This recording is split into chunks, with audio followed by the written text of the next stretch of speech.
The sword suddenly stabbed straight into Minjun's body, causing him so much pain that he coughed up blood. Did I just get stabbed? Who was that? A hero impressive. The hero of mankind. Wait, why is my mouth speaking on its own like this? I am Deimos, the god of war. I can't believe I've met such a strong warrior in a dimension this far away. Hero, I highly praise your abilities. I want to hear your name. Minjun quickly realized. Wait, does that mean I'm Deimos, the god of war? In the year 2210 in the city of Seoul, a large structure suddenly appeared, and the first great cataclysm began. When the strange gate opened, monsters swarmed everywhere, plunging the world into chaos. However, superhumans who hunt monsters, also known as hunters, appeared. As soon as the Hunter Association established its position, humanity began to feel at ease. The second great cataclysm broke out. The celestial realm and the demon realm began a great war against each other. From the demon realm, the demon king of hell, Deimos, led the army of darkness to invade Earth. The elves of heaven appeared to stop them as they fought the demon tribe. The world gradually turned into hell. The reason that great war ended was not the brave elves or the cruel demon tribe, but thanks to the savior of humanity.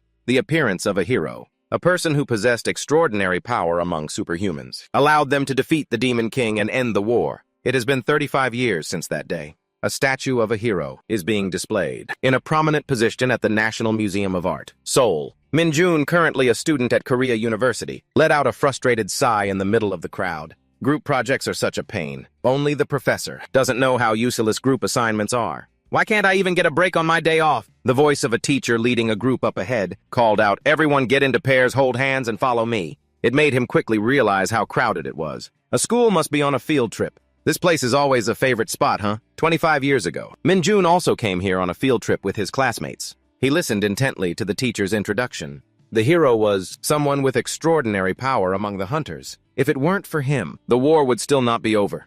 Unfortunately, he passed away during the second great cataclysm after defeating the demons, but this monument was erected so we would never forget him, or the sacrifices he made for humanity. Minjun gazed at the statue and thought to himself, I want to be strong like the hero too. His train of thought was suddenly interrupted by a barrage of questions from the students. Teacher, if we study hard, can we become hunters?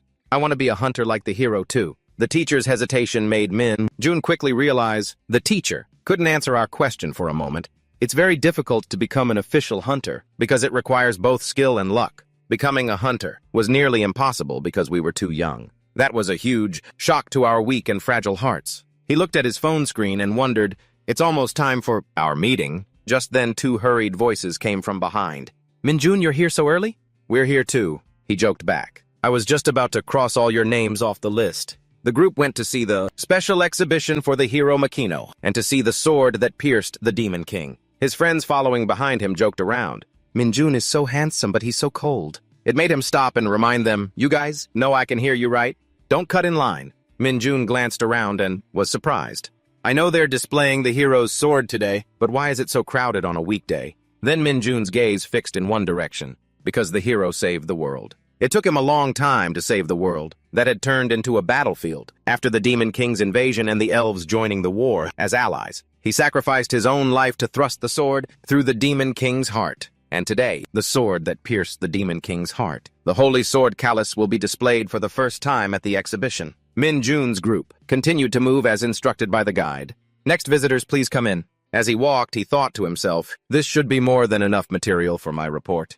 Then Minjun's eyes widened in amazement at the sight before him. Over there was the sword Callus. It's definitely the hero's sword. It looks like it's emitting an aura. Am I seeing things?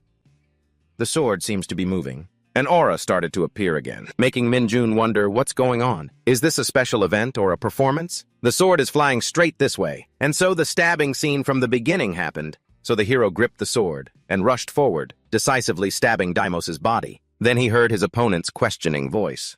It seems you don't want to tell me your name. However, calm down. We will meet again. As soon as Deimos finished speaking, he gradually vanished into thin air. At that moment, Minjun suddenly felt like his head was about to explode. His friends with worried expressions frantically called out, Minjun. When he came to, he wondered to himself, what happened? Did I faint?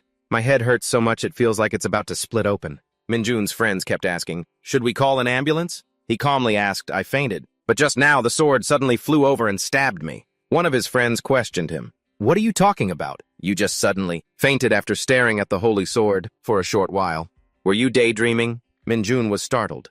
Was it all an illusion? It didn't feel like an illusion at all. The moment I saw the holy sword callus, I remembered everything. 23 years ago, a being descended and led the world to destruction. The Demon King.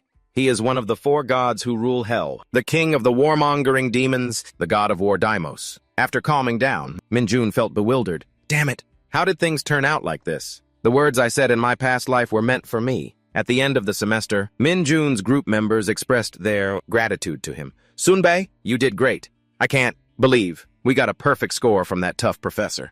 He just mumbled in response, everyone did a good job. Seeing Minjun looked unwell, they all tried to persuade him.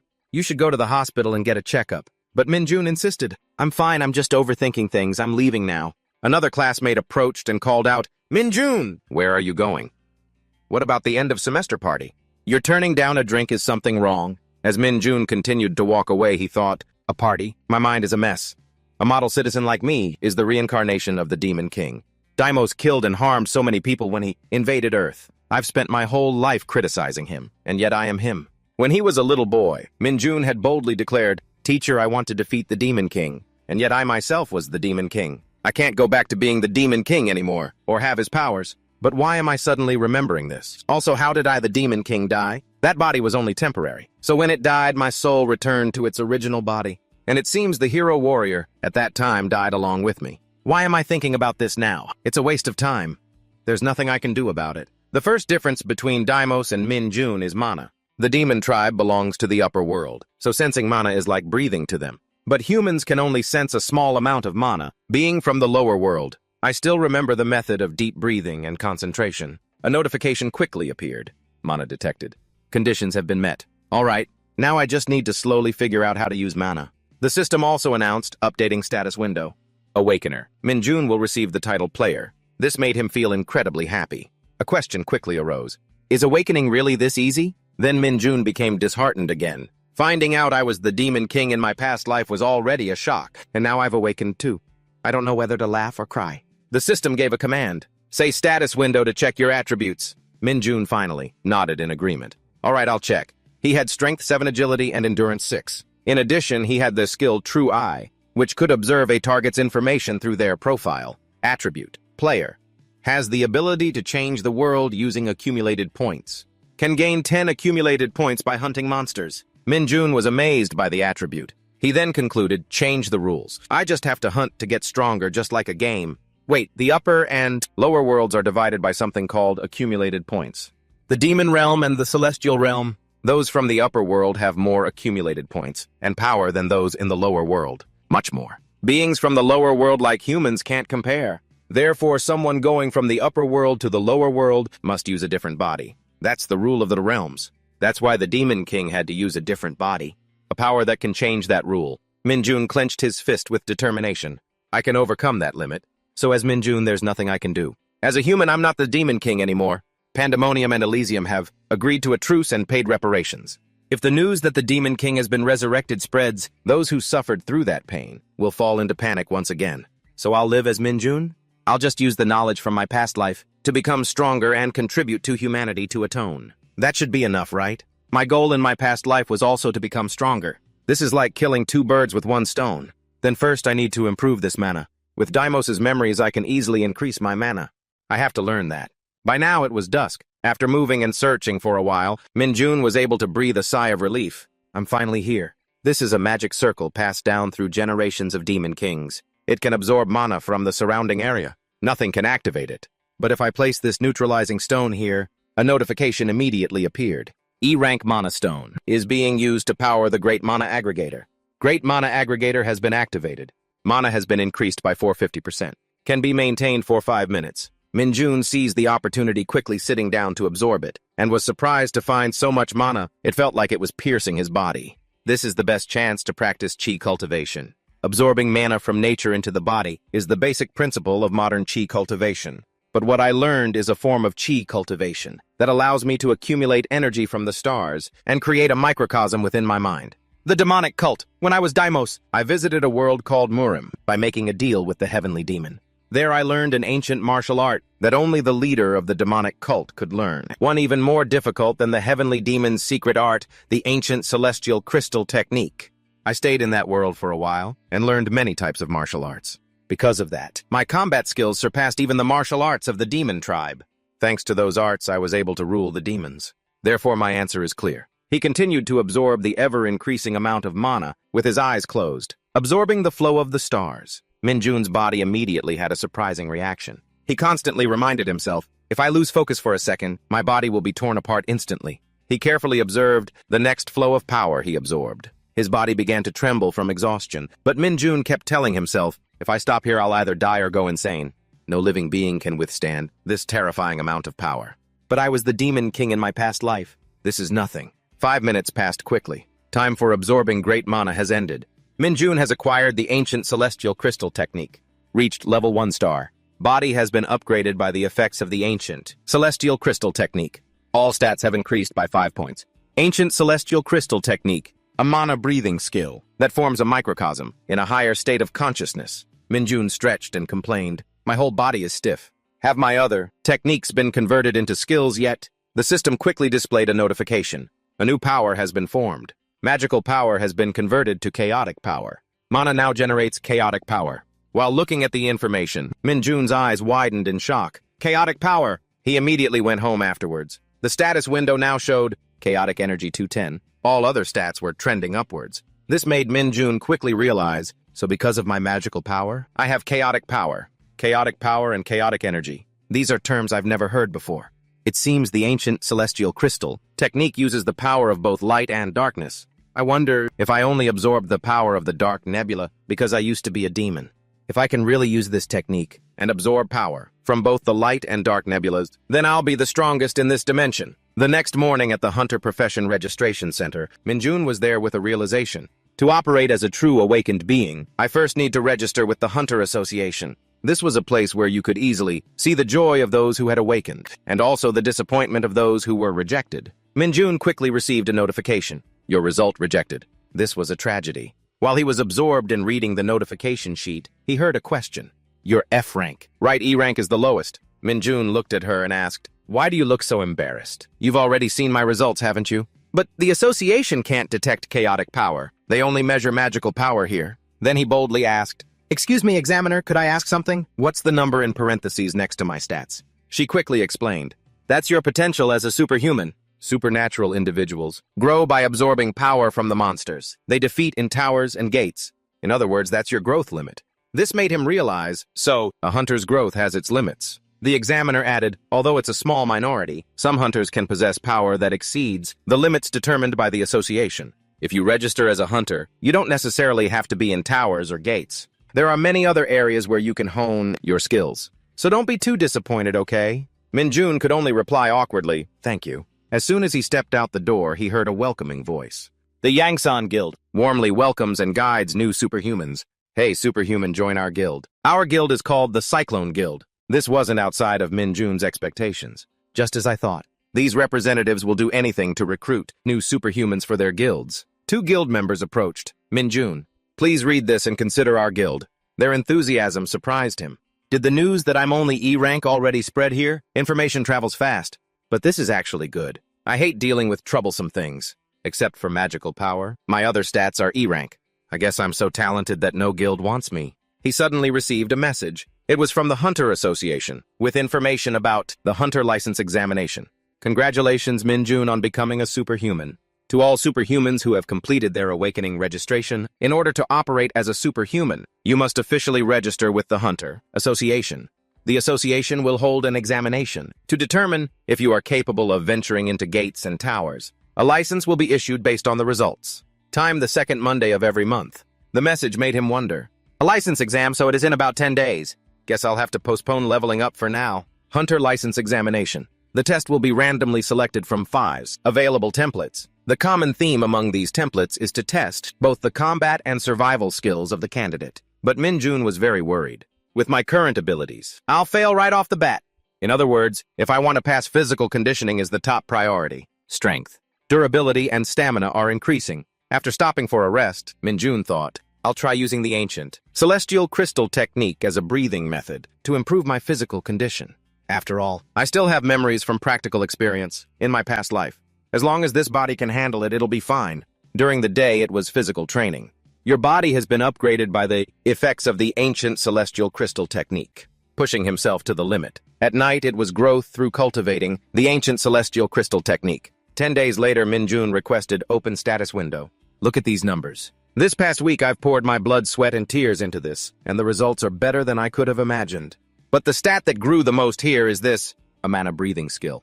Power from the collision of the light nebula and the dark nebula creates chaotic energy. When I trained with only the dark nebula, in my past life, it took over a year to reach 2-star crystal. But now it only took a week. And since my physical condition has improved then, unlock skill 7 drifting fists, a 7-move punching technique passed down from countless nameless nomads. This technique strengthens parts of the body by using internal energy to practice martial arts. It's a style that's easier to master than any other, combined with movements that suit my instincts. It's the perfect martial art for me right now. At that moment, the system quickly announced, "You have learned the 7 drifting fists." It can use internal energy to fortify a part of the body or to increase potential power, thereby exponentially increasing combat ability. The next morning, as Minjun moved, he wondered, I wonder what others would think of the martial art I'm learning. It seems the way this skill is deployed is similar to the ancient celestial crystal technique. So why is the ancient celestial crystal technique only C rank, a much lower rank? It makes sense. This is just a basic martial art after all. If I had a choice, I'd learn a high-level martial art, but learning an advanced style without a foundation is... Should I learn cloud stepping? It's a basic chi technique after all. Although the movement technique I usually use isn't cloud stepping, looking at my current physical state, this is the most suitable movement style for me. Cloud stepping feels like walking on clouds. Although it's not a chi technique for overwhelming opponents, it supports counterattacks while maintaining one's original posture. Its limit depends on mana. Increases movement speed by 50%. Amplifies power by 10%. Let's give it a try. Movement speed increased by 50%. Consumes 2 chaotic energy per second. This shocked Minjun. This is completely different from what I remember. It's so fast. This is cloud stepping at just 1 star. Isn't this the speed of a 4-star level? Moreover, it's not just faster. No matter how strange my movements are, no matter what, I can still maintain my balance. Could it be that martial arts using chaotic energy are much stronger than those using magical energy? He continued to experiment, then smiled with satisfaction. Should I try something? Minjun channeled all the power from his hands and slammed them onto the ground, creating a powerful tremor. He pulled his hands back and laughed loudly. Not only did I break it, I crushed it to pieces. And this is just with basic martial arts. If I could practice the ultimate martial art I had in my past life, but before I can, my body might just fall apart. If I use it with my bare hands again, I have no choice but to use that. Awakened being licensed certified by the Hunter Association, Minjun. Then he received a notification permitting entry. He had just peeked through the door when he heard a greeting. Thank you for visiting the Yangsan branch of the Star Alliance. Could you please tell me the reason for your visit? I will be happy to assist you. The Star Alliance. They are an army and a merchant guild, formed by races from different dimensions. They are one of the 3 most powerful organizations in the multiverse, trading items and providing mercenary services, regardless of dimension, regardless of race. Their influence is enormous. No race dares to challenge their power. An organization no one dares to mess with. Simply put, they are dirty merchants, who profit under the guise of being a neutral organization. Minjun made a request. I want to see the branch manager. She quickly asked, I'm sorry, could you repeat that? Minjun replied confidently. With this code, is it enough to summon the branch manager? A man appeared in a hurry, causing the crowd to murmur. Isn't that branch manager Matan? He rarely shows his face except for huge deals. A big shot who runs an entire federation. What's going on? As soon as he saw Minjun, he proactively greeted him. Are you the Code R client? Please forgive our rudeness. It's not often that VIP clients visit this remote branch. I heard you wish to use the dimensional warehouse, is that correct? This way, please. I will show you. Minjun was a little surprised. Then he was surprised to discover Mathan was a 311-year-old dwarf. His attribute was monetary sense, an innate financial luck, ability to sense high-value products. Minjun silently acknowledged, he looks like a seasoned old man, but he's just a young adult, by dwarf standards. To hold the position of branch manager, he must be very skilled. Mathan then announced, this is the dimensional warehouse. Minjun continued to follow him inside. Interdimensional transactions usually take a lot of time and money. The dimensional warehouse is a revolutionary technology created by the Alliance. This has significantly reduced the time needed for transactions. Because of its high cost and advanced technology, it requires verification to see if the user is a manager or a VIP client of the Alliance, or not. There are only 24 VIP clients, but their identities are top secret. This means that even the staff here have no way of knowing my identity. A request quickly appeared. Please input the magical pattern for code R. Min-jun immediately stepped into position to comply. The status window displayed calculating, reverse encryption. The dimensional warehouse quickly began to shift. Mathan, watching intently, announced, "It's opening, magical password confirmed. You have been granted access to the dimensional warehouse. Only one item is stored by the client." Min-jun breathed a sigh of relief. Good, give it to me. If I knew I would be reincarnated, I would have stored more things. The dimensional warehouse quickly gave another notification. Client's item has been transferred to Earth successfully. As Min-jun observed the item, he thought, at first glance it looks like a normal stone. Now awaken Black Star. Black Star is a weapon that was forged from a dwarf star. It can recreate many myths and legends. The user can freely change the weapon's form. This artifact is currently temporarily sealed. Black Star is an item that can become very strong or weak, depending on the user's amount of karma. Now that my human body is so much weaker, and since I was a demon, I don't have any karma stored up. I might not even be able to use half of its maximum potential, but that's okay. The most basic function of Black Star still remains the ability to transform into 10,000 different weapons. Once I have this, the hunter test will be a piece of cake. This is a great weapon for someone like me who uses many martial arts. Immediately after a phone call took place. I'm not so sure, it really was a VIP code. The person on the other end replied, Min-jun, the one with the VIP code. He just looks like a normal human. He confirmed it one more time. I saw the VIP code with my own eyes. It's confirmed to be legit. Upon hearing this, Martin curiously asked, "What do you think about this?" A human from Earth. A low-level spatial user has a VIP code. This means it's a high-level entity who doesn't want to be identified, hiding their power by coming to Earth as an avatar. I can smell a big profit from this deal. She also showed her approval. You're really sharp, Martin explained again. If they bring money, they're a customer. You should learn from me as quickly as possible. My life would be easier with a competent subordinate. She then asked curiously, so, you just want me to observe the situation, not investigate? I won't let the other branches find out. Martin happily agreed. All right, I'm leaving it to you. Earth is a place that has caught the attention of high-level races. After that tower appeared. To get the position of regional director near the tower had cost Minchin a great deal of effort, but that still wasn't enough. He was determined to hold on to this client tightly and climb to a higher position in the alliance. The next day, Minchin appeared at another location with a look of astonishment. It's huge. The hunter certification test was taking place. Minchin held the paper in his hand and silently recalled, "They said I just need to go to the waiting room at noon. It must be around here." The chaos before him made him extremely annoyed. What are these crazy reporters doing? Two figures who had just appeared were being relentlessly hounded by them. Ms. Yumi, is it true you're taking the hunter certification test today? Mr. Yu Sung-woo, please give us an interview. The chatter erupted ceaselessly. Yumi, isn't she the daughter of the Vanaheim ambassador? I heard she's half human, half elf from Norse mythology. Vanaheim is where the Vanir gods live. The gods of fertility, wisdom, and foresight. Rumor has it she can use spirit magic. Have you heard about Yu Sung-woo? He was recruited by the Hwarang Guild after the aptitude test. Isn't that the #1 guild in the country? What were his starting stats? One of the two will be the top scorer on this test. Just then the loudspeaker suddenly announced, "Hello, candidates. This is an announcement. The hunter certification test. The 55th session will begin in 10 minutes. Each candidate will be assigned to a hunter match by the examiners. Once you are assigned, please proceed to the gate with your match number." As Minchin followed the instructions, he wondered, what is this place?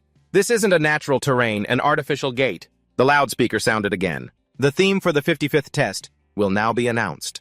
The theme is survival. You must achieve 100 points before the test ends. Detailed information will be displayed on your hunter watch. Minchin candidate number 511. Current points.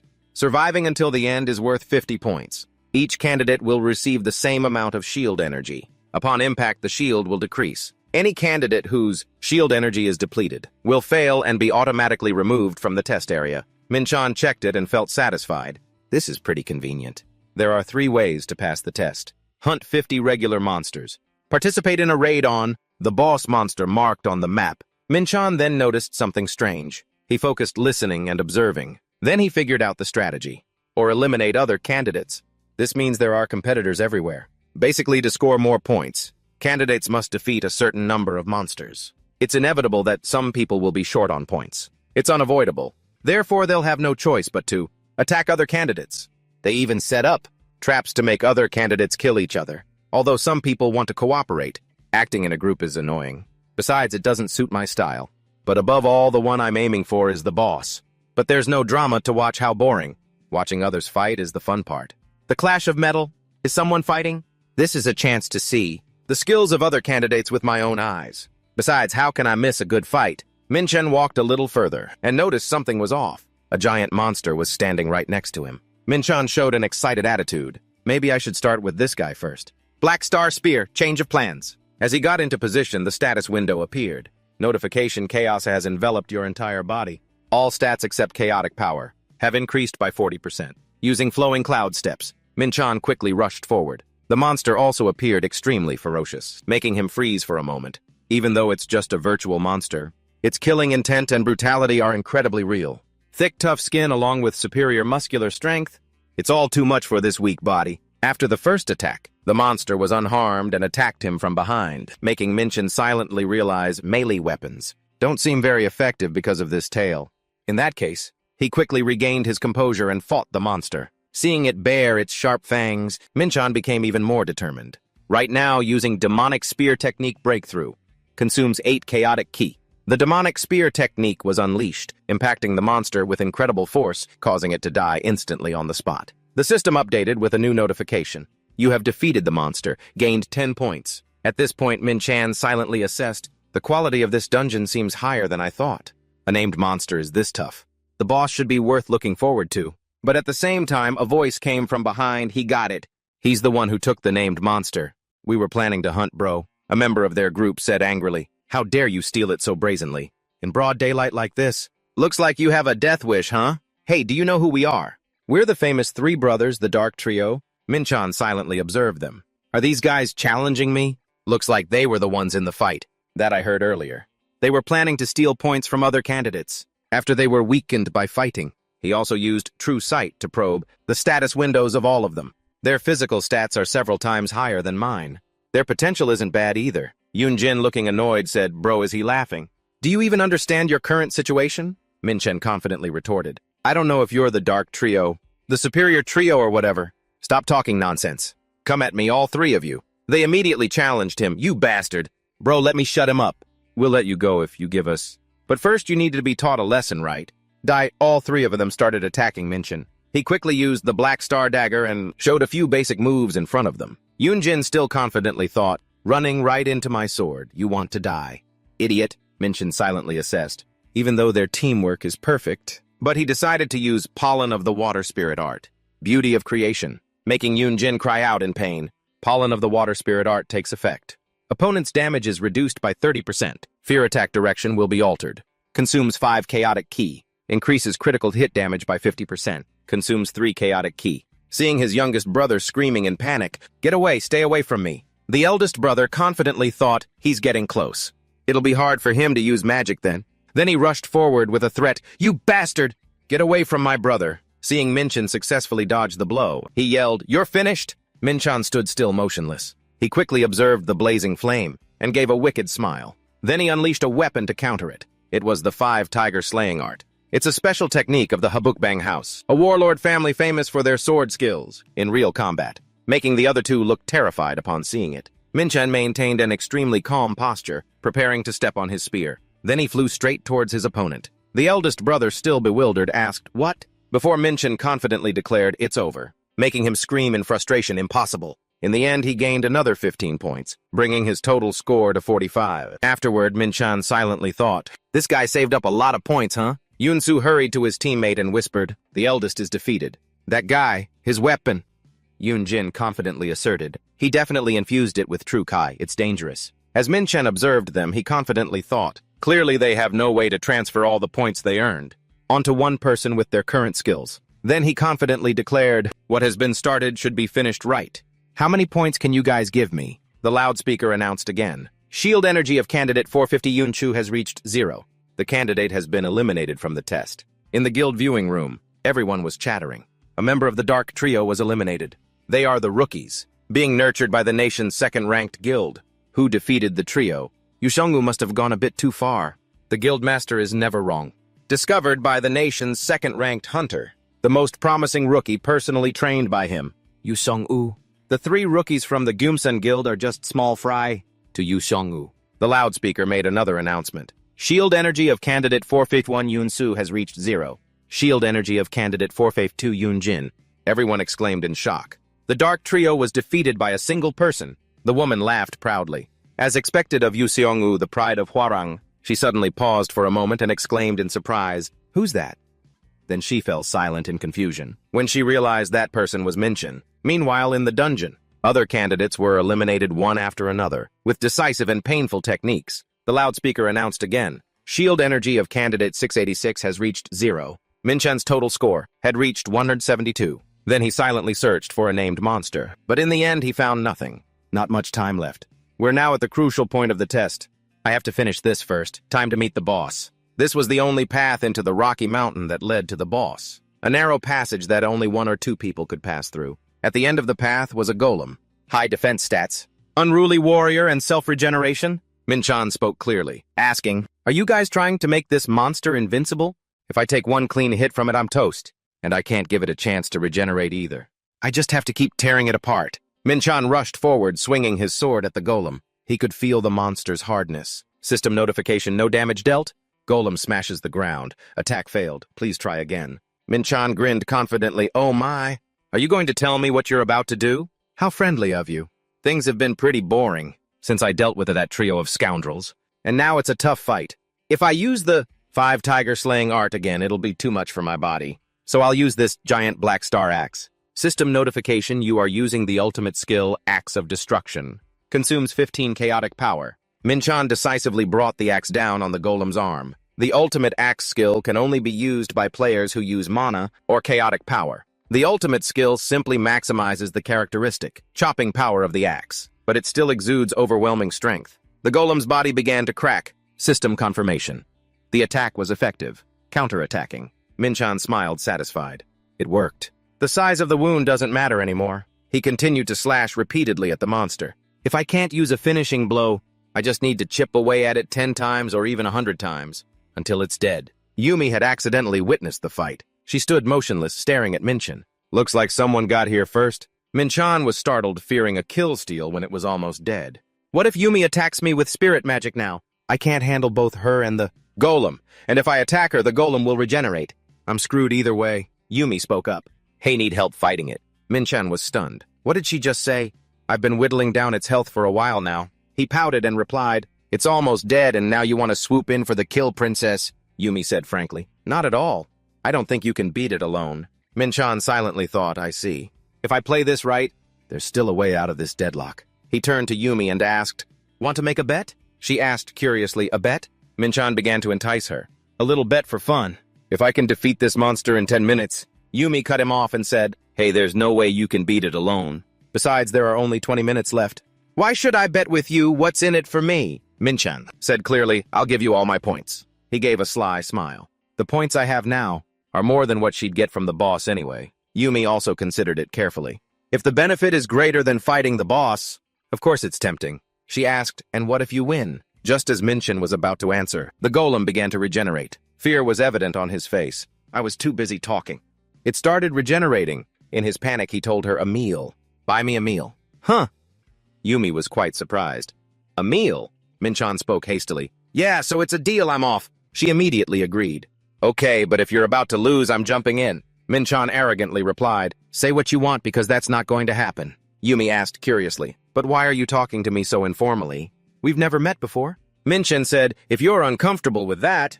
He grinned for a few seconds, then continued, "Then just talk informally with me too." Time flew by and the test ended. Everyone was transported to the outside world. A young man shouted anxiously, "Medics over here! Hey, emergency treatment for candidate 370. This candidate is in critical condition too. Bring a potion over here." Minchan sat dazedly on the ground. He took a long, deep breath. "I'm so tired, that was exhausting. My chaotic power and HP are almost gone. It's because that golem recovered almost completely. I almost lost." Yumi stood frozen like a statue. She just quietly watched Minchan from behind. The people around were constantly gossiping about him. How come that guy looks totally fine? He must have been hiding the whole time. Yumi was in disbelief. I guess I really do have to treat him to a meal. That guy could read all of the golem's attacks. Minchan's eyes showed clear determination. And he could time his attacks perfectly, too. If I fought him, could I win? When I fought Seong-woo, he was pretty strong. But that was it. If we fought again, I'm confident I could beat him. Everyone's eyes widened in shock when the results were announced. The top scorer of the 55th Hunter Certification exam is candidate number 51, Minchan. Congratulations. A clamor of discussion arose. Minchan Yu Shongu is in third place, Xiong'u muttered under his breath. Unacceptable. Reporters surrounded him. Hey, Mr. Xiong'u, please share your thoughts on your ranking. He bluntly pushed everyone's hands away. Sorry, I have no comment. The bodyguards announced sternly, we will not allow interviews so he can rest. We will provide details to the media soon. Then everyone started turning their attention to Minchan. Candidate 511, is that him? He's the top scorer. He thought to himself, I should get out of here quick before I get noticed. He grabbed the door handle. The moment he threw the door open, the people outside cheered nonstop, he's out. Hunter Minchan over here. He quickly looked back. Gotta use another door. But the group of reporters was already there. Hunter Minchan. Please give us an interview. How do you feel about becoming the top scorer? He felt like he was cornered. At this rate, how am I going to get home? Minchan suddenly shouted loudly. I have one condition before joining any guild. He held up 5 fingers. Then he declared 500 million. I'll join any guild that offers 500 million. Everyone present was stunned. He may be a good fighter, but his basic stats are rock bottom. So things might be different. If his basic stats were A rank, but there's no real reason to offer that price for someone with no growth potential. Minchan grinned and thought, fine by me. I wasn't planning on joining a guild anyway. I just set a high price to make it easier to go home. Because who would pay 500 million for some random? Nobody who just appeared out of nowhere. Suddenly a voice rang out, I'll pay that price. Minchan was utterly shocked. Wait for real. A guild is paying 500 million to recruit a newbie. What kind of crazy person is this? Minchan looked around frantically. Which crazy person is it? I need to see his face. A hand was raised calling Hunter Minchan over here. He looked dazedly towards the hand. A fat guy. Isn't that the branch director? At a magnificent castle. Minchan spoke seriously with the director. What is this all about? Yes, I'll be direct. I only said that because I had no intention of joining any guild. He laughed and said, I know. I just wanted to help my client. Minchan was puzzled. You want to help me? He took out a contract and said, I want to invite you to be a freelance mercenary for the Star Alliance. You'll just be a mercenary for the Alliance, but the rewards for your contracts will be split equally with the Alliance. With this, you won't be bothered by anyone. Not only that, you'll also be guided to gates, supported by the customer service team, and get a tax reduction. All items obtained from hunting will be sold at the highest price. Minchan considered it. Honestly, the terms are pretty good. And the benefits are great. He spoke up. I didn't know the Star Alliance did volunteer work like this. The motto of this alliance is, nothing good comes without a price. And all these terms in exchange for nothing. Do you think I'm a child? He said bluntly, it seems I'm wasting my time here. The director called out Hunter Minchan. All we want is your trust. He was quite surprised to hear that. What trust? Minchan grinned and thought, trust, huh? It seems he believes I'm some huge power after seeing my VIP code. But what you see is all I've got. I might have just stumbled into a great deal. Why would I refuse? Finally, Minchan made a decision. All right, I'll sign. Sunlight streamed into the room. The secretary asked worriedly, is a freelance mercenary contract like this really okay? He said gently, I don't do anything without thinking it through. Go back, prepare, and welcome the client. Usually mercenaries of the Star Alliance are very powerful people, at least noble rank or equivalent. That's why a freelance mercenary needs to be approved by upper management or some big shot in the Alliance. Although a VIP code alone isn't enough for easy approval, I can't let this opportunity slip by. I've prepared everything. Now I just need to discuss it with the general director. A strange man appeared. Good. A mercenary contract, you say, I approve. The director was quite surprised.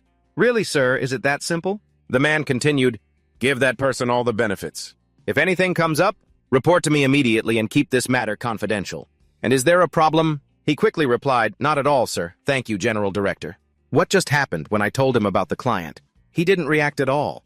But after watching his match, he changed completely. Confident movements, no wasted motions. The 20th General Director of the Star Alliance, the Dragonoid Knocker, was watching the match intently. It feels like I'm watching him fight, but it can't be him, because that person is already dead. Suddenly, there was a knock on Minchan's door. It startled him awake. He lay sprawled on the bed with a sleepy expression.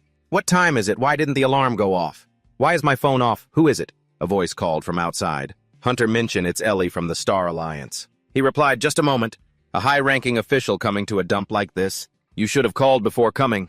Isn't she the fat dwarf's secretary? Ellie answered with a smile. I thought it would be better to meet you and talk. And besides, I did send you a message. He glanced over at his phone. Sorry I didn't get it. She understood the problem. A phone like that? It's no wonder you didn't get the message. Minchan remembered. I didn't get any messages because my phone kept ringing. Who got my number and kept calling me? He invited Ellie in. It seems like this will be a long conversation, so please come in. She didn't hesitate to reply, yes, I'm coming in. Is this what they call a commoner's life? It looks a bit simple for a VIP. Minchan asked, annoyed. What do you mean, simple? Haven't you looked into how I live? Ellie chuckled. Of course not. Dear client, we do nothing to displease. Hunter Minchan. As he hurriedly cleaned up the room, he asked, so what brings you here today? Ellie explained, when you entered the Alliance headquarters, you presented identification as a transcendent. So that's all I know. Minchan silently praised her. She's good. She chose her words carefully to not anger me. If she's this sharp, it'll make things easier for me. At that moment, Ellie carefully handed him an item. To get to the main point, Minchan asked, what is this? She quickly replied, a work phone. Your deposit card and your bank account. Minchan slowly opened it to look. A deposit? How much did I ask for last time? He was shocked to see the number 4.7 billion. Ellie added, due to taxes. We couldn't give you exactly 5 billion. Minchan couldn't believe his eyes. You guys really paid this much? Ellie beamed and said, of course. I didn't expect you to be so shocked. Minchan retorted. Well, you were the one who said I lived a poor life. And this is why I chose to merge with the college student Minchan. At that moment, Ellie changed the subject. Ah, there's another reason I came to see you so early. It's about forming Hunter Minchan's support team, reminding you of the terms and arranging the gates. He said, I think a corpse collection team is enough. Ellie suggested, what about tanks and ranged attackers? They could be very helpful to you. He said confidently, I'm enough on my own. Okay, Ellie calculated. Then I will arrange for you a corpse, specialist and a mule. To carry things and... Minchan cut her off and asked, wait, when can I start raiding gates? She explained, as soon as the gate selection and team formation are complete. Minchan became weary. That's probably going to take a while, huh? My body is getting restless. I really want to try out the hunter privileges. I've upgraded my stats, but haven't even had a chance to test them. Ellie stood up abruptly and said, it won't take too long, because I'm very competent at my job. 3 hours later, she took Minchan to a place. Amsandong Gate. Terrain tropical forest. Monster types. Thorn boars. Intelligent monkeys. Carnivorous plants. Minchan was amazed. You're talented enough to do that, Ellie said proudly. I told you I was good. Minchan could only manage a wry smile. You have a reason to be confident, huh? A man appeared and asked, is this the rookie who caused a stir at the last exam? Ellie quickly greeted him. Hello, Captain. Let me introduce you. This is your support team. The man introduced himself. I'm Donghyun, captain of the support team. Nice to meet you, Minchan smiled. I'm Minchan. I look forward to working with you. The two of them shook hands. They started to divide the work. I'll be the one hunting in this gate. And after I'm done, you guys can go in and collect the items. Donghyun watched as Minchan stepped inside. I joined because department head Ellie requested it. The others asked irritably, who the hell is he to summon us? Donghyun stood there dumbfounded. Minchan, that's a new one on me. A buddy of his. Suddenly realized, wait, is that the valedictorian from the recent certification exam? The test was just yesterday, so it makes sense you wouldn't know. Seongyeon said angrily, got it. Are you out of your mind? Even if he is the top scorer, how can a rookie with 0 experience clear a raid by himself? Has greed made him blind? However much he wants to hunt, he can go call another team. Minchan easily handled the monster. I'm taking the day off. There's no reason to waste time on this. The monster dropped dead to the ground, leaving everyone with their jaws dropped in shock. Did he just one-shot a notorious D-rank boar? Minchan grinned and called out, all right, boys. It's going to get real busy from now on, so you better keep up. A system notification. You have gained 3.3% experience points. You have gained 7.5% experience points. You have gained 4.5% experience points. Minchan was getting more and more pumped up. My experience points are rising. Still going up? System notification. You have leveled up. Open the status window to upgrade your stats. In just a moment, Minchan had taken care of all the monsters. I finally leveled up. He smiled ear to ear and told them, we'll take a break here for a bit. Everyone was completely wiped. I'm dead. Finally, a break. Hey, what time is there for a break? Don't you see how many items are left to pick up? Minchan's hunting style is no joke. Hey, you. Don't let your guard down. The sound of rustling wind arose. Minchan stood silently, reading the window. Status points, huh? Every time a player levels up, they receive 5 stat points. You can use these points to upgrade desired stats. What's there to even think about? I decided which stat I wanted a long time ago. I'm going to bet it all on my source of power. Chaotic power itself. Minchan was completely shocked. This is seriously insane. My chaotic energy increased by 10% after just 30 minutes of hunting. Looks like getting stronger won't take too much time. Inside the forest, the wise monkeys launched an attack on Minjin, but with just 2 slashes, he took care of them. His experience points continuously rose to 6.1%. The screams of the monkeys echoed, "Somebody help." Everyone could only stand and watch, as Minjin cheerfully took care of each monkey. Donghyun had to exclaim, "What an impressive combat demon." What were they saying? A kid with no real combat experience. This fighting style looks like it's been honed to near perfection, over hundreds of battles. It seems I'm in charge of supporting an extraordinary kid here. It's hard to believe those skills belong to a new hunter. Minjin leaped high, chasing after a monkey. He directly plunged his spear right into the top of its head. Donghyun was eagerly waiting, wanting to see how far he could go. System notification. Chaotic strength and chaotic energy have both increased. Minjin quietly asked himself, only the boss monster is still alive, right? He raised his voice to ask Donghyun, "Team leader, I'm going to try to raid the boss immediately. Are you okay with that?" He just managed to smile and said, "Sure, go with your plan?" A teammate turned and asked Donghyun, "What's wrong? You seem hesitant." He explained, "I guess you wouldn't know since you're new. Normally people attack the boss after 2 to 3 days of exploring beyond the gate. Due to not having enough information, you shouldn't risk your life on a gamble like that." "Right," Minjin smirked. "Why are they wasting time worrying about that? If that's the case, I'll go fight the boss monster right now. To clear the raid, you need to destroy its core. If you look at where the core's energy is radiating from, you can find the boss monster." When he arrived, Minjin could only exclaim, "Good grief." An ether monkey, the leader of the wise monkeys. Minjin wondered if it's the wise monkey leader. Its main magic and skills are probably enhancement magic, huh? Donghyun warned Hunter Minjin. The ether monkey is a formidable foe. You have to be careful when facing it. Minjin rushed forward. "You don't have to worry. Just don't give it time to use its magic." At first, the monkey was still laughing playfully. A few seconds later, its expression changed to terror when it saw someone rushing towards it. A pillar shot up from the ground. System notification. You have entered this range of the compulsion totem. Compulsion energy is entering your body. Speed 3, Minjin muttered. How annoying. He used his special technique, Flower God Sword, splitting the pillar in two. The ether monkey was even more stunned. Its monkey underlings began to charge out. Minjin silently scoffed, "You idiots. This defeat was sealed. The moment you all charged straight at me, without realizing your own weakness." With just one swing of his sword, he wiped out the entire group of monkeys. The ether monkey couldn't believe its eyes. The rage within it welled up. The ether monkey let out a loud roar. Donghyun could only laugh helplessly. 2 celestial enhancements. It's much stronger than a normal ether monkey. The others were terrified. "Chief, one person can't fight that. We need to go help him now." Minjin stood there blankly and asked, "What the hell are they talking about?"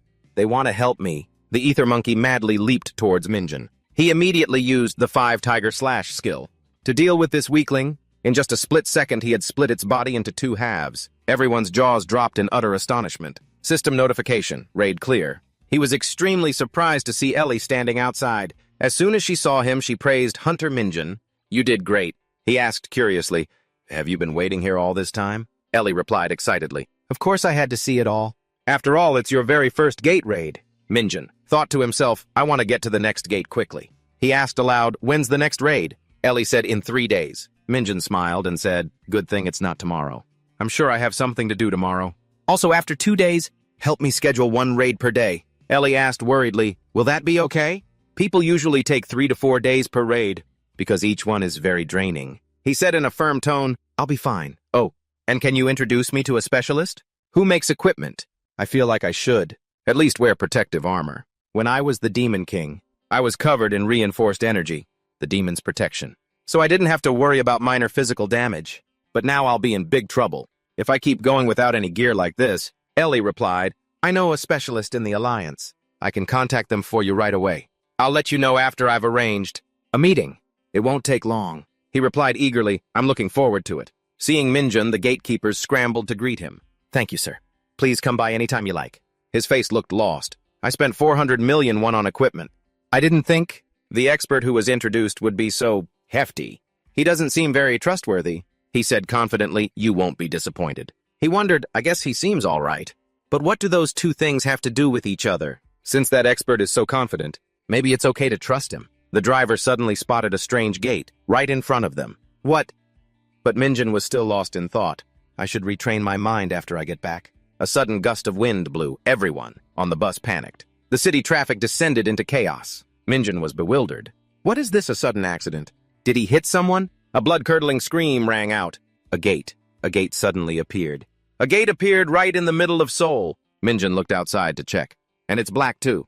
The one I saw yesterday was blue. Monsters started to appear. It bared its sharp fangs. People on the street were too scared to speak. Monsters! A monster. Monsters have appeared. Everyone run. They all scrambled to escape. The monsters clearly craved human flesh. Food. Everyone fell into a panic. When is the Hunter Association going to get here? Run. In the middle of the street, a child cried loudly, "Mommy, where are you?" A monster appeared right in front of the little girl. Human food? It shot an arrow towards the little girl. At the same time, Minjin rushed in. How dare you spawn monsters here? He quickly scooped up the child and used his other hand to fight the monsters. Disgusting monsters. The spear plunged deep into the wolf's body, killing it instantly. Minjun said angrily, "It's not worth using martial arts on you, trash. Just die and become my stats." System confirmation, you have gained 2.5% experience points. Minjin complained, "These monsters are too low level. The experience is next to nothing." The system appeared again. Chaotic energy detected in the opponent. You just defeated. You can now absorb the chaotic energy. Minjin was a bit stunned. Absorb chaotic energy. The monsters appeared more and more densely. Minsu used his shield to try and block the attacks from them. He shouted loudly, "Fire arrows!" The monsters continuously shot thousands of arrows towards Minsu. Mishin was also getting tired. "Bro, there are too many of them. My mana is depleted." Minsu also said helplessly, "My shield can't take much more." These bastards are also different from the E-rank kobolds in the blue dungeons. They both screamed in fear, "We're gonna croak!" But just as they fell into despair, Minjin appeared like a hero. This one is mine." He continued to plunge his spear deep into the monster's head. The other monsters all looked up. Minjin raised his leg to build momentum. He unleashed a series of masterful slashes, clearing all of them out. Minsu's jaw dropped in horror. "Who are you?" Minjin stood proudly like a savior. Ancient Star art level has increased by 1.5%. Your chaotic energy has increased by 0.3. He turned and said to the two of them, "You guys go help evacuate the civilians. I'll hold them off." Mishin forced a smile and replied, "Yes, thank you." With that, Minjin turned in another direction. "And now you bastards will become my stats." Cut to a coffee shop. Minjin sat talking with a man. He cautiously handed him a business card. "It's an honor to meet you, Hunter. My name is Xionghui. I heard that you single-handedly handled that gate, the one that suddenly appeared in the middle of the city, without any warning. It would have been a great loss if we couldn't have stopped it in time. Thanks to Hunter Minjin, we were able to keep the damage to a minimum. On behalf of the Hunter Association, I want to thank you." "Thank you very much." Minjin replied blankly, "Well, it's what needed to be done." Xionghui added, "The association will provide a reward for clearing the breached gate. There will also be a cash reward for the monsters you defeated." Minjin sat pondering, so he's also a hunter in the association's security team. A hunter. Based on his mana, he's probably A rank or B rank. I don't think I'll need to use True Sight. Probably won't have to see this guy again. I'm not very interested in him. I'll have Ellie handle everything. It'll probably take a while. That's what I thought. A week later, Xionghui came to see him again. "Hunter Minjin, it's good to see you again." Minjin replied with a smile, "You are..." "Xionghui, I didn't expect that we would meet again in this situation." "Why did things turn out this way?" "To know we have to go back 2 days. A C-rank two-headed werewolf was Minjin's opponent this time. He only needed 1 slash to take care of it. Minjin worked quickly without a single wasted motion. System confirmation. You have reached level 11. It's been a week since the gate broke. Thanks to fighting here every day, I've reached level 11. However, leveling up is getting harder and harder. I need to get fully prepared quickly and move on to higher level dungeons." Then Donghyun appeared saying, "My God, you're starting your training craze again, huh?" He replied while doing push-ups. "It's best to train like this, while I'm focused." Donghyun could only chuckle. "So arrogant. Please give us a break." Ellie spoke up. "Are you done with your workout?" Minjin replied shyly, "I made you wait again." Ellie smiled and said, "Supporting Hunter Minjin is my job."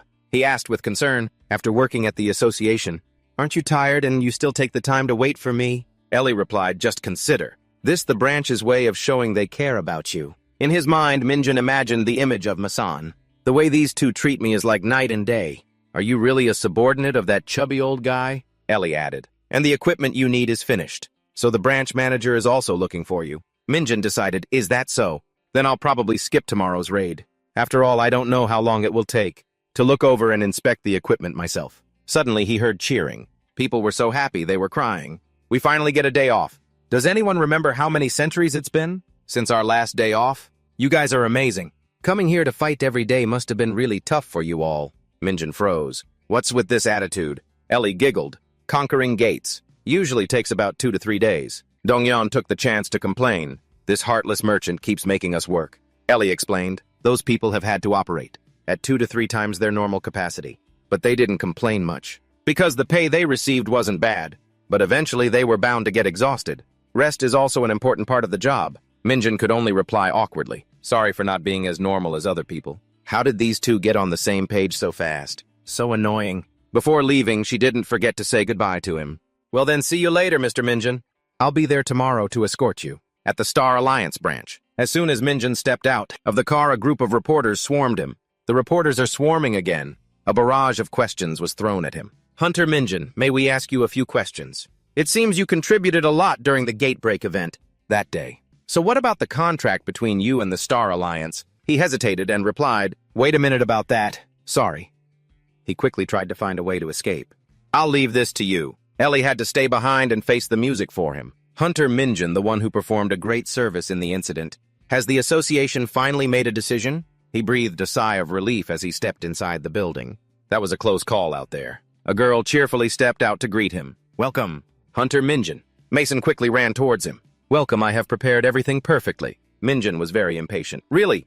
I really want to take a look. He laughed and replied, I'm sure you'll be satisfied. The curtains were drawn to both sides. The plate armor, promise of Thanatos, and the leg armor, trust of Thanatos. Minjin thought to himself, it's not like I really trusted this. Old guy, but this is beyond my expectations. In addition, there was the earring of the wind spirit, and Vulcan's vows. After putting on the armor, Minjin had to exclaim in admiration, this is absolutely amazing. Mason laughed and asked, you like it, don't you? He also shared honestly, it's perfect.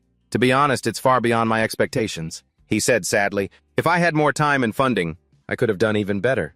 If only I had more support, what a pity. Minjin said, that's not necessary. The contract didn't mention any support.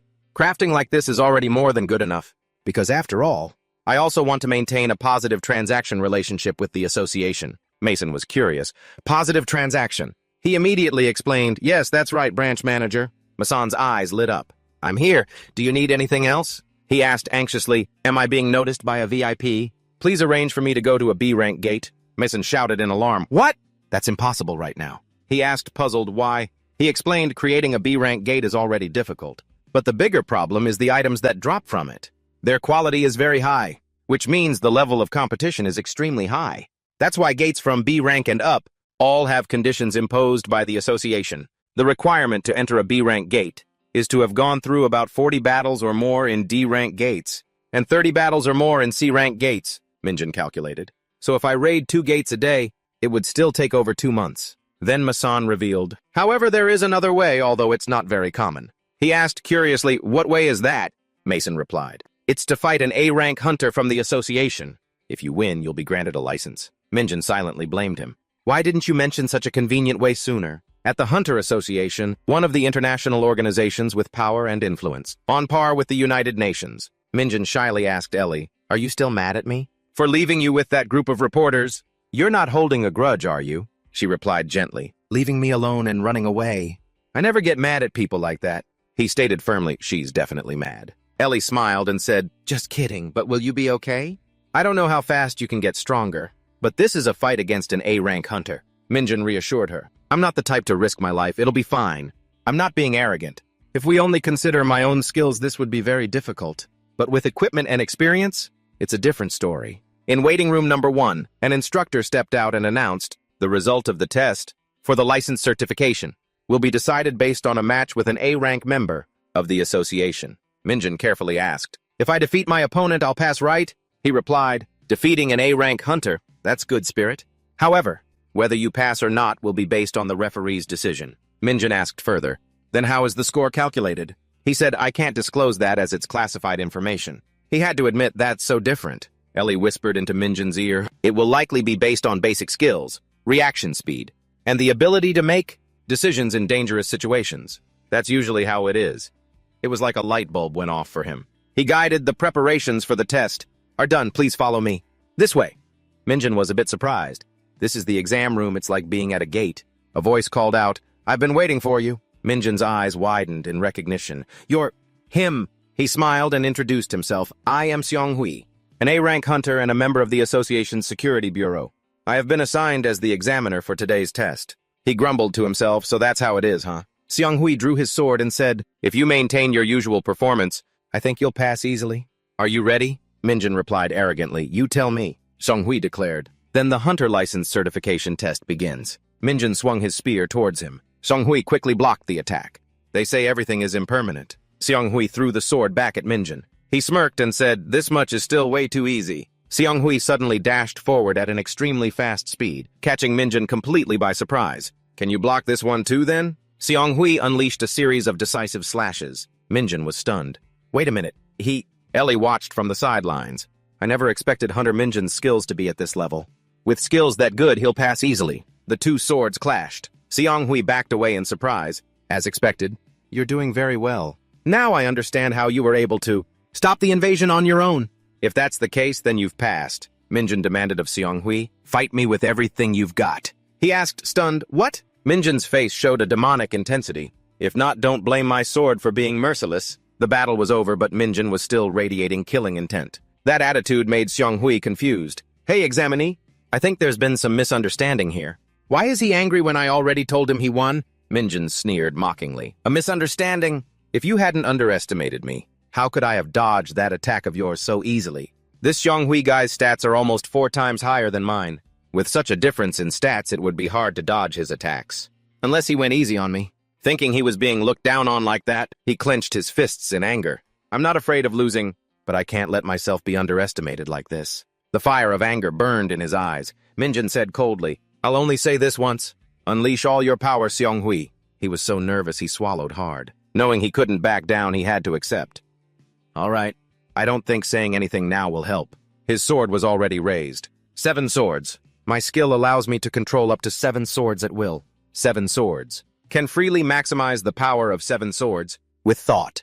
Minjin was satisfied. "Good. You should have used that from the beginning." He immediately took a defensive stance. "To me, an A rank is currently a very high wall to climb. That makes it even more worthwhile to challenge him." Minjin immediately attacked. Seong-hui stood still, assessing the situation. The sound of the 2 swords clashing was deafening. Minjin's full-force attack was repelled. Seong-hui, with the speed of a cheetah, had already appeared behind him at some point. But Minjin had also quickly ducked low and dodged his sword strike. He quickly turned to face Seong-hui. A flash of light from a sword hidden in Seong-hui's sleeve reflected into his eyes. Minjin was worried. "I thought this was just the warm-up, but it turns out he hid a 4th sword as a trap, and for such a small sword. To have such great power shows just how strong his ability is. But why is he limiting his ability by using swords?" The two charged at each other, fighting fiercely. Seong-hui was extremely confident. He didn't look tired at all. "You've really surprised me these past few days." Minjin, feeling bewildered, replied, "You ain't seen nothing yet. Don't worry, it's too fast, so it's hard to dodge everything. I can't hold out much longer in this fight." But Seong-hui's speed was no joke. He readied his sword and struck powerfully in front of Minjin. The swords clashed again. Minjin was very pleased. There it is. He's finally fighting seriously. Based on strength alone, there's not much of a difference. If I try to exploit it, there's definitely a chance. Seong-hui reminded him, "Don't let your guard down. Hunter Minjin." As soon as he finished, a sword shot towards Minjin from behind with lightning speed. He broke out in a cold sweat. "Damn it! I can't dodge it." The sword plunged straight into Minjin's body. A horrific explosion shook the ground. Minjin's body slammed into the wall, causing it to crack open. Seong-hui was also out of breath. He sighed in relief. "Is it over?" But then that foot stood firm again. Seong-hui felt bewildered. "Hunter Minjin, that was a blow that could easily take off an arm. How could you be unharmed after that attack? Could it be?" He created an explosion to escape that situation. Minjin emerged from the dust cloud, making Seong-hui wary. "Who in the world are you?" Minjin also felt like he'd been to hell and back after that attack. His face was pale as a sheet. "Damn, that hurt.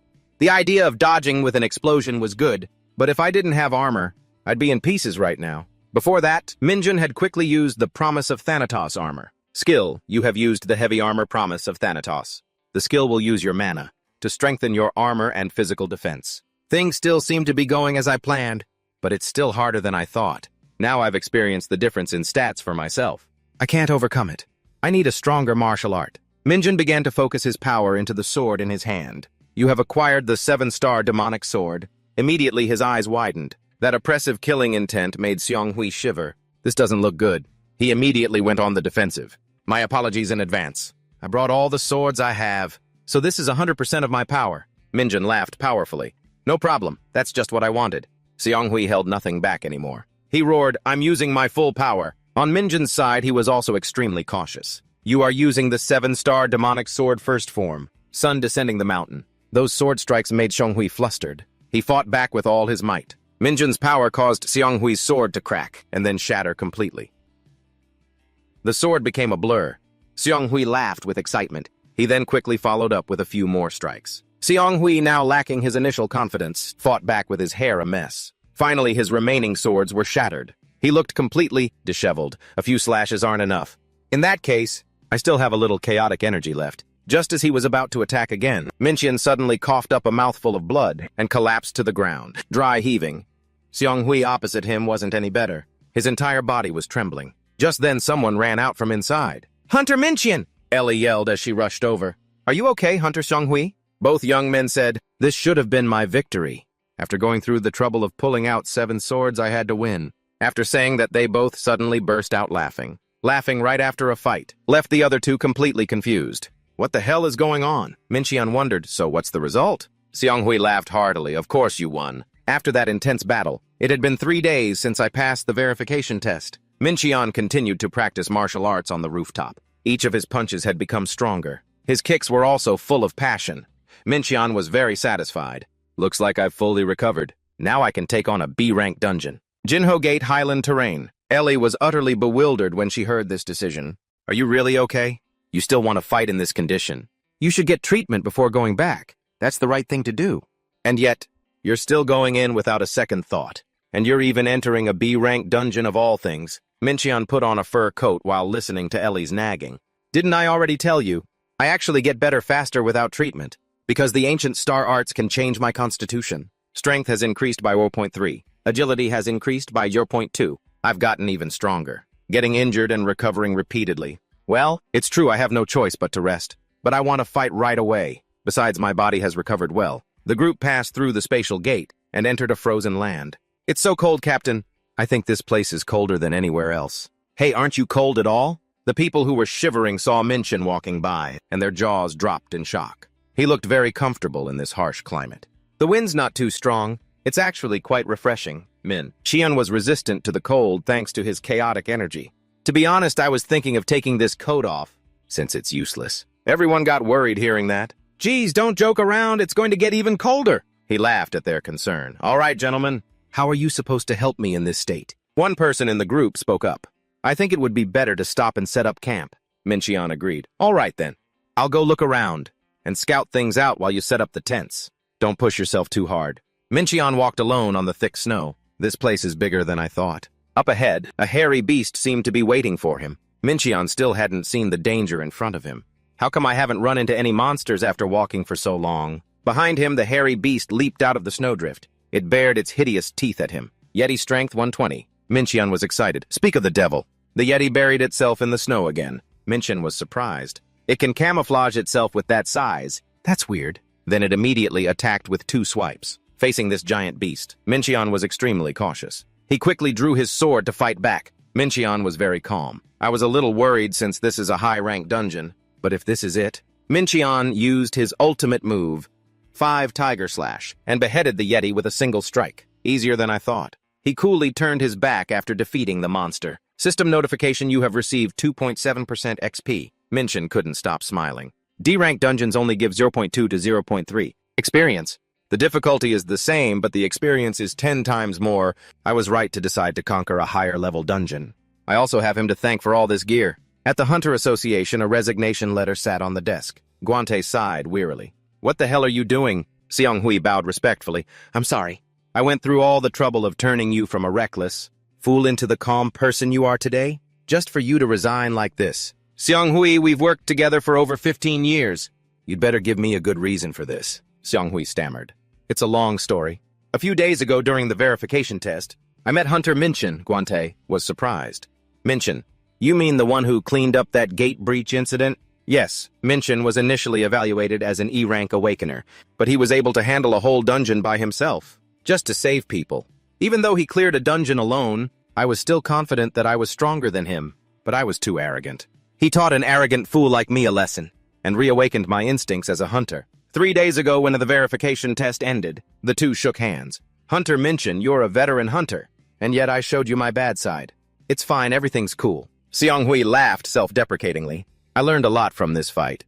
Will you continue to get stronger? Of course. You just wait, I'll catch up. Seong-hui issued a challenge. Mincheon didn't understand. Sure, good luck. What does this guy want to catch up to? For an awakened person like me with this kind of ability, it's hard to get stronger through normal means. But I can still break through my limits that way. Chief, I want to become even stronger. It's not that I want to, I have to become stronger. Therefore, I will enter the tower. Seong-hui clenched his fists. Guante could see his determination. Looking at his eyes, it seems he's made up his mind. A giant tower appeared in the middle of Seoul, along with the first great earthquake. Anyone who could overcome its trials could become stronger. But the risk was that they had to bet their own lives. Seong-hui was a hunter who had almost reached his maximum potential. He didn't need to go through that again. The chief thought long and hard. Then he suddenly tore the resignation letter in half in front of Seong-hui. I didn't see any letter. Because you've worked so hard, you're allowed to have a vacation. Come back to work when you're done. Seong-hui was deeply moved by Guante's attitude. He bowed deeply. I will return after my vacation and find you, sir. Guante even joked, don't forget to bring me back a souvenir. Yes, sir. He's probably determined on his path to seek more strength. I won't back down either. Hunter Mincheon B rank dungeon day 3. Time, remaining 40-30. If I don't kill the boss, the monsters will keep appearing near the gate. When the monsters stop spawning as much, that's the right time to go hunting. Mincheon continuously looked for monsters to level up. He received a lot of XP. You have reached level 15. System notification. To trace the soul's remnants, your new abilities have been awakened. You have awakened Charm. You have awakened Hellfire. Mincheon was surprised. What is this? Dongyeon heard him talking to himself and asked curiously, what's wrong? Mincheon quickly denied it. It's nothing. Let's rest a bit and then continue. The Authority of Sin.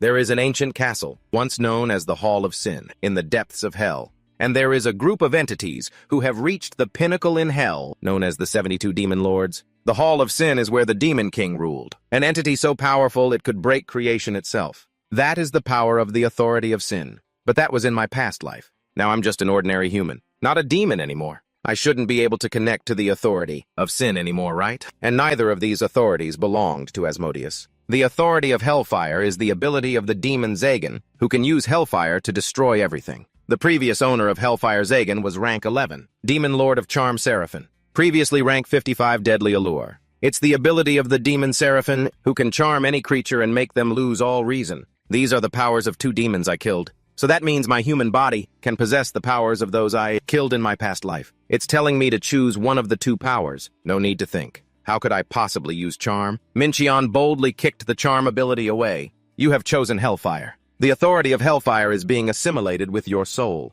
You can now possess both dark and light energy. The Authority of Hellfire is transforming into Abyss. Mincheon was stunned by the announcement. Why is it transforming again? I want to try my new ultimate move right away. Just in time, 3 monsters appeared. Come at me, you white-headed monkeys! The 3 Yetis were so angry they could have changed color. Let me test my new move on you guys. Lately, the common sense I once knew has shattered into 100 pieces. I've been reborn in a human body, and a human like me possesses a demon's relic, the Authority of Sin. With his new power, Mincheon immediately used it on the Yetis, using Hellfire. 150 mana consumed. Hellfire Spark, a type of authority that can create sparks from light, darkness, and chaos. The shape and type of fire will change based on the user's will. I know about Hellfire, but what is Sanctification? Mincheon ignited a flame on the Yeti's head. The fire engulfed its entire body, making it scream in agony. The authority of the demon Zagan Hellfire. This Hellfire will burn the target forever, as long as I have enough mana for it. I still remember, seeing their comrade burn down to a skeleton made the other Yetis turn pale with fear. Mincheon was still confused. So what is Sanctification?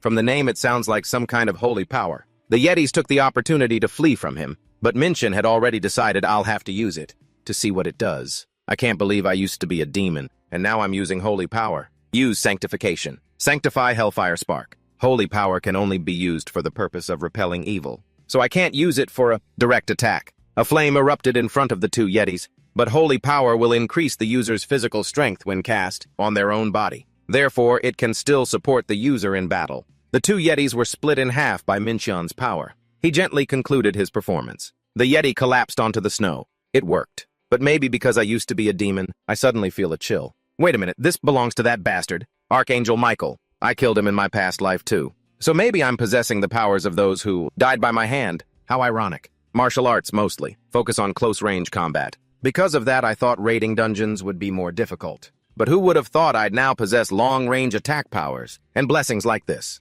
That's enough hunting for now. Time to kill the boss and close this gate. Die, you human! The little ice goblin shouted arrogantly. It then brazenly attacked Minchin's group.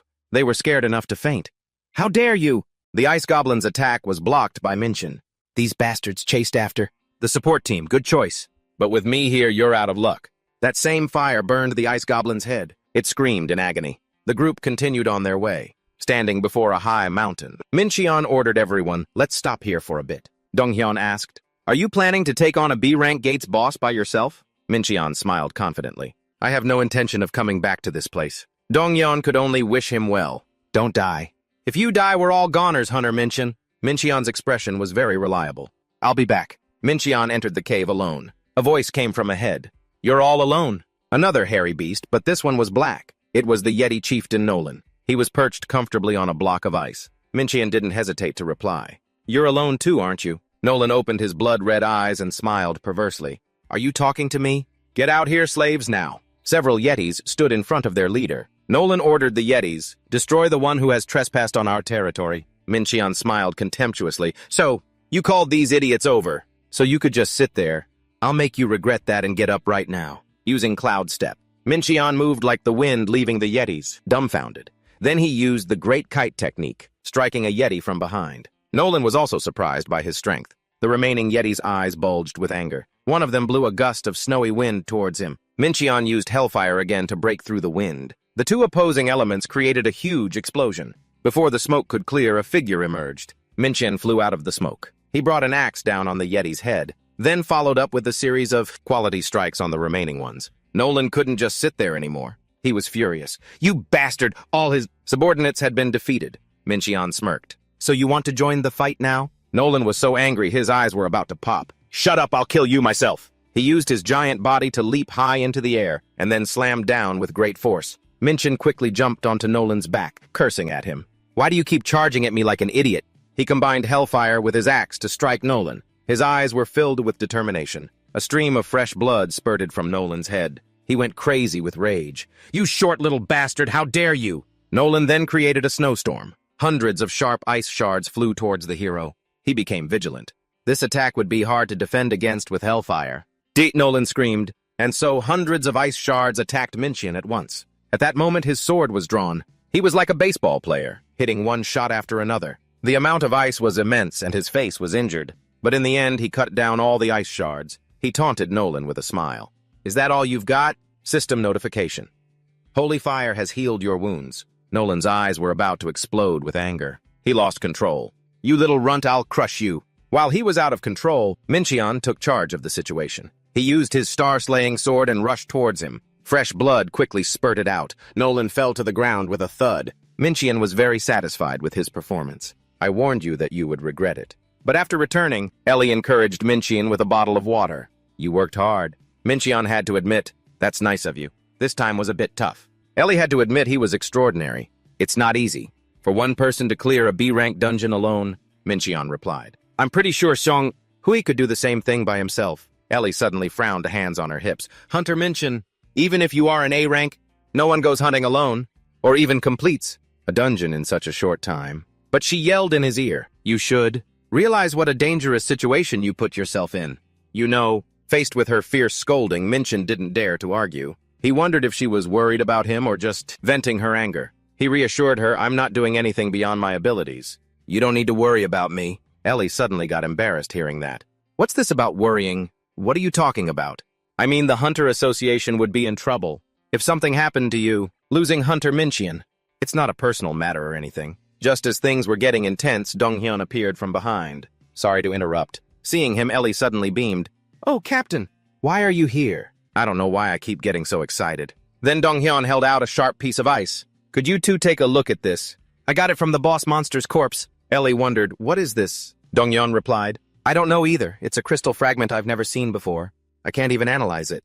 Seeing the ice shard, Mincheon felt a slight twinge about it. It looks like a useless crystal, but it's a fragment of the Key of Dronka, one of the 5 legendary tiers. a fragment of the key that allows entry into the trial of Dronka, a hidden area somewhere on the 5th floor of the Tower of Trials. This is an item related to the tower.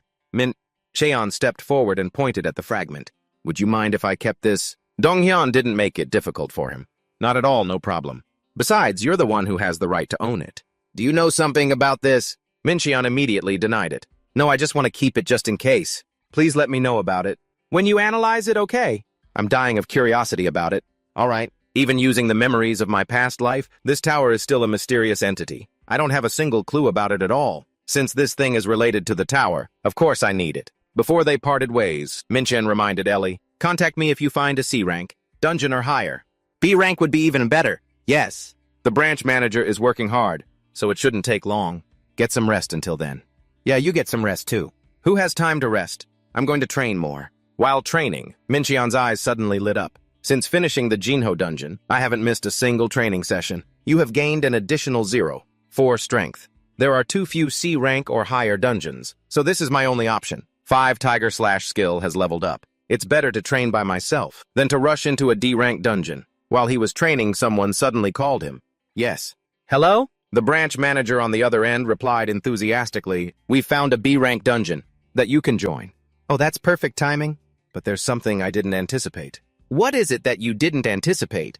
They announced that a very large gate has opened in Korea, but the association has designated this case to be handled by guilds, working together. You mean I have to cooperate with other hunters? Yes, but since you only hunt solo, I was going to refuse this request.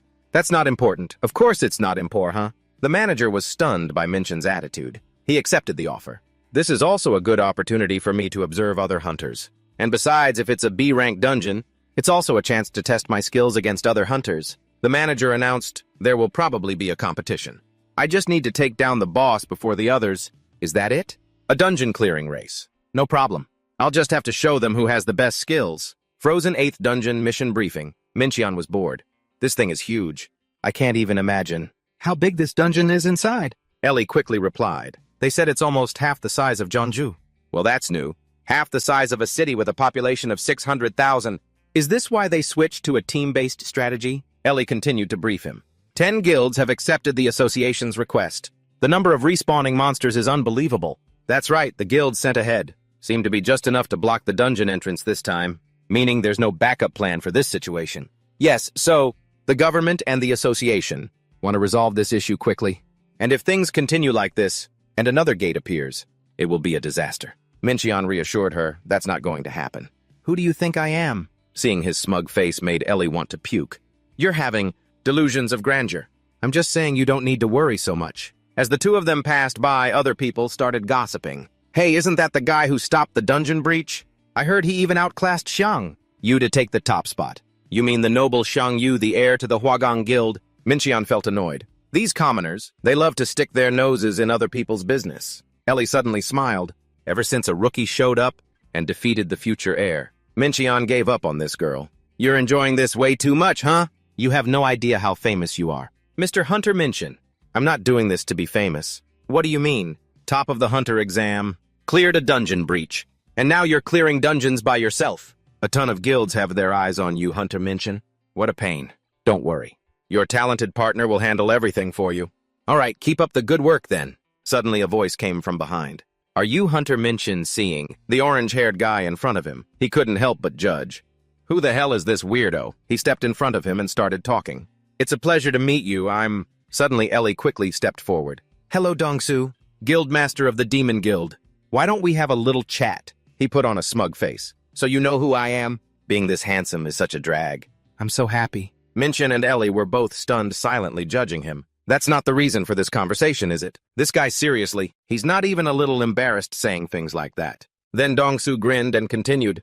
It's great to spend some time with a beauty, but I came here to talk to today's shining star. Mincheon wanted to leave before even hearing him out. I should just turn him down right now and get it over with. But why does this guy seem so familiar? More precisely, he has a familiar scent. He quickly activated his true eye and smiled arrogantly. I think I know who he is. Then he proactively started the conversation. I'm Mincheon, Dongsu replied immediately, just as I've heard about you. This confidence is very suitable for a future talent who will lead the country. Did you come here just to say that? I simply came to say hello. The two shook hands. Mincheon silently activated telepathy. Using chaotic energy like this is so boring. Cheon seemed to be transmitting his words through telepathy. Veda Demon, your human disguise is pretty good. Dongsu immediately froze. Mincheon maintained that scary smile. You must be curious how I know, right? Once I turn off the telepathy, you can't do anything. Frustrating, isn't it? Mincheon suddenly had an idea. Should I lure him in? He turned to Ellie and said, I'm going to look around the gate. Ellie wondered, what about the support team? Mincheon gave a random excuse. I want to check the level of the monsters first. Then he turned to Dongsu and said, as you can see, I'm quite busy. Dongsu played along with Mincheon. Oh, my apologies, I've disturbed you. After getting closer, Dongsu revealed his true nature. I'm pretty sure we'll meet again. Hearing that, Mincheon chuckled to himself. He took the bait immediately. He didn't hesitate to reply. I'm not interested in men. The bait is set. I provoked him right to his face. How could he resist? At that moment inside the frozen 8th dungeon, Dongsu appeared in front of him again. Hunter Mincheon, you're still here. Mincheon stood with his arms crossed. I'm waiting for someone. He still didn't give up. So you already had an appointment. Mincheon was tired of Dongsu's acting. He said, stop playing. Dumb you damn demon. You're nothing to me anymore. Suddenly, Dongsu's face twisted into a terrifying smile. He laughed like a madman. His eyes turned blood red. I was quite worried that there was a human who could know my identity. But I never thought you'd be this stupid. Mincheon remained calm in his response to Dongsu. Are you done laughing? Hearing that, Dongsu replied, you have no reaction to learning about my power. Not really. But deep down, he was lying. Veda of the goblin race. Can I even last 10 minutes against this bastard? The reason he's not on guard at all is because he's confident he won't lose to a human. Just then Dongsu spoke again. Well, it doesn't matter. I'll give you a chance to confess why you know my identity. I will grant you a merciful death. Mincheon replied softly. I understand why you're so confident. Because I was also a demon in my past life. The arrogance of a demon. It's time to use that to deal with him. Mincheon put his hands on his hips and shouted at Dongsu. Are you kidding me? A demon with mercy. Dongsu gathered power into his palm. I was going to give you a painless death. With the power granted to me by a supreme being, sealed in my left hand, black flame. Mincheon wasn't scared at all. He even mocked him, you talk a big game. Can you shut up for a second? Talking this much. You must have been bullied a lot in school, huh? Hearing that Dongsu was so angry he could have coughed up blood. His face turned red. Putting on a tough act, gritting his teeth. When you see the opponent's reaction, Minjun chuckled to himself. That's right, I've been waiting for you to attack. Perhaps the easiest thing in the world is to trick a demon. Minjun quickly activated Hellfire, using 300 chaotic energy. That overwhelming aura suppressed Dongsu. The demon Vede panicked at the sight. What is this? Am I trembling? What are those flames? Minjun spoke. Are you really that dumb or just pretending you're only realizing it now? Every demon in hell recognizes the authority of sin. All demons have an instinct to recognize that power. Veed must have realized by now that I am a demon of a much higher class than him. Minjun openly declared to his opponent, I am the one who created the Age of Fire, the father of darkness and the symbol of destruction. Veed quickly recoiled, no longer daring to speak loudly. Like a supreme being, Minjun created fire in his hand. Oh, little demon. The Lord of Flames has heard your call. Lord Ifrit. Faced with Minjun's presence, Vede was terrified. Lord Ifrit. Minjun silently observed the person before him. Veed trembled, breaking into a cold sweat. He immediately knelt. Vede, of the demon race, seek an audience with you. The Fire King Ifrit. Veed was still completely bewildered. Why just why? Why is he in a dimension as remote as this? He was a great spirit, but was eventually corrupted into a demon in his quest for power. The Fire King Ifrit, that damn flame. I mean, that flame is considered the most merciless of all. Minjun stepped forward and spoke. Not recognizing the Fire King is a crime punishable by death. That insolence of yours? It must be cleansed by my flame. Veed wanted to curse out loud. Cleanse my ass! It's more like you want to kill me with that flame. I won't let myself be killed like this. He was about to make a desperate move when Minjun suddenly stopped him. But turning you to ash would be such a waste. Veed froze instantly. What? Minjun continued. I can't just kill someone who can use mana. Like you. You must atone for your sins first. Then he gave a dangerous smile. All right. If you agree to become my subordinate, I will withdraw the punishment. Cleansing by hellfire. Hearing this, Veed's expression changed. Become your subordinate. That's right. If you become my subordinate, I will forgive your sin. Moreover, your talent will not be wasted. This is a merciful offer, isn't it? After speaking, Minjun thought to himself, man, this is exhausting. The system window kept updating. You are maintaining Hellfire. 150, then 100 chaotic energy consumed. Hellfire is a destructive power. Therefore, this power can move on its own. If you want to maintain it in a specific shape, the user needs a high degree of focused control. Only I can do this. Others wouldn't stand a chance. But why am I not just fighting him and using this difficult method instead? Could it be because defeating a demon with this body isn't easy? The difference between species cannot be underestimated. If he refuses the offer and counterattacks, then I'll have to beg for his cooperation. But there's no way he would refuse, becoming a close subordinate to a high-class demon lord. Like me. After a moment of thought, he pressed again. Answer quickly, I still have a lot of questions for you. After asking, he grew anxious internally. Come on, fall into my trap. Hurry up! Veed in front of him kept making incomprehensible sounds, which scared the hell out of Minjun. Damn it, he didn't fall for it. Suddenly, Vede's expression changed, and he burst out laughing. I knew it. I knew a great being like you would see my potential. He wore a smug look on his face. I have potential that even the Fire King Ifrit, and you recognized it too. It's tough being this outstanding. Hearing this, Minjun was at a loss. This guy is seriously weird. Dongsu continued. The others were all just jealous of my talent, so they never acknowledged me. But I knew that someone with foresight, someone as grand as you, would realize how special I am. I will become your subordinate, Ivedi of the demon race. Swear on my soul to protect you. This over-the-top performance gave Minjun the creeps. Maybe I shouldn't have offered anything at all. A notification window appeared. The demon Vede has sworn on his soul to be loyal to you. He will follow any command that you give him, except for commands that require him to erase his own existence. He explained to Vede, In this place my name is Minjun. I understand, Master Minjun. Minjun continued, No need to be so formal. Don't call me Master. Vede asked respectfully. Then how should I address someone who sits on a throne? I'll like you. Minjun shot back. But you were speaking to me informally just a moment ago. Caught off guard, Dongsu fell silent, unable to say another word. Having made him eat his words, Minjun nonchalantly changed the subject. Forget about all that. Besides, are there any other demons who have come to Earth? Hearing this, Dongsu quickly replied, Yes, my lord. I mean Hunter Minjun. Let me tell you everything I know. According to Vede, 5 demons had come to this Earth, including himself, to conquer Earth. They had been ordered to build up forces in South Korea. A dark seal. They had received a dark seal to minimize the restrictions they faced. I don't know who developed this kind of secret art, but surely at least one of the 4, no, and now only 3. Dimensional demons is involved with the dark seal. Jocelyn, who serves the evil demon Asmodeus, is the most suspicious one. But luckily it seems the dark seal isn't enough to counter the restrictions.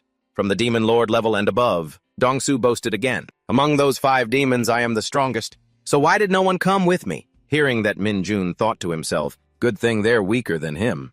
If anything happens, I'll be safe. But if the celestial realm finds out about this, a great war would probably break out. In the past, the celestial realm and hell had confronted each other at the tower that appeared in South Korea. After the death of Deimos, it was difficult for hell to continue the fight. The celestial realm realized there was nothing to gain from continuing to fight. Hell didn't have enough forces, because one of the dimensional gods had died. Therefore, both sides reached a ceasefire agreement, and South Korea, where the tower was located, became a third neutral party. But the demon race came here despite the treaty, because the restrictions are weakening. At this moment, Minjun pondered. They must be watching the tower too. The demon race is a species that will do anything to possess power, so I can't just let this be. There's a possibility of a great war breaking out at any moment. I have to prepare in advance. Then he said to Vede, I have a command for you. Vede replied enthusiastically, Please speak. I will complete it perfectly. Minjun was taken aback. Damn, why so enthusiastic? Minjun gave Dongsu a look full of trust. From now on, you will be my eyes and ears. Dongsu was a bit shocked to hear that. I'm the eyes and ears of Lord Ifrit. If he could, Minjun really wanted to ask him about the situation in hell or the demon civil war, but he would become suspicious. Although he can't betray him, to ensure his complete loyalty, it would be better. So Minjun had to suppress his own desires and pretend with him. While you are carrying out that Jocelyn's missions, make sure to report back to me what they are planning. Dongsu replied emphatically, Leave it to me. I will do my utmost for your great plan. Minjun smiled dangerously. Very reliable. The situation in South Korea North, South Korea, world peace. I couldn't care less about that stuff. It's just that I can't forgive those who dare to cause chaos.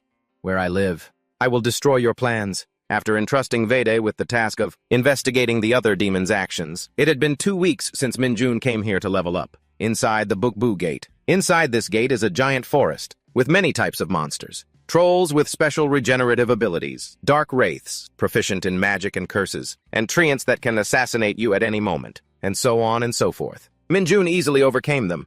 To him now, they were just experience points. To think that in just 2 weeks after the Cheonhodong incident, Minjun could develop this quickly. Real combat is the best. In martial arts, people often repeat a single stance over and over, or use martial arts in actual combat to master that art. Throughout this process, you will gain enlightenment and become more and more proficient. He no longer needed to go through that repetitive process, because when he was Deimos, he had already received those enlightenments. The biggest problem right now is that he doesn't have the physical body to utilize that enlightenment. In reality, his current body needs to go through actual combat to learn the martial arts stances. Once he has both the mental enlightenment and the muscle groups that can move proficiently, then Minjun will be able to unleash the full power of his martial arts. While he was thinking, a monster appeared behind him. It dragged its giant body towards him. Minjun grabbed his sword. "You're being too noisy." He used the 5 tiger slicing technique, slashing the axe from the monster's hand, disarmed it through a punch. Minjun braced himself, then unleashed a perfect strike. The monster was down in an instant. The system announced, "You have gained 0.6% experience." Minjun grinned mischievously. This is the true power of the sword. Before I couldn't control that overwhelming power, and so it just leaked out.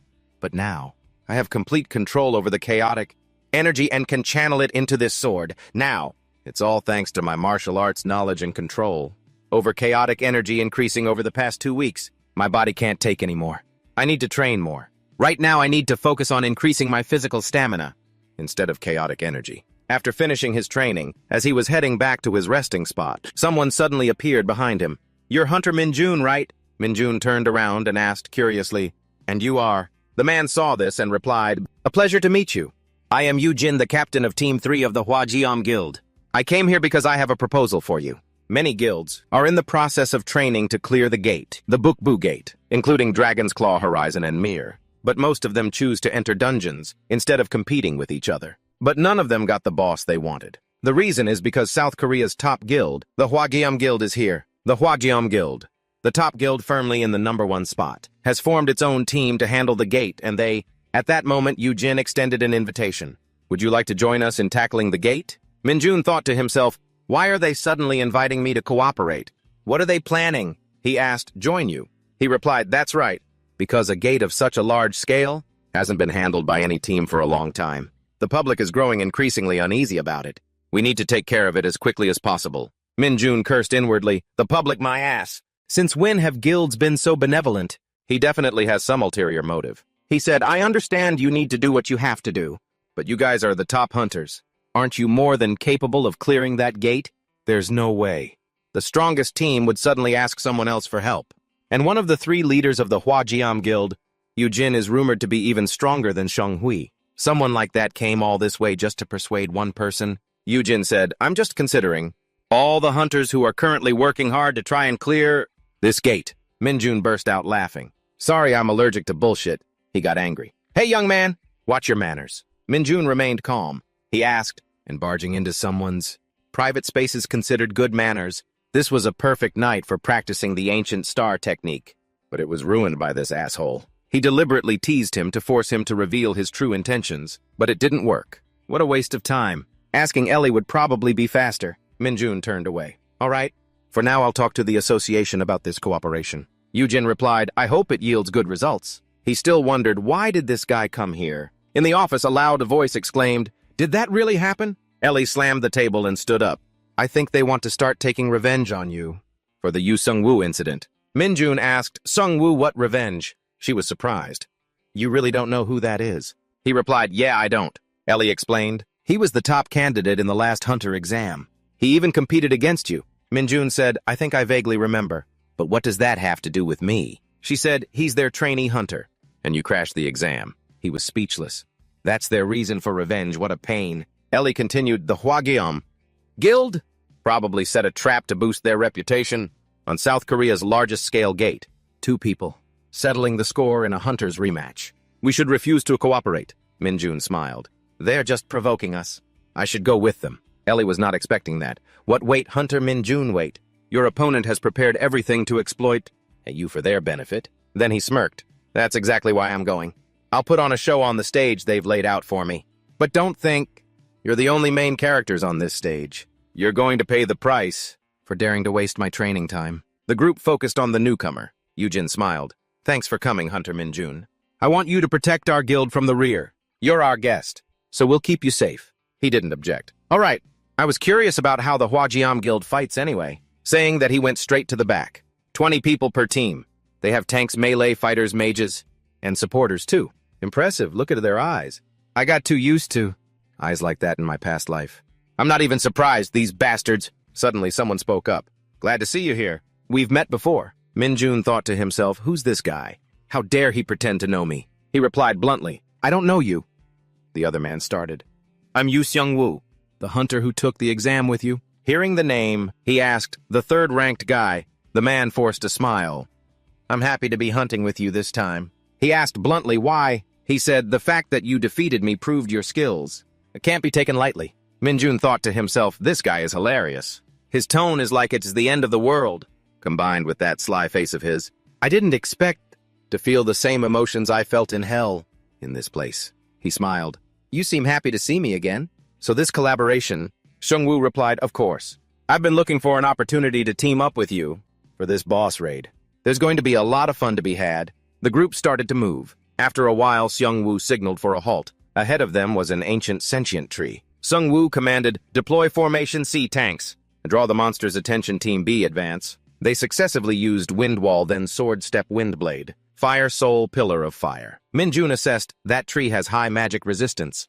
Melee hunters attack first, and then it's the mage's turn to attack. The rookies of the Hwajiam Guild, they might be a bit outmatched compared to the frontline hunters, but this is still the tactic of veteran hunters. Tank melee, magic and support. They all optimize their roles in battle, but he yawned. A bit boring. When will this be over? Just as I thought. This style of hunting really doesn't suit me. If I don't fight, now with my all, it's no different than stagnating my own potential for growth. Is Yujin just standing there watching? It feels like he could easily handle everything himself. Seung-woo just used his continuous slash technique. He smiled. The tree had been chopped into many pieces. It was over. He asked, Hunter Minjun, what do you think? He replied, not bad. He was satisfied. Our guild has only just begun the hunt. Minjun said, you are all rookies of the Hwajiam Guild. I'll be expecting more from you. He sighed. Seung-woo. He's definitely going to get more attention than the other hunters. But there's no stage for you today. Strong firepower detected. Hostile target. Follow the strategy and destroy the target. The girl panicked. Fireball! Minjun immediately shielded her. A powerful beam of light descended. He deflected it with his sword. The system indicated low contribution. A portion of your experience has been deducted. You received 0.3% experience. Probably because the other hunters succeeded, he said. I didn't even get half the experience. Hunting for 5 hours with them, it is worse than hunting alone for 2 hours. He guessed he was just meant to hunt solo. At that moment, Yujin spoke. Inside this gate, this entire mountain is the boss's territory. From here on, it's a dangerous area. Don't let your guard down. I've said it before. I won't lift a single finger. Minjun wondered, so he has a reason not to participate. Yujin clapped Seung-woo on the shoulder. Vice Captain, I expect you to try even harder and not make any mistakes. After this is over, he replied, understood, sir. But I'm not sure there will be a chance for Hunter Minjun to participate, sir. But the truth is he did join us. So let him take his share of the reward like everyone else, without having to do anything. Commander, your kindness is truly unparalleled. Minjun thought, is he trying to humiliate me like this? He laughed out loud, attracting the attention of the two. Then he said, excuse me, Commander. I believe I already told you I'm allergic to bullshit. Yujin got angry. Your words are quite harsh. We are all comrades in the same team. He replied, who was it that invited me to the team in the first place? If you planned this from the start, I'd rather hunt on my own. Since it's come to this, how about a bet? Your team and I, let's see who kills the boss first. If you're scared, then leave. Your raid party and me, let's bet on who takes down the boss first. Even I can't beat all of you. Take one person out. Minjun suggested, pointing at Yujin, you get out. He got angry. You're taking the joke too far. You think you can win if I don't participate. He said, of course I can win. It's just 1 versus 20. I've prepared to make things even for you. So you have to do something too right. They felt insulted upon hearing that. This bastard. How dare you look down on us? Minjun gave a friendly smile. I have no obligation to follow everything you've arranged. Seung-woo asked, Commander, how about we agree to his demand? Yujin asked back, Vice Captain. Hey, are you serious? You want to accept that ridiculous bet? He said, Hunter Minjun was the top contestant in the Hunter exam. He must be very good at something. Do you understand what I mean, Commander? Yujin had no choice but to agree. Fine. However, if you're in danger, I will intervene. Minjun laughed. No need. A white smoke rose around him. After all, the smoke began to cling to each of them. They looked panicked, but Minjun smiled. I'll be the first one to take care of it. With that, he vanished in a flash. Relying on his own keen eyes, he could see one thing from those slowpokes, that he would be the one to take down the boss faster. It had become a race against time. Minjun walked for a while but didn't see the Hwageum Guild following him. Come to think of it, they all have extra boots and backup gear. Maybe they know something about the boss. I already knew the boss's territory was this entire mountain range. If Hwageum knows too, then I don't know what the boss is, but it's so strong that Hwageum didn't dare to act immediately and had to prepare. Even so, those preparations don't really matter.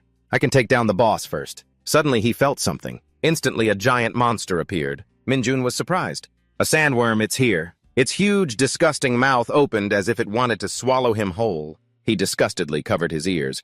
As big as a mountain, but also incredibly loud. It kept roaring. Minjun, while blocking its attack, said, "What? Can it understand what I'm saying? I won't be able to hold my ground if I don't enhance my energy." The guardian sandworm has no eyes, but it uses vibrations and sound to find its prey. Just then, it opened its terrifyingly large mouth again. Minjun was a bit surprised. So fast. And it has both armor and excellent regeneration. This monster is going to be a problem. Its open wound healed in a flash. Minjun thought to himself, I can't dodge this attack. He took out his weapon. In that case, I'll fight to disable it. The Hwageum guys haven't arrived yet. They must be preparing a lot of things to face the sandworm. Minjun jumped onto the monster's back, but unfortunately for them, and it seems I'll be the first to take this worm down, a sharp blade was drawn. He landed a clean slash on its back. The sandworm cried out in pain. He thought to himself, it seems a bit stronger than I imagined. But it's effective. I don't just have martial arts. With that, he swung his fist. Aim for the soft flesh under this shell. The cut was too clean. One more round. Over at the Hwageum Guild's side, they asked each other, an earthquake. The other one scolded, "You idiot, it's a landslide. Run, what the hell just happened?" Did that hunter just provoke the sandworm by himself? No. The female hunter was startled. Before her was the giant sandworm. The three of them witnessed this scene. On this side, Minjun was still calmly fighting it. He fought comfortably with a smile on his face. A member of the Hwageum Guild was amazed. Those movements, can a human do that? Of course, our commander can. Sung-woo started to get jealous. He's fighting the sandworm all by himself. I thought he'd be scared hiding in a corner with his tail between his legs. Just then, Yujin put a hand on his shoulder. Stop. If you start a melee fight now, I can't guarantee the safety of the entire team. He refused. But Commander, if we lose a bet like this, Yujin cut him off. We miscalculated this time. There's no chance of winning. We have to go back. Trust in my potential and the guilds. In the end, Sung-woo had no choice but to obey. I understand, Yujin thought to himself. Anyway, to think he's actually defeating it. I guess he's not that different from Seung-woo. It's not just a hunch. His decisiveness and sharp vision seemed to be able to predict the worm's movements, inflicting terrible injuries without making any mistakes. Not even the smallest one? The sandworm might also be difficult for Seung-woo. But even if he had the same physical abilities, could he dodge all those attacks on his own? Impossible. There's no chance for Seung-woo to catch up to him. He might become a liar. Minjun stopped his sword. Isn't your preparation taking too long? Why did you even come here? He burst out laughing. I won, and I didn't even get to see what you guys prepared. A gate opened. The Hwageum Guild appeared to the welcome of the audience. The Hwageum Guild's raid team has cleared the gate. Minjun provoked Seung-woo. Have fun cleaning up. He thought to himself, of course they're going to be furious. So angry they won't be able to sleep. After saying that, he turned around. Behind him, someone was waiting. Ellie asked worriedly, what happened? He replied smugly, what are you asking? Of course I destroyed it. In the office, crisp laughter rang out. Ellie was excited. You're going to get dozens of advertising offers from this, Minjun replied. But that also means you're about to have more work. Are you okay with that? She affirmed, I always love this kind of work. Minjun smiled. You really are a workaholic at times like these. Ellie was annoyed. Hearing that from someone like you makes me uncomfortable. He didn't understand. Why, she explained. You're addicted to hunting, what else? That hit a nerve. He said, there's no need to look for gates for a while. Ellie was surprised. What? Because you feel bad. It's because I'm planning to try and pass the tower's trials. Ellie was shocked. What, even someone? You're not joking, are you? But he affirmed, I'm serious. The people I used to compete with in my past life, most of them have passed the trials of the tower, based on their stories. I'll receive a reward if I pass all the trials, and I can get more mana, items and other rewards. However, you don't always become stronger when you enter the tower. He thought, I'll use everything I can. He gave an order, call the branch manager, and tell him that I want to see him tomorrow morning. As soon as he got home, someone yelled, Hunter Minchin, I've been waiting for you. I heard you're preparing to climb the tower again. I figured you'd need some supplies to prepare for the trip. He pointed to a bag. He asked, already? The man, a companion, replied, talented people must always be prepared. This is a 500-kilo spatial bag. Minchan praised him, you're really on top of things. Mathan was pleased. I am the branch manager after all. I didn't get this position by slacking off. This time the Federation will sponsor it. Please accept it. Minchan spoke frankly, give me a discount and I'll buy it. I can't sleep well just taking handouts from you guys. The Federation is the kind of place that wants back double what it gives. If you're not careful, that's what happens. The Federation's investment money would weigh heavily on Minchan because he didn't want to be indebted. To anyone, he had to maintain a balance with the Federation at all times. Minchan added, and I need your help with one more thing. Methan said enthusiastically, of course, just say the word. He said, I need a construction expert. I'm planning to build a training area with a giant mana vortex. He would be able to immediately detect gates and much more. But since you can't always enter a dungeon to train, he needed a place rich in mana, a place where he could carve a magic circle. But everything would be fine. Each time he trained, he could activate the magic circle and increase his mana reserves. Mathan asked, an energy circle that can store mana, a place large enough to carve a magic circle, and a defensive spell to keep outsiders from entering. Minchan asked, that should be around 700 million won, right? How much would I need to cover all of that? Mathan said, in my opinion, it would only be a little over 600 million. Hearing that, he said, go ahead with that for now and send me the bill. The rest later. The man was excited. If it's not enough, I can help you out. He was left speechless. No, I couldn't possibly accept. Mathan was exasperated. It's so hard to get you to accept my help. I just want to do as you ask. Before leaving, Minchan said, I'm counting on you. Now that that's settled, I'm leaving. Suddenly, the man called out, there's one thing I wanted to ask you. He paused. What is it? The man said, to enter the tower without an invitation, you need to be a pure-blooded human, right?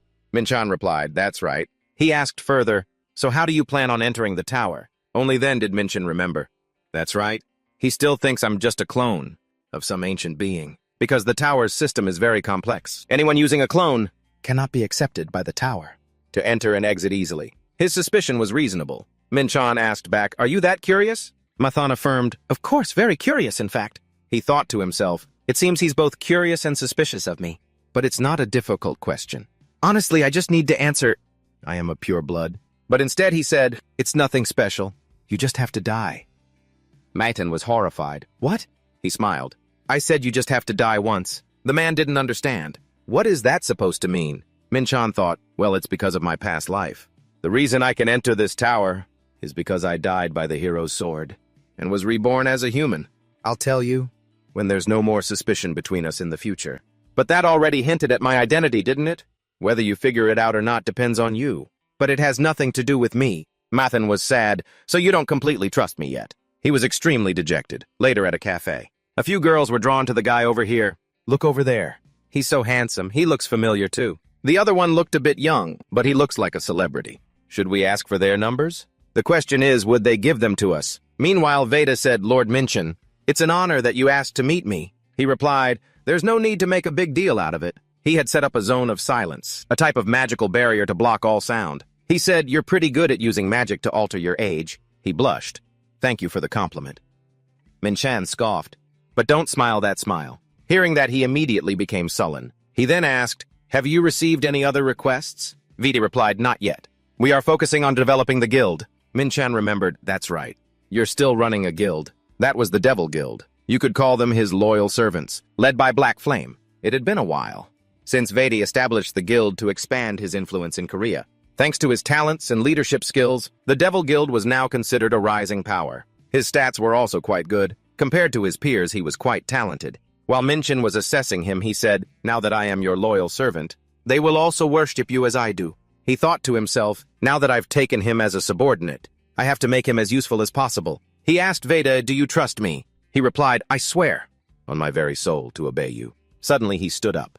If that's the case, don't move no matter what happens. He was surprised, sir. A powerful energy surged into his head. Minchan said, don't be surprised.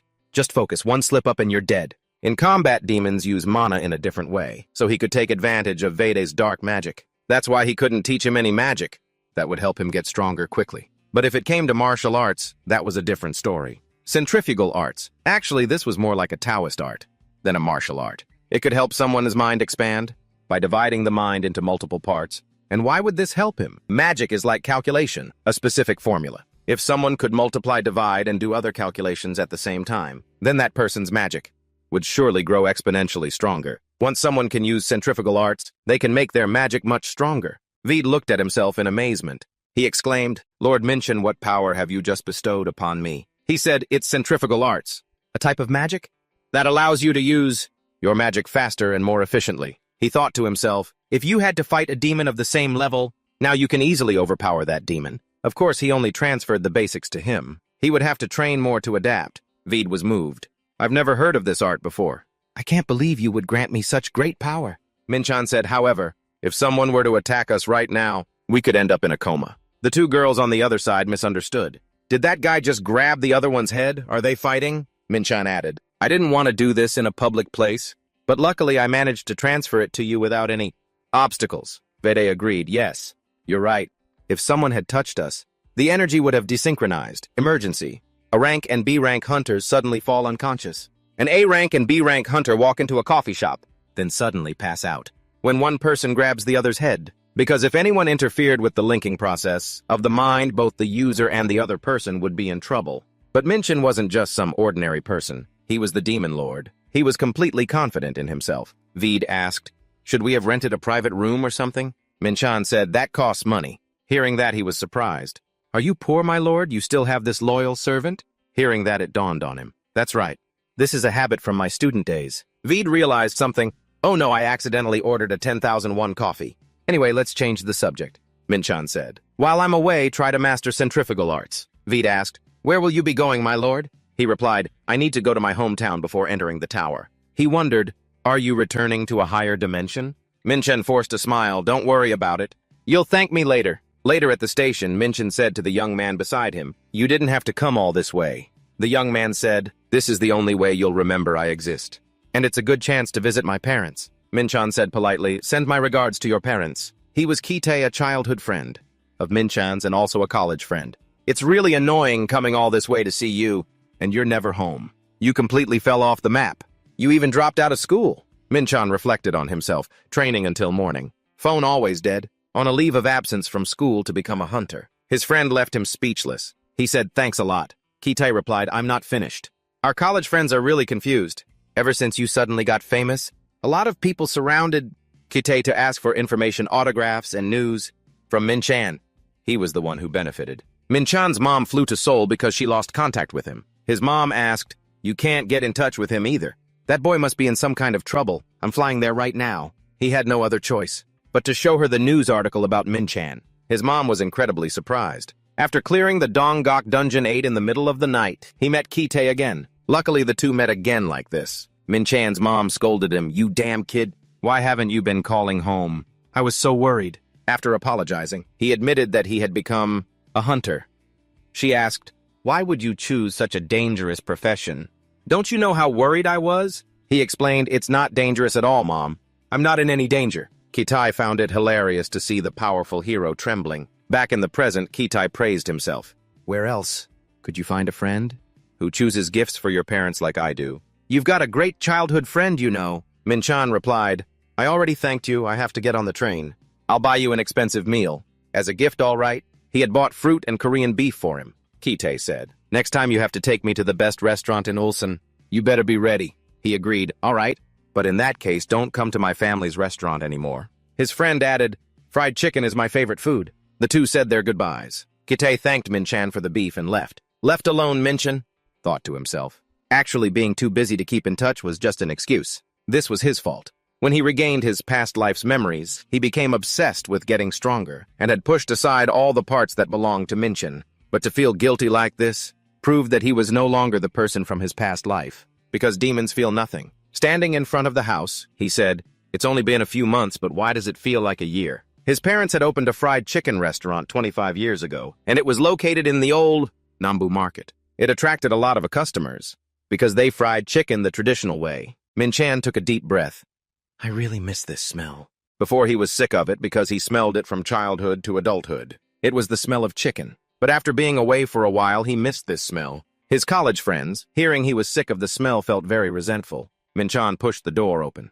He felt very nervous. His mother habitually welcomed the customer. His father came out and asked, "Who is it?" His mother gasped in surprise. "Son," Min-chan smiled gently. "I'm home, Mom, Dad." A whole chicken with golden brown skin was served on a plate. The aroma that awakened all 5 senses filled the air. Min-chan picked up a chicken leg. After holding the glistening drumstick, he took a bite. The piece practically melted in his mouth. This was it, the divine taste that made him forget himself. His father said, "You should have told us you were coming. I would have prepared some of your favorite things." Min-chan said, "I'm sick of chicken." He laughed. "No, you can't find this taste in Seoul. Dad's chicken is the best." His father was excited. "I'll fry more for you. Eat up." Min-chan obediently complied. After regaining the memories of his past, he had forgotten about his family. For a while, Min-chan was born into the boundless love of his family. On the day of his exam, his mother made him wear warm clothes and he carried a heat pack. His father was worried and wanted him to eat another chicken leg. Afterward, Min-chan got into university. His father announced free chicken for 100 people indefinitely. They celebrated for him as if it were their own joy. His parents, the people he wanted to protect the most. The reason he wanted to exist as Min-chan was for his parents. He reminded his parents, "Remember to open your gifts." This gift was the only thing he could give them.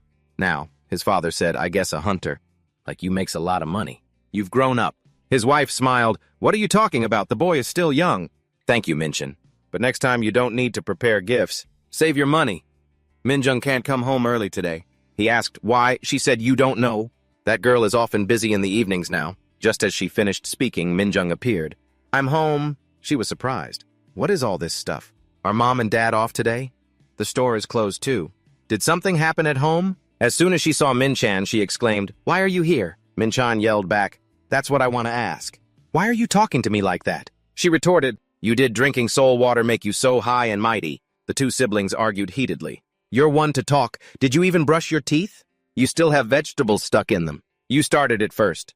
And why should a banker care if someone has vegetables in their teeth?" Finally, their mother had to intervene. "Stop fighting. When are you two going to grow up?" Both pointed at each other. She's the one who needs to grow up. Their mother was helpless. "It seems my children were rivals in a past life." Hearing that Min-chan recalled the bad relationships from his past. Could it be she was one of them? Min-jung went to look at the gifts he brought. Red ginseng, a massager, makeup. "Where's my Korean beef?" He replied, "There isn't any." Her attitude changed. "My sweet big brother, don't be like that. Is there one for me? You have one right." Min-chan refused. "I don't have a sister like you." Min-jung changed her tone. "Oppa, please bestow a gift upon this little sister." He was adamant. "No, you're making me sick. Stop it." "Hey." Min-jung lost her patience. "Hey, I've already said all that and you really don't have anything." Min-chan took out an envelope. "Here." She jumped for joy. "Thanks, bro." He replied, "That's it. Know your place?" She didn't argue anymore. "Fine. Since you have money, I'll let it slide." She went to the table. "Dad's chicken, my favorite." Her dad said, "It's still crispy. I just fried it." Min-chan thought to himself, this sister still won't give up. Just then news came on the TV. The giant gate in Jinju has disappeared after 18 days. Min-chan's mother was surprised. "Honey, that gate finally disappeared." Reporter Jinju went there to check. "I went to Jinju last time and it was huge." Min-chan's mother was relieved. "Thank goodness nothing happened." Dad said, "I will protect you no matter what." Hearing that, she scolded him. "Why would you say something like that in front of the kids?" Min-chan thought to himself. "I didn't want to close that gate too soon. But since I realized that gate was near my house..." Seeing everyone's reaction, it seems like a good thing. The reporter said, "The hunters contributed to closing this gate. Here with us is one of those hunters, one of the 3 guild masters of the Flower Sword Guild, Hunter Yujin. This boss raid was assigned to a single hunter, Min-chan." His parents were surprised. "Isn't that Min-chan?" He spat out all his water. The reporter continued, "Hunter Min-chan during that test, he also contributed to breaking the gate." "That's right. This plan was carried out through a combination of the Flower Sword Guild and the Federation of Stars." Min-chan watched and judged. "If you're going to use my photo, at least use one where I look human." Hearing the reporter say the Flower Sword Guild had helped him in the boss raid, Min-chan's jaw dropped. The hunter test, the gate break, and now the big gate. We look forward to the future achievements of Hunter Min-chan. After the reporter's sign-off, the family fell silent. Then his mother turned around and called "Son." Her face was murderous. "You should explain something, shouldn't you? You said there was no danger." Min-chan could only smile awkwardly. "Where should I begin?" The next morning at the familiar chicken restaurant, Minchan grabbed his phone. He complained his head aching. I've spent 2 days lazing around. Day 1, he only told his family the normal parts and spent time with them. Day 2, thanks to Kite, he was able to go drinking with friends. After coming home, unlike in his past life, he was able to enjoy his current life as Minchan. In his past life, he just ran away from everything alone. But now he felt like he was truly living as Minchan. He smiled. This is fun. Finally, he promised himself that he would become even stronger because he couldn't face the others with ordinary strength. To protect the ones he loved, he had to become stronger no matter how dangerous. At the train station, he said goodbye to his family. I'm leaving. His mother warned, son, don't do anything dangerous. He said, don't worry, Mom. I'll never do that again. She said in a threatening tone, never do things like the Donggok Gate Pass again. He replied, that will never happen again. He thought to himself, if Mom says so, I'm sorry, Mom. His mother said again, remember to keep in touch with me. Last time you made me very sad. Minchan replied, I'll try. She pulled him back. What do you mean, try? Minjung asked, when are you leaving? Isn't it time for the train to depart? He said he was leaving right away. You just want me to get lost, don't you? We'll see if I give you money next time. Her tone changed. My respectable older brother, I will fulfill my duties as a daughter to fill your position. Travel safely. Minchan said, I know, you'll be fine without me. But soon enough he arrived at Seoul Station. The train was pulling into the station. When the train stopped, he got off. His face was full of surprise. Right on time. Ellie was already waiting there. He said to Ellie, you're right on time too. She replied, have you ever seen me late? Thinking back, it was true never. She smiled, and that's not going to happen in the future either. She added, you're heading to the tower, right? He confirmed, that's right. Minchan instructed. Call Matan and tell him to proceed with my request. At this moment, he was walking towards the tower entrance. This is the entrance to the Tower of Trials. He felt another strong source of energy, and the gate's here. I should go in. Just as he was about to open the door, someone called out, wait! Ellie asked, Hunter Minchan, don't you have anything to say? He was surprised. Me, did I forget something? She was angry. If you want to come back safely, then you have to say you'll come back safely. Only then did Minchan realize, I haven't said goodbye. He thought to himself, is that really important? I'll still see her when I come out. Those who want to enter the tower will be inside for a period of time. On average, when entering the tower, the survival rate is 70%. His physical stats were not up to par. Him being E rank was indeed a bit worrying, but he still had skills and karma from his past life. He knew Ellie was worried, but he would be fine. He thought to himself, I won't see Ellie for a while. Someone who worries about me besides my family. Then he said, let's go eat together after I get out. She was surprised. Go eat. At that moment, the entrance opened. Before leaving, he said, yes. Not for work, but just personally. I won't be gone long. Finally, he smiled, I'll be back soon. After the entrance opened, Minchan decisively stepped inside. This is inside the tower. It felt as if his body was merging into the darkness. All senses were blocked. He couldn't see anything or feel anything from behind. He used the ancient sensing art. First, I must use my senses to analyze this place. Suddenly, a voice echoed, welcome to the trial. Minchan wondered, this calm voice, who is it? They took away my senses and welcomed me. This is an interesting welcome. Then he turned to a spot. Over here. The person was surprised. Impossible, you can see me. He replied, just a rough outline. The person said, that's pretty good. With a snap of his fingers, the darkness vanished. A person wearing a bear mask appeared. Welcome to the trial. Hello, I am the manager of the 10th floor tutorial. Lucy. Minchan asked. A bear mask. He was indignant. A bear. You should get your eyes checked. This is a bald lion. He scoffed, a lion. What the hell, just get on with the tutorial. Stop talking nonsense. Lucy commented, this guest is quite impatient. He said, call me Minchan. My parents gave me this precious name. Lucy laughed. All right. From now on, I will call you Minchan. Before starting floor 0 of the trial, Minchan looked ahead in surprise. It's just like the player status system, because they have awakened as tower hunters. Trial floor 0. Mission combat trial. Prove your worth by participating in an endless battle. It will end when the challenger dies, resurrected by the tower's authority. Equipment limit and stat limit. Lucy said you can see the information anywhere, as long as you shout status window. Minchan thought, the status window in front of me? Impossible. It's all just random. This will be interesting. His stats will be temporarily modified throughout the trial. Only one piece of equipment can be used, and equipment cannot be changed during the trial. A werewolf appeared before him. Well then, I won't wish you good luck. On the other side of the screen, someone was observing Minchan. This challenger is a legend. Anyway, he looks the strongest. The assistant manager, Jeannie, said, not necessarily the strongest. His stats aren't that weak, huh? I've never seen a challenger increase so much to balance. Minchan's normal stats, and his adjusted stats are completely different. Genie said, I can't believe it. That such a weakling would dare to enter the tower meant for high rankers. Rankers? He thought, is this a stepping stone for him? Lucy smiled. That's right. If he dies, this will be the end for him. I find it interesting, because he's different from the other participants. I don't know how long he'll last. First trial. Genie thought interesting. It seems she isn't shocked by his low stats. He said, I bet 10 minutes. He's probably only worthy of these adjusted stats. At least. Lucy laughed. I'm betting 10 seconds. Genie was surprised. Even rankers should last at least 2 minutes. Don't change your mind. All bets are like rolling dice. Back to Minchan's side. The werewolf had strength and speed both at 95, HP 50, stamina 50, and mana 50. He assessed a werewolf. If I know its stats from the start, then I have the advantage. Because my stats have doubled, after the adjustment, a werewolf is easy. At that moment, the werewolf raised its claws. It let out a loud roar. Minchan also raised his weapon. The werewolf screamed in pain. On the other side of the screen, Genie and Lucy's expressions changed. Round 1. The werewolf has been defeated. HP and mana have been restored. Wounds are healing. The next trial will begin in 10 minutes. If you wish to start immediately, shout skip. Minchan thought that wasn't even a warm-up, so he skipped.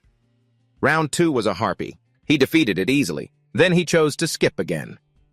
Round 4, a skeleton. The result was the same. Next trial. Again skip.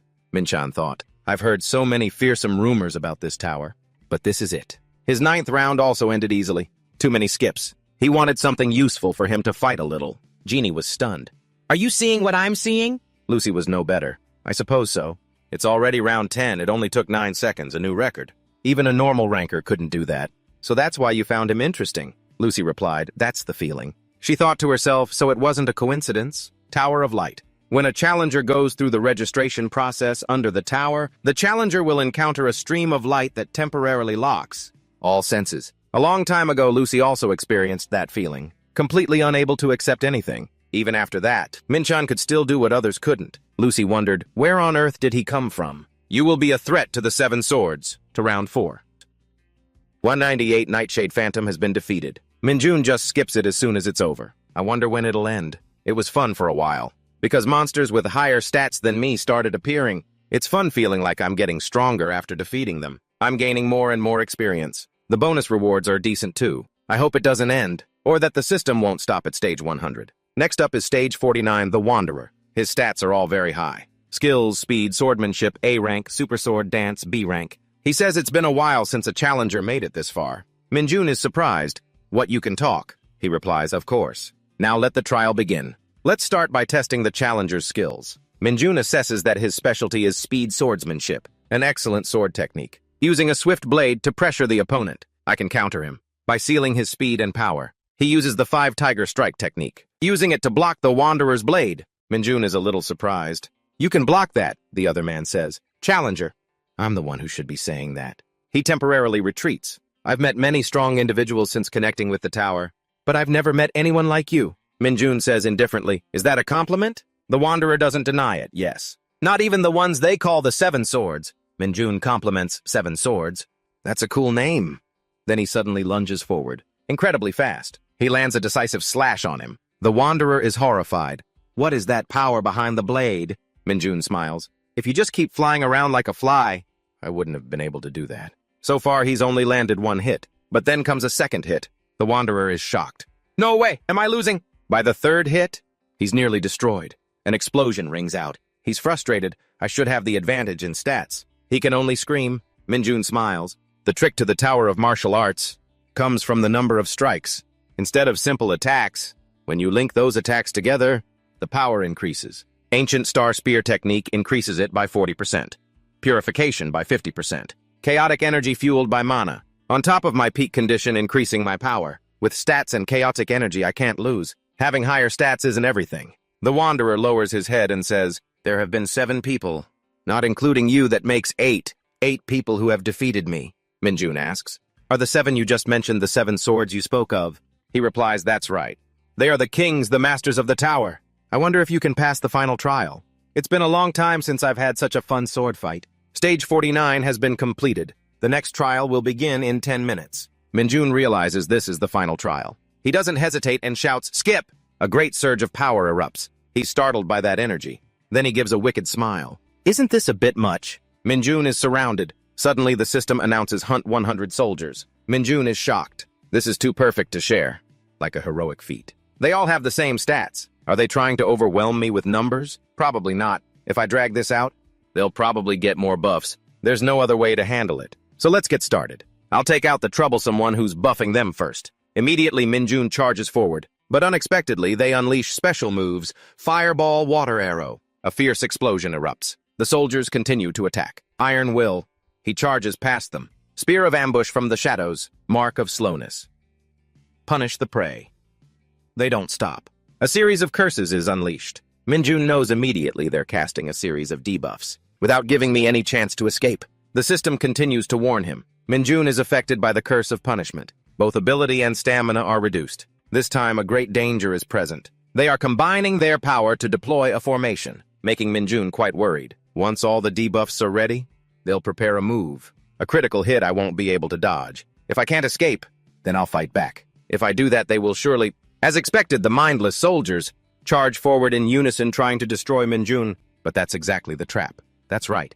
You will definitely charge at me, no matter the situation. Now it's my turn. When fighting a large army, the standard method is to create an opening and exploit it. I'm sure that these guys, who have tons of experience, will definitely aim to create such an opening. This tactic might have worked when fighting the 7 emperors. As he finishes speaking, Minjun strikes a soldier right in the face, causing them to panic and fear. Taking advantage of the momentum, he charges into battle. But it won't do anything to me. The consequence of the opening, you see, is entering the realm of annihilation. This victory makes Minjun extremely pleased. The remaining number of soldiers to be eliminated has dropped by a whole 97. He continues to open up a new wave of attacks. The relentless attacks cause the number of soldiers to plummet uncontrollably. With the current situation, Minjun has realized a truth. I don't need to dodge every attack, to sacrifice something to gain more. At this rate, the magic soldiers will also join the battle. At the same time, their warning sounds. Enemy approaching mages protect the outside. As soon as Minjun arrives, they have already completed their defensive formation, making him click his tongue involuntarily.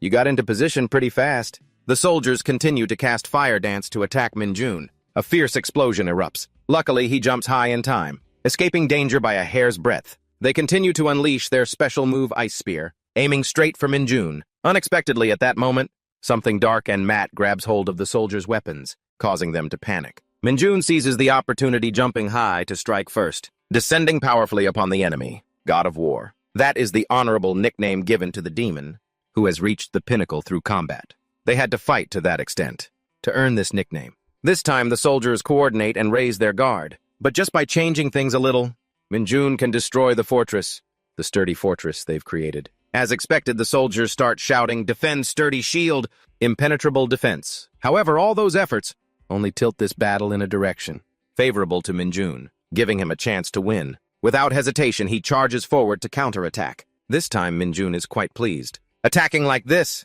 it will be hard for me to take any damage. To create a small opening, quickly he gets past the first obstacle. They are bewildered, unable to react in time. In just an instant, all of them are mercilessly defeated by Minjun. You're so slow, what can you do to me now? It's a battle of speed. Remaining soldiers to be eliminated 87. The number quickly drops to 74. Minjun continues to strike powerfully and decisively. Only 69 soldiers left to be eliminated. Now that I've eliminated the troublesome magic soldiers, I just need to aim for the critical points. In close combat, and that'll be it. This will be much easier. Then Minjun says loudly, "It's 69 against 1, aren't you going to charge?" At times like these, I should give you more time to react. If you don't charge, then I will. As he finishes speaking, Minjun charges forward and mercilessly wipes out the soldiers. One by one, he sends them off in silence. Only 21 soldiers left to be eliminated. Minjun continues to attack with all his might. Currently, only a single soldier remains to be eliminated. The soldiers have been almost completely wiped out, making them bewildered.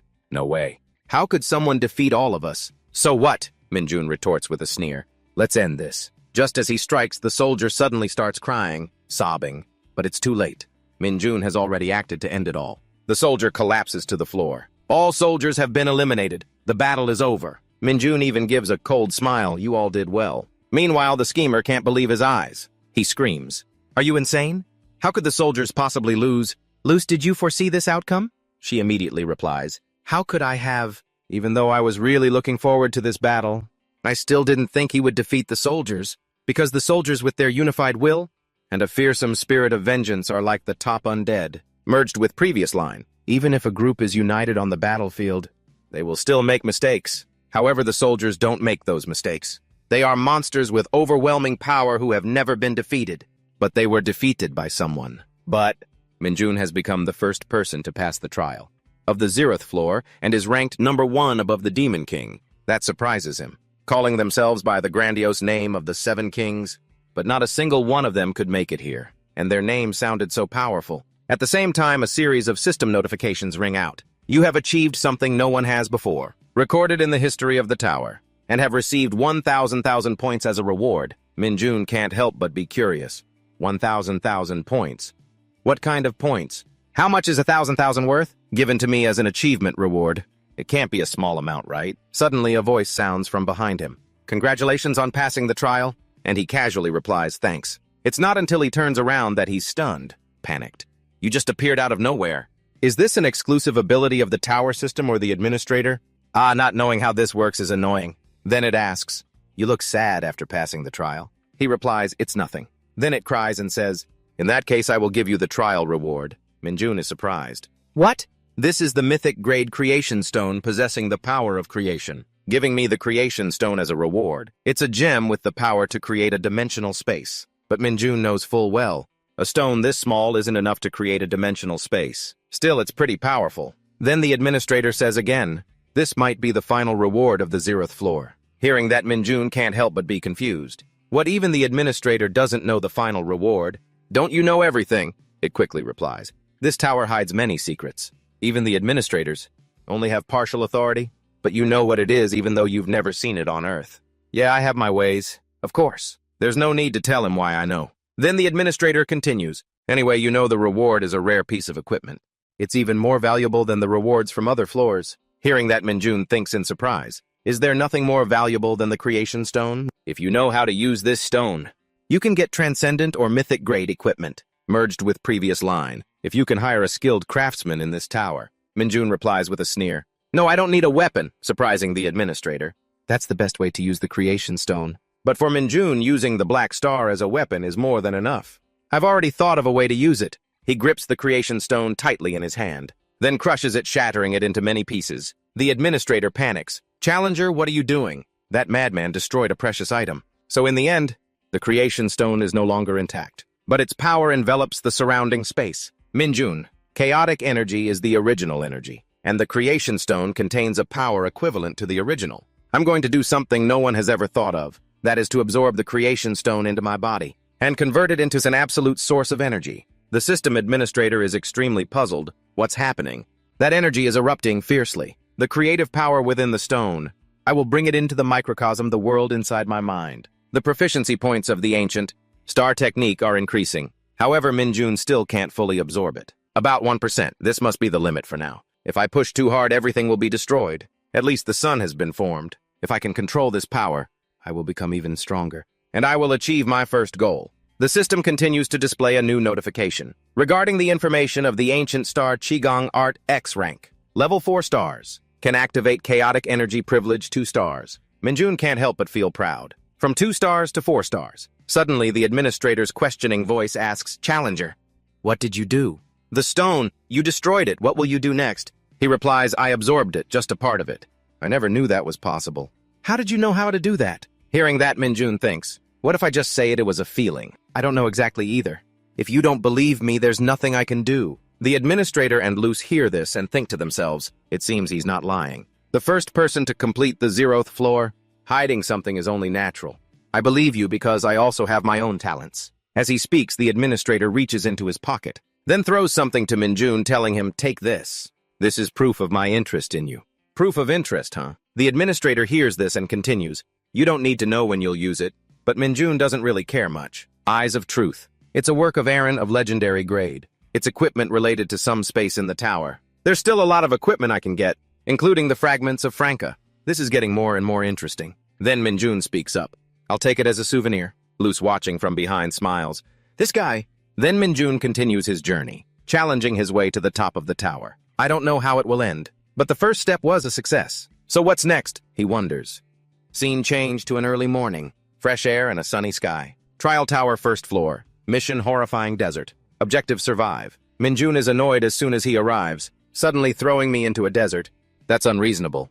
Without chaotic energy, I couldn't even walk. Suddenly, the system announces new terrain confirmed. Search rate increased by 0.1%. Minjun is shocked. What 0.01%? Suddenly, a giant monster appears with a roar. That shakes the heavens, but it's quickly eliminated. Minjun yells, "Shut up!" I thought I'd gone pretty far, but it was only 0.01%. Hearing that just makes me more tired. That's why the 0th floor is the tutorial floor. Please just let me fight monsters. And so sometime later, a series of monsters are attacked and completely wiped out. Minjun sighs, "I'm so tired. Let's eat something before moving on." And he immediately eats some fried rice with dry rations. After the first bite, Minjun is surprised. Tastier than I thought. But I can't believe the search rate is still only 0.2%. The objective isn't even to reach 100% search rate. It's to find the way to the 2nd floor somewhere around here. If I'm lucky, I'll pass this stage quickly. I have to move quickly. If I don't want to end up in the worst-case scenario. Definitely. Because the flies will start to gather. As expected, they arrived faster than I thought. Minjun shouts, "Stop right there, don't come any closer." They laugh and say, "Calm down, no need to raise your spear. We're here to offer a deal." Minjun is surprised. "A deal," the man continues. "You just passed the 0th floor not long ago, right? So? Do you want to trade food for directions to the 2nd floor?" Hearing this, Minjun scoffs internally. "Look at these guys. You want me to go up, but you're not going up yourselves. How can I trust you?" This makes the man panic. "What are you talking about? Of course we're going up too. Once you get here, you have to go to the next floor. We're just not going up right away. You know there are main and sub-quests to ascend the tower's floors. Trials, right? Right now we're doing a sub-quest. We need food to stay on the 1st floor." Hearing that, Minjun nods. "That's more believable, but I still can't trust you. What if you give me false information to get my food?" He quickly replies, "Don't worry, we have a way. We'll give you an information map. We've collected it. It has a mark on it showing you to the 2nd floor. If you shout map, you'll be able to see the area you've explored." You didn't know. Minjun is very surprised. The map has this function too. Why didn't the system tell me this? After hearing the explanation, he's quite interested. But he didn't expect them to be liars. The man smiles to himself. Newbies are so easy to trick.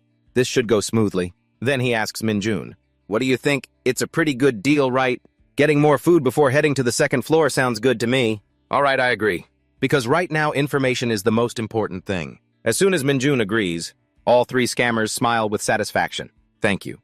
You're welcome." He replies, "I'm the one who should be thanking you, shouldn't I?" Dekran. As soon as he hears the name, the man flinches. "How do you know my name?" Suddenly, Minjun charges, attacking. The 2 henchmen panic. "What are you doing?" "He was targeting us from the start." "You fools, I have the true sight skill." "Even if you try to hide it, your bloodlust is too obvious." "So this is how you go around tricking people, huh?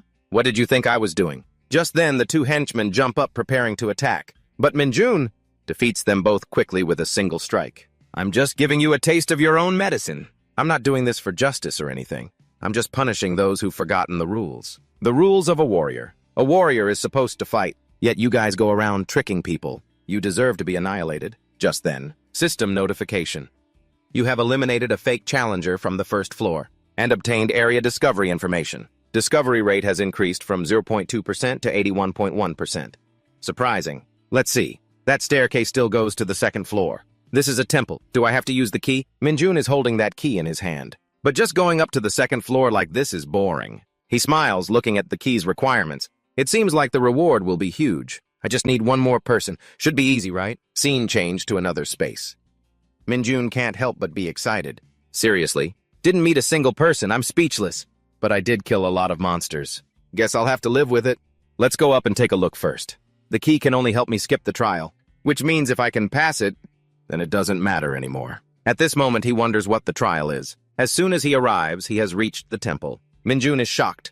Is that all? At that moment, the system announces Trial Tower 1st floor, Sub-Quest Temple of the Nameless Saint. There's a time limit, too. Well, let's just complete the trial first, Minjun thinks. Besides, he's quite happy that the reward is 10,000 points. 1,000 points? I got way too much before, huh? Suddenly, a flash of light comes from outside. Minjun is surprised. Someone got here before me. This guy is very strong. He is Loader of the Draconian race. If he's 100 years old, he must have just completed his coming-of-age ceremony, merged with previous line, but his energy is much stronger than that. Minjun curses silently. Encountered an unexpected variable. At my current level, I can't beat him. Draconians inherit the blood of dragons. A newly adult one? can easily defeat a demon. They value honor and strength. They like to play fair, so do I. That's why I got along well with them in my past life. So I know they're simple because they like fairness, even a bit clumsy because they dislike acting sneakily. If I take advantage of that, I can quickly get out of this situation. Upon meeting, he introduces himself. My name is Loader. I am a descendant of the proud Gold clan. Minjun follows up. I'm an earthling. My name is Minjun. All right. Suddenly, he extends his hand and says, even though it's our first time meeting, I'll give you this advice. This makes him wonder, what is it? Don't attempt the temple's trial. An earthling like you won't be able to handle it. Minjun finds it ridiculous. Listen to this guy. How dare this kid lecture me as if you could do it? Then he speaks up. Are you trying to make me give up so you can take the reward? Loader calmly says, I'm just worried about you. And indeed, he's not lying. If he thought he could complete the trial, he would have fought me already. If he wasn't worried about me, he would have let me die. This is good too. Time to think of a backup plan. Then Minjun says to Loader, if you're so worried, then help me when I'm in danger. At that point, I'll yield the quest to you. He scoffs internally. He'd have to be an idiot to accept my proposal. It sounds good, but what I'm really saying is, for him to be my bodyguard during the fight. Normally, people wouldn't accept, but it's different with a Draconian. Unexpectedly, Loader agrees, all right, since you arrived here first, I don't want to fight for it. I will do as you say. Minjun is shocked. This arrogant guy actually fell for it. All right, you promised. I'm starting the trial. Looking up, Minjun guesses that must be the lock, and he immediately starts the trial. Without any offering, the lock opens. An incredibly powerful energy is released. The temple's guardian has appeared. Seeing it, Minjun is shocked. This is the guardian. Isn't this a hell monster? A hellhound. The beast, having just appeared, growls fiercely. At the same time, the system announces, your battle with the guardian god has begun. But Minjun really doesn't know who the nameless god is, and he can't believe the guardian god is a hellhound. This is an opportunity. 7 stars of the demonic sword first form. Setting sun. The hound of hell, the fallen beast. Its attack method is simply to charge at the opponent and attack with its tentacles. Among those tentacles, there are a few that follow the scent of mana and focus their attacks on it. Even if they are severed, it won't harm the main body. So in a battle of attrition, I would be the one to get exhausted first. However, when a tentacle is severed, it has to expend mana and stamina to regenerate it. Therefore, there will be an opening in its defense. Just like now, this is the moment. Minjun charges forward without hesitation. The opening is here. I have to aim for the main body, and he suppressed the fallen beast with Meteor. The beast's power is immediately paralyzed. He continues. 7 stars of the demonic sword, second form explosion. Without hesitation, Minjun lands a preemptive strike causing the beast great pain, and the beast's blood splatters everywhere. As a result, it has been defeated. Meanwhile, Loader stands there lost in thought for a moment. I didn't think the fallen beast could be pushed back so helplessly. King of Light's divine eye, it is the eye of wisdom, passed down only to the Lord of the Golden Dragon. It can detect the mana of a target and assess how strong that mana is by looking at the size and color it emits. And yet he was able to defeat the Hound of Hell so easily, even though his physical strength is nothing special. The more Loader thinks about it, the more serious he feels. This is trouble. If that's the case, I need the Heartstone. Back to the fight, the beast struggles to move. Minjun thought he could finish the fallen beast in one move, but it probably wasn't strong enough. Everything I can currently do stops at the second form. It's true that I won, but if I hadn't absorbed the Creation Stone, I would have had trouble fighting it. Thanks to the Creation Stone, my chaotic energy has more than doubled, merged with previous line, and I've reduced the absorption rate to 30%. But my physical condition isn't good. My body can't handle high-level martial arts.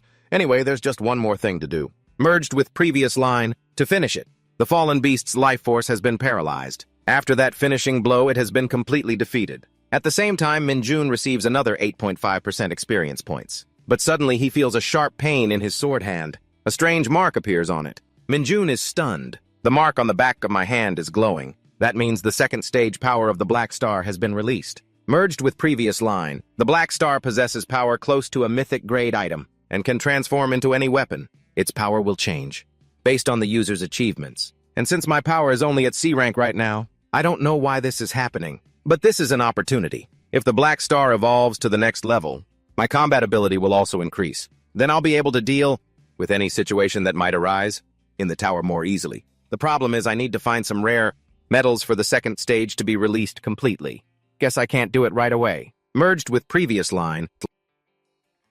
These ores are low quality, but they aren't available on the first floor of the tower. Suddenly, the system announced, you have defeated the Guardian God. It snapped Minshin back to reality. That's right, I'm still in the middle of a side quest. He also received 10,000 bonus points and a Mind Stone. As soon as he received it, Minchin pondered. A Mind Stone. I'm busy absorbing the Creation Stone, so I don't really need this. Suddenly, Loader approached and asked about the side quest completion reward. You received a Mind Stone, didn't you? But his shady look made Minchin suspicious. It looks like he's ready to strong-arm me and just take the stone from me. So why would someone from the Dragonkin need a Mind Stone? Some demon created something similar to the Creation Stone, and they crushed countless living beings to create this cursed item. If someone tries to use this thing to create an item, or use it as a catalyst to channel magic, it can increase their power many times over. But because it contains so much evil energy, the vengeful souls must be suppressed. This is a type of elixir that any demon or warrior who practices demonic arts would crave. But it's not a suitable item for the Dragonkin, beings who possess pure mana, so why does he want it so badly? Whatever the reason, it doesn't affect me, Minchin thought.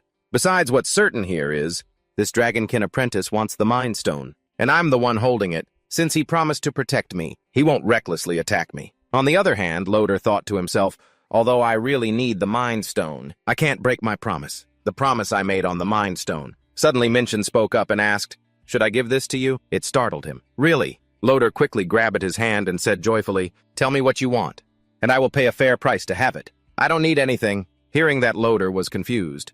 What do you mean? Minchin then smiled and said, it's nothing.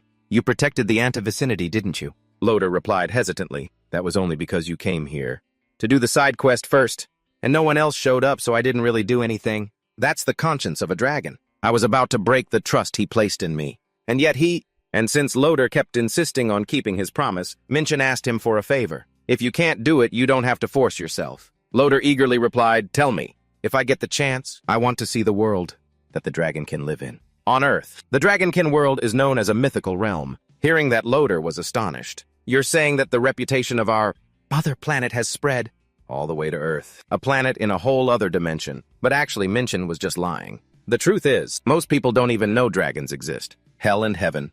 Limit as much information as possible to prevent forces from other dimensions from interfering. Just like with the dwarves and the Intergalactic Association, they only permit official diplomatic channels with a few dimensions, and Earth is not to be made aware. Even though that wasn't my intention, Loader affirmed. Only those recognized by the Dragonkin can enter our world. Actually, there is a way to do it. It's the name Loader. I know the meaning of that name. The recognition of Gundrian is worth much more than a Mind Stone. Everything is going according to plan. The Dragonkin are not the type to leave a debt unpaid. After that, Loader took out his name tag. If you want to enter the Dragonkin world, then I'll give you this as a gift. This left Minchin completely stunned. Wait a minute, this is a name tag. In Korea, a dragon giving their name tag is equivalent to co-signing for someone, because the higher that person's authority, the more valuable the guarantee. So they only give it to people they truly trust.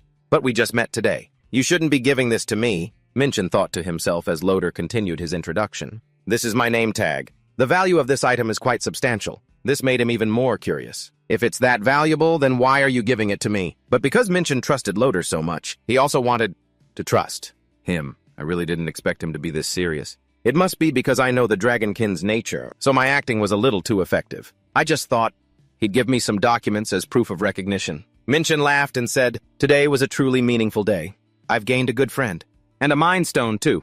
I promise I'll treasure this name tag. Then Loader also shared. It's sad that we have to part ways now. I look forward to seeing you again. Me too, Minchin thought to himself. Don't get tricked by others again. As a result, the system announced, you have passed the trial of the scorching desert and received 3,500 bonus points. And he continued up the stairs. Minchin hummed as he walked, not needing to think anymore. I still have plenty of supplies with me, so there's no need to go back just yet. On to the second floor. But as he walked, Minchin suddenly felt something was strange. Bubbles. I was just in the desert and now I'm at the bottom of the sea. What kind of freak made this tower? At the same time, the system announced Tower of Trials Floor 2 begins. Mission search for the Jewel of the Sea. Minchin really couldn't believe that. Now he was at the bottom of the sea, after being in a desert. The person who made this tower is definitely a total weirdo. Luckily, at least I can breathe now. And I also received this thing, Abyss Compass. This is a basic item, provided to challengers on the second floor. According to the compass, this place is a safe zone. But what is this place? Minchin couldn't help but wonder. As soon as he opened the door and walked in, he heard a welcoming voice. Look at you. You must be a challenger who just arrived on the second floor. Minchin asked coldly, how do you know? What else? I can tell just by looking at your eyes. You look like you have a lot of questions. Come over here. Sit down. I suspect you don't intend to give me answers for free. No, of course not. Normally, I'd charge for information, but I'll make an exception for you. If you buy an item, I'll give you the information for free. Then sell me the cheapest thing you have. That'll be 5 points. It was only then that Minchin realized, as soon as he held the bottle of clean water from Alok's shop in his hand. This is how you use points. If so, 1,000,000 points is a lot more than I thought. Wait a minute, you sell clean water? Even though we're surrounded by water. The man replied, if you don't like it, go drink salt water and croak or something. Whatever works. Doesn't the manager here provide any guidance?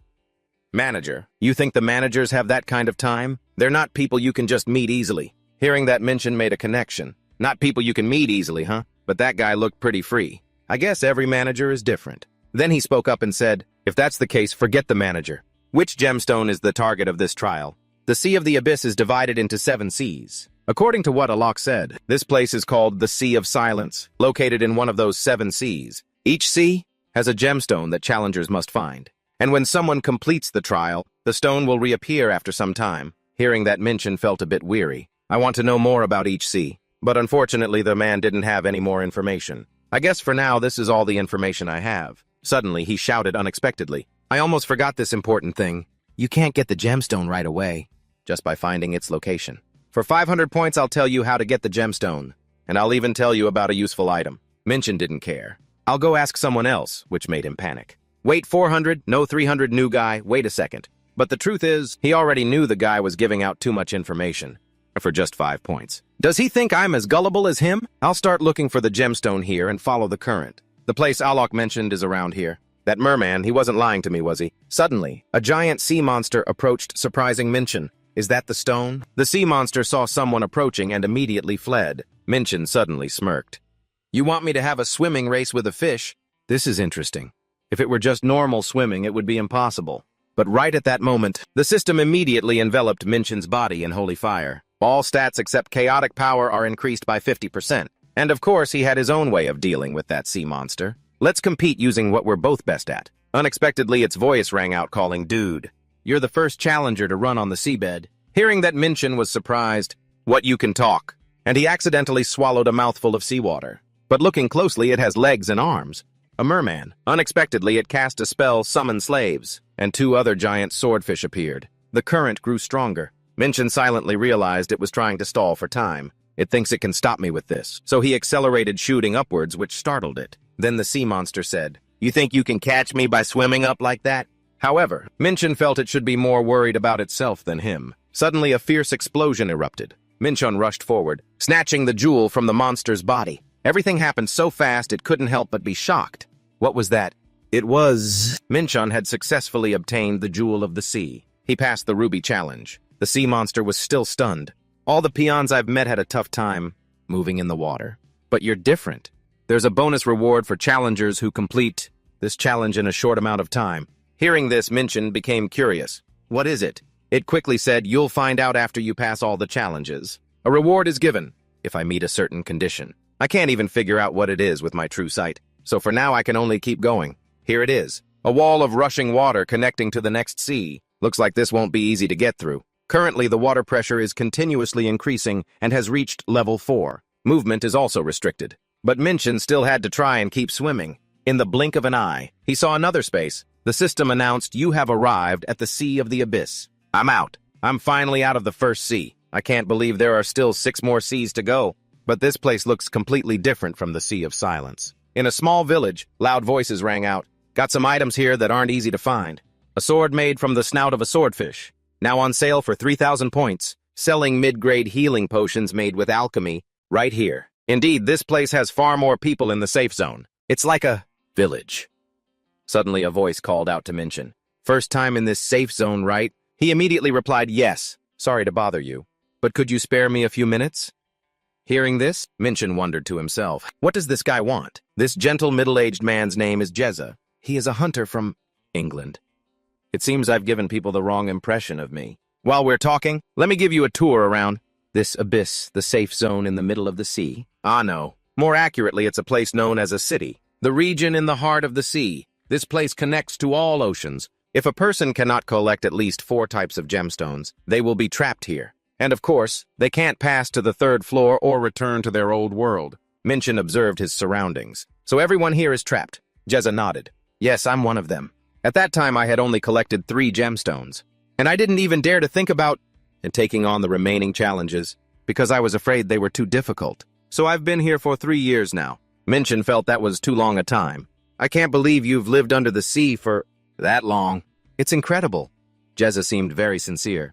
That's why I often walk around to warn people who are new to the second floor like you about how brutal the abyss is. He asked further, so where is the next trial for the Central Sea? Then Jezza asked curiously with surprise, you're planning to take on the challenge right away? Minchin said with excitement, yes, there's no point in delaying. In his heart, he was quite satisfied with his current condition. Thanks to an unexpected encounter, I've gathered all the necessary information. Good time is precious. Sitting still now while I'm full of energy would be a huge waste. Suddenly, Minchin realized something was still missing. You can just show me the location. Jezza replied nonchalantly. Oh, don't worry about it. I'm coming along because I want to watch you do the challenge. Minchin's forced smile appeared. So how am I supposed to pretend to ignore him now? He was given a badge that had a function. In front of them was a vortex with intense strength.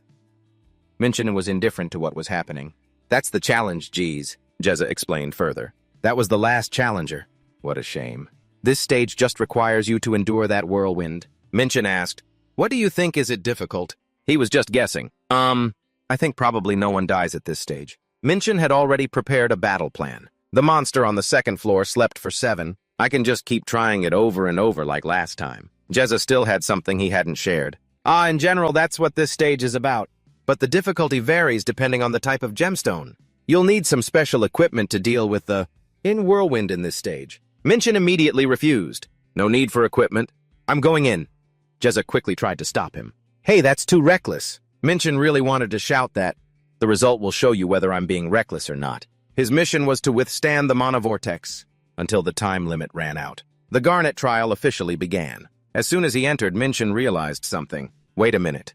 I don't have to wait until the vortex gets stronger, do I? I just need to stay in here for exactly 10 minutes. It doesn't matter what method I use. If that's the case, then I'll just destroy the whirlwind while it's still forming. Jezza was waiting alone outside. He was far enough away not to be affected by the vortex. Nothing's happened yet. Normally, there should be a massive whirlwind column by now, right? Should I go down there and check? More people just arrived. Hey, Jezza, what are you doing here? Finished the trial already? The person next to him chimed in. He's probably meddling in other people's business again. Jezza calmly replied. Oh, long time no see, you guys.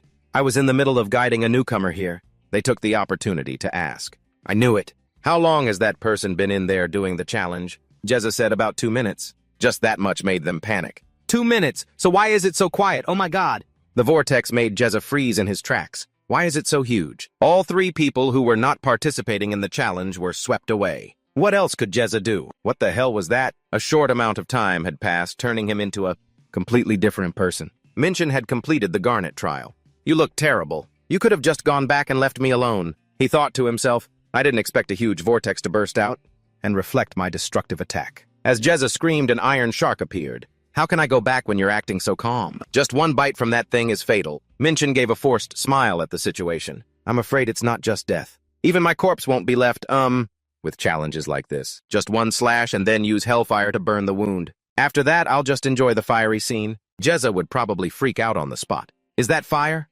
Are my eyes playing tricks on me? Isn't this place the sea? He reminded him again. After defeating the Iron Shark, the Barrel Gem stage will be even tougher. Minchin wondered, is that the hardest stage? Jezza explained in detail, no. This is still easy compared to the other challenges. But it's still dangerous, because mana can explode at any moment. I think using your intuition to get through will be easier than observing as you go. As soon as he finished, Minchin had already passed the barrel stage. Easy peasy.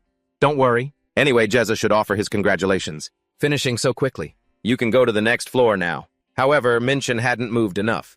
What are you talking about? Since I've already gone to the trouble of doing the challenges, I should collect all the gemstones before I go. Jezza reacted. Do you really need to do that? Minchin was more ambitious than anyone else. I heard that the higher the difficulty, the more valuable the reward.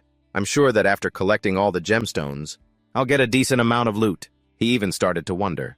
I wonder what the reward will be after passing all the stages. What will I get? Maybe they'll give me a certificate for collecting all the gemstones. Jezza sighed.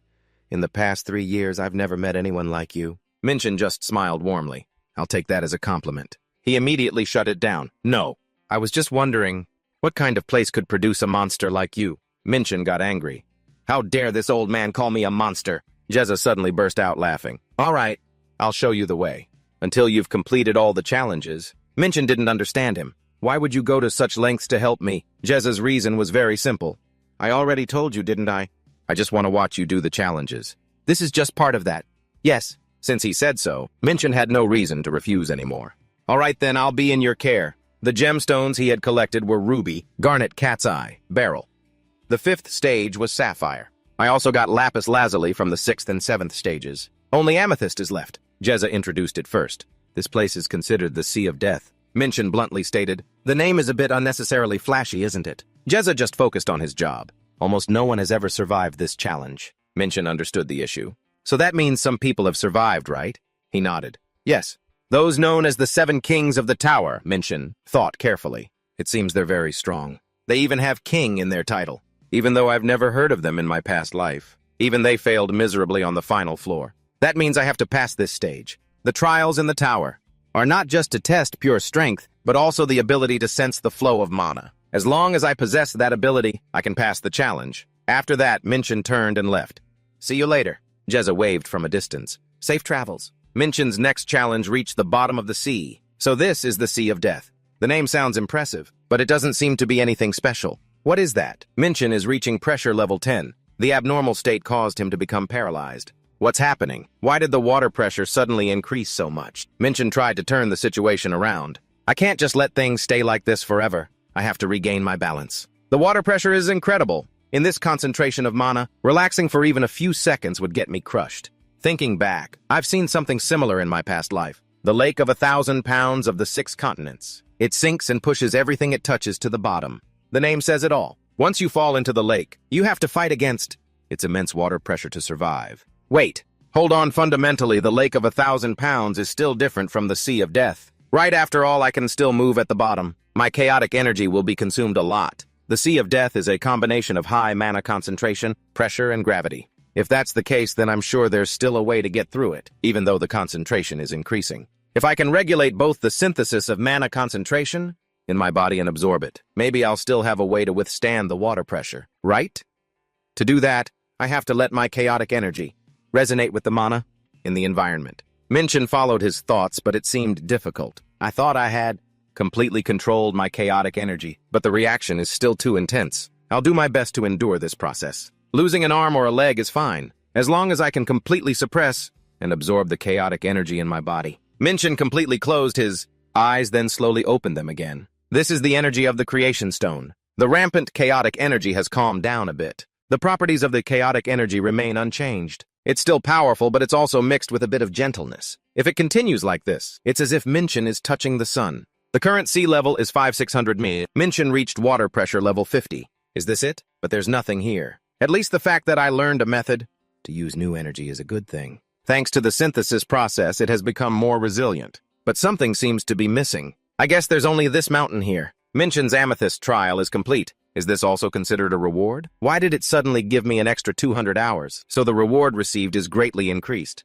The reward for this achievement for Minchin is a rainbow ring. It is integrated with the skill to remove all impure energy and restore original energy. Minchin can use this skill once every 24 hours. This is crazy. Compared to the blessing of the holy fire, it's a bit weaker, but in return it provides stats, similar to wearing 5 volcano rings on 5 fingers. Not going up to the 3rd floor right away was definitely the right choice. A strange voice came from somewhere. It's been a long time since someone has passed all the trials of the deep sea. Minchin's eyes narrowed. Who is it? I can't see anyone. The voice urged him on. Over here, little human. This is where the voice is coming from. Minchin is in trouble again. Huh!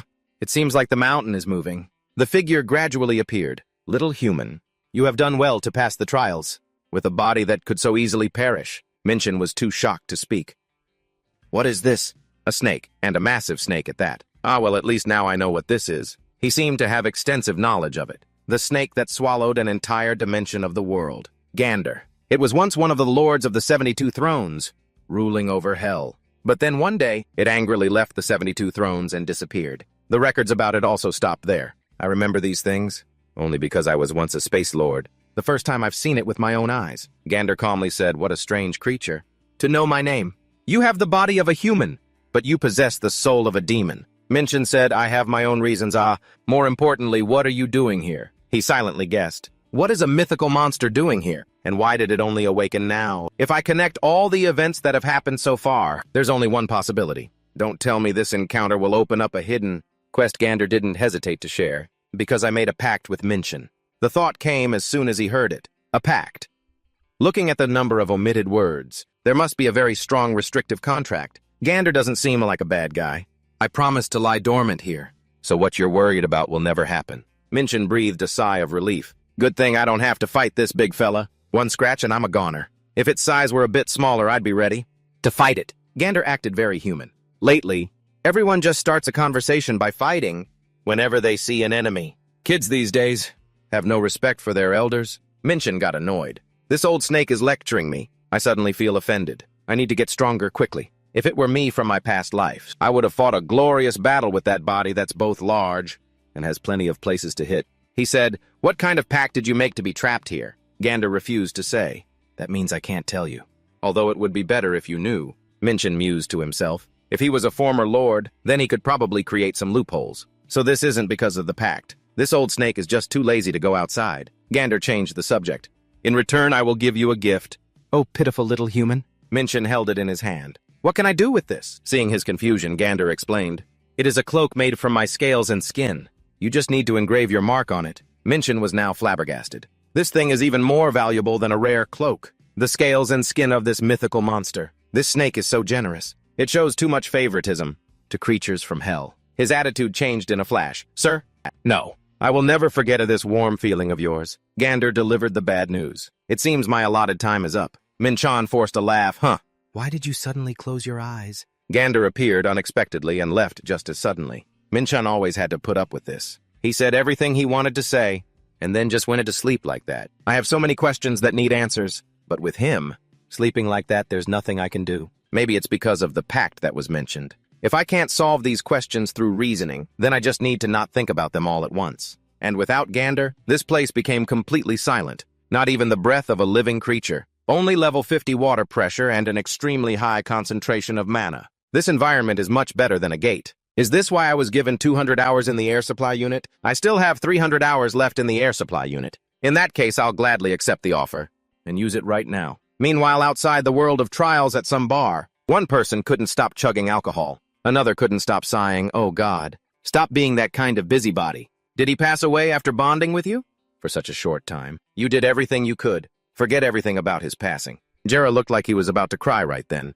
I shouldn't have sent him to the Tower of Trials. I didn't think he would pass away like that. Speak of the devil. Jera looked revitalized. You survived and came back. Minchin scratched his face. Why did you spread a rumor that I kicked the bucket when I'm still alive and well like this? Minchin thought back to the time before. Have I been in the abyss for 12 days? A lot has happened. I've corrected my bad habits and improved my physical strength. I've also mastered the basic martial arts that I've been using for so long. I've also learned many new techniques. I've also doubled my stats. I have to prepare to return to Earth. I need to carve the cloak and release the level 2 dark and star. I also need to check on the task I gave Ma.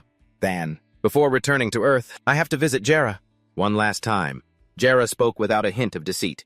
I wasn't sure if you were still alive. That's why I was drinking in your memory. The person who was just here left, so Jera celebrated freely. It's such a relief that you returned safely. Minchin was completely stiff. You should be congratulating me. Why are you sobbing like that? He thought to himself, why is a middle-aged man crying like this? I'm glad he was worried about me, but I don't have time for this. Jera, after hearing him out, said, you're right. So that means you passed the final trial? Minchin nodded, that's right. Jera never stopped acknowledging him. Congratulations on passing all the trials on the second floor. It's truly unbelievable.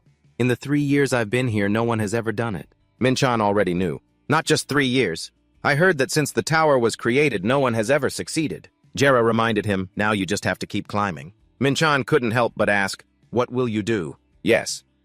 Minchin had returned to his original space. He entered the tower again and ascended to the 3rd floor. Has it been 25 days since I left Earth? It's not that long, but it feels a bit strange. A car pulled up right in front of Minchin. Mathan rushed out excitedly. Hunter Minchin, you've returned safely. Minchin couldn't bear to look. To see something like this right after leaving the tower Isn't this a bit much? Mathan was completely ignored. Ellie said the same thing, but it wasn't over the top. You've returned safely. Minchan replied wholeheartedly, yeah, we had a date to go eat, so of course I had to come back. Mathan was both disappointed and shy. You didn't answer me, but you answered Ellie. Minchan hated gossip the most. Mr. Mathan, people are staring, let's go somewhere else. As long as he paid attention to him, he was happy. Let's go. The car drove to the intended destination. At the same time, Minchan inquired, how's the construction of the training ground? When asked, Mathan enthusiastically said, it's finished. Minchan looked incredulous. Did I hear that right? He needed a proper answer, but it hadn't even been a month. Mathan spoke of it with pride, yeah. As soon as we heard, we got right on it. Minchan was skeptical. Was it a rush job? Mathan rambled on. Of course not. Don't you know who I am? Of course Minchan knew. The dwarf race is born with a talent for construction. If he's that proud of it, it must be pretty good. Mathan changed the subject. That's right. What do you think about moving closer to the training ground? I've thought it through. You have no reason to keep living in that motel. All right. Minchan thought, this guy is a genius. Then go ahead and do that for me too. Mathan happily accepted. Understood. I will build more. Min. Chan felt that this dwarf was becoming a more and more useful subordinate. He meant partner. Oh, that's right. I want to buy something. Mathan was ready to assist. Just say the word. I'll buy whatever you want. Minchan's words stunned the other party. 10 kill of mithril and 5 kills of orichalcum. Can you buy them? Mathan's jaw dropped. Those are all rare minerals, and extremely rare on Earth. Even if I went looking for them myself, it would take a very long time. What do you need them for? Minchan glanced away. They're very necessary to create the Stage 2 Dark Star. I have no choice but to wait. So Mathan changed the subject again. What about participating in the auction? In 2 weeks, the Star Alliance will hold an auction, Minchan asked. But there's no guarantee they'll show up. Right. Ellie passed the device to him. Here, Mathan grumbled lightly. Hey. Ellie showing the auction list to an outsider is against the rules. She looked at him and smiled. You're not exactly one to follow the rules, are you? And Hunter Minchan is no stranger. Minchan understood. My partner really is skilled. Mathan cried tears of joy. Ah, yes, I really am skilled. Ellie chuckled. Of course. Minchan looked at the list on the screen. I can't believe it. Besides the minerals, there's also a fragment of the Dronka key. It looks like I have another reason to participate in the auction. This is the training room. From the bathroom to the equipment outside, everything caught Minchan's eye. It's perfect, exactly what I wanted, Mathan said smugly. I'm just that good. Minchan wondered, but the architect was someone else, wasn't it? Mathan couldn't find the right words to explain. Ahem, well, Minchan, knowing for a while now, said, I'm kidding. Finishing it in a month is already amazing. He already had a whole list in his head. First gather the materials, then choose a construction site, then build and enchant the magic circle. Even for a dwarf, this would have been very difficult to accomplish. He tried very hard. Mathan added, oh, this place isn't far from our branch either. You can get there pretty quickly from here. Minchan blurted out, you're a sly one. Well, Minchan would let it slide since the result was perfect. I've decided not to conquer any more gates and focus on training until the auction. Now that I have a good training ground, let's test it out. The magic circle was created. Minchan stepped inside. It's been a while since I've trained. I finally have the perfect place and conditions to practice the ancient sensing art.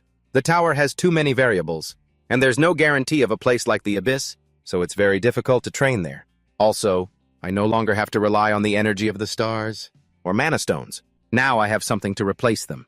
And when I channel energy, my fatigue will disappear. So I don't need to sleep. That means I can train all day. Wait, this familiar energy, it's dark mana. Inside a certain forest, someone had set foot there at night. It was none other than Veda's group. They're still far from reaching my level. Just entertaining me for a bit will be enough. After saying that, he laughed to himself like a fool. What kind of monster dares to interrupt the wonderful moment of a wonderful person like me? Oh my, look who it is. Someone even more wonderful than me. The voice on the other end was Minchan's. Cut the crap. What are you doing in Jeonju right now? Huh. Veda turned into an obedient little boy. What? I'm in Naju. I was about to enter a gate with my guild members. But if you need me, I'll be there right away. Minchan was surprised. Huh, it's not him. It seems he's not lying. I thought it was Veda because I felt his presence. But on second thought, besides him, there are 4 other demons. It's one of them. Trangan asked. You don't know of any other demons who have come here, do you? Veda humbled himself. That's right. Because of my weakness. I cannot confirm the locations of the others. Minchan was speechless. All right, then focus on raiding the gate. Minchan turned his attention elsewhere. It's useless. I'll have to do it myself. First, I need to find the source of that dark aura. After all, there's no telling what schemes hell will use to take over Earth. I can't just ignore it. In an instant, he teleported to the forest. A powerful dark aura enveloped the entire mountain. What the hell are those lunatics planning?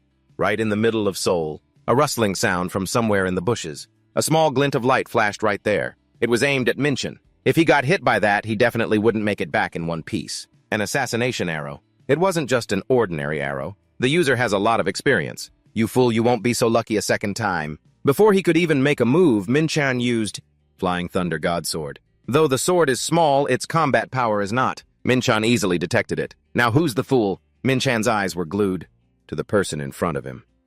I knew it was them, because they are users of the bow and arrow. Dark elves. They have a wicked and incomprehensible nature, so our relationship was never good. A part of the mountain was destroyed. The elves were all in a panic. Intruder! He's heading south. Minchan alone had stormed their nest. Despite being very thin and frail, they pride themselves on their elven origins, being highly skilled in dark magic and archery. Confronting them in an environment with many obstacles is very difficult. However, it's different for me. An elf started using magic. You won't get any further? Perish in my darkness. Minchan didn't hesitate and charged straight ahead. The monster stood menacingly before him. I already know its attack pattern. Now Minchan truly used a torturous blow. Infinite Heavenly Sword. In just a brief moment, the darkness the elf created immediately vanished. Because of that, they were also affected. Minchan moved next to the elf. How did you get to Earth? He didn't answer, but instead said, take my life for the great one. Minchan was losing his patience. The great one, my ass. He's talking nonsense again. He didn't have time to ask anymore. I knew you wouldn't answer anyway.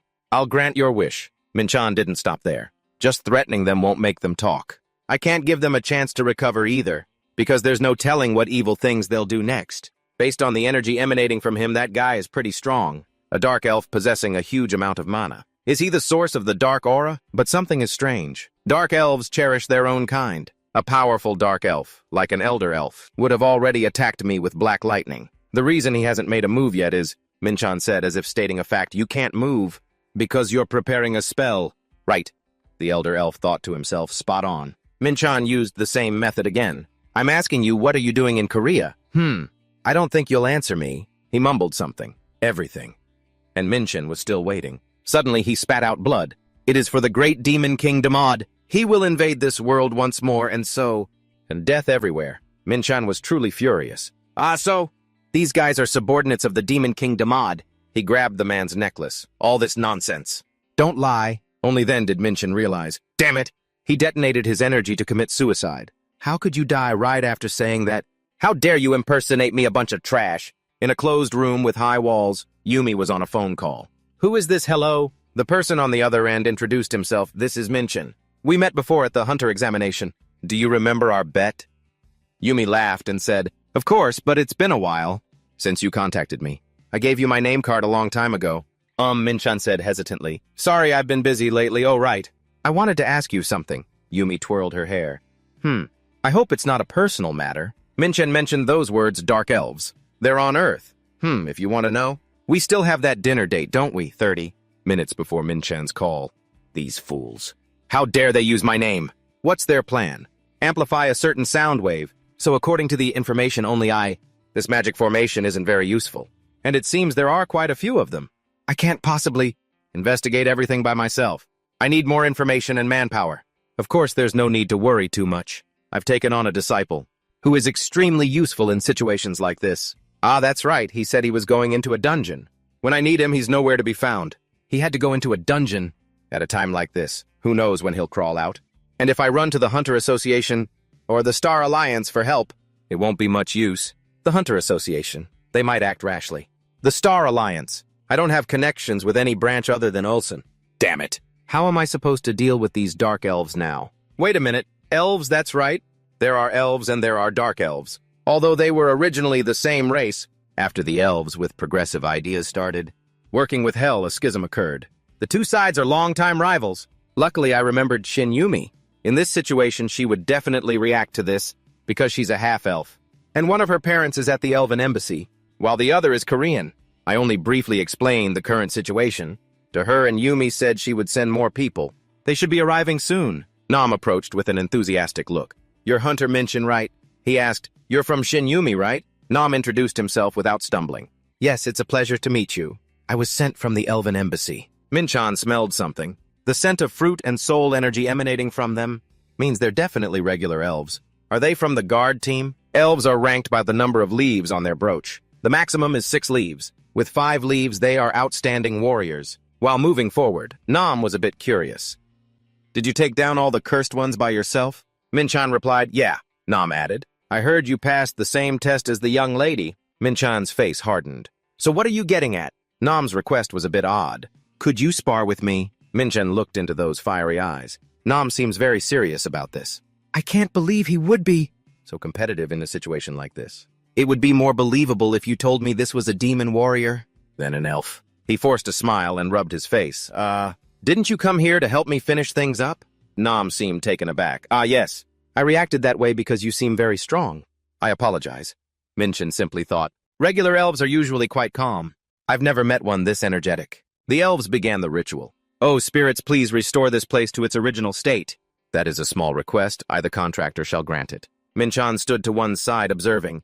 Elves are this convenient. They use natural as mana along with soul magic and can quickly purify dark mana. If I did it myself, it would have taken me much longer. Nam pointed to the person beside him. This person will be your guide. Hunter Minchan, it seems our young lady has invited you to a banquet. Just what Minchan wanted. Oh, she wants to talk over a meal, huh? Excellent. The Dark Elves' movements and information about the elves. I'll gather as much information as I can. If necessary, I must use the elves to defeat those who are using my name to do wrong. The Elven Embassy. Minchan had arrived. How strange. In my past life, whenever I met elves, all I knew was fighting. Because the only empire in my dimension, the Elven Vanaheim, was one of the allies of the Elysium Kingdoms. It was common for them to fight against hell. But elves and humans have a pretty good relationship. It's just that I feel a bit lost. After the Second Great Cataclysm, the elves proactively befriended humans. Thanks to that, humanity has a good impression of elves. In my past life, they were just as beautiful and weak. But now, I don't have such a negative view of them anymore. Is it because of their faces? It's probably because I'm seeing beautiful people. Yumi came out to welcome him. Hunter Minchan, it's been a long time. Minchan seemed to want to remind the other person. This is the second time we've met, isn't it? Yumi hadn't forgotten. I was waiting for you to contact me. But I didn't hear a peep from you. Minchan needed to know why.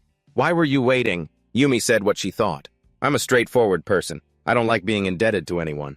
Today isn't about our bet. Minchan wondered, what do you mean? Yumi didn't beat around the bush anymore. My father is the one who invited you to the party. I just said that so you wouldn't feel uncomfortable. Upon entering the banquet hall, Minchan didn't pay much attention to it. Experiencing something rare is pretty cool. Yumi was so elaborate. I'll invite you next time since my father is the host this time. Minchan didn't see any difference. Sure, let's do that. Yumi didn't seem to be a woman of few words. You're still the same. Suddenly, Minchan was baffled. What do you mean? It was unclear if Yumi was admiring him or something else. You don't look worried at all. Just like when you fought the blue golem, Minchan was unbelievably serious. In a way, elves are also people. Why should I be nervous? Yumi's father chuckled. That personality of yours is quite attractive. Father, I've brought him. The man greeted him. You are Hunter Minchan, the one who discovered the traces of the Dark Elves. Correct, I am Varus, the ambassador of Vanaheim. Minchan said the Selene family name. That means he's a distant relative of the Vanaheim royal family. Varus smiled. Oh, you're interested in us elves, Minchan replied nonchalantly. It's just common knowledge. But in Minchan's mind, a calculation was being made.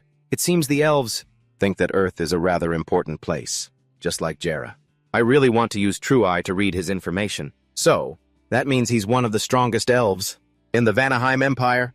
I want to fight him. Well, Varus suddenly voiced his thoughts. There's a lot of desire in your eyes, but what a pity. I'm already married.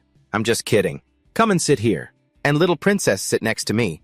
Yumi was not happy. Father, I told you not to call me that in front of others. But Varus changed the subject. We're all hungry. It's better to talk while we eat, isn't it? Minchan observed everything on the table. Oh, I thought the food would just be adequate.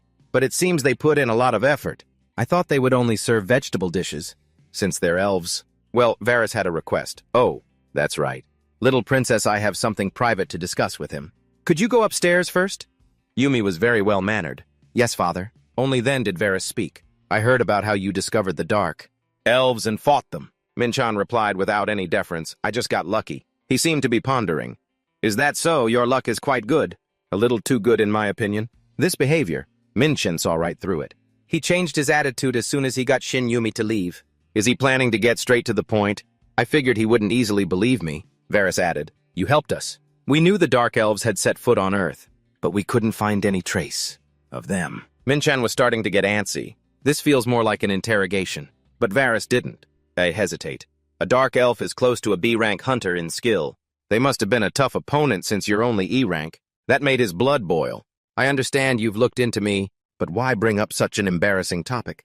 You're stalling too much. And Varys moved on. The informant is acquainted with my daughter. Did you plan this since the hunter exam?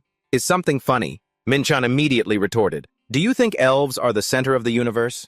Don't be ridiculous. I don't have the time to do something like that. How arrogant. Varys sighed. I can't help but be suspicious of you. Minchan said bluntly. The reason is just that with my rank, it's impossible for me to defeat dark elves by myself. And Varys prepared to cast a spell. Correct. Spirit Wall. This is a wall that can block all flows from the outside. Even an A-rank hunter can't easily break it. Minchan saw this as a classic problem with elves. Is this how elves repay a favor? I can't believe they think I'd use such a cheap trick. Is this pathetic method how they capture dark elves? If they see me as an enemy, then they should just attack. And Varys continued to look displeased with him. Once the investigation team returns, we'll decide how to deal with you. Just wait a moment. I don't enjoy doing this to someone who has helped us either. Minchan's eyes darted around. Ah, is he talking about the elves who stayed on the mountain? If they use soul magic, they can see the techniques I used. Then their suspicions will be dispelled.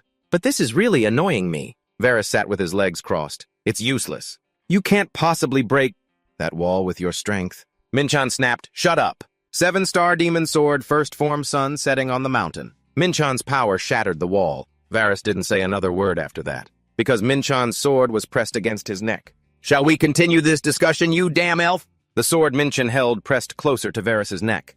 I'm sorry, it seems I underestimated you. Minchan understood why Varys thought he was weak. Because Varys could create a sword with just his mental energy. Varys smiled. To think you were hiding such power. Minchan didn't want to hear what Varys had to say anymore, so he cut him off. You should have just gotten to the point. I wasn't hiding anything, you just didn't believe me. Damn it! That damn elf said they just wanted to ask a few questions. But it ended up like this. I'm busy hunting down an imposter. I can't believe I wasted my strength in a place like this. Minchan decided to withdraw his sword. Varys was stunned. Since you've withdrawn your sword, I'll stop as well. Aren't you going to continue fighting? Minchan replied. If I wanted to kill you, I would have swung my sword long ago. In other words, if we continue, we'll both be seriously injured. Pointing a sword at an ambassador is a serious crime. It could cause diplomatic problems. Let's have a serious fight. I won't ask you to take any responsibility. Varys immediately refused. Come on, can't you take a joke? I just wanted to let off some steam. Minchan couldn't believe Varys took his words as a joke. This crazy elf.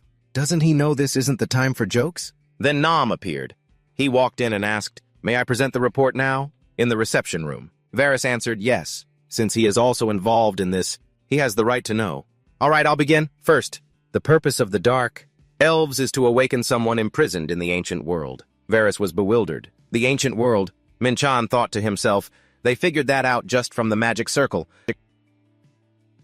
Looks like they're not completely useless, but those Dark Elves are preparing to do something terrible. A multiverse containing hundreds of worlds. Among them are newly formed worlds, and worlds that have developed for millions of years. It would be great if they could all coexist and develop, but some worlds have reached their end. This world is considered a collapsed world. Varys wondered about the imprisoned one.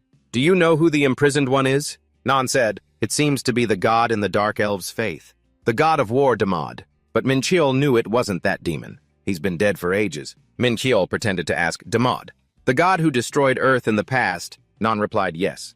To be precise, we suspect the Dark Elves are trying to find a way for that god to manifest again. Minchiel sighed. No way, they're on the wrong track. Damod died and was reborn as the person standing before you, right here, to find a way for this fallen god to manifest on Earth again. The Dark Elves are inherently evil. I bet they're hiding something. We must report this to heaven and the state. But we can't just blurt it out, and we can't track the location of the Dark Elves. My apologies, Your Excellency the Ambassador. Furthermore, the ritual will be complete in about 1 to 2 days, and Varys pondered for a long time. So why can't we trace them when the ritual is about to be completed? So he turned to ask Minchiel. You said you could detect dark mana, right? I was wondering if we could borrow your strength. The god of war, I mean the one everyone calls the Demon King, might appear again. For Earth's sake, we desperately need your help.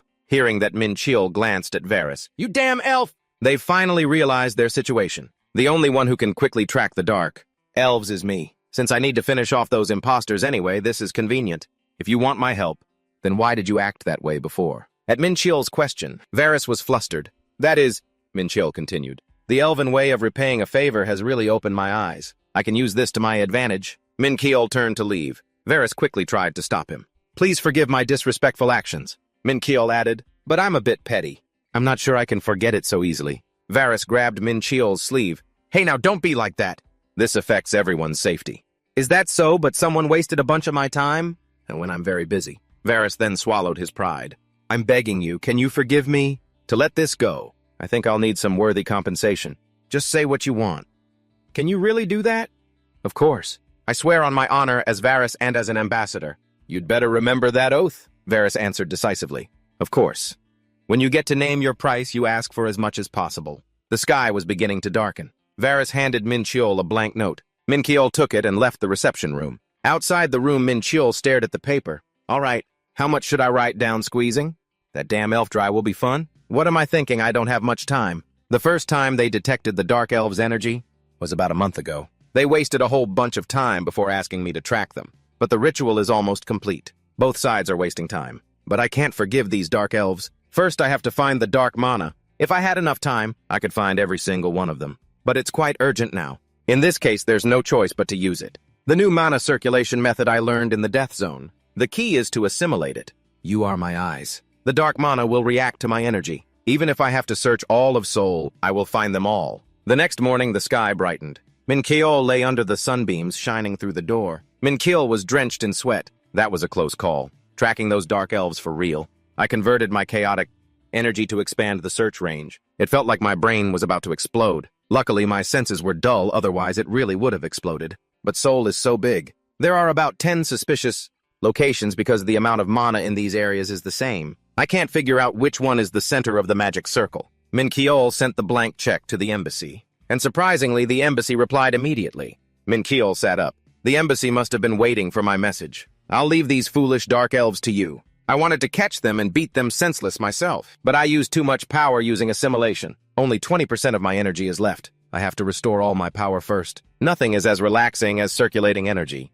To calm the mind, I used the ancient star technique to separate the energy of the creation stone. The creation stone spun continuously. 2 streams of energy separated from the creation stone. One is light, one is darkness, causing chaotic power to increase by 0.1. Proficiency in the ancient star technique has increased by 0.1%. Minchiel felt much better. What is it this time? Why am I sensing chaotic energy from somewhere else? Did I miss it because I was too focused on finding the dark mana? This feeling, I think I've encountered it before. This aura.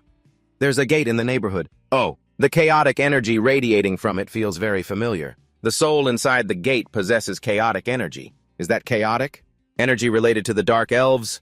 A ritual. There's no proof that they're connected. Anyway, it doesn't matter. I can't miss out on the chaotic energy that has leaked from the dark gate. That energy has had an effect. Minchiel was excited.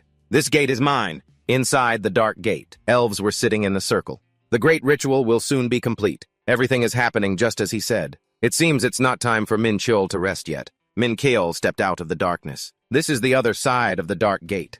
There isn't much mana. And Minchiel couldn't sense any life energy around here at all. It feels like Minchiel is looking at a world that has already been destroyed. Minchiel looked ahead and exclaimed in surprise, "No way!" A world in the twilight of its existence. Almost all entities were destroyed in a war of the gods.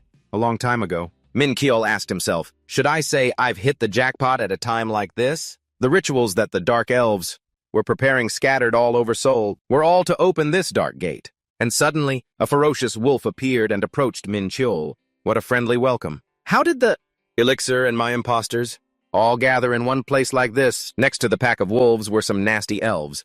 You're all alone. You're quite brave for one of your lowly kind. I was getting a bit bored of guarding the gate all the time. This guy will be the perfect amusement while I wait. Minchiel scoffed.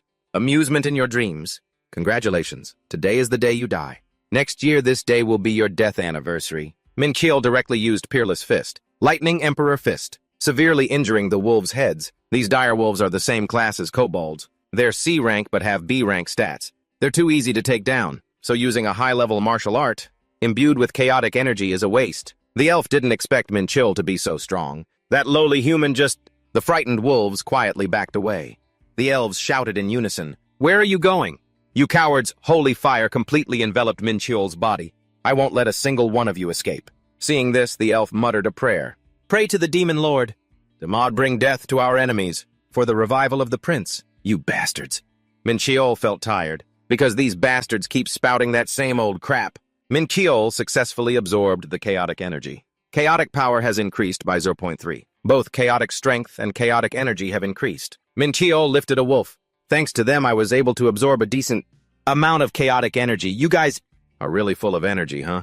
Even though we just fought. Why do I feel like all my fatigue has vanished?" I also tried using martial arts techniques while enveloped in holy fire. Turns out the result isn't bad.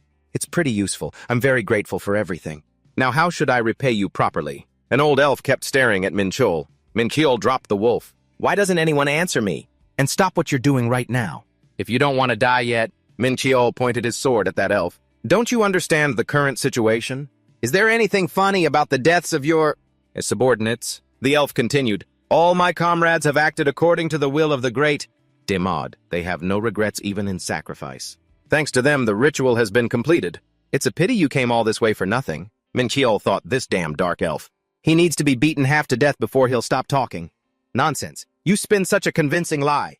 What's the point of serving and following him when he's already dead? I don't like to talk smack about myself, but..." The elf cursed at Minchil. "You don't know a damn thing. We are not apostles of a dead god of war." Minchil frowned and asked, "Then who are you serving?" Before he could finish, the elf fell silent. Suddenly there was a strange noise. Minchil wondered, "What's that sound?" Unusual beams of light shone down. "Welcome, my lord. Please awaken from your deep slumber and bring chaos to this land. Be afraid. Once he descends, a mere mortal like you will be nothing but a piece of meat." Hearing Minchil say, "That's weird," the elf immediately asked, "What's weird? Why hasn't this great entity appeared yet?" Seeing the light gradually change color, the elf exclaimed, "What?" and let out a desperate cry. Minchil punched the elf in the face and said, "Yeah, right. This is absurd.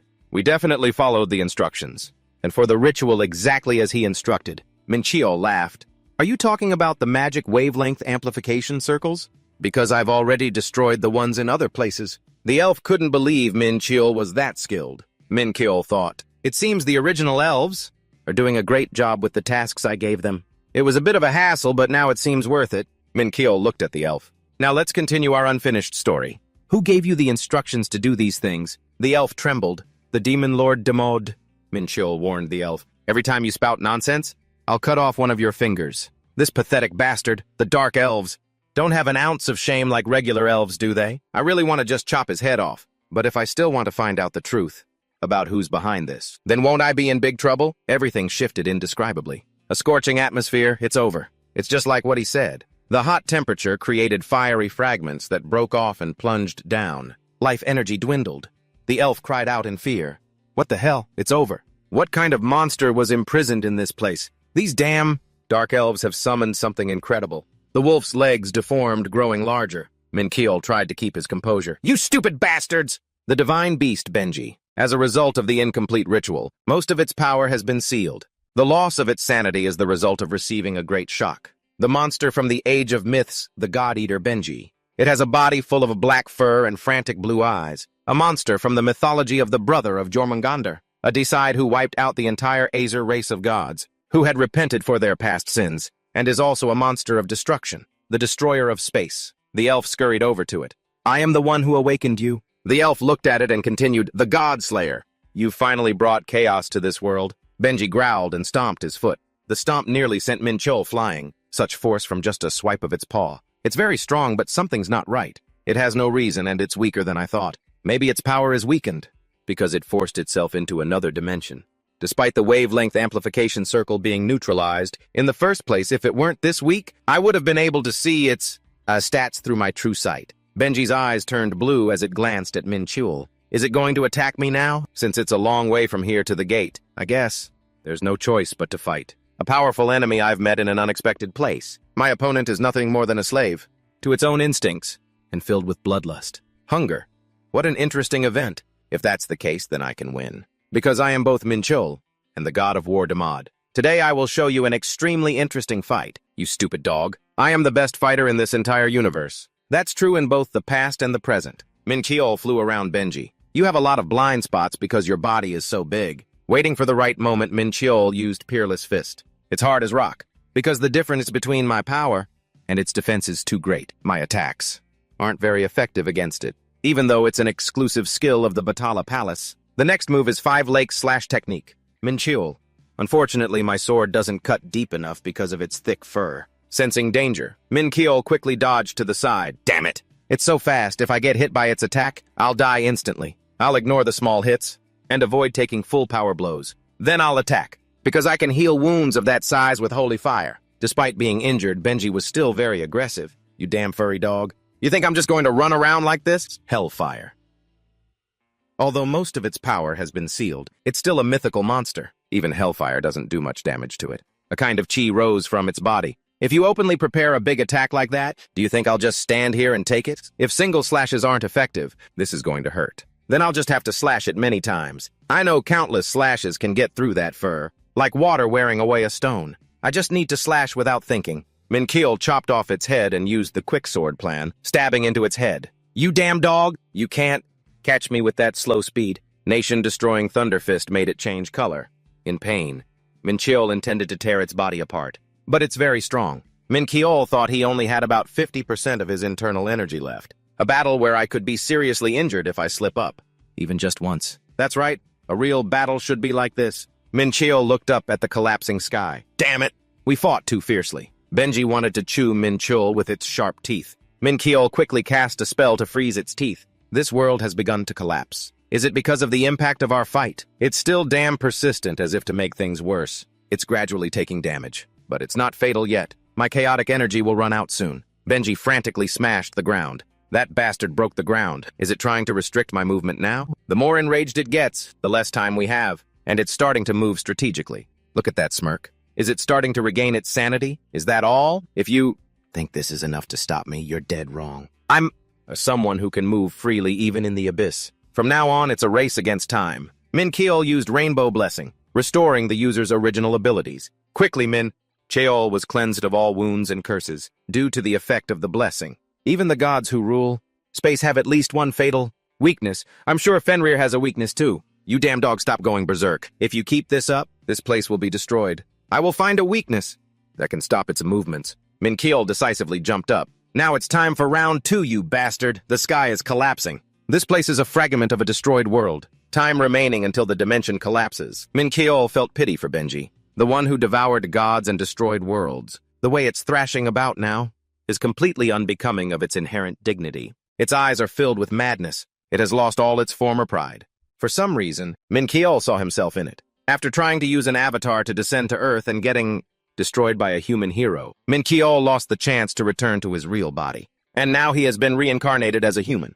This world will be destroyed soon. As for Benji, perhaps it will forever stare into the space within the dimensional rift. After all, it's immortal. So Min Keol will kill it with his own hands. Min Keol tried attacking all the places that could possibly be weak spots, but except for the neck, it didn't react much. This is definitely its weakest point. Min Keol looked closely and saw as something stuck in its wound. 7-star demonic sword, first form Sun River Mountain. Min Keol was right. There was something stuck in Benji's wound. Is it its weak point? 7-star demonic sword, second form meteor sword. Min Keol decisively struck its weak point. Benji roared in pain, its cry echoing through the sky. The reaction was stronger than Min Keol thought. It really is its weak spot. All right, time to end this. I'll take this monster's head with a single strike. Benji lay writhing.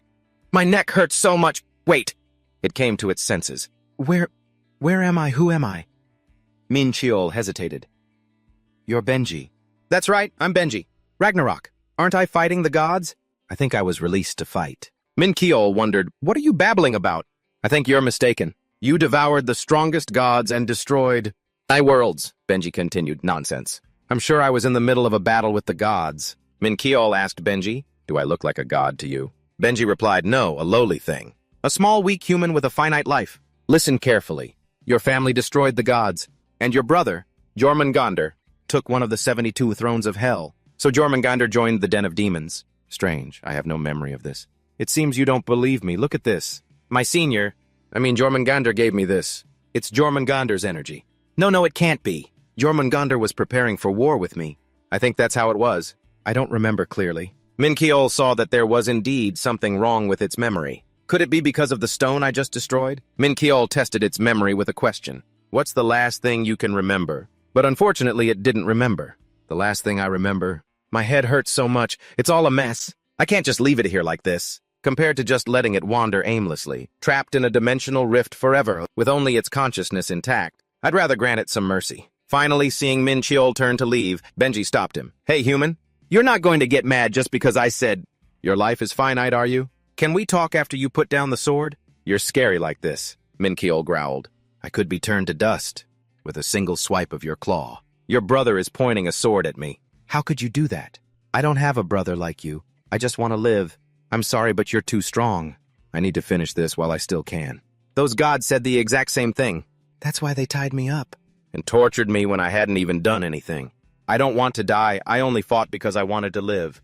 I don't believe you. How can I trust you? I will serve you as my master. Serve me as its master. One of the ancient beings that can go toe-to-toe with the angels in heaven if you wish. I will form a master-servant contract. Didn't you say your memories are a mess? How can you still remember the contract? Those gods kept repeating the contract to me, forcing me to say it.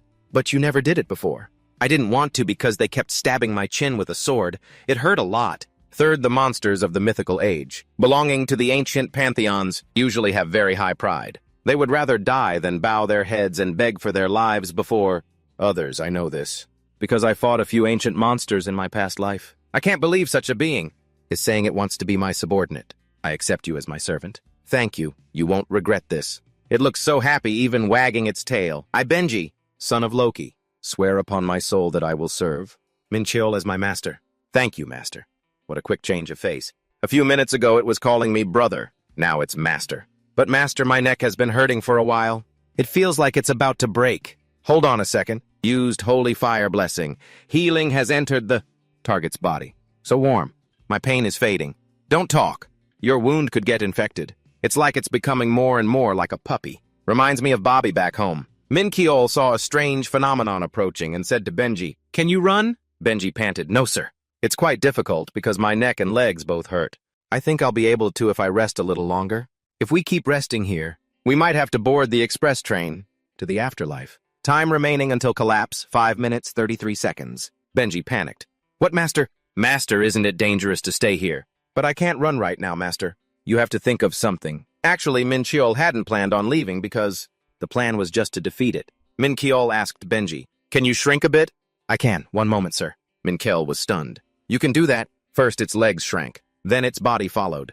"How's this, master?" Looking closely, Mincheol saw it looked just like a puppy. "I just fought a dog. That wasn't even knee-high and I almost died. This is so unfair." Benji asked again, "How is it, master?" Mincheol said, "We don't have time to stand here. In danger." Mincheol picked it up and ran. "Whoa, I don't like being held by men." Mincheol replied, "You can die here instead." Hearing that, Benji got scared. "I'm so sorry." Mincheol ran into the darkness. "I used too much energy in the battle with Benji this time. This is dangerous. So violent. Isn't this what the apocalypse looks like? Damn it. I can't observe the situation because the mana is in chaos. This is impossible. I can't believe it. What is it, my lord? You guaranteed the ritual would succeed, but look at what's happening. If you give us more time and resources, right now, do you know the crime of making excuses? I don't allow anyone to disappoint me. It won't happen again. Of course. I didn't bring a mage here for nothing.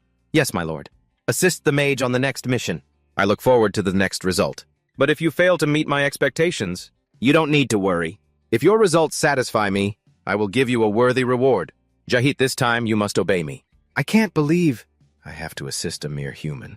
Like you. If you object, tell it to the Lord.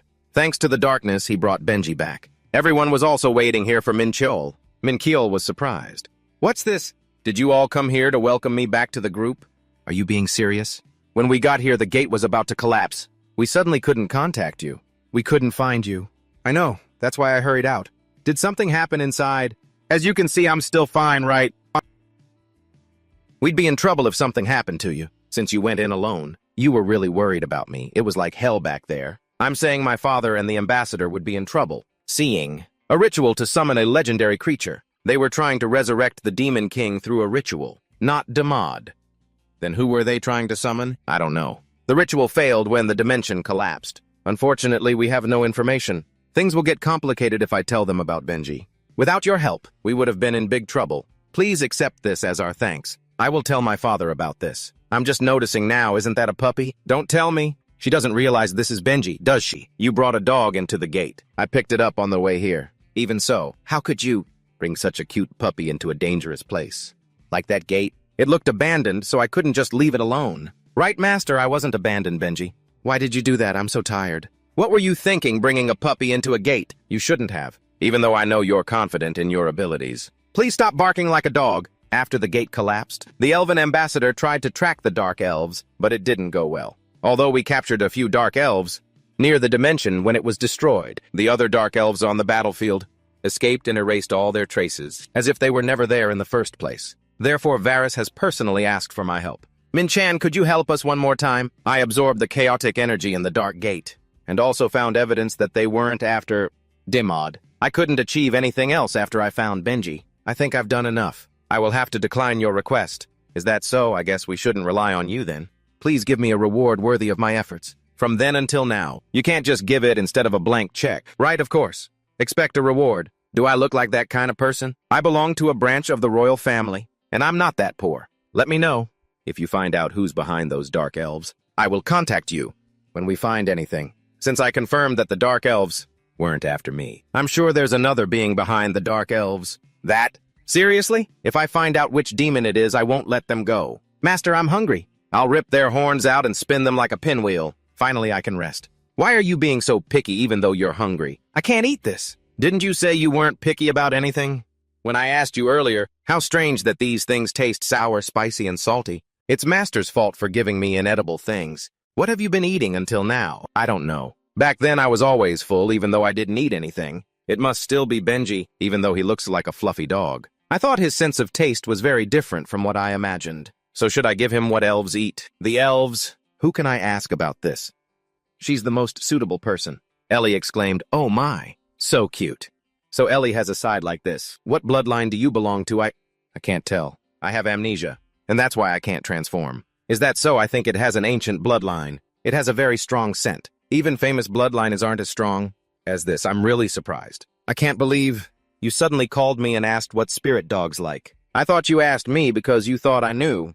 I have knowledge of spirits. You know about spirits. What an amazing coincidence. What's its name? I'm Benji. I think it has lying syndrome due to amnesia. It keeps saying it's Benji. Oh no, so pitiful. Look. It wants to object to what she's saying, but it's wagging its tail because she's hugging it. Completely different from Zugander. Ellie, don't be fooled. It may look cute now, but before it was a monster that has lived for thousands of years and is incredibly terrifying. But why do I feel like I've just lost a dog? The scene quickly shifts to the Star Alliance. People are walking back and forth in front of a restaurant. Benji is happily gobbling down food from a plate. Ellie smiles and strokes its head. Eat up now. This is great. I came here hoping to find something that Benji would like, Min-Chin thought to himself. I didn't expect it to choose the ruby meat that costs 200,000 won. This guy, an ancient monster and its expensive taste. But letting it eat instant noodles and combat rations isn't right either. She looked up and asked him, so when are we having a get-together? Min-Chan was puzzled. Aren't we doing that right now? Ellie was curious. Didn't you say you'd treat me to a meal? Not for work like today, right? That... He was suddenly stunned. Oh crap, I totally forgot about that. Ellie smiled and asked, you haven't forgotten, have you? Min-Chan avoided her gaze. Of course not. I've been watching you for a while now. You've been watching me. She smiled and teased. When you blush, it's like it's written all over your face. Just like now. He cursed inwardly, damn it! She caught me. Well, Ellie pouted. So when should we go eat next time? Suddenly Mathan spoke up. Oh my, you're here too. Mathan saved by the bell. He said cheerfully, is it okay if I join your table? He quickly replied, yeah, no problem. Then the two started chatting. You're a branch manager. So why are you drinking beer in the afternoon? Don't you know that beer is like a drink for the soul for dwarves? Well, you've got a point. You drinking beer right next to me is making me want to drink too. The scene shifts to Mathan's office. Min-Chan sat seriously with his arms crossed. I need your help with a few things. Mathan immediately agreed without hesitation. Please tell me how I can help you. He searched. Hold on a second. Can you engrave this for me? He was terrified. This looks like an incredible item. Where did you find this? He replied, "In the tower." Matin studied it. "It'll be difficult for us to enter the tower on our own. Let me try to appraise this." Suddenly his expression turned to shock. Mathan told him, "I'm being blocked at the appraisal stage." "Is that so? Engraving this will be difficult for me then." "What is this?" "A cloak made from the skin of the world serpent." "The world serpent? Are you serious?" "This is the first time I've ever touched something so precious." "So precious. Know what good does it do for you to touch it?" Minchan smiled. "You can't even engrave a mark on it." "That's not wrong," he sighed. "So you can't do anything with this, right?" Mathan said dejectedly. "Right. I think only my master can do anything with that. Having something too special is a hassle. I can only use it once it's been engraved, so I can't use it right now. I guess this gift is more amazing than I thought." He was curious. "So, can you help me find someone who can engrave this?" "Can you?" He replied, sobbing. I know a few artisans who might be interested in this. You can trust me. I'll find someone to help you." Minchan handed Mathan a knife. "I still have one more order to place." "What is it?" "I want you to make 10 things just like this." Mathan picked it up to observe. "This is..." "The center of gravity and shape of this knife are quite interesting." "Was it made for throwing?" He praised. "That's a keen observation." "You're right. A throwing weapon. Are you planning to use it as a consumable item?" Minchan replied, "I plan to attach a string to the end of the handle to make it easier to retrieve." He nodded. "Then attaching an arash string would be best." He thought to himself, "The 3 Thunder Hidden Blades technique uses a total of 10 knives, so it's best to make a few extra." Suddenly, Methan's phone rang. He quickly excused himself. "This is the person I asked to help build the training facility. Do you mind if I take this call? I guess it's something related to the construction process." Then, Mathan went to a corner to talk, leaving Minchan with Ellie. Suddenly, he called out loudly, "Hunter Minchan?" He looked over doubtfully. "What's wrong?" Mathan approached to discuss the magic circle deployed in relation to the training area. "What about it?" he added. The builder saw the magic circle and was extremely excited, and said she wants to meet you right away. He didn't seem too concerned. "She's sharp. But why does she suddenly want to see me?" Mathan answered honestly. "She said she wants to buy the formula for that magic circle." Minchan was surprised to hear that. What she wants to buy the formula? The scene changes. A cheerful girl walks into the magic circle. "You the one who breathes thin air up there. My name is Hajin, CEO of the Lee School Construction Division." He was a little surprised by her hyperactive demeanor. "I'm Minchan. If you're the CEO, then I guess you must be a high-ranking person." "Is she a gnome?" Mathan grumbled. "She started a whole company just because she hated working under the people at the Alliance, the Star Alliance." She was annoyed. "You don't have to explain. Something so unnecessary." He recalled the sight of the two. Gnomes are a race particularly skilled in craftsmanship, just like dwarves. Each race has slight differences in their areas of expertise. If you consider dwarves to be technicians, then gnomes are more like scientists. Hajin looked at him with sparkling eyes. "Are you the one who drew this magic circle?" "Right. That magic circle couldn't have been drawn with the knowledge on this earth. The magic circle has 8 ancient characters on its surface. But if you look closely, between the ancient characters, you can see ancient languages used by celestial beings." Minchan realized she was curious. Why a mortal could discover the language of celestial beings, which is only known by angels and demons. He asked directly, "Let me ask you this. What do you think this magic circle is for?" Hajin quickly explained. "The ancient characters on it are arranged to one side on the magic circle. This is an arrangement commonly used to focus mana. Therefore, the purpose of this magic circle is to draw mana from the area around it." Minchan crossed his arms and smiled. "I heard you're friends with Matan. You're talented, too." She puffed out her chest proudly. "I'm 10 times more talented than that short tree stump. Let me be frank with you. I want to learn the ancient language of the Celestials." He answered bluntly, "I refuse to teach you. You wouldn't be able to use it just because I taught you about it. You need a certain level of soul to be able to control the ancient characters." She seemed very determined. "But you're a human. Aren't you the same?" Minchan silently observed. "The ancient language of the Celestials is a type of power that can only be used by high-level spiritual beings. Even if I were to teach her, she wouldn't be able to control that power. But I really like talented people." "Do you really think so?" "The ability to find the ancient language of the Celestials hidden within 18 ancient characters. And for that passion for magical engineering, that she ran straight here after discovering those things about the ancient characters." She screamed in fear, but he just calmly walked past the two of them. Minchan thought to himself, "That's enough to pass. Hajin, channel your mana into this." She quickly replied, "Yes, sir." Helpless gnomes will do what they are told to do. While channeling mana, a puff of white smoke blew straight into Hajin's face. He assessed the 6 formations, a formation that has been passed down through the generations. Of the 6, a Woolen families of the Zhuge clan. It possesses a power that can disrupt a person's 5 senses. For now, only their sense of sight is disrupted. But gradually, all 5 senses will be paralyzed. After a while, the smoke cleared. Hajin was astonished. I can see. Minchan asked Hajin, can you explain to me the principle behind the technique? Just now. I don't understand it at all. Huh. He smiled inwardly at her. Reminds me of my past self. This is called a formation. She was serious. A formation? A monologue kept playing in his head. Me, someone who did everything just to become stronger. Hajin was suspicious. Why are you showing me this? Minchan smirked. I know how to handle people like her.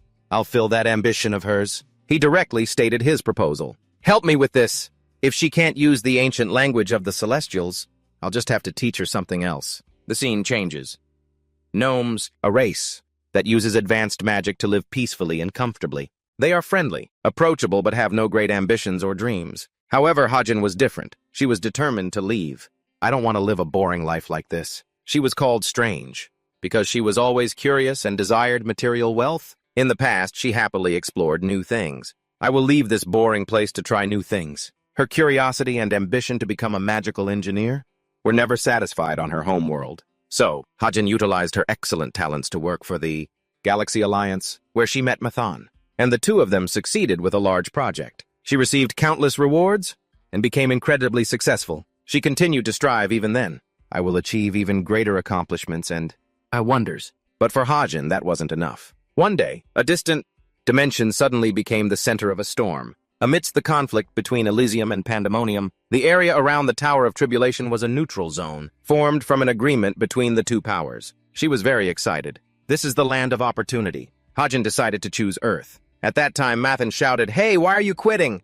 You're doing so well here, my little gnome. I have to leave to pursue my burning passion." Hajin believed in her decision and resigned immediately. Realizing that Earth's magical engineering industry was still undeveloped, she poured every last penny into starting a business there. By combining magic with construction skills, Hajin significantly shortened construction completion times, and even created additional benefits by placing multiple formations around the towers. She started to see her limits, especially when competing with multinational corporations on Earth and the Galaxy Alliance. My technical skills are still limited. It was then on a project for Mathan. She discovered an extraordinary magic formation. She only went to meet the client to learn the world's runic language. Minchan had proposed a joint project, but it ended up becoming an unexpected opportunity. Ritual magic was a new skill that even Hajin, who was well-versed in magical engineering, could not understand from first sight. There was no reason, and so she couldn't refuse his offer. If I can learn this, I can give my company a significant advantage. The scene changes. Right now, Minchan is satisfied looking at the contract. Perhaps I won't have to worry about money anymore. I have negotiated with Hajin the first clause, royalties. I will teach her how to use ritual magic. In return, she must pay a fee each time she applies it in construction. Because the 6 martial arts families are extremely isolated, I am probably the only one who knows how to use this type of magic. They are good at controlling chi, but couldn't develop further. So they barely interacted with other dimensions. I was lucky to have a relationship with them through an unexpected turn of events. He thought to himself, she's going to make a huge amount of money when she starts using ritual magic, because its effectiveness is just as strong as regular magic. Moreover, the conditions for casting it are almost no different. Clause 2, absolute confidentiality. She must never reveal that I am a celestial being. Now the growth of Linwood construction is directly linked to my wealth. The loss would be huge if her company goes bankrupt. Minchan looked at her and remarked, I've seen eyes like Hajin's in my past life. Those are the eyes of someone passionate enough to pursue their goals, and who can get back up after every fall to reach their dreams. In other words, those are the eyes of someone who will definitely succeed. All I'm doing is giving Hajin a pair of wings. Now, since we've signed the contract, Hajin looked at him with expectant eyes. Mr. Minchan, you must teach me ritual magic as soon as possible. I want to learn right now. He immediately agreed. Give me some time. We'll start after the auction ends. She was doubtful. Why is that? He calmly explained, I have some things to take care of first. Goodbye. See you later. That's right.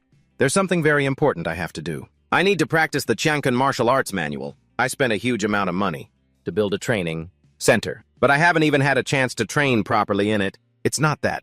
I didn't gain anything important during that time, but I've only absorbed a small fraction of the energy. I don't know how long it will take to absorb the rest of the world stone if I don't focus. There are 10 days left until the auction, so if I can take the remaining aura from the world stone, convert it into the Chang'an martial arts manual, and absorb it. Then the small universe I've built in my multidimensional mind will become perfect. The scene quickly changes. Right now, the sky has brightened. Time skips to 10 days later. Min-chan woke up after a long period of training. Status window. He looked at his stats with satisfaction. All of my stats have at least doubled compared to last month. With my current level of ability, I can match an A-rank hunter. Now that I have the Chang'an manual and martial arts that use holy fire and chaotic chi, I can easily defeat 2 to 3 A-rank hunters. At the same time, it's just a pity my leveling speed is still slow. Maybe it's time I started paying attention to my level too. Suddenly, Benji approached and said, "Master's aura is stronger." He was surprised. "You can feel it," he said proudly. "Of course, Master may not know, but you don't understand how sensitive my sense of smell is." "No, I believe you." Min-chan bent down and stroked its head. "I see Benji's stats are still sealed. I was hoping that over time, the seal would break on its own. Master smells bad. It's best to find another way. He's already strong, but since he's my subordinate now, I will restore his original reputation as an assassin that even the gods fear." It was grumbling, "Hey, take a shower before you pet me." He let go of its furry head. All right, I'm leaving. Anyway, I have to prepare for the upcoming auction." The scene changes. Right now, a luxury car stops on the side of the road. Min-chan, having changed his clothes, stood there. "I was wondering why you sent a car to pick me up today instead of coming yourself. But aren't you busy? What are you doing here?" Ellie winked playfully. "What am I doing here?" "I came to take our freelance hunter to the auction. You look very handsome." He thought, like a block of wood, huh? Why is she dressed so formally? Seeing her like this feels different. Suddenly, Ellie got close. "Wait! You're not planning to wear that to the auction, are you?" He was confused. "Is there something wrong with it? Doesn't it look neat and tidy?" She sighed and took Min-chan's hand. "Oh my God, follow me. How can you go there like that? The richest people from all over the world will be there." Ellie quickly pulled him away. "I won't allow someone who is partnered with our branch to be humiliated." Benji praised her. "She's a real go-getter. Where did you learn that?" After being brought inside, many people were already standing there sizing him up. "Quickly, please. Do this man's makeup." "Wait a minute." The professional makeup artist said, "If it's the director's request," Ellie apologized, "we'll do it very quickly." He watched their hand movements in fear. "This is the first time I've ever done something like this." A moment later, she said with satisfaction, "Let's go." Dressing well always makes a difference. He was a bit suspicious. "When did you have this suit tailored?" "It's very comfortable," Ellie said proudly. "I prepared it in advance, just in case." Min-chan was extremely confused. How could she do that when I never even told her my measurements? She quickly turned away. "Anyway, I'll go on ahead. Really, we're not going together.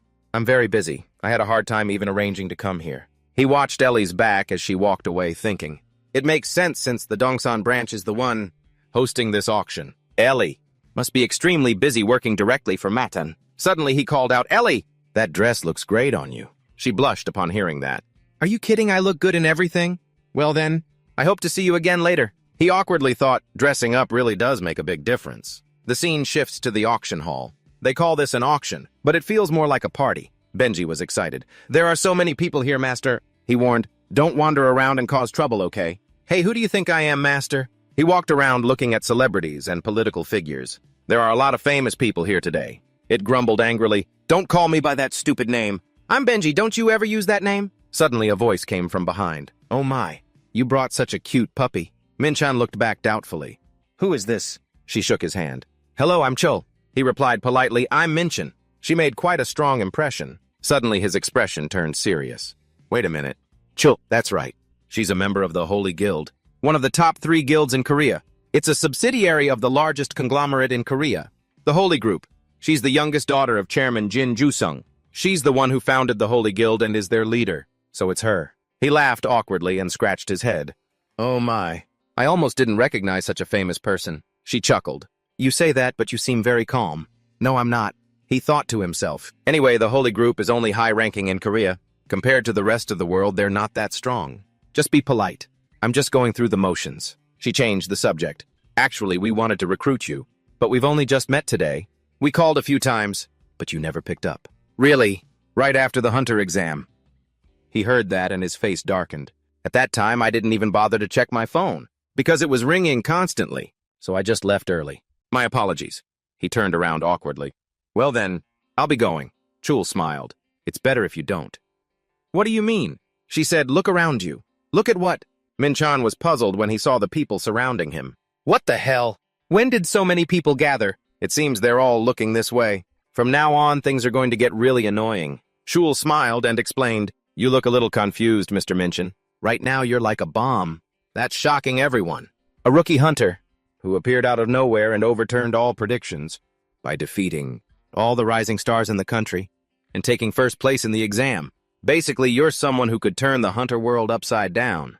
Min-chan replied slowly, I have no intention of changing guilds. She laughed and said, I didn't even bother to ask, because I already guessed that.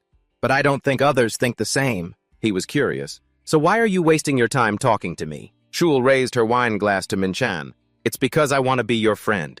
He was suspicious. She's doing all this just because I ranked first in the exam. She confessed, to be honest. I had the chance to see you fight the Asgardian. Watching that match made me believe that you will become the best hunter in Korea. Min-chan swallowed hard. At that time, I was just a rookie who had just learned to use martial arts. And yet she saw my potential from that. She gently suggested, I want to be friends with the future. Best hunter in Korea. Is that reason good enough? He raised his guard. This woman is not to be trifled with. Min-chan flatly refused. You're mistaken, I'm sorry. You haven't met the best hunter in Korea yet? You've only met the world's best hunter a little earlier than everyone else. She's a good judge of character. I'll give her that. Cheon fell silent for a moment after hearing that. Then she suddenly burst out laughing. He crossed his arms and asked, You're not laughing at me, are you? She quickly replied, Of course not. Min-jun assessed. Her eyes were full of confidence and pride, but there wasn't a hint of deceit or malice in her expression. Suddenly, the loudspeaker announced, The auction is about to begin. All guests, please make your way inside. A man appeared and reminded them, The auction is starting soon. Yes, ma'am, I'll escort you to the VIP room. Cheon looked at him cheerfully. I hope we get a chance to talk again when we have more time. See you later. Min-jun silently watched her figure walk away. Benji remarked, She's as beautiful as Ellie. He sighed, That doesn't matter. It criticized, Master's words and actions don't match at all. Huh, what do you mean? You're always surrounded by beautiful women. You're definitely a player just like my father. He said annoyed, You're banned from Ruby Meat for 2 weeks. It immediately regretted it. I was wrong. I'm sorry. Please forgive me. He was now standing at the entrance. The gatekeeper said, Invitation, please. Thank you. We will now proceed with an identity scan. The security here is really tight. After a moment, the person said, Your identity has been confirmed. Please choose a mask. Wearing a mask is mandatory at the auction. He thought to himself, I can see the Galactic Federation put a loss of effort into this. Suddenly, Min-jun noticed something. This one. Isn't this the bald lion? As soon as I picked it, a notification popped up. Mask effect. Illusion and Lion's Mirage have been activated. He thought, I see. Benji grumbled. Why do I have to wear a mask too? He explained, If only I wear a mask, what's the point? I can ensure complete anonymity if I use illusion magic to hide my identity as well. This mask reminds me of the host from the tower tutorial. Upon entering, Benji exclaimed in surprise, It's so crowded, he mused. I believe the key they gave me will grant access to a hidden treasure. On the 3rd floor, the stage lights came on. People got excited. It's starting. A sharply dressed Masan stood on stage. Welcome, distinguished guests. I am Mason, manager of the Galactic Federation's Dongsan branch. First, I'd like to sincerely thank all of you for attending this special event today. Min-jun tried to hold back a laugh. Why does he look so awkward? Benji asked curiously. Are we here to see a dwarf's talent show? No way. Ellie came out to take his place. Thank you for waiting. We will now begin the auction. It cheered happily. It's Ellie. Be quiet from now on, Eye of Truth. He used his observation skill. I've already seen the list of auction items. Rare grade protection bracelet. Rare grade unnamed executioner's dagger. Rare grade cockatrice egg. Ellie announced loudly. Sold for $2.1 million. Min-jun thought, but just as I expected, none of these are worth it. They're all low-grade items. The items Mason makes are better than this stuff. Thank you, Mr. Min-jun. It's better to have him craft my gear than to buy anything at this auction. The auction continued. An unnamed fragment. This is a mysterious material obtained from the boss of a B rank. Gate. It's finally here. Legendary grade key of Dronka. He rejoiced internally. No one will want this, because unless they can use the Eye of Truth like me, they won't know its grade or purpose. Ellie said cheerfully. It will be sold to customer 55 if there are no other bids. That was a wonderful appetizer, but now it's time for the main course. She continued to run the show. Next, we have 10 kilograms of mithril ingots and 5 kilograms of orichalcum ingots. Materials that can strengthen Drasta. The bids shot up. Customer 79 raises the bid by 10%. Customer 101 raises by 50%. Customer 32 raises by 10%. Customer 52? He jumped in directly. Dragging this out is pointless. I'll double it. Customer 55 has just doubled the price, immediately after someone else outbid him. Customer 79 raises by 10%. Who is that blue-masked bastard? Minjun's face darkened. He wants to play hardball. Customer 55 has doubled the price again. Customer 79 raises by another 10%. He cursed under his breath. So annoying, that bastard. Customer 55 raises the price by 50%. Customer 79 raises by 10%. Ellie's eyes were sparkling with dollar signs. The current price is $13 million, Minjun lamented. Aren't you a little too excited while I'm bleeding money here? Ellie, damn it, screw it. I'll use the white checkbook if I have to. Customer 55 raises by 10%. Then came Ellie's rapid-fire questions. Any higher bids going once, going twice, 3 times? Sold to customer 50. He smirked. You shouldn't have messed with me, you piece of trash. Suddenly, customer 79 turned to look at him. The person's eyes were filled with contemplation. The scene changed. He was now taking a leisurely stroll. I successfully bought the items I wanted, and the auction ended smoothly. It reminds me of the old days. Just a snap of my fingers and I got everything I wanted. This auction was really fun, but now I just want to get my items quickly. Suddenly, a young man approached. Hey, you there, the Korean, wait up. The person introduced himself. My name is Grafer. Do you have a moment? Minjun wondered. Who is this guy? Have I met him somewhere before? No, never seen him before. He coldly tried to walk away. Sorry, I have something urgent, so I have to go. The man smirked. Don't be in such a hurry. The mithril and orichalcum you got, I need them. What? Minjun asked, confused. How does he know I was the one who bought those items? Grafer replied calmly. I know you're the one who got the mithril and orichalcum. Grafer's attribute window appeared before his eyes. Huh, an angel. Minjun looked at him with a puzzled expression. Hyung, why did you come out of there? The scene changed. The two had moved to a different location to talk. So in 1 month you'll have $20 million. So you want me to sell the mithril and orichalcum to you for $20 million? The man smiled and replied, That's right, you and I were on the same page. Minjun pondered. At first glance it seems he only wants the mithril and orichalcum. That's all. The man continued to persuade him. In 1 month you'll be rich. He grew suspicious. Is there a reason why an angel from Elydium would be in such a rush for mithril and orichalcum? And how did he get the black holy water? I sense the same kind of energy as from VD. But he shows no signs of being a fallen angel, meaning he's still an angel. But there's definitely someone pulling his strings. First, I should try to sound out his intentions. He asked, Hey, why don't you use translation magic? Listening to your broken accent is annoying. The man laughed nervously. I don't know that magic. Really? Even though it's a magic that every angel learns as a basic. Upon hearing this, Thaniel immediately transformed. He looked at him seriously. Human, how long have you known my identity? I need to know how you found out. Benji asked, Master, are you going to fight? Minjun replied calmly, No, I'm not going to kill him. I still have a lot to ask. This arrogant angel. If it were me in my past life, I would have beheaded him long ago. I've become much gentler after reincarnating. Foolish child, look closely. The man was confused. What? He chanted internally. Sacred flame grant life, and banish all impurities. 100 divine power has been consumed. If he really is an angel, then he must show me this famous power, child. Do you still not know who I am? The sacred flame was used. Thaniel was shocked. This energy! His mouth hung open, unable to speak. A moment later, he quickly bowed low. Your humble servant greets one of the 7 archangels. He immediately got into character pretending. I should lower my energy first. He bought it hook, line, and sinker. Yes, I understand, Minjun said sternly. Now stop that and stand up. Thaniel refused stubbornly. No, I am not worthy to look directly upon you, Michael. This is why I hate angels, they're so uptight. He tried to start a conversation. Child. Yes, Supreme One. You must be wondering why. I descended to the mortal world. How could a lowly being like me dare? If you want to know, be quiet and listen, Minjun said. Actually, there's a rebellion brewing in Elysium. A rebellion. The proof is the cleansing energy radiating from your body. He bowed his head in fear. I'm sorry. I was just following orders. I don't know anything about the cleansing rite. He probed, so who sent you to Earth? After administering the cleansing rite, one of the powers Edel. He was suspicious. I've never heard that name before.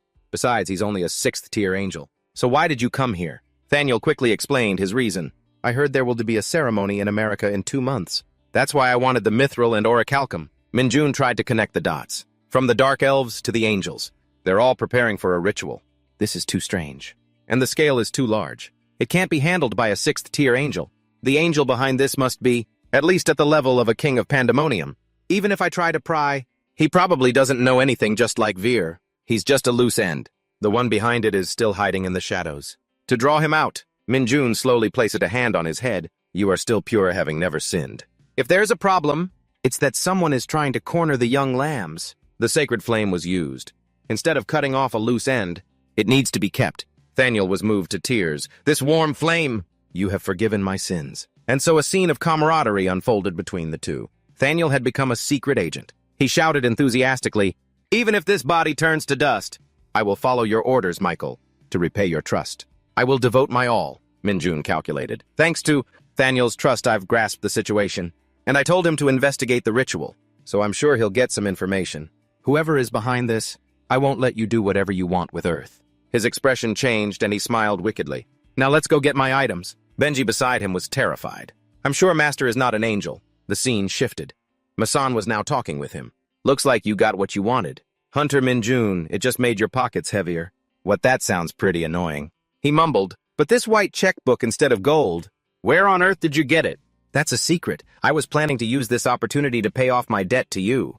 If you want to die early, go ahead. Just kidding. Minjun placed his hand on the pile of metal.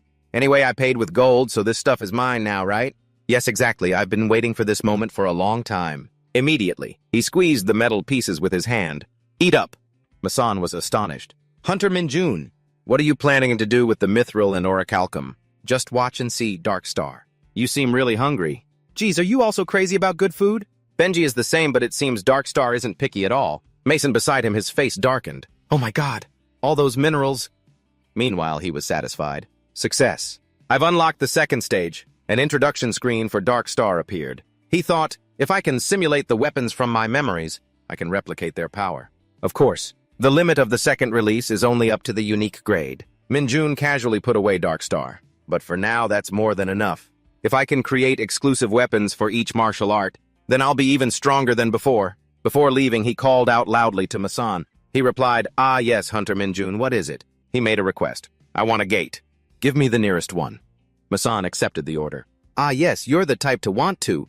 Test out a strong weapon immediately, aren't you? The scene shifted to the next day. A-rank gate rainforest terrain. An ogre was roaring. The system window also displayed its power. The ogre angrily scolded its prey.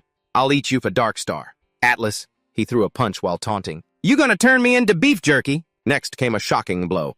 Heavenly Thunder Annihilation Fist. After that one blow, the ogre instantly bit the dust. He smiled with satisfaction. I knew it. Unlocking the second stage was worth it. Isn't this just great? At that moment, the team members approached to handle the ogre's corpse. I never thought I'd get to touch an ogre's corpse. They marveled, look at those solid muscles. Suddenly, Benji called him Master Can. I eat that soul. Huh, a soul. He looked at it in amazement. Hey, you have a soul absorption skill. Benji drooled and replied, yes, this monster doesn't have much, but it still has a soul. Soul absorption is a rare ability, passed down only to certain demonic tribes in Pandemonium. It allows the possessor to trap souls to overcome their limits, growing stronger indefinitely. But there's a drawback. The thoughts of the soul will linger in the absorber's mind. Minjun scratched his head. If those remnants take over the eater's soul, they will lose themselves and be instantly destroyed. But since it's the god-eating divine hound Benji, it should be fine. You can eat it. Awesome. Benji's expression twisted. Here I go. Instantly, the soul from the ogre was pulled out, frightening the group. What's happening? The blue, disgusting soul shot straight towards it. Benji gently took a bite, then licked his chops. He was happy. Master, the seal has weakened a little. Strength and magic power +1. Minjun was shocked. What? It's just a little, but its stats increased. I've never been able to change them before, no matter what I did. I want to eat more. So feeding its souls is the way. With this method, I can return Benji to his prime. I'll get you lots of food. Master is the best. Some people in the team looked at him in alarm. Hunter Minjun, what is that puppy? He replied, it belongs to the Hound clan, it's a long story. I see. The scene changed. A skill was being activated.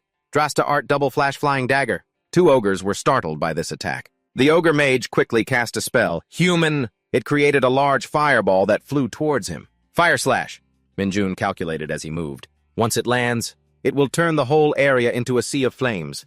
I have to end this before that happens. The system announced Drasta Azure Dragon Glaive. You have consumed 50 primal ki. Azure Dragon's Wrath. This one blow blinded everyone. He dashed through the light, attacking the ogre. The remaining one. Drasta Sword Emperor. The inherent skill of the Sword Emperor has been activated. He slashed horizontally across the ogre's body. Heavy pressure. It couldn't react in time. Its body was split in two. He let out a long breath, one-shotted. Suddenly someone shouted, "Hunter Minjun, we're in trouble!" Everyone shouted anxiously, "There's an ogre approaching! Please save us!" The teammate was surprised to see Benji step forward. "You're those beastmen from before." The shadow of a black wolf behind Benji roared. Its long howl terrified the group. The black wolf glared angrily at the ogre. "How insolent, daring to radiate killing intent in front of me." The ogre also quickly used its own skill. The annoyed black wolf bit down hard on its head. "Too loud!" "Shut up." Then the black wolf twisted its head, tearing the ogre's head off. Benji's mouth was stained with the ogre's blood. It complained, "Disgusting, ruby meat is still the best." Another ogre was looking at Benji in fear. It quickly turned to leave. "That monster is too strong." Minjun rushed from behind towards the unlucky ogre. The system showed a notification. Atlas Gauntlet's Black Star. Inherent skill. He gathered his strength and punched the ogre's head hard. Lightning Emperor's Annihilation Fist. One blow wasn't enough, I see. The hunters following him were scared to death by his demonic voice. "Fighting you is quite fun," as expected of an A-rank monster. "It took quite a while. You have received 1.8% experience. Not bad." Benji climbed onto his shoulder. "Master, praise me." He was blunt. "You didn't need to do that. This monster wasn't even worth a post-dinner workout," says the one who can't even make a clone. Minjun smiled and patted its head. "I was just kidding. Keep protecting everyone like you just did, okay?" He thought to himself, but if Benji hadn't stepped in, the support team might have really been in danger. This gate is definitely worthy of its A-rank. The scene changed. He had reached the Ogre King. It spoke first. "You're pretty good. To have made it to your king's presence. A tiny human is just a piece of prey." "Ogre King," Minjun sneered. "Look at that posture. He wants to pretend to be a king. Geez, how nice of him. Sorry, but I'm allergic to bullshit. You a king?" It became enraged upon hearing this. "I am the king of the ogres." "How disrespectful in the presence of your king," it roared. "Tiny human, I will kill you." He looked at it calmly. "Is that so? Come and try." The Ogre King charged forward angrily. "I will tear you apart and eat you." "Shockwave," he assessed internally. "Shockwave. It's an incredible amount of energy, but it's just raw power. There's no profound principle behind it." "Drasta Azure Dragon Glaive 5 Tiger Slaying Blade." "I'll cut through this wave." Minjun quickly changed weapons. Drasta Black Serpent Whip. Every one of his strikes hit the Ogre King. "King," Minjun checked as he fought. After the second release, Drasta increases the power of my martial arts even further. Drasta 7 Star Sword. "But my body's movements are still slow in some places. I need to train more. That's why I'll teach you how to behave in front of a true king," he thought as he slashed. "This guy is the perfect punching bag." At the Pajuyok Gate, Sunbei and his teammates stood guard outside. Sunbei looked tired and yawned. Meanwhile, the person next to him asked, "Aren't you worried, Sunbei?" Sunbei asked, confused. The other man said, slightly incredulous, "This is the first time I've been assigned to a gate, and an A-rank one at that." Hearing this, Sunbei chuckled encouragingly. "You don't need to worry. Relax. This gate was just formed. Even if we do nothing, it'll be at least 2 days before a break happens." He laughed calmly and said, "But it's better to be prepared, you know. If that happens, we just have to run. What else can we do, right?" While he was talking casually, his worried teammate called out Sunbei. Seeing his anxious look, Sunbei teased him, "You're such a chicken. Aren't you worried about working all night if the raid is delayed?" "Delayed." Hearing that, the young man turned pale, injured. Right after he checked his radio and said, Sunbei, there's a response from the gate." Sunbei was immediately surprised to see the gate behind him glowing. What, they just went in not long ago? They probably just went for a quick scout and came out. Makes sense, since Hunter Minjun is the only one they brought with them. At that moment, Minjun's group walked out carrying their haul. Seeing them, Sunbei greeted them respectfully. "Oh my, you all worked hard." Donghyun replied politely, "No, I should be the one saying that to you." Agent Sunbei continued, "Could you tell me how we're going to conquer the gate?" At this, voices of praise rang out. It's done. Report back to the association." Sunbei was dumbfounded. "What?" he thought to himself. I know he's been famous lately, but did he really clear an A-rank gate by himself? And in just 2 hours, the two of them stood there stunned, looking at the glowing gate, which had been cleared. Meanwhile, Minjun's group walked coolly ahead. Benji said happily, "Souls are delicious." Scene changed to another location. An image of a luxury car speeding down the road. Minjun thought, "I trained by using the two-headed monster as a punching bag, and I managed to adapt to the new power of dark, star before it collapsed.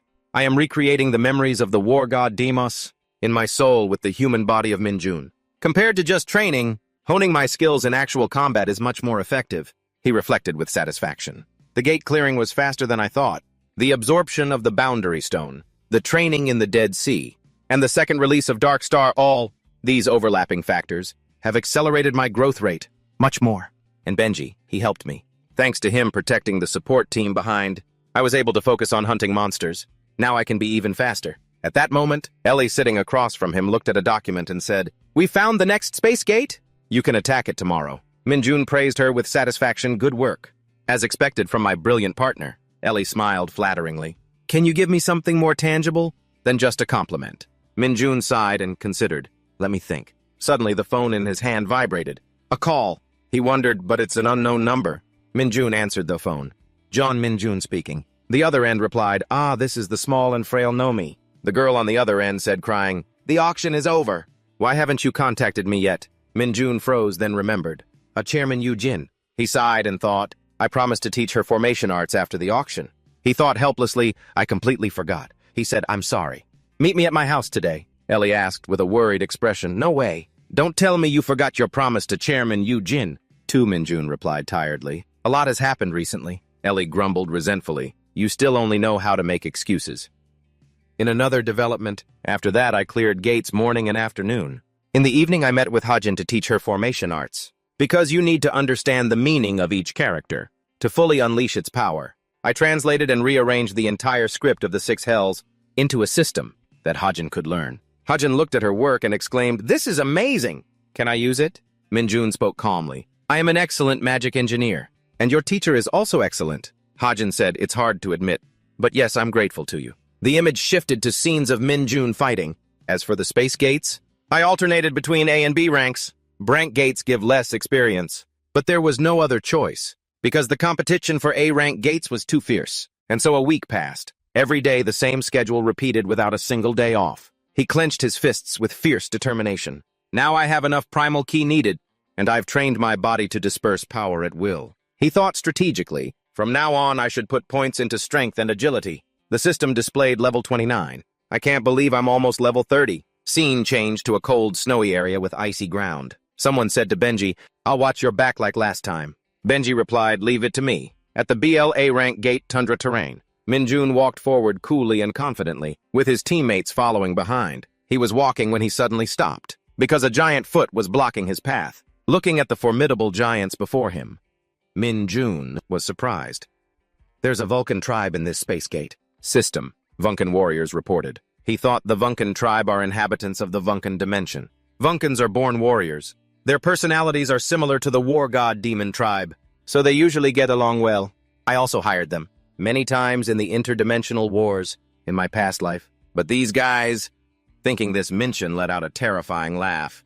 What a shame. We were hoping to meet a true warrior. The Vulcan glared with hatred. A true warrior!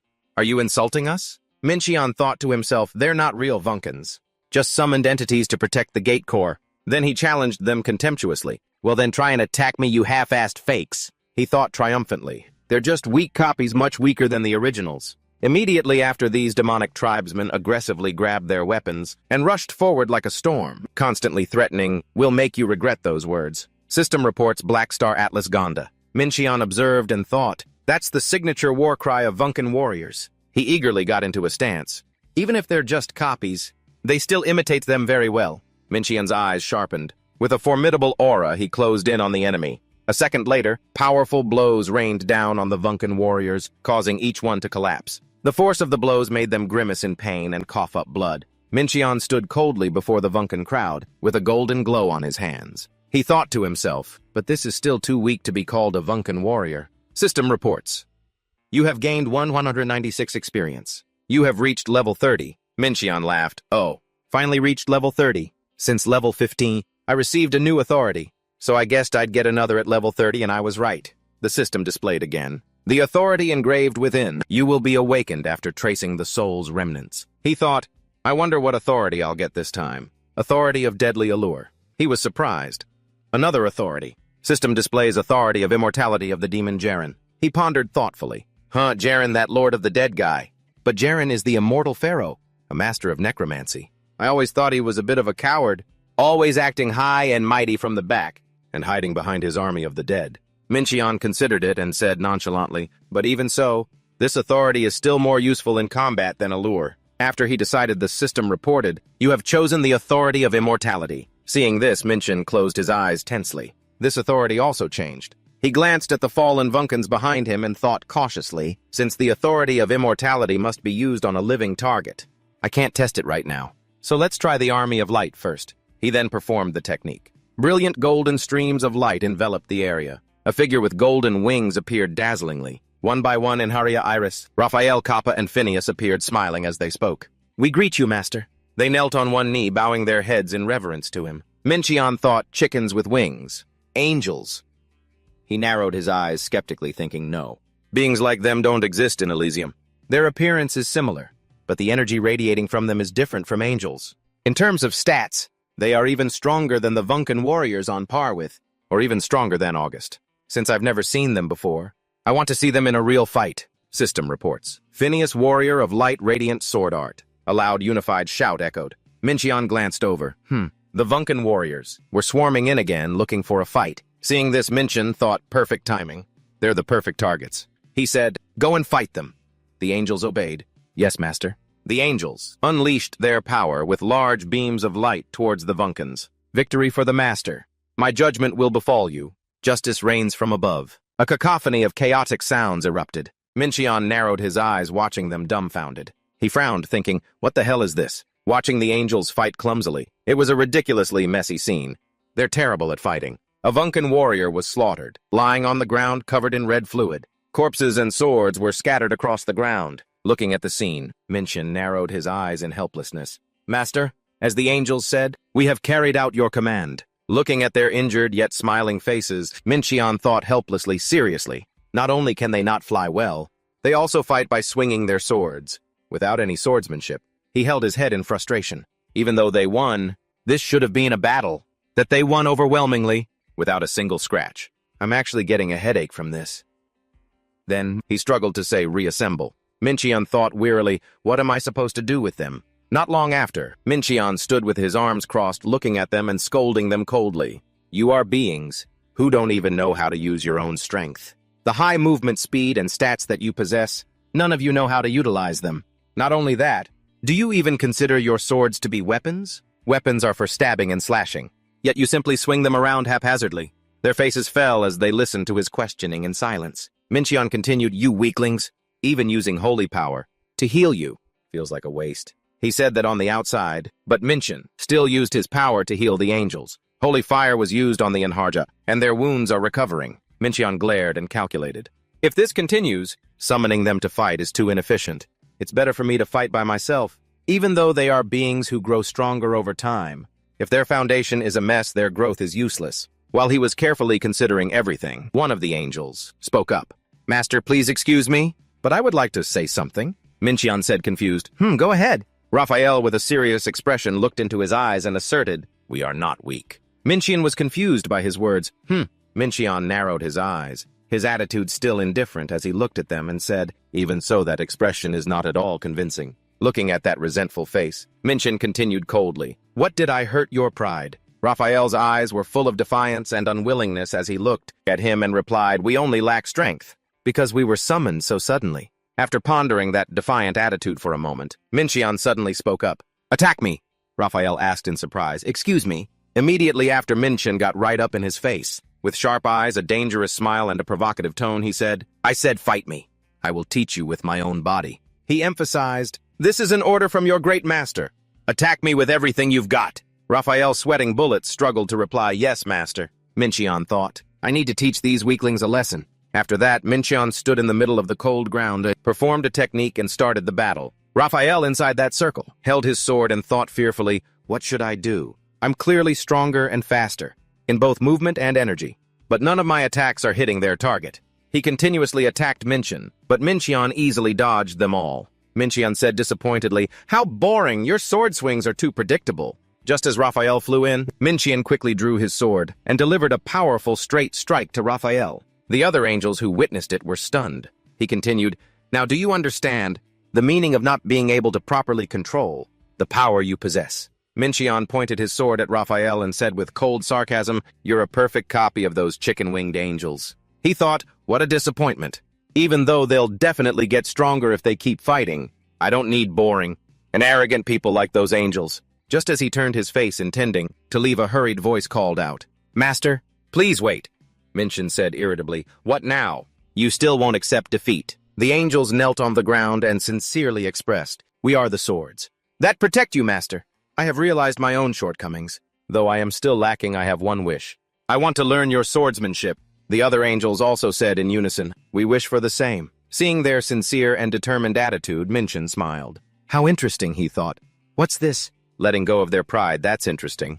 It's not easy for an angel to admit they're weak. He said aloud, "Not right now." Hearing this, Raphael sadly pleaded, "Master, I sincerely implore you once more. Please," but Minshin cut them off. "We need to focus on fighting while we're inside the gate." The angels were bewildered. He thought, it seems they're more open-minded than those chicken-winged angels. Minshin looked at Benji and explained, "Benji, they are your successors." Benji asked innocently, "Successors?" He replied, "I mean, they are your subordinates." Seeing this, Raphael and the other angels immediately showed disappointment and disdain. "The only one we serve is you, Master. How can we follow the orders of such a lowly creature?" Minshin turned and said, Benji, show them that you are superior." Hearing this, Benji became enraged. It transformed into a giant beast with sharp eyes. It asked sternly, "What did you just say?" Seeing this, the angels immediately said fearfully, "We pledge our loyalty, my lord." Meanwhile, Minshin thought, "Since I've already tested the army of light, now it's time to use the authority of the immortal." He manipulated a magic stone in his hand and calculated. The condition for using the authority of the immortal is that the target must be alive. I will bestow immortality upon a living target, and if it is killed, it will be resurrected as an undead warrior. Seeing the stubborn Vuncan warriors charging forward, he thought with satisfaction, "Oh, here they come. Well then, let's give it a try." He then directed his power onto one of them. A stream of purple light shot straight into one of the Vuncans there. The authority of the immortal has been bestowed upon the target. All stats decreased by 10% due to the curse of immortality. That Vuncan felt something strange within himself. What is this? Meanwhile, Minshin had flown up from behind with his sword. "Are you curious?" the system reported. "If the target of the curse dies, you can create an undead warrior." Minshin spoke up. "You'll die once you find out." He swung his sword with a powerful strike to finish off the Vuncan. System reports. The target of the immortal has died. That Vuncan began to transform. Its body was covered in a layer of mystical purple ice. Seeing this, Minshin was satisfied. "Oh, immortality points 10 out of 50. From within that purple ice, cracks began to appear and light shone out. A large warrior emerged. "Greetings, Supreme One." System displays immortal warrior. Minshin was thrilled. So strong. It even has higher stats than a two-headed ogre. Based on stats alone, it could fight an S-rank hunter. He then commanded immortal warrior destroy them all. The warrior replied, "Yes, Supreme One." The warrior charged forward majestically with a scepter in hand, summon weapon. It attacked fiercely. Its power was enough to terrify even the Vuncans. "We'll die instantly if we take that hit head-on." Dozens of Vuncans were overwhelmed by its power. Seeing this, Minshin was silent. "What? It's actually good at fighting, too. The warrior class should be the lowest rank in the army. Of the undead under my command." He turned his head to look at the angels and thought helplessly, "It certainly looks like the immortal faction is stronger than the army of light. If they still don't meet expectations after I teach them swordsmanship, then I won't summon them anymore." Dongyan. Seeing all this thought in amazement, Hunter Minshin. "I've heard about summoned creatures like these before. Just how strong has he become?" Scene changes to another place. An indifferent Minshin held his sword, walking and thinking quietly. "The maximum number of undead I can create now is 5. Conveniently, I can store them in a separate space, thanks to the authority of the immortal. But unfortunately, they move slowly due to their large size. Above all, the problem is that I don't know the requirements to raise the level of the authority. Well, I'll figure that out later. For now, I'll teach these guys some sword techniques." Minshin calmly instructed the angels, "One thing to make clear. If you don't prove your worth this time, then we won't meet again." The angels replied firmly, "We will remember that." Minshin praised, "I like your answer." Then he continued, "Let's start right away. Everyone must focus. I have to go raid a gate tomorrow, so we need to finish this quickly." Minshin began to use his sword, executing fluid slashes. He thought to himself, "These guys aren't suited for the martial arts I use." A technique of swordsmanship that flies through the air with many variations to deceive the opponent. The Enharja are best suited for this type of sword technique. Plum Blossom Sword Technique. A sharp sword tip flew lightly like plum blossom petals, lunging forward under his control. Minshin practiced his swordsmanship like swaying graceful plum blossoms. He sighed, "Of course. There's no guarantee they'll understand the technique just by watching the demonstration." It's nearly impossible even for gifted martial artists. He held his sword and asked, "Do you understand at all? If you don't understand, just say so, just so you know. The alum flower scent must be released, for the technique to be considered properly executed." The angels replied, "I think we'll understand the principle if you demonstrate it again." Minchian was astonished, thinking, What did he just say? He asked again, "Do you understand?" The angels, their eyes shining, replied in unison, "Yes, master." He thought in surprise, they fight so clumsily. But it turns out they're martial arts geniuses. Raphael swung his sword with excitement. The other angels also eagerly practiced the sword technique. "Master, this is amazing. I feel like I'm flying, even though I'm on the ground." Minchian observed them and considered carefully. "I thought they were sword prodigies, but that's not even the full extent of it. I can't believe it. They even learned the art of movement, moving with the wind after seeing it only twice. This isn't just about having talent." An idea sparked in his mind. "This is synchronization linked to the soul. The experiences and enlightenment hidden in my soul are being awakened when I use martial arts, and then it's automatically transferred to them. I think they might be able to grow by absorbing my experiences like this. At this rate, it could rival the level of the authority of the immortal." He smiled with excitement, thinking, "If I teach these holy warriors various martial arts and train them over time, I wonder how strong they'll become." He then gathered the angels and said, "I've seen enough. To be honest, I was a little disappointed in you all at first." Hearing Minchian say that, they all looked sad. But they immediately cheered up when they heard his praise. "But now you have all proven your worth, and because of that I will teach you all kinds of martial arts. I will give you your first assignment." He instructed them, "Practice the plum blossom sword technique and movement of the wind that I have taught you. With 3 stars, you all need to reach at least 3 stars to be able to use it in a real fight." Minchian smiled and announced, "To become stronger. If you can do it, I will make you my sword." His words made the angels ecstatic with joy. "Yes, master." Happy voices echoed in the night sky. "The master has granted us a powerful strength. I think he's going to personally enlighten us. This is much more powerful than the light sword technique that we used before. While the holy warriors were training, I circulated chaotic energy through the night and dissolved the energy of the world stone." Minchian wearily rubbed his neck, lost in thought. "Thanks to that, I was able to accumulate a lot of chaotic energy and elevate my ancient celestial arts to a new level. The energy cultivation method has eliminated all fatigue, so I don't feel tired at all right now." Suddenly hearing a noise, Minchian glanced over and was quite surprised.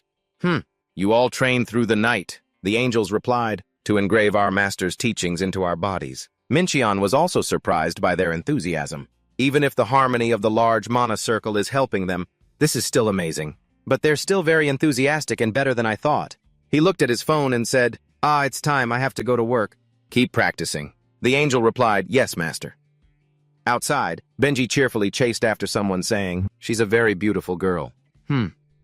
Seeing this, Ellie affectionately patted its head and said, "Hunter Minchian, you're not late today, are you?" "Huh?" He rubbed his head and feigned ignorance. "You said today was Inchin, right?" Ellie replied. "That's right, oh right. The branch manager asked me to give this to you before you leave." Minchian took the box and asked, "What's this?" Ellie replied, "I don't know, he didn't tell me anything." He opened the box and placed it down. Inside were neatly arranged daggers. He exclaimed, "Oh, these are the daggers I ordered." System reports flashing daggers. Minchian was excited. He picked up a dagger, held it up, and admired it, saying, "Awesome. Amazing. I can beat anyone if I use these. Since the holy warriors are training so hard, I can't lose to them." At that moment, Ellie suddenly received a call. "What so suddenly?" Minchian was confused. Ellie said worriedly, "Hunter Minchian, what should we do now?" "There's a proposal for a coordinated raid on the gate from the association." Minchian was surprised. "A coordinated raid? That's strange," Ellie explained. "The association re-examined the gate's electrical waves and discovered that the internal size of the gate has doubled from its original size. A gate this large usually requires at least 2 guilds to raid it," Minchian said doubtfully. "Even so, I can still do it by myself," Ellie said sadly, blaming herself. "I'm sorry for bothering you." Minchian reassured her. "It's okay, it's not your fault." He walked away and thought, the more people who participate in the raid, the more variables there will be. This has become a bit troublesome. At the Dong Inchin gate, whispers could be heard. The size is already pretty big. Which guild is coming? Around this time, the Gumsan Guild is participating. Minchian observed and calculated the Gumsan Guild. I guess, since they're one of the 3 largest guilds in Korea, they must have a lot of people. But the more people who participate, the more variables there will be, and the effectiveness of the raid will decrease. Meanwhile, the person next to him asked, You must be the famous rookie that everyone's been talking about lately. He cheerfully greeted him. I'm the captain of the Jumsan Guild's second attack team. Oh, Chunu. Mincheon was confused. A bald guy. But he also politely shook his hand and introduced himself. I'm Mincheon from the Galaxy Alliance. The other person said, I guessed right, didn't I? Let's make this a great raid together. Chunu casually turned his head to look around and asked him, but when is your attack team going to arrive? Mincheon replied, this is all of us. He narrowed his eyes in disbelief and asked again. Huh, that's it, you're the only one here, Mincheon replied confidently. I alone am worth 30 men. Chunu asked suspiciously, is that so? He questioned annoyedly. I was looking forward to this, because they told me the Galaxy Alliance would be here, but you came here alone. I hope you don't drag us down. After saying that, he immediately turned his back and walked away in frustration. Seeing this, Mincheon asked Ellie, he's trying to pick a fight with me, isn't he? Ellie replied, I feel that way too. Mincheon speculated, I don't know what's going on, but he's showing his hostility very clearly. Well, I don't know why he doesn't like me, but it's true that only I could have created that reason. For him. Then he smiled provocatively and said, I don't know that bald guy either. He thought to himself, let's see who the real burden is. Inside, the undead were ravenously devouring their opponents. Chunu grimaced, gritted his teeth, and shouted. He held his sword and stomped on the ground, causing the surroundings to shake violently. Earth-shaking stomp, they're coming again. Everyone get ready quick. The group was still struggling to hold their ground. Don't push! Try to maintain the formation. Mincheon, however, was calmly observing the situation. Donghyun, seeing this, asked Hunter Mincheon, aren't you going to help them? Mincheon replied, it is fine, they're all low-level undead. They'll be fine as long as they don't screw this up. He calculated, they're all veteran hunters, at least rank 8 or higher. Unlike when I fought the Hwagung Guild, they probably won't be defeated by some low-level undead. However, they still haven't realized this is the land of the dead. The ground here looks dark not because of sand, but because of the piled-up corpses. Wherever they step, the undead will rise. A giant foot stomped heavily on the ground. Mincheon thought impassively. Charging in there defenselessly like that is basically rushing to their deaths. If they were skilled hunters, they would have scouted this checked area before entering, then they would have known. But instead they were too hasty to complete the raid on the land of the dead. First they have to... Just then, Mincheon smiled with satisfaction. Found it, Mincheon said to his subordinates. You guys stay here and protect the guild. The immortal warrior replied, yes. Master! He instructed Benji, I'll leave them to you. It replied, you can count on me, master. Then Mincheon took a running start and leaped high, thinking, it's useless even if they kill those low-level undead.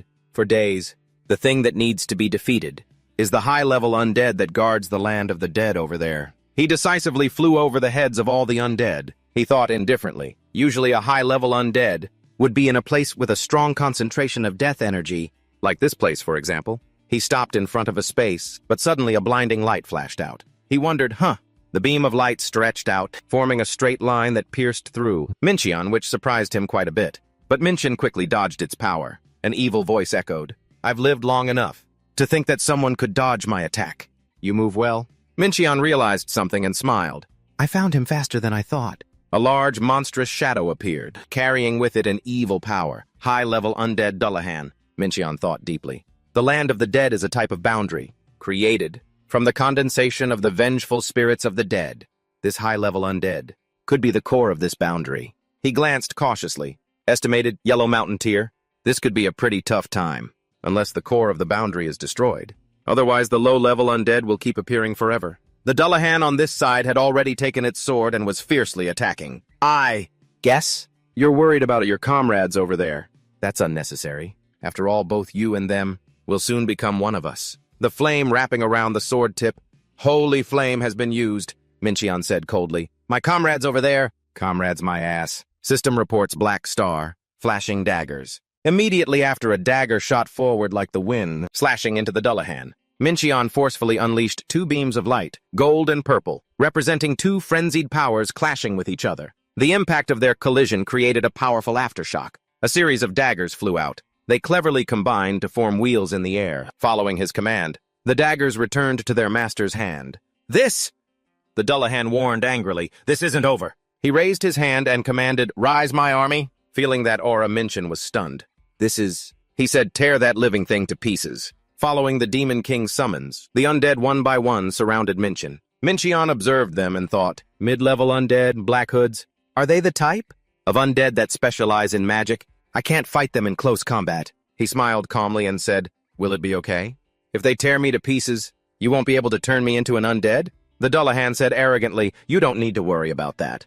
Go my army kill him." The brutal undead charged forward, but Minchin stood still calculating. Does your sense of humor disappear when you become undead? Or something? The daggers all flew, up under his control. Minchion smiled sarcastically. What a boring guy. I'll get rid of them quickly. Then Minchion majestically raised his hand and threw the daggers, flashing dagger technique. A second later, each dagger was embedded in the undead there. Piercing through their morale, that energy is disgusting. The Dullahan spoke. We need to stay away from that thing. The bastard said. Then he gripped his sword, mounted his horse, and charged straight for Minjin, intending to annihilate him. He threatened, I will personally tear you to pieces. Suddenly, a flash of light slashed across his body. He cried out, what the hell was that? And then he tumbled to the ground. Minjin, sword in hand, said nonchalantly, I'd be even more grateful if you came to me yourself. Meanwhile, Qianwu was fighting and cursing, these bastards. Suddenly, he noticed something strange. What's this? All the undead suddenly collapsed to the ground. Seeing Minjin standing ahead, he was confused. What just happened? The system announced that Minjin had received a large amount of experience points. He smiled gleefully. Now that's what I'm talking about. If the high-level undead is killed, then all the low-level undead under its influence will also die, and all their experience points will be mine. From behind, Qianwu ran up to Minjin, confused. Huh, Baldy? He stood before him, panting, as he asked, Are you the one who stopped all the undead that kept appearing? Is that right? How did you do that? Minjin pointed to the undead on the ground and said frankly, I defeated the high-level undead that was controlling them. If I hadn't, the undead would have just kept coming. Qianwu was surprised. A Dullahan, he asked, bewildered. You faced the danger by yourself and defeated the Dullahan alone. Was that dangerous? He couldn't believe his eyes. Unbelievable. Just then, the people from the guild emerged. They looked exhausted, but had survived. Qianwu thought he was the culprit, who eliminated the guild's promising newcomers. Us, the Shadow Trio, because the Shadow Trio was taught by my master. I thought Hunter Minjin was an arrogant hunter, who had tarnished the name of my omnipotent master. That's what I thought. But I never expected him to be such a noble-hearted hunter. For our sake, who were brutally attacked for recklessly charging in, he shouldered all the danger himself, to fight the high-level undead alone. But Minjin quietly turned and flew off, reminding him, stay back if you sense danger. That moved Qianwu. Look, he's advancing for our sake. He's a true hunter. But in reality, he was completely misunderstanding the situation in his own way. He immediately rallied everyone. Everyone, let's show Hunter. John, that we're not pathetic. Yes, sir. Minjin felt strange. What's that? Why are they suddenly so motivated? Don't tell me they're trying to steal the lives I've killed, now that they know how to raid this dark objective. He was also misunderstanding the situation.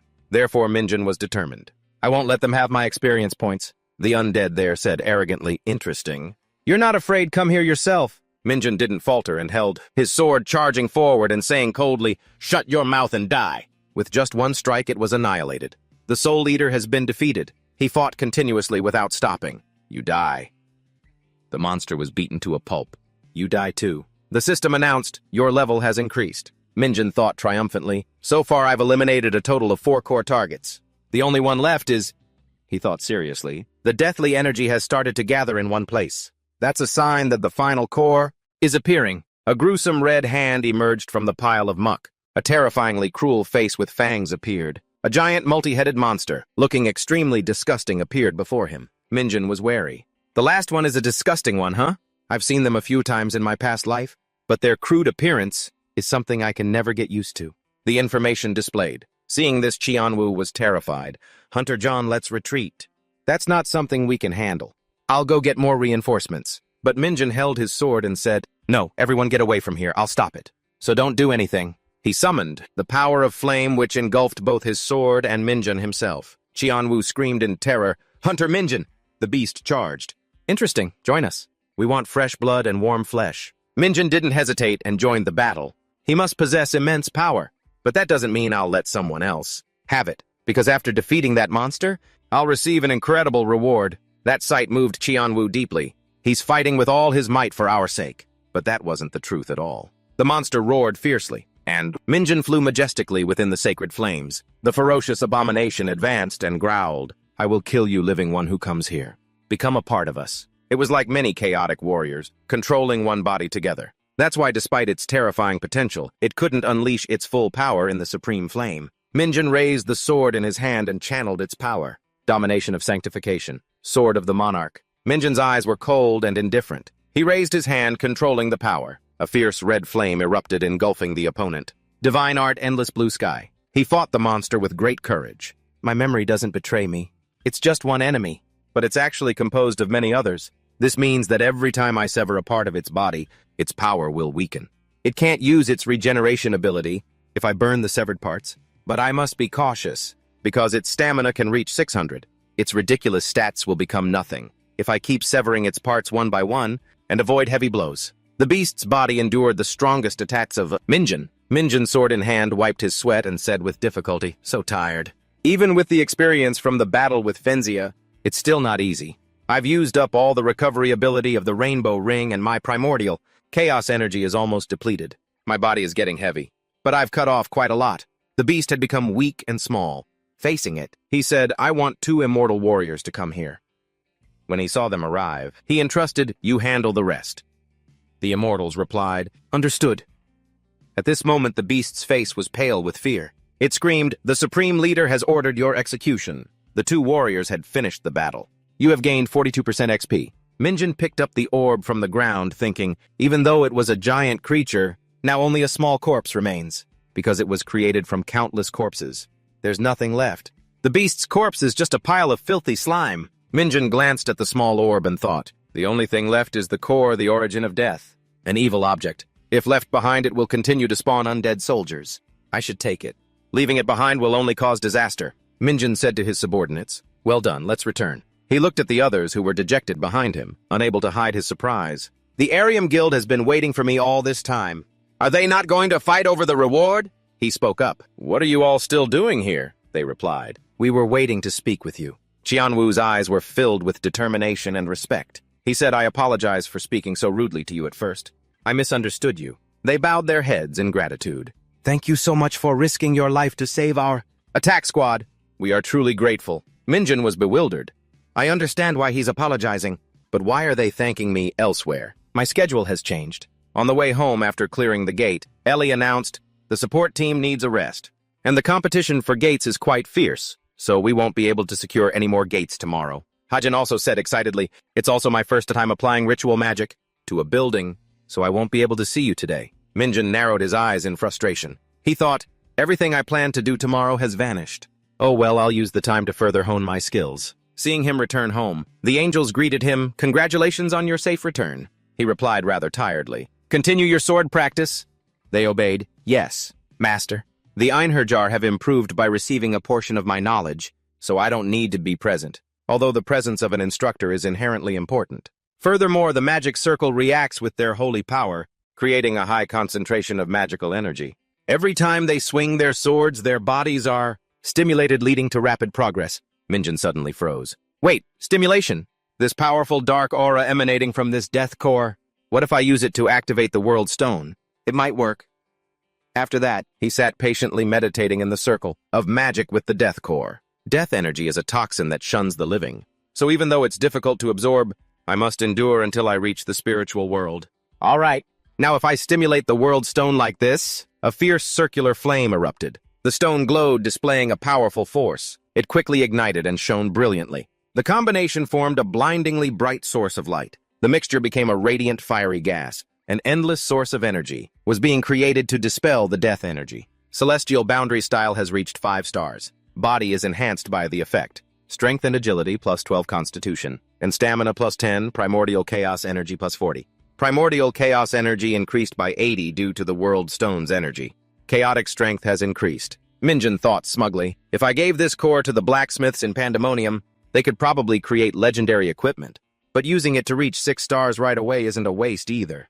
As for the 5-star reward, it's pretty good, but really it's just an added bonus, because the celestial boundary style only becomes truly useful from 6 stars and up. There are many other meditation methods that are also powerful. The system displayed information about the zodiac, but the main difference is the constellation. Minjin reflected, when I was the death god, I was only halfway there with the Shadow Nebula. Now I have the Light Nebula. That means there are more constellations to inscribe. The system reported that a maximum of 3 constellations could be inscribed, a total of 3 stigmas. Minjin considered his options. Just as I thought. There are more options. Soulburn and Chaos Orb are definitely new. I can choose 3 to amplify my power. It should be quick, since I've seen these stigmas in my past life. First is the Stigma of Sin. Stigma of Sin, a fortress in the upper echelons of chaos. Next is the Stigma of Holy Fire. This is the stigma that receives protection from Michael. Finally, the Stigma of the Chaos Orb. I'm choosing it because it's the only new stigma. That has chaotic power. Minjun thought it might be difficult the first time, but this should be enough. The system reported again failure, informing the Stigma of the Chaos Orb. Minjun was furious. Damn it, a failure. He tried to figure it out. Is it because I'm relying on the Shadow Nebula? Maybe I need to combine both nebulas. Minjun was determined to try again. But the system reported failure. He thought bitterly, why isn't it working? Then I'll try this way again. What the hell? Give me a break, Minjun cried out in desperation. Do I have to try another way? He pondered. Should I start with the other stigmas first? No, I can't give up like this. I'll try a method I've never used before. Wait, on second thought. Oh, that's right. I haven't tried putting the Sun of the World Stone into the stigma. What if I try connecting it with the 2 nebulas on either side? I'm not sure if that sun counts as my own star or not, but this is the last option I have left. The moment of combination created a magnificent image. The nebulas merged into one and connected the energy from the sun within. The system reported, the Chaos Orb has changed and transformed into the constellation. Endless loop. Minjun was astounded. The constellation changed. He guessed, I never expected that the Chaos Orb was actually the Sun of the World Stone. I was wrong from the start. The light that radiated was overwhelming, affecting even the angels, forcing them to shield their eyes. Looking at his sword and the terrifying power emanating from it, Minjun was amazed. The result is even stronger. The system displayed his information. His stats had increased dramatically. He thought to himself, now I can emit a visible sword ki. This means I've surpassed the limits of a martial artist, entering the realm between transcendent and balanced. The angels couldn't stop gasping at that terrifying presence. The master has surely reached enlightenment. Congratulations, Master, on your new achievement. May your soul be blessed. Minjun raised his hand to signal. That's enough. Get back to your training. He thought to himself, you guys, you can feel it too, huh? Benji came up from behind and whined, I'm hungry. Master, feed me. Minjun replied, you just ate. Benji answered, it's been a day. Master!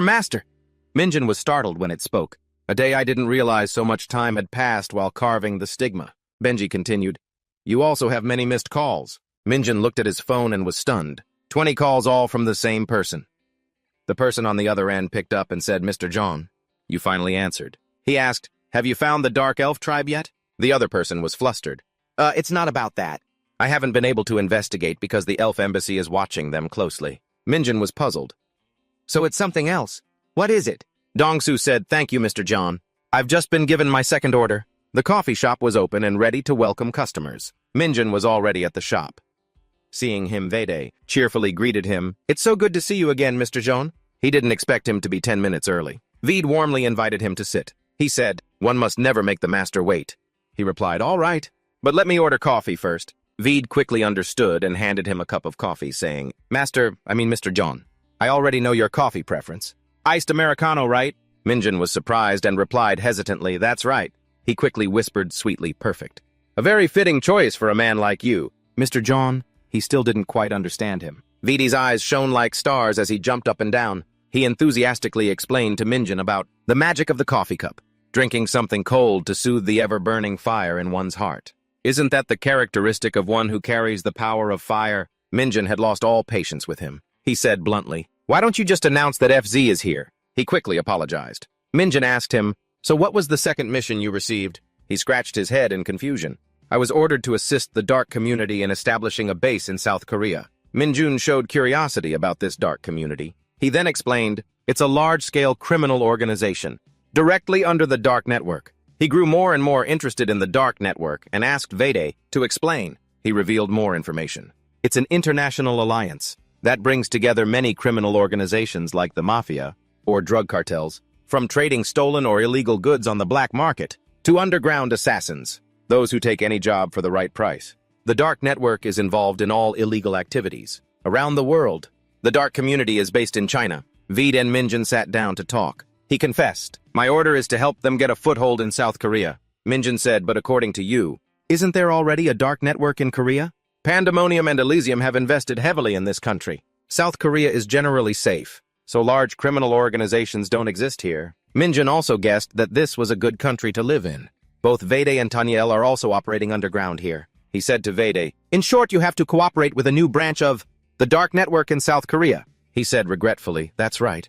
Unfortunately, due to my limited abilities, I haven't gathered any more information." Thoughts began to form in Minjun's mind. Could it be that they even sent a demon for the baptismal ceremony? Just to expand their organization. That means this must be a stepping stone for the next move of pandemonium. So who could be behind all this? He calculated, if these guys are different from the Dark Elves, then could he be involved too? He sought more clues from Veda. He asked, "What is the relationship between the Dark Elves and the Dark Network?" He explained in detail. If they sneak onto Earth, the network must have helped them. Minjun reminded him, "It doesn't matter anyway. You just need to worry about completing your mission." "But I'm worried this will interfere with your grand plan." He said calmly, "It's fine. Catching them now has no meaning. Just knowing that the dark community is connected to pandemonium is enough." He crushed the water cup and said confidently, "I have to wait for the real person behind this to reveal themselves." He told himself to be patient and wait for the right moment. Cut to the palace. Minjun was receiving a guest here. As he poured tea, he asked, "So what brings you here today?" She said, "Actually, the reason I don't have work today." He asked Ellie, "You're not busy?" She replied cheerfully, "I am, but supporting you is always the top priority." "Is this what you call work?" Her voice was casual. She said carefree, "If it weren't for moments like these, I'd never get any rest." Hearing her say that, Minjun was left speechless. She then called for the manager. "Where's the branch manager? I wanted to ask more about the cloak engraving I brought last time." He rushed over so quickly he was too out of breath to speak. He's been very busy lately and hasn't found a suitable craftsman yet. He asked further, "What about the palace's situation? When will you arrange a new gate for me?" She replied tactfully, "It's hard to say because so many guilds are fighting over gates right now." Ellie shared honestly, "It's been a week since I cleared the Inchandong gate.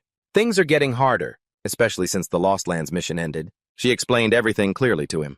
It's the land that was transformed after a gate collapse merged with reality, creating a place where monsters spawn. The lands that disappeared during the first catastrophe are called the Lost Lands in South Korea. There's one such area near the DMZ in Gangwon province. She pointed out this is where the main attack force is. They're the Hunter Association. Also coordinates with many guilds for regular cleanups. He calmly enjoyed a sip of tea deep in thought. But now that many large guilds have returned to Korea, securing gates has become harder. I need to get stronger. Level up to the point where I become a completely new person. There's about a month left before the Tony L ceremony. I need to return to the tower. He said to Ellie, "For now you don't need to find a new gate for me." She guessed his intention. She then asked, "Are you planning to go back to the tower?" Minjun hesitated. Something like that. Suddenly she remembered something. She subtly reminded him, "But I think you forgot something." He stared blankly, not understanding her intention. He wondered, what is she talking about? Did I forget something? Minjun guessed, is it related to the gate? But she just smiled. This made him more curious. She replied, "No, think again." He realized, "I've already paid at the auction." She grimaced, looking impatient. "I said think again." He insisted, "I don't remember." Ellie lost her cool. She said it straight to his face. "No, I'm serious. Did you forget?" He still didn't understand what was going on and wondered, what did I do wrong? She reminded him, "You promised to treat me to a meal." Minjun remembered that. He blamed himself. "I forgot again. My fault entirely, I promised her." He began to ask, "Are you free tonight?" She sulked, turning her face away to show her displeasure. "You think I'm that free?" "I'm busy." He tried to play it cool. "This coffee is bitter." When Ellie asked directly, "So is there anything else you want to say?" In that moment he fumbled, scratching his head. "I'm sorry. So when are you free? I'll wait." She looked proud, crossing her arms and replying, "It's okay. I'm working overtime late today, but can you wait?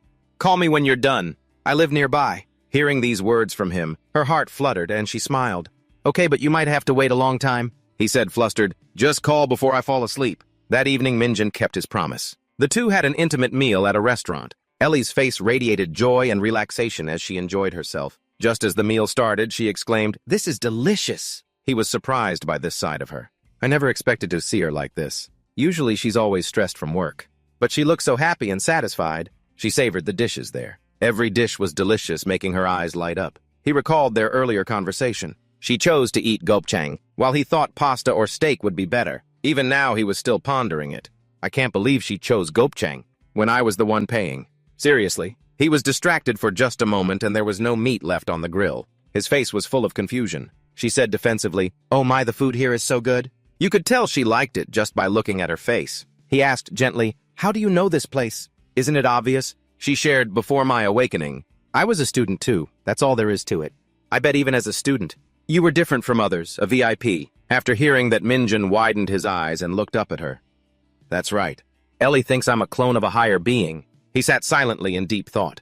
I used the VIP code from my past life to open the spatial storage. So in the eyes of Ellie and Masan, I don't seem like a normal human. They see me as someone who's just here to have fun. But the truth is, before I saw Callie's divine sword, I was just an ordinary student. Minjun recalled his painful past. For the past 6 months, after regaining my past life's memories, my current life has completely changed. But both my identities, the death god and my real self, are mine. Therefore, belittling one is the same as denying myself. He said to her, even though I'm a VIP, I still work hard every day. She was surprised to learn this. Really well. To be clear, I value my relationship with you and Masan. I'm always grateful to have such excellent partners. Ellie was shocked to hear these words. But this was really what he wanted, because he didn't want them to think he was doing it all just for fun. She looked happy. Forget what you just said, come on! The meat's about to burn, eat up. It was almost time for Minjun to leave the city. Only Ellie came to see him off. She didn't forget to pass on a message from Masan. He apologizes for not being able to see you off. He replied cheerfully, tell him it's okay. How long will you be gone this time? Ellie was very worried for her friend. Minjun calculated carefully. Pandemonium and Elysium are both plotting something. It's best if I come back after climbing a few floors. Mr. John... He suddenly turned his head. She bowed respectfully and said, thank you for valuing our relationship. He just thought simply that she was repeating what he had said during their meal. He replied cheerfully, no need, you're a great partner. See you later. Minjun had left. His normal life before awakening was no more. His only goals now were Pandemonium and Elysium. He reminded himself that he needed enough strength to protect himself from those two terrifying forces, and enough strength to protect the people he cherished. Finally, Minjun stood right before the gate of the new city ready to welcome him. This city is terrifying. A gloomy red light enveloped the demon lord. He roared, what? The Tower of Torment, what is that? The guard standing beside him explained, it's a perplexing place that summons the strongest individuals from all dimensions. Inside that giant tower is connected to another world, and there are countless challengers from many dimensions who come to conquer the top of the tower. Each floor has a torment that the challenger must overcome, and a reward will be given to those who succeed. The demon lord found it interesting and exclaimed, oh really? Sounds interesting. Cut to the outside of the tower. Minjun was already there. The torments inside the tower are so harsh that many have died. In fact, it's as if the purpose of each trial is to kill the challenger, but the tower always rewards those who overcome the torment. Participants are forced to show strength beyond human limits. The system announced to Minjun, you have entered the 3rd floor of the Tower of Torment. Before him was the towering structure. He couldn't believe he was already on the 3rd floor. This floor is the Dark Fortress. Minjun calmly and slowly stepped inside. He listened intently, always vigilant of everything around him. The quest board displayed, defend the Dark Fortress. You must defeat the monsters and protect the fortress core. He confirmed the mission, and thought that these skeletons were allies, but they look so useless. That big orb must be the core. He rejoiced internally. What an obvious target. As he got closer, he discovered a house, and there was a caretaker there. A crow arrogantly said, another new challenger. Minchon asked, who are you? It proudly introduced itself to him. My name is Kajao, and as you can see, I'm a merchant. And what makes you think that's so obvious? Minchon turned his face away, refusing to listen to it. Damn it! I thought you were the caretaker. If you're not the caretaker, then I have no interest in you. It was startled and retorted sharply. The caretaker isn't someone you can just meet whenever you want. You'll regret not listening to me and just rushing in. The challenger, Minchon said bluntly, what do you want? I know you're going to ask for points in exchange. For information. They did the same thing on the 2nd floor. The crow insisted I would never do that. I'm a genuine merchant. Minchon challenged it. Really? Then let's hear it. It replied confidently, then I'll begin my explanation. First, the objective of the 3rd floor of Torment is to protect the fortress. He said, I know that. Then it pointed and continued. Monsters will periodically appear from that space gate, and they will split into 3 paths to attack the fortress. The challenger must utilize the 3 defense points to protect the fortress. To the end, each point will regularly spawn undead soldiers to aid in the defense. The challenger can also move once per wave to an undestroyed defense point. Remember that each point has a different durability level. You can use points to repair the fortress and its durability. It costs 10 points. For 1 durability point, it advised him thoroughly. You'll have no choice but to use points. He was still pondering. I understand the mechanics, but how can I manage this alone? Minchon probed, are there other challengers here? The crow said, you're the first one. A maximum of 5 challengers can enter this torment. Although he thought it was hiding information about playing in a group to get more points from me, he still had to appear resolute. Alert, he said. I knew it. So there must be a way to meet the others. Spit it out. The crow then said, actually, a group left half a day ago. Right now it's just you. Then it flew away. He said to himself, so I can't waste time waiting for others. Who knows how long I'd have to wait. Just then the crow sidled up ready with an offer. Don't worry, I have an item that will help you in solo play. Min-chan refused to buy. It squawked angrily. What? You're planning to do this alone without using any items. Such an arrogant challenger. You can't block them all by yourself. No matter what it said, Min-chan ignored it. How will I know if I don't try? I left Luffy back on Earth, so the only thing I can use now is... He summoned his loyal knights. Appear. It is an honor to serve you, my lord. He didn't want to beat around the bush and told them to skip the formalities. We don't have time. He ordered everyone into position. I want 2 of you up there and 3 of you stay in the center. Seeing the large force, Kajiao's face went pale. Min-chan confidently stepped forward. Who needs teammates, he said proudly. I can fill the gaps with these guys. I will conquer this torment alone. The defense of the 3rd floor's dark fortress begins. The first wave of monsters has appeared. They are rushing forward. Looks like the first wave is trolls. There are 20 of them. I've seen them in Asgard before. When he arrived at point 3, he noticed the brown heads working hard. He thought, these weak skeletons can't stop them. I did the right thing coming to the weakest defense point. The only useful thing is the Haben cannon. The cannon aimed at the trolls. They grimaced. That really hurts. Min-chan realized this was his chance. It can deal damage, but the trolls regenerate too quickly. If I don't use pointers to increase the number of cannons, I'll have to kill them myself. The good thing is, I don't have to worry about consuming internal energy, because the infinite loop has been stabilized. He charged into the battle and had his troops surround them. The trolls were determined to destroy the fortress. They surged forward with great momentum. He smiled smugly. They're still B-rank monsters, but I didn't expect it to be this easy. At this rate, maybe I can finish this by myself. Now it's time to change position. Min-chan moved to defense point number 2. At this point, the trolls were more numerous and their strength had increased significantly. An aggressive one holding a hammer roared, I will crush you! Min-chan correctly judged the direction of the attack. Therefore, he was able to intercept them. He ordered his guards to use a life-stealing move to quickly end this challenge. He thought with relief, they're fighting as well as I expected. From strength and speed to physique, the undead soldiers overwhelmed the trolls. Victory was clear from the beginning, but the problem is I only have a few at each point. It gnashed its teeth and roared, you tiny human. He deduced, that means some monsters will get through. I have to keep an eye on this gap. Min-chan ran quickly to defense point number 1. At that moment, he recalled Benji's words. He said, I can't enter the tower. And he just thought, if Luffy were here, it would be much easier. I'll make use of it as soon as I get back to Earth. The system displayed first monster wave has ended. Next wave will begin in 60 minutes. Upon receiving the information, he sighed in relief. I'll just head back to the fortress for now. When he reached point 1, the 2 undead soldiers were still holding up well against the trolls, but they can't block all 20 of them. So a few slipped past and damaged the defense point. He was dismayed. I managed thanks to the 3 worlds' esoteric art, he said to himself. But I need another way. Just then Kajiao appeared behind him. It asked gently, it's tough doing it alone, isn't it? He said stubbornly, if you're trying to piss me off, you've succeeded. It then asked, can't we have a civil conversation? Min-chan angrily demanded. You'd better shut your mouth. It whispered an offer to buy items into his ear. Why don't you buy a few more cannons? I'll give you a 10% discount. He considered it and made a request. I feel like each point needs at least 10 cannons. Can I dismantle them? After I'm done and take them to the next torment? It replied, of course not, that's ridiculous. He looked for another option, taking more time to think. Maybe I need to use points. But it would be a waste to use too many.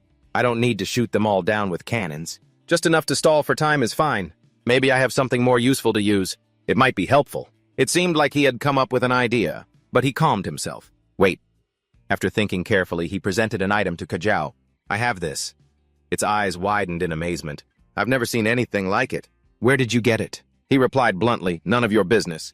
This is the treasure chest key I received from the floor supervisor, 0 during the tutorial phase. The electronic board announced, a treasure chest is hidden somewhere on the 3rd floor of the tower. You can receive a rare item if you use it in the right place. He thought to himself, maybe I'll get something useful if I use this. The key glowed. Where does that light lead? The crow said, the space gate is there, so the treasure is there. If I destroy the space gate in the process, I can destroy the monster source permanently. Why didn't I think of this sooner? He chuckled to himself. Is that so? But Kajiao stopped him. Don't do it. You're planning to destroy the space gate, aren't you? He said to the crow, "You're sharp." It recounted, "I've seen countless challengers think the same, but not a single one has succeeded. There's a monster guarding the space gate. It's much stronger than the ones attacking the fortress. Furthermore, it will chase the challenger back to the fortress, destroying everything even if you retreat." Min-chan reconsidered. So that's how it is. Failing to attack the space gate means failing the challenge, but he was still determined to do it. He said, "Sorry, but I'm doing it. A normal challenger would have returned to the fortress, but not me, dangerous. I can handle it. When I have a treasure map in my hand, backing down in fear would be the most foolish thing to do. Crossing the line of danger means a greater reward." Min-chan stood before the space gate. He saw someone standing there. He approached Min-chan. "Brat, I advise you to stop there," Min-chan said. I was wondering who the guardian of the space gate was. Turns out it's a Jiangshi. He praised him. "You have sharp eyes, kid," Min-chan retorted. "But you're quite sharp for a Jiangshi." He thought they were created by a kind of dark art, a unique art of the Murim, combining magic, medicinal herbs, and talismans to control corpses. He looked at Min-chan. "Are you from the Murim?" Min-chan replied, "No, but I know about it. Judging by that crimson face, this is probably a blood Jiangshi, created by the blood sect." A series of deductions now appeared in his mind. Blood Jiangshi, the nightmare of the Murim. They are created by infusing herb-soaked human blood into the corpse of a martial artist. Dozens of lives must be sacrificed to create one Jiangshi, making them even stronger. And they're considered the military force and cornerstone of the blood sect. "This is the first time I've seen a real one," he said. "I was just wondering if you came from the east." Hearing him say that, Min-chan understood the crow's warning. Based on his frequency, he's even stronger than a Fenrir. He said to the Jiangshi, "I knew there was a guardian of the space gate, but I didn't expect it to be a blood Jiangshi that still retained its consciousness." He said he had made some kind of contract. "I suppose I can't ask you to look the other way, can I?" He denied, "No, that's impossible." He warned Min-chan not to cross that line. "I am a blood Jiangshi. I don't want to see unnecessary bloodshed." His demeanor is quite arrogant, he thought. Min-chan boldly asked, "You speak as if were we to fight. Victory would surely be yours. Are you implying that I shouldn't even try? Because the outcome is already decided." "That's right. Don't throw away your precious life in this place." Min-chan laughed defiantly, taunting him. "I've already crossed the line." He was furious, gritting his teeth. The enraged blood Jiangshi unleashed its frantic power. He attached talismans to the Jiangshi, then proceeded to use this technique. He did something, and now gray-skinned Jiangshi are appearing. Probably the iron Jiangshi type. 5 of them should be enough. Min-chan's guards were fired up. "Go deal with them." The blood Jiangshi began to show its true colors. The evil within him emerged. Min-chan said, "It's completely lost its mind. What are you waiting for? Attack!" He readied himself to face it. The Jiangshi began to spit fire. "The holy fire has ignited and dispelled all negativity." But Min-chan retorted, "Disgusting. Your breath stinks so bad." And he also thought that normal weapons can't harm a blood Jiangshi. "I have to use tangible sword key to attack." Min-chan launched an attack, but wherever he swung his sword, it was caught. It countered all of his attacks. But Min-chan had gained the upper hand. He bounded and provoked it. "Do you think you're like Chikso-hen? Or a werewolf or something?" It released poisonous gas and then fled. He wondered, "What's wrong is an all-powerful blood Jiangshi afraid of me? Even if I slash it with tangible sword key, it still releases poison gas to regenerate itself. Is it a troll?" It looked as if it had transformed into a different person. Wielding ferocious power, it continued to spew crimson poison gas across the sky. It looked like it had lost control. Min-chan saw that this situation was getting a bit dangerous. The raindrops are soaked with blood key. They've become lethal, as toxins have been added to the destructive power of the blood key. Damn, now I understand why. The blood sect was once considered the enemy of the martial world. At this point, the blood rain had reached 10,000 drops. Min-chan was determined. He told himself, "That doesn't mean I have to dodge. Right now, use the soul suppression talisman. The attack power of a blood Jiangshi is equivalent to a transcendent martial artist, but in the end, it's just dark arts. It's nothing but a trick in the face of absolute power. I unleashed the 7-star demonic sword first form sun-devouring sword. It was attacked, but it didn't seem to be enough. It continued to spew blood rain," Min-chan said to himself. "It's not giving me time to manifest tangible sword key. The distance is also too great to use the heavenly star sword. I need to get closer. Azure Dragon Black Star. I've seriously injured it." So now Min-chan used hellfire. This time it would be difficult for it to escape. The flames were surrounding it. It was being burned. Taking the opportunity, Min-chan corrected its attitude. "You rely too much on your regeneration ability. When martial arts are ineffective, I can always use pressure. No matter how tough the exterior, the inside will still be soft. That's why I'm burning it to its very core. Not feeling pain doesn't mean you're okay." Min-chan spoke directly to it. At this point, the blood Jiangshi was just a skeleton. The notification board showed the percentage of experience he had gained. He said happily to himself, perhaps because it was so strong, I got this much experience. This is even more effective than clearing a gate. Coming to the tower was the right decision. Suddenly, he remembered he'd forgotten about the Iron Jiangshi. His teammates had slapped talismans on their faces and had the situation under control. One of them threatened them, "You arrogant corpses!" But he was not satisfied with his teammates. They haven't even taken down a single one, it's understandable. Blood-sucking techniques don't work on Jiangshi because they are undead, and attacking them is difficult because they're too fast. But the Iron Jiangshi can't take down the undead soldiers either. If they can't break through the thick armor to hit the core, this battle is truly defense versus defense. He scratched his head in confusion. They'll fight forever if I don't intervene. Looks like I'll have to finish them off myself. Min-chan decided to take his sword and go forward alone. He hacked at them and they dropped like flies. He said to his companions, I don't think there are any more enemies hiding. You guys keep watch over this place. Finally, I can. Check the hidden treasure chest on the 3rd floor. It's time to see what's inside. Min-chan opened the chest, took the stone, and the system announced, confirming Orson's fragment. Access granted to the treasure chest. Orson hid on the 3rd floor. Min-chan went to the 3rd floor, and before him was a row of treasure chests. He laughed joyfully. How lovely. Entering the treasure room, Min-chan felt excited. This place is amazing. Everything here is a precious artifact. He exclaimed, there are hundreds, no thousands of them.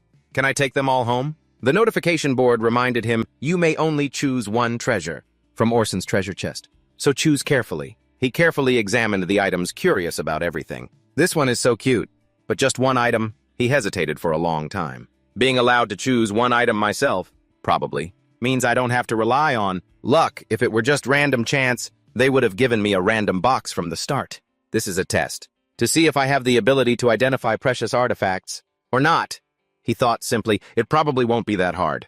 Luckily, I have the ability to appraise artifacts. All right, so which one should I choose? Only 4 minutes left to decide. In the last few minutes, Min-chan calculated carefully. He reminded himself, I need to use my appraisal ability on thousands of artifacts. At the same time, first, I'll use the Heavenly Mirror, sect to release power outward. All the artifacts are emitting magical power.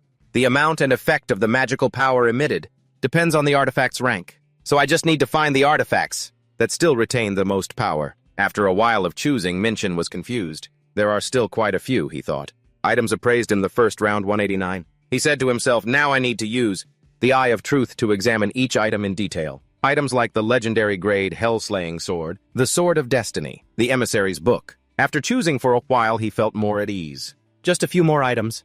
They are all replicas of weapons treasured by demon kings or archangels. Don't tell me this is all of them. Wait, a transcendent grade item.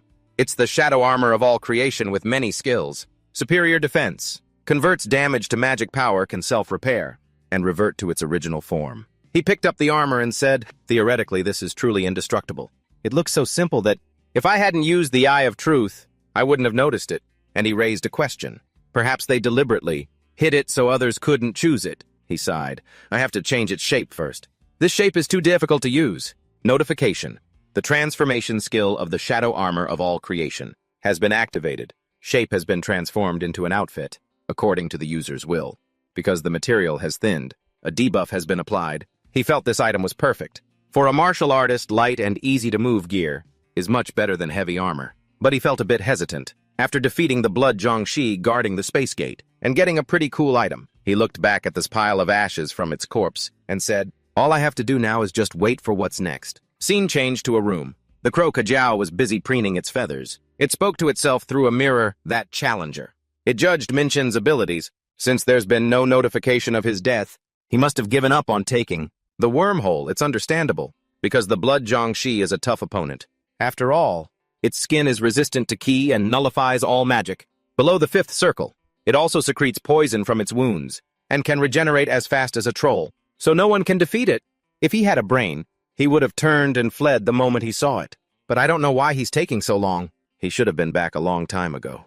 I thought he would use some of his points, because defending all 3 contact points alone is too difficult. I'm bored, maybe I'll go take a look. So it decided to fly to the trial point. Before, it was a very strange sight. It wondered all 3 contact points are still standing, and there are no signs of a fight. Could it be that he has already captured the space gate? But no way. It was horrified by the scene before its eyes. It exclaimed, "What the hell is going on?" The space gate is engulfed in a sea of flames. It was so bewildered that it broke out in a sweat. How could this have happened? No one has ever succeeded before. Kajiao looked towards where Minchan was standing. It said something unexpected. Has appeared. I must report to the manager immediately. However, down below, Minchan crossed his arms and smiled smugly. I've successfully captured the space gate. Recalling the whole process, first by surrounding it with great hellfire, he successfully incinerated all the monsters that came out of it. Even if one or two lucky monsters managed to escape the sea of flames, the undead soldiers destroyed them instantly. Then using eternal purgatory flame to incinerate the monsters, only made the flames burn even more intensely. Notification 10th monster wave has begun, Minchan said in a regretful tone. This must be the last wave. The monsters inside the space gate screamed, "It's so hot!" Is this hell? We have to get out of here now. Minchan continued, they are S-rank giants. Although not as large and powerful as the behemoth tribe, I still can't be careless. He ordered his general not to go anywhere. Now go deal with them. On the other side, the giants started cursing, "You rats! You weaklings! Where did you get the courage to challenge us?" They roared as their strong-willed captain commanded, "Don't lose to them warriors, fight back. If you don't want to be defeated by them by the master's order, then you must die there." Minchan quietly observed the situation. He thought, even though they're S-rank, they're more vulnerable, because they've been partially consumed by the great hellfire. At this rate, the 10th wave will be over soon. He ordered the entire army, "Everyone get out of the way, I will clear a path." He approached the pile of ashes, so it's creating a frosty breath. He declared, "From now on, this will be my domain." Minchan looked up with interest. An ice giant. I can't believe I'm running into a mythological monster. Here, he can dissipate a portion of the frosty flames. That's surprising, but that's not enough to extinguish it completely. Well, there's no other way, because he's not a real ice giant, but just an imposter, based on legend. Regarding his troops, the captain reminded the groups, "We must obey the master's orders." The ice giant was furious. "You insolent brat!" He spread ice and snow everywhere. Then he yelled in Minchan's face, "How dare you stand in my way? That thing is so insolent to block my path. Look closely at how powerful I am." Minchan retorted with a harsh attitude, his voice dripping with sarcasm. Too bad nobody can see it now. He still didn't understand what he meant. Minchan just said, "Look around you. They're all dead." The old man was helpless. He had successfully crushed an undead soldier, whose power had been amplified through draining life. He laughed nonchalantly. "You should have cared about your subordinates before deciding to act on your own arrogance, even if it's not 100% perfect. I think he's a pretty good copy." The old man, exasperated, spoke aggressively. "You tiny creature, your existence is unacceptable. Today I will take your head and reclaim my right to inherit my throne." Minchan didn't understand what was spreading throughout his body. The supreme power of the undead lord has been infused into the body. All abilities have been reduced by 10% due to the curse of immortality. He replied confidently, "You talk a lot, don't you? Can you just shut up and attack? I'm getting excited. I will make him become me." The ice giant ground its teeth at his attitude and said, "You bastard! Don't insult me!" Ohan the giant grew angry. He began to unleash his power. "You insect!" Minchan saw that this guy had extraordinary power. His stats are even higher than the blood Jiangshi. I think he could even become an undead soldier at the warrior level, or higher. At this rate, the remaining soldiers will also be wiped out, as long as I don't get crushed by this weight. Minchan looked up at the old man's iceberg. I didn't expect it to be this big. That's Ice Age. He's blocked my escape route, he said arrogantly. Behold my great power and this ability to control nature itself. He had created an ice wall blocking the entire path. He also thought, he realized he's not as fast as me, so he decided not to let me retreat and use the weight of the ice to crush me. The notification board appeared. Skill Ruler of Frost has been activated. Boundary of the Arctic domain has expanded strength. Speed and stamina have decreased by 10%. A clever move indeed. He smiled smugly. But he doesn't realize he just dug his own grave. He created a synergy of heavenly mirror, chi art, and sanctification. Excellent. Damn it all, he confidently unleashed great hellfire. You're no king. Ohan was furious. You damn brat. He confronted the old man. It's no different from dealing with monsters. Might as well use it as a launch pad. It roared, "You brat, what are you planning to do this time?" Minchan used every means to control and shatter its ice, and his ultimate goal was to overthrow him. After a while, Ohan was seriously injured and furious. "You damn thing!" Satisfying but a bit dull. He said to him, "Your combat sense is too poor for that massive size." The battle raged fiercely. He said confidently, "I'll end this quickly." The notification reminded him that he had leveled up, gained more experience points. He smiled happily at the satisfying result. "I've leveled up 3 times since coming to the 3rd floor." His general came to report. Your command has been completed. Master, he was surprised. There are still 3 people here at this hour. One of the undead soldiers had been destroyed in this attack. But overall, this is still a victory. He considered, maybe I can replace one of the 2 I lost with him. He walked through the giant ice tower. The enemy marked with the immortal crystal has been defeated. Notification new master found. Your understanding of death has improved. He stood and pondered for a moment. My immortality score has increased. So this is how you increase your overlord power, huh? Just enough to reach 60 immortality points. The undead knight came to see him. It is my honor to meet you, master. Minchan smiled with amusement. A knight and he uses a sword. He even knows Akazat's swordsmanship. Akazat is the sword demon and a 20th ranked demon king. He spent his entire life training his swordsmanship to the extreme. Unexpectedly, he learned a skill equivalent to that of the Murim. The undead general asked, puzzled, what is a transformation skill? He just said, I can transform into any size you want. Minchan thought about this, Akazat. He would be a worthy opponent for Enher. A notification appeared. You have completed the defense round of the Black Fortress on the 3rd floor of the Tower of Torment. Time to collect my reward. He received a lot of bonus points and an elixir for his recent achievement. Even he was surprised to get his hands on a real elixir. To explain further, elixir is a precious medicinal ingredient made from the Fountain of Eternity, located somewhere in the main castle of Elysium. By mixing the spring water with countless other elixirs and precious medicines, elixir is a legendary medicine that can heal all kinds of wounds and pain. Vitality is restored instantly. He quickly put it in his pocket. It's best to save this for when it's really needed. There's nothing left to do on the 3rd floor. It's time to move on to the next ordeal. Right in front of him was a new door, about to step to the next floor. He looked around the 4th floor of the Tower of Tribulations and saw that this place was just bare gray brick walls. It was so desolate. Minjun began to read the mission. This time I have to get through all sorts of traps to reach the end of the hallway. He thought to himself happily, good thing I can't get lost since there's only one path. Suddenly a monster appeared behind him. It congratulated him for passing the ordeal on the 3rd floor. But strangely, he couldn't sense anyone with his celestial eye technique. He was startled and turned around to look at it. He introduced himself. Sorry if I startled you. I'm Riker, but Minjun was still worried because he still couldn't read the Overseer's information. I really need to try harder. He said, I didn't know that an Overseer liked to play pranks like this. He said, please allow me to introduce myself. I am Riker the Overseer from the 1st to the 5th floor. Minjun stared at him wide-eyed. Oh my god, look at this bastard.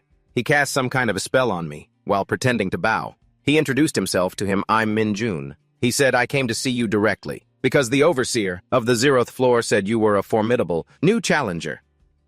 Minjun asked, is that your only purpose? Minjun showed no interest, turning away and saying bluntly, then, whatever. He thinks I didn't notice his actions because I didn't say anything. Actually, I didn't mind because it wasn't a harmful spell. See you later. You'll regret this. As he walked, Minjun thought, a trap mechanical attacks are hard to dodge because I can't sense killing intent. I need to use all 5 of my senses to avoid them. Suddenly, he stopped in his tracks. There was a warning sound to his left. He wondered, is this just a sound? Gravity enhancement magic has been activated. Just as he thought there was another trap below, he quickly escaped the thorny bush. Damn it, I have to stick my sword into the wall for support. This area is protected by the tower's system. Cannot be destroyed by force. Follow the path of the ordeal. He hadn't expected the system to control these walls, too. He tried to hold on. He blamed himself.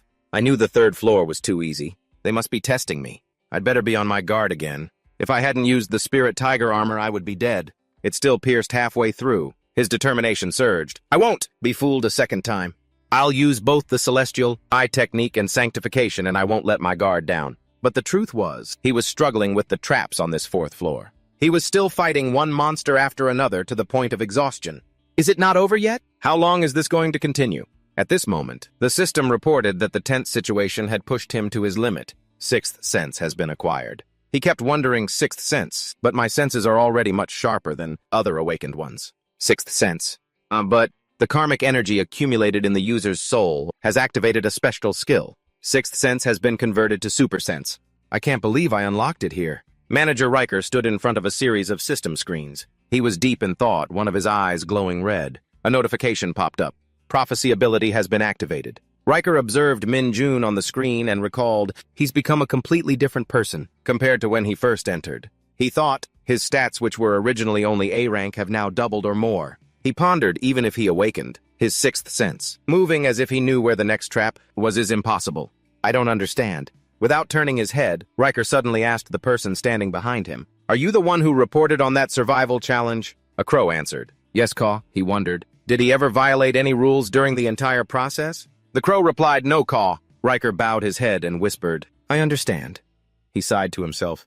This is so troublesome. Riker remembered, I didn't expect this when the Zeroth floor Administrator Jezo reported about him. But if this continues, he thought of Administrator Jezo's words. He might reach the colored floors, strong enough to face the 7 monarchs. He placed a hand on his chin and wondered, no, how could I think that an unranked person from Earth could reach the colored floors? Suddenly someone called him, "Hey!" Riker looked at the screen in front of him and mumbled, "Did he just call me through the screen impossible?" Minjun smiled and pointed at the screen. "No, it's possible because I'm talking to you right now. Don't turn away."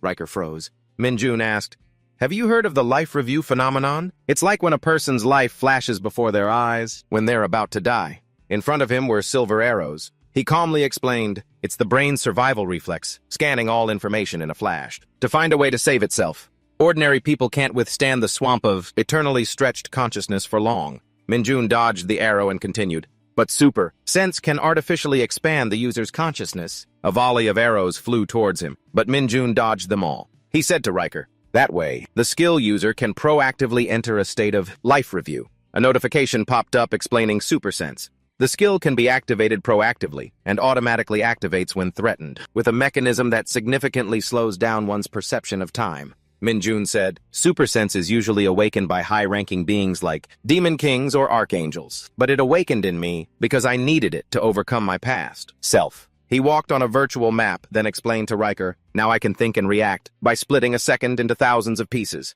On the digital map, red arrows representing danger were concentrated on one side. Minjun said, "Once I significantly slow down my consciousness and assess all upcoming dangers." He looked at the virtual map, showing his defensive capabilities, and said to Riker, "Then I have nothing to worry about." The survival challenges in this tower are truly amazing. Minjun stopped in front of the stairs. He mumbled, "I've reached the exit already." He looked up and said, "I passed without any obstacles, thanks to super sense.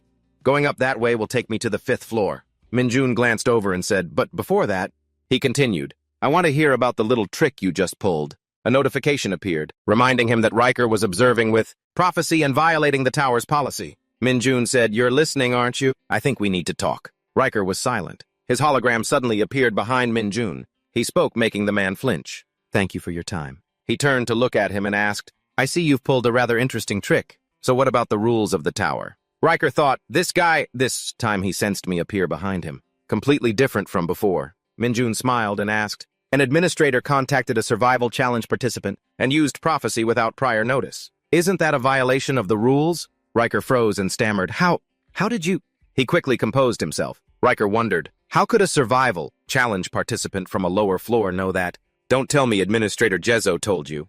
Minjun stepped in front of him and cut him off. "Cut it out," he said coldly. "That's none of your business." "So tell me, how will you compensate me?" Riker stammered, explaining, "Administrators are not allowed to interfere with survival challenges." He felt like he was in the palm of Minjun's hand. He told him, "Then face the punishment according to the tower's policy." Minjun thought he must be wondering how I know about the policy, but he'll never know that. The player system showed me everything. When I analyzed the Proctor's prophecy ability, he smiled slyly and set his condition with Riker. "I think information about a hidden location, or a key to open a space like that would be sufficient."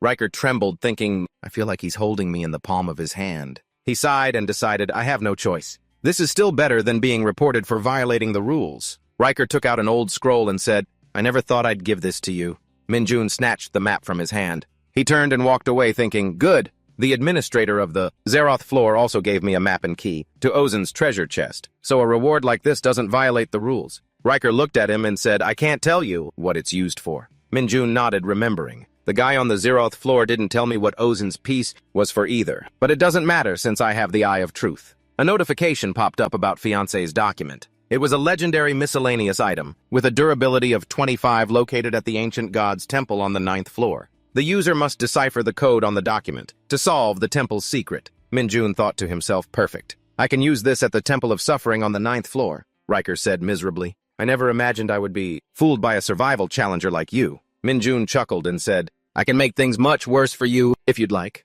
He replied dejectedly, no, thank you. The more I talk to you, the more I feel like I'm getting the short end of the stick in this deal. Minjun thought disappointedly. That's a shame. I was hoping to squeeze out a little more. You're really going to regret giving this to me, Administrator. Minjun waved and said, a promise is a promise, so the deal is done. Riker sighed and said his goodbyes. It was terrible meeting you, and I hope we never meet again. Minjun walked away. The system announced a mission. The Tower of Suffering on the 4th floor has been completed. 10,000 bonus points have been awarded. Minjun walked up the stairs. The system confirmed, you have entered the 5th floor of the Tower of Suffering. He looked at the scene before him and froze. What's going on? He looked at the towering skyscraper in front of him and wondered, why is there a Tower of Suffering here? Did I say I was going back to Earth? He recalled, no, that wasn't the option I chose. Besides the mana concentration in the air, here is double that of Earth. This isn't Earth. Minjun stood on a tall white marble tower. He looked down at the medieval-style residential area. The system popped up with information. Each year, a floor of the tower is connected to a large-scale residential area called the Hanging Gardens. Minjun concluded to himself, I see. So the next survival challenge doesn't start immediately. A crowd of people appeared behind him. Minjun turned around cautiously. He looked at the approaching crowd and wondered, are those other survival challengers? A dog in human clothing was constantly adjusting his black sunglasses. Minjun wondered to himself, but what's with the sunglasses? Is that a trend here or something? The system notifications suddenly became chaotic. Minjun realized a flow of magical energy was passing through me. A system notification panel announced Jesus' survival challenger has used Scouter on you. He thought, those guys are trying to steal information without my consent. He clenched his fists in anger, wondering, should I kill them right now? Minjun thought to himself, no, I've just reached the 5th floor, so I need to see how things are first. I'll hide my true power by suppressing it. The system panel showed an overall assessment of B. One of the people in the crowd commented, this new guy is pretty lame. The one with the human body and dog head said, I don't even understand how he made it this far, with stats like that. Someone in the crowd stopped.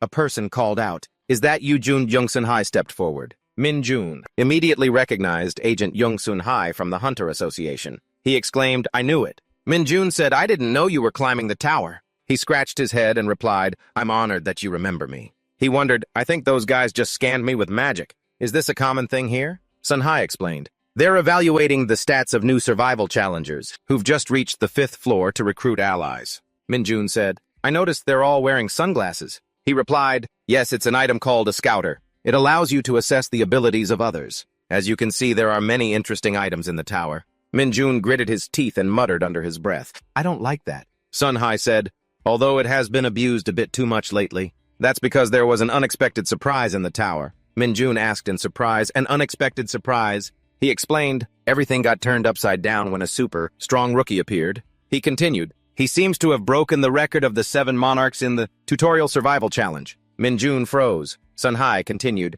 defeating the hidden boss alone on the 1st floor. Minjun thought, wait a minute, Sun He said again, and collected all the jewels of the deep sea on the 2nd floor in record time. Minjun was secretly amazed. Wait, that's impossible. Sun Hai smiled cheerfully and said, so everyone is very eager to recruit the rookie. He paused. He looked at Minjun and wondered, what's wrong? Minjun covered his mouth pale and realized, I think he's talking about me. A moment later, Minjun was walking and thinking, since young Sun Hai arrived on the 5th floor before me, we decided to have him show me around, since we happened to meet. At the tea shop, they both sat down at a table. Minjun wondered, they don't use money here. Sun Hai explained, in the tower points are used as currency. He laughed and said, there are a lot of new and interesting things, huh? Minjun took a sip of tea and replied, yeah, it's like stepping into another world. Sun Hai's sudden question made Minjun choke on his tea. How did you pass the trial on the 0th floor? He coughed loudly and yelled, What do you mean? Sun Hai calmly used a napkin to wipe the tea from his face and said, no need to be so surprised.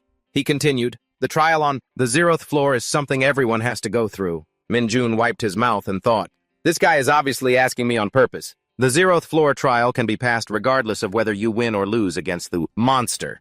He questioned, when did you figure it out? Sun Hai said, I guessed it. When I saw that the #1 ranked person on the 0th floor was Jun Minjun. He continued, based on that reaction, you must have broken the record. Minjun held his head and lamented, I was fooled by his appearance. He frowned and said, be a proper guide. Otherwise, don't blame me. Sun Hai smiled and said, of course. Minjun thought angrily, you'll pay for messing with me. Later inside a room, Sun Hai took out a blue orb and said, I'll tell you about the Hanging Gardens. Minjun looked at the orb in his hand and wondered, "What is that?" "A crystal ball."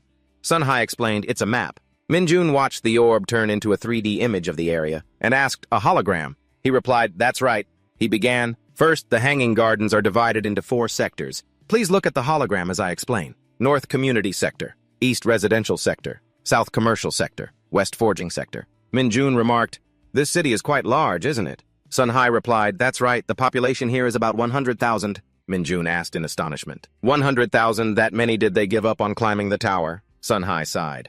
It seems a lot of explanation is needed. He took out a stone and said, "In short, that's not it. This is an item called a return stone." He continued, "When they feel they can't clear a trial, they can use this to return to the 5th floor. Each one costs 10,000 points, but it's cheap compared to saving your life. And you will also be given an additional option to return to the 5th floor whenever you clear a new floor. Because this place became a base, the population also increased." Minjun wondered, "What is the community sector?" Sunhai looked at the densely populated residential area in the north on the map and said, "That's an organization formed by the challengers, similar to guilds on Earth." He said, "The largest community is led by the 7 monarchs." Sunhai explained, "They are the strongest among the current challengers. The only thing they want is to climb to the top of the tower, although progress is very slow right now because they're busy competing with each other." He said, "The communities will try to recruit strong, new recruits who have just entered the 5th floor like you to expand their forces." Minjun was lost in thought. "Since I don't plan on joining any community, it doesn't really matter." He wondered, "Were you also waiting to recruit me because you heard news from the community?" Sunhai smiled and said, "My community is part of the association. I was tasked with gathering comrades within the association, so I was waiting here." He said, "What a coincidence." He replied, "Yeah, it is." As they both left the tea shop, Sunhai gave the orb to Minjun and said, "Please take this. It's the hologram map I just showed you. Consider it a token of our meeting. I'm giving it to you." Minjun took the orb. He looked at it silently in his hand. He looked at Sunhai, who had turned and walked away, and asked, "Why are you being so nice to me?" He replied, "Because you're the one who gave me the determination." Minjun froze. Sunhai smiled and said, "I climbed the tower because of you. Doing this much for you is nothing." Minjun was surprised. "What? Isn't this only the 2nd time we've met?" Then Sunhee walked away. Minjun sighed and thought, perhaps even a brief encounter is fate. He remarked to himself, "But when I first started climbing the tower, I didn't care about the rankings. That was a mistake." Minjun mused, "I didn't think the 5th floor would publicly announce achievements and rankings." He thought, "I didn't expect it to draw so much attention to me." He used a skill and walked away thinking to himself, "Anyway, when I heard about the 5th floor earlier," Minjun recalled he mentioned there was a blacksmith here. The system panel displayed Forging Sector West Hanging Gardens. Minjun smiled and mumbled, "Looks like I'm in the right place." The fire in the forge blazed.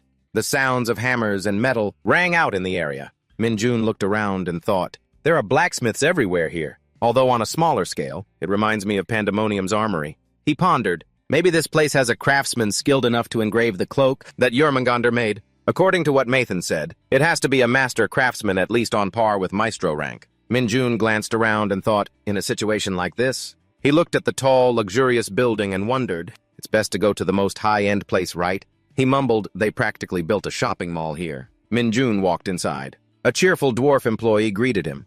"Hello?" He looked at Minjun and thought to himself, "What's with this customer? He doesn't look like anything special." He asked, "How may I help you, sir?" Minjun said, "I want to have an item engraved." He asked, "Do you have any maestro-level artisans here?" The employee thought, "Is this Earther testing me?" He wondered, "Oh, do you belong to any community?" Minjun replied, "No." The employee wrote something on a piece of paper. He thought, he seems like just a normal challenger. The employee said, "We are currently not accepting requests as we are overloaded. You can fill out a request form in case we take more." Minjun took the paper and remarked, "He doesn't seem sorry at all. Even the request form is carelessly handwritten." Minjun suddenly asked, "Hey dwarf, what's your name?" The employee replied, "I'm Atten Hammerden." He froze his eyes wide. Minjun took out the snakeskin and said, "This is the item I need engraved." Atten exclaimed in shock, "That's—" Then he put the skin away. Minjun said, "Well, if you can't do it here, I'll have to go somewhere else." Atten yelled, "Sir, please wait a moment." Minjun turned his head and said coldly, "Atten, huh? I'll remember you." He thought to himself, "I don't want to entrust a valuable item to someone who can see it, but can't tell how important it is." He smirked to himself. That guy must be shaking in his boots right now. I'm curious to see what happens to him after this. Minjun stepped outside, walking and pondering. Come to think of it, this place must have more than one maestro artisan. Of course, if there really is no one else, I can always go back to the Dark Forge. Maybe then they'll treat me with some respect. He looked around and silently assessed, glancing around here. I see the standard of the other forges is quite high. Even the quality of the items displayed on the street is hard to find on Earth. Minjun walked and thought, but finding a truly skilled artisan is not easy at all. I've seen many master-level craftsmen, but I haven't seen anyone at the maestro level yet. Minjun stopped as he passed a small forge. He turned his head to look inside and thought, the sound of the hammer here is so steady. A shabby forge in a corner is making that sound. He silently noted, the weapons displayed outside the door are not very impressive either. A notification popped up. Information about a sword with fairly high stats used to destroy weapons, but its function is limited due to lack of maintenance. Minjun wondered. This was originally the highest quality item among the unique items, but its function is limited. He thought, lack of maintenance. No, the artisan intentionally lowered its function. He pushed aside the curtain and stepped inside, wondering, who on earth did this? The man with bright red skin stopped hammering. When Minjun entered, he asked, who's there? Minjun replied, I'm here to place an order. He realized to himself, damn it, it's that blacksmith. He put his hand on his chin and mumbled, an order, huh? He said, please wait a moment. An information panel appeared. He was Hakantozia, a Vulcan with the hidden trait of maestro. Minjun remarked, not only a Vulcan blacksmith, he's also a maestro.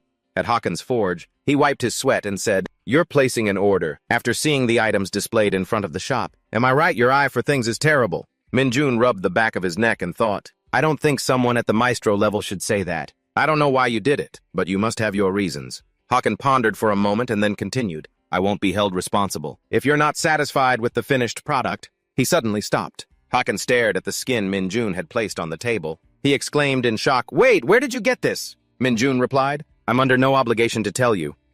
Hakan held up the skin and asked, this cloak is almost complete. What do you want me to do with it? He said, this is an artifact that can only be completed if it's enchanted. I want you to do the enchanting. Minjun silently observed Hakan. He's hesitating. After all, this material is something that any blacksmith would dream of touching. Let's give him a little push. He took back the skin and said, if you're not confident, just say no. I'll go somewhere else like the Black Forge. Hakan froze.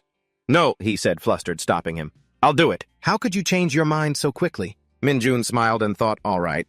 Hakan said, oh, you'll have to pay for the materials used for the enchantment. He asked, how much? He announced 100,000 points. I've excluded labor costs. This is just for materials. Minjun thought to himself, that's cheap, especially since the one doing it is a maestro. The system popped up. You have transferred 100,000 points to Hakantozia. Minjun and Hakan shook hands. He handed the skin to Hakan. He smiled and asked, you didn't hesitate at such a large number of points. Then consider the transaction official. Rest assured I'll do my best. Come back in a day. He introduced himself. My name is Hakan. You can just call me Hakan. He replied, very well, I'm John Minjun. He stepped out of the shop and said, then I'll be back tomorrow. Hakan suddenly froze. He said, hey, you look like a rookie who just arrived on the 5th floor recently. Minjun wondered, is it that obvious? Hakan pointed towards the person hiding behind the window and warned, I'm just letting you know. There are quite a few troublemakers around here. Minjun was silently surprised. Oh, is that so? He smiled, walked away, and reassured him. I can take care of myself, don't worry. He thought, he has a cute side to him, huh? Minjun said, thanks for worrying about me. Hakan immediately denied it. I wasn't worried about you or anything. Leaving the forge, Minjun walked alone on the street. He entered a deserted area and stopped. Minjun glanced towards the person hiding and ordered, come on out. Then Aten stepped out and praised Minjun. You've got a good eye, rookie. He looked up and asked, your name is Aten Hammerden, right?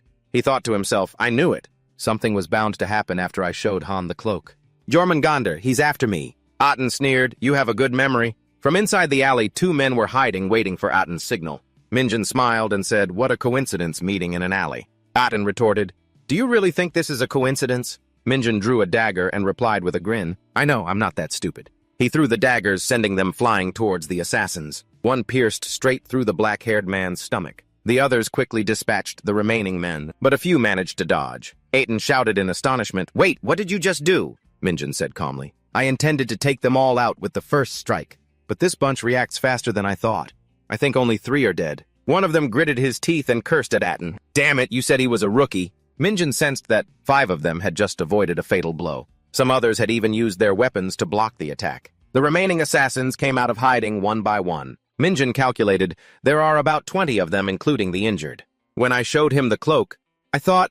He clenched his fist and muttered, this is going to be fun. He smiled to himself, now I can take care of him myself. Elsewhere, someone was watching Minjun on a monitor. He asked, "Hey, Bale, what are that rookie stats?" Bale adjusted his glasses and replied, "According to the scanner, about B to B+." The man pondered. One of them called out to Minjun, "You arrogant fool!" The vice captain of the Wild Wolves community, Sarah Odin holding 2 short swords, approached and asked, "Do you dare to do this even though you know we are the Wild Wolves?" Minjun silently wondered, "What's that?" He wondered, "A famous community." Atten suddenly roared, "Sarah Odin, you must get that cloak from him." The man shouted angrily, "Shut up, you dwarf! Someone who can provoke like this is supposed to be a rookie." He ordered, "Everyone charge pin him down before he throws any more knives." Minjun stood calmly. He observed and assessed the hunters. Their average stats are around A to A+. Most are on par with or slightly weaker than Seonghui. He drew his sword and thought to himself, "I need to be more careful. Next time I fight challengers," Minjun said coldly. "Now I'm serious too." He then swung his sword, injuring a large number of warriors. Atten's jaw dropped and he cried out, "What?" He looked at Minjun, who was still standing peacefully before him, and wondered, a rookie, crushed them all. Sarah Odin's entire body was dripping with bright red liquid. He clutched his severed left arm and roared, "A monster!" He remembered, "I used all my aura, but I still couldn't escape a fatal blow. It's obvious he's only a B rank." His confusion was, "Who is he?" Minjun walked up to him and said, "Calling someone from Earth with no rank a monster like that is a bit rude." Sarah Odin asked in astonishment, "What the hell is this?" "You're unranked." He collapsed to the ground. Minjun said coldly, "Thanks to you, I remembered what it feels like to fight a crowd." He raised his sword and said with a smile, "Thank you for being my stepping stone." As soon as he finished, a painful scream echoed. A moment later, Minjun muttered, "The only thing left to do is..." Atten ran thinking, I have to run. I have to get out of here now." Minjun leaped up to the building he had fled to. Atten froze. He was as stiff as if someone was controlling him. Minjun used the hand of Atlas gravity to grab Atten's head. He smiled faintly and said, "We're not finished yet."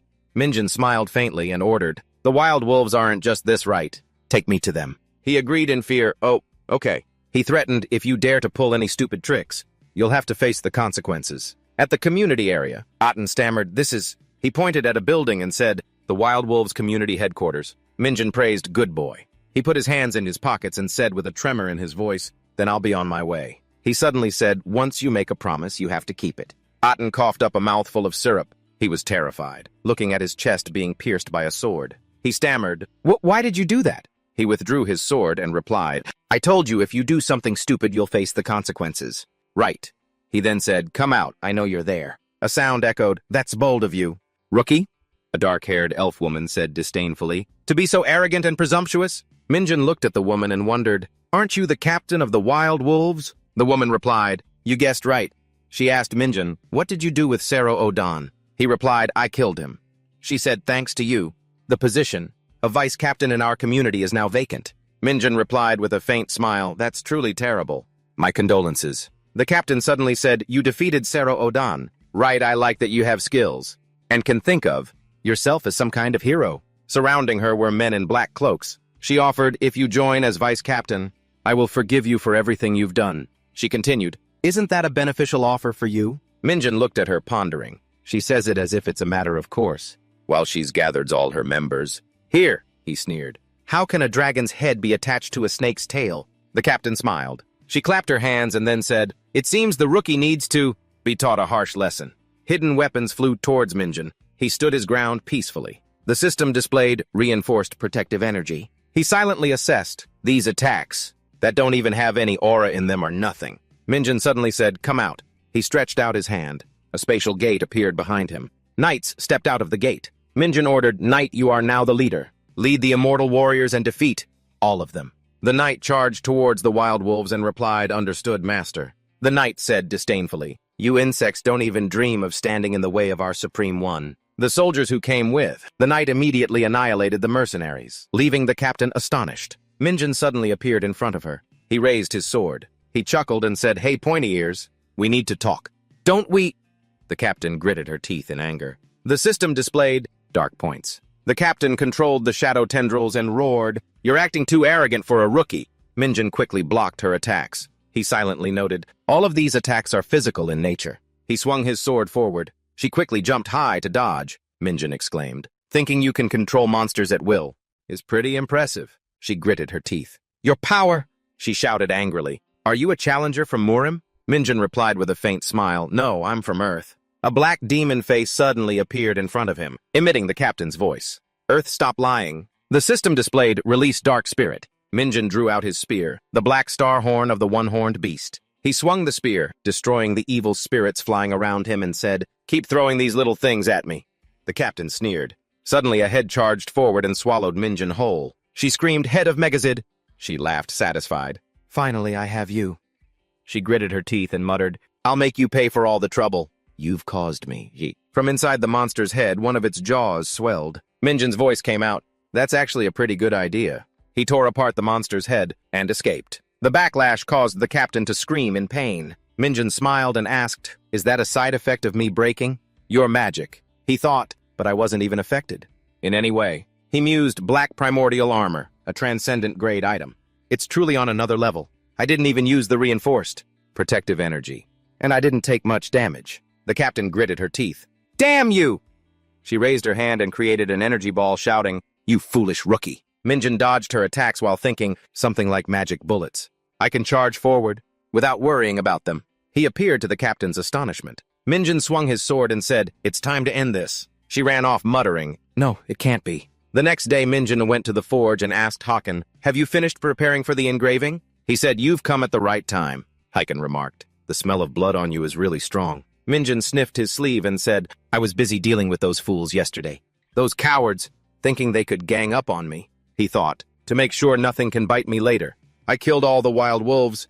I spent the whole day dealing with the ones who escaped." Midway, it's best to be concerned about anyone who holds a grudge, because they revealed the truth to me earlier, so one of us has to fall before this is over. At this point, Hakan said, "When you drop a drop of blood here, the engraving process will be complete." Minjin said, "Thank you for your hard work." He replied, "Don't be so formal. I learned a lot from doing this." Minjin took a dagger and made a small cut on his finger. He held his finger over the leather and muttered, "A drop of blood." A drop of red liquid fell onto the silver-white snakeskin. The system displayed, "Engraved magic circle, is reacting to your energy." The leather slowly turned a silvery gray-black. The system displayed again, "Your profile is being engraved into the Jormungandr cloak." Minjin put on the snakeskin, which had transformed into a long coat. He exclaimed, "Finally." He read the stats and silently remarked, "Oh, it has incredible physical defense and complete immunity to poison. The skills are also really powerful." Minjin thought of the Jormungandr snake and thought, "As expected, on a transcendent level. I won't forget your love for me." Hakan said, "If you have more rare materials, come find me anytime." Minjin replied, "Of course I will. Who else could I entrust this to but you?" A moment later, outside the smithy, Minjin muttered, "All right." He put his hands in his pockets and calculated. "I guess I only have one last thing to do on the 5th floor." Minjin thought, "I remember I still have the things I bought from the Cheonho Gate and the auction house." He muttered, The fragments. I have a total of 5. Minjin took out a long key. The system displayed, "Notice you can enter the hidden stage on the 5th floor." He wondered in surprise, could it be that it linked itself? Does it automatically complete when I enter the 5th floor? He recalled, this tower's exclusive item is something that even Mason couldn't understand its use, but it really did appear on Earth. This is such a coincidence. Minjin twirled the key and muttered, "Well, anyway, that's not something I can figure out right away." He decided, "Then let's do this right now." The gate immediately opened. Minjin laughed in surprise. Elsewhere in front of a desk, a woman complained, "I don't like it."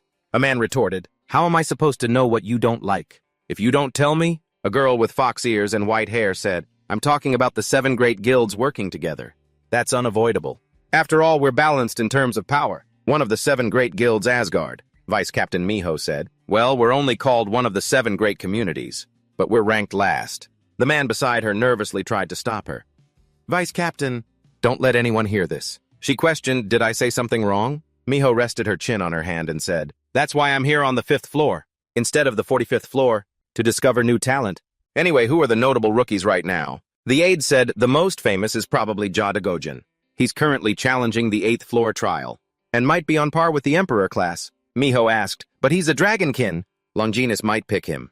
Are there any other rookies?" The aide handed her Minjin's resume and replied, "There's one rookie who just won 1st place in the 0 floor test recently."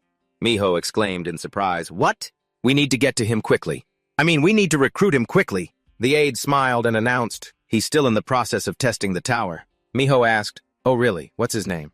"Does anyone know him?" The aide replied, "His name is John Minjin. Please read the report." She wondered again. Could he be from the Six Martial Arts lands? She smiled and said, as soon as I find him, I'll hug him tight and bring him to Asgard. The aide was speechless and thought to himself, I think she loves herself too much sometimes. The aide suddenly said, oh, on second thought I heard there was an unranked challenger who single-handedly defeated the Wild Wolf Guild. Miho asked in surprise, the Wild Wolves. Are you sure it's not because they're slow as snails? The aide said they have a total of 80 members. The guild captain is just slightly below S rank. Miho frowned and replied, is that so? She suddenly wondered. Anyway, why? Hasn't John Minjin reached any floor yet? The aide replied, I'm not sure about the details. Miho licked the corner of her lips and ordered, 2 noteworthy rookies appearing at the same time. For now, focus on quickly getting the information on John Minjin and the location of the new soldier, who fought with some guild. It's been a while. But there might still be a chance, the captain praised. On Minjin's side, the system displayed, you have entered the location of the San Chan's test. Before him, he looked at the gold-plated Greek temple and was silently amazed. An ancient temple. He looked around, thinking, that pattern looks like the Infinite Link constellation. Could there be a connection between the two? He stepped into the temple muttering, anyway for now. He stood before a carved stone tablet. Ancient pattern. The system announced, Trail Tower 5th floor side quest San Chan's trial. He was required to decipher the pattern on the stone tablet within 60 minutes to pass the trial. Minjin whispered, it seems they've prepared something interesting. He pondered, decipher this tangled magical pattern. Although the situation was a bit different before, I've deciphered a similar pattern before. He recalled the dimensional storage of the interplanetary. It was similar to this. Minjin stretched and thought. It won't be that hard to decipher this pattern. He placed his hand on the stone and asked, what's the time limit in minutes? The stone lit up. He said confidently, well, I'll just finish it in 10 minutes. The magic circle on the tablet flashed. The system announced, congratulations, you have passed Chakana's test. Time remaining 11 minutes, 25 seconds. Minjin cracked his knuckles and mused. I wanted to finish this within 10 minutes, but it seems I've gotten a little rusty. I think maybe I've been too focused on increasing my internal energy, so it's harder to control my energy precisely as before. It seems that from now on, I need to pay more attention to controlling my primordial chaos energy. Notification. The system announced, you have been granted 100,000 points and infinite space. Minjin raised his hand. Streams of energy emanated from his hand. Minjin wondered, infinite space, like in a personal exclusive domain? The information panel showed that a multidimensional storage was given to him as a reward. When he thought of a stored item, it would appear instantly. Minjin pondered, if the weight limit is 1,000 kim, then isn't that double the size of the bag that Mason gave me? Much better, since I can keep more things and don't have to carry anything. Minjin smiled and muttered, I'll use the 100,000 points I just got to level up. The system displayed, infinite space level 1, level 2, increased to 2,000 keys. A flash of light. Minjin froze. Huh. The stone tablet emitted a pale blue light. He muttered in surprise, wait, wasn't that the end of this test? He wondered, is there something carved on the tombstone? I've never seen these characters before. Are they ancient texts? The system announced, you cannot decipher the texts because your level is not high enough. Minjin reached out his hand and muttered, I can't decipher it. Is it that high level? If I can't decipher it now, then I'll have to take it with me. Then the system displayed, please enter the correct item type. Minjin whispered, I guess I can't take it with me, because it's part of the quest. He glanced at it and muttered, if I can't take it with me. Minjin raised his hand. His aura formed a small blade on his finger. He aimed at the stone tablet. He swung his hand and struck the tablet. The tablet flashed briefly and then remained intact, absorbing all the aura from the blade. Minjin created a scroll. He chuckled. Then I'll copy the text. I'll definitely be able to decipher this one day. He thought, I've finished engraving on the Jormungandr cloak, and I've also obtained ancient texts that I haven't been able to decipher yet. Minjin stepped out of the temple and whispered, I've really, he told himself, gained a lot on the 5th floor. He thought, I wanted to challenge the 5th floor right away, but I don't have much time to do so. Minjin recalled the time. The real ordeal starts from the 5th floor onwards. The tests will become much larger, and the difficulty will increase greatly, so it usually takes at least half a year. He mused, right now, I have to pay attention to the movements of the Dark Abyss Guild and the Angels. I don't have time to straighten out the tower. He thought with a faint smile, I can't not protect what's mine. I can't let Elysium and Pandemonium run rampant in my domain. I'll be back right now. The system displayed a notification. You are now returning to your world. On Earth, Minjin recalled, it's been a week since I returned from the tower. Minjin meditated. He thought, Vedi and Tanyael have updated me on what's going on at Pandemonium. The Dark Abyss Guild, a huge dark family from China. is moving secretly to ensure they can take root in South Korea, Minjun pondered. Elysium, they're gathering items for some kind of ritual. They had to postpone their ritual schedule due to a supply problem. Mizu and Izanagi. Minjun frowned and thought, while there hasn't been any major move from either side yet, he stood up and exclaimed silently, I'm gradually getting used to detecting the flow of energy.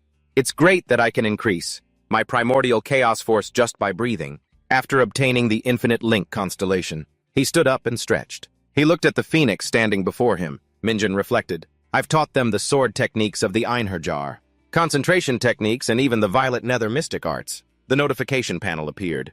It's one of the cultivation methods, only passed down to disciples of the Manhwa sect. He watched the phoenix practice the technique and thought, the ultimate martial art of the Manhwa sect, the violet nether mystic arts. For the Einherjar with the light attribute, they work very well with the violet nether mystic arts, possessing extreme yang energy, Minjun muttered. I'm glad I taught them the martial arts of the Manhwa sect.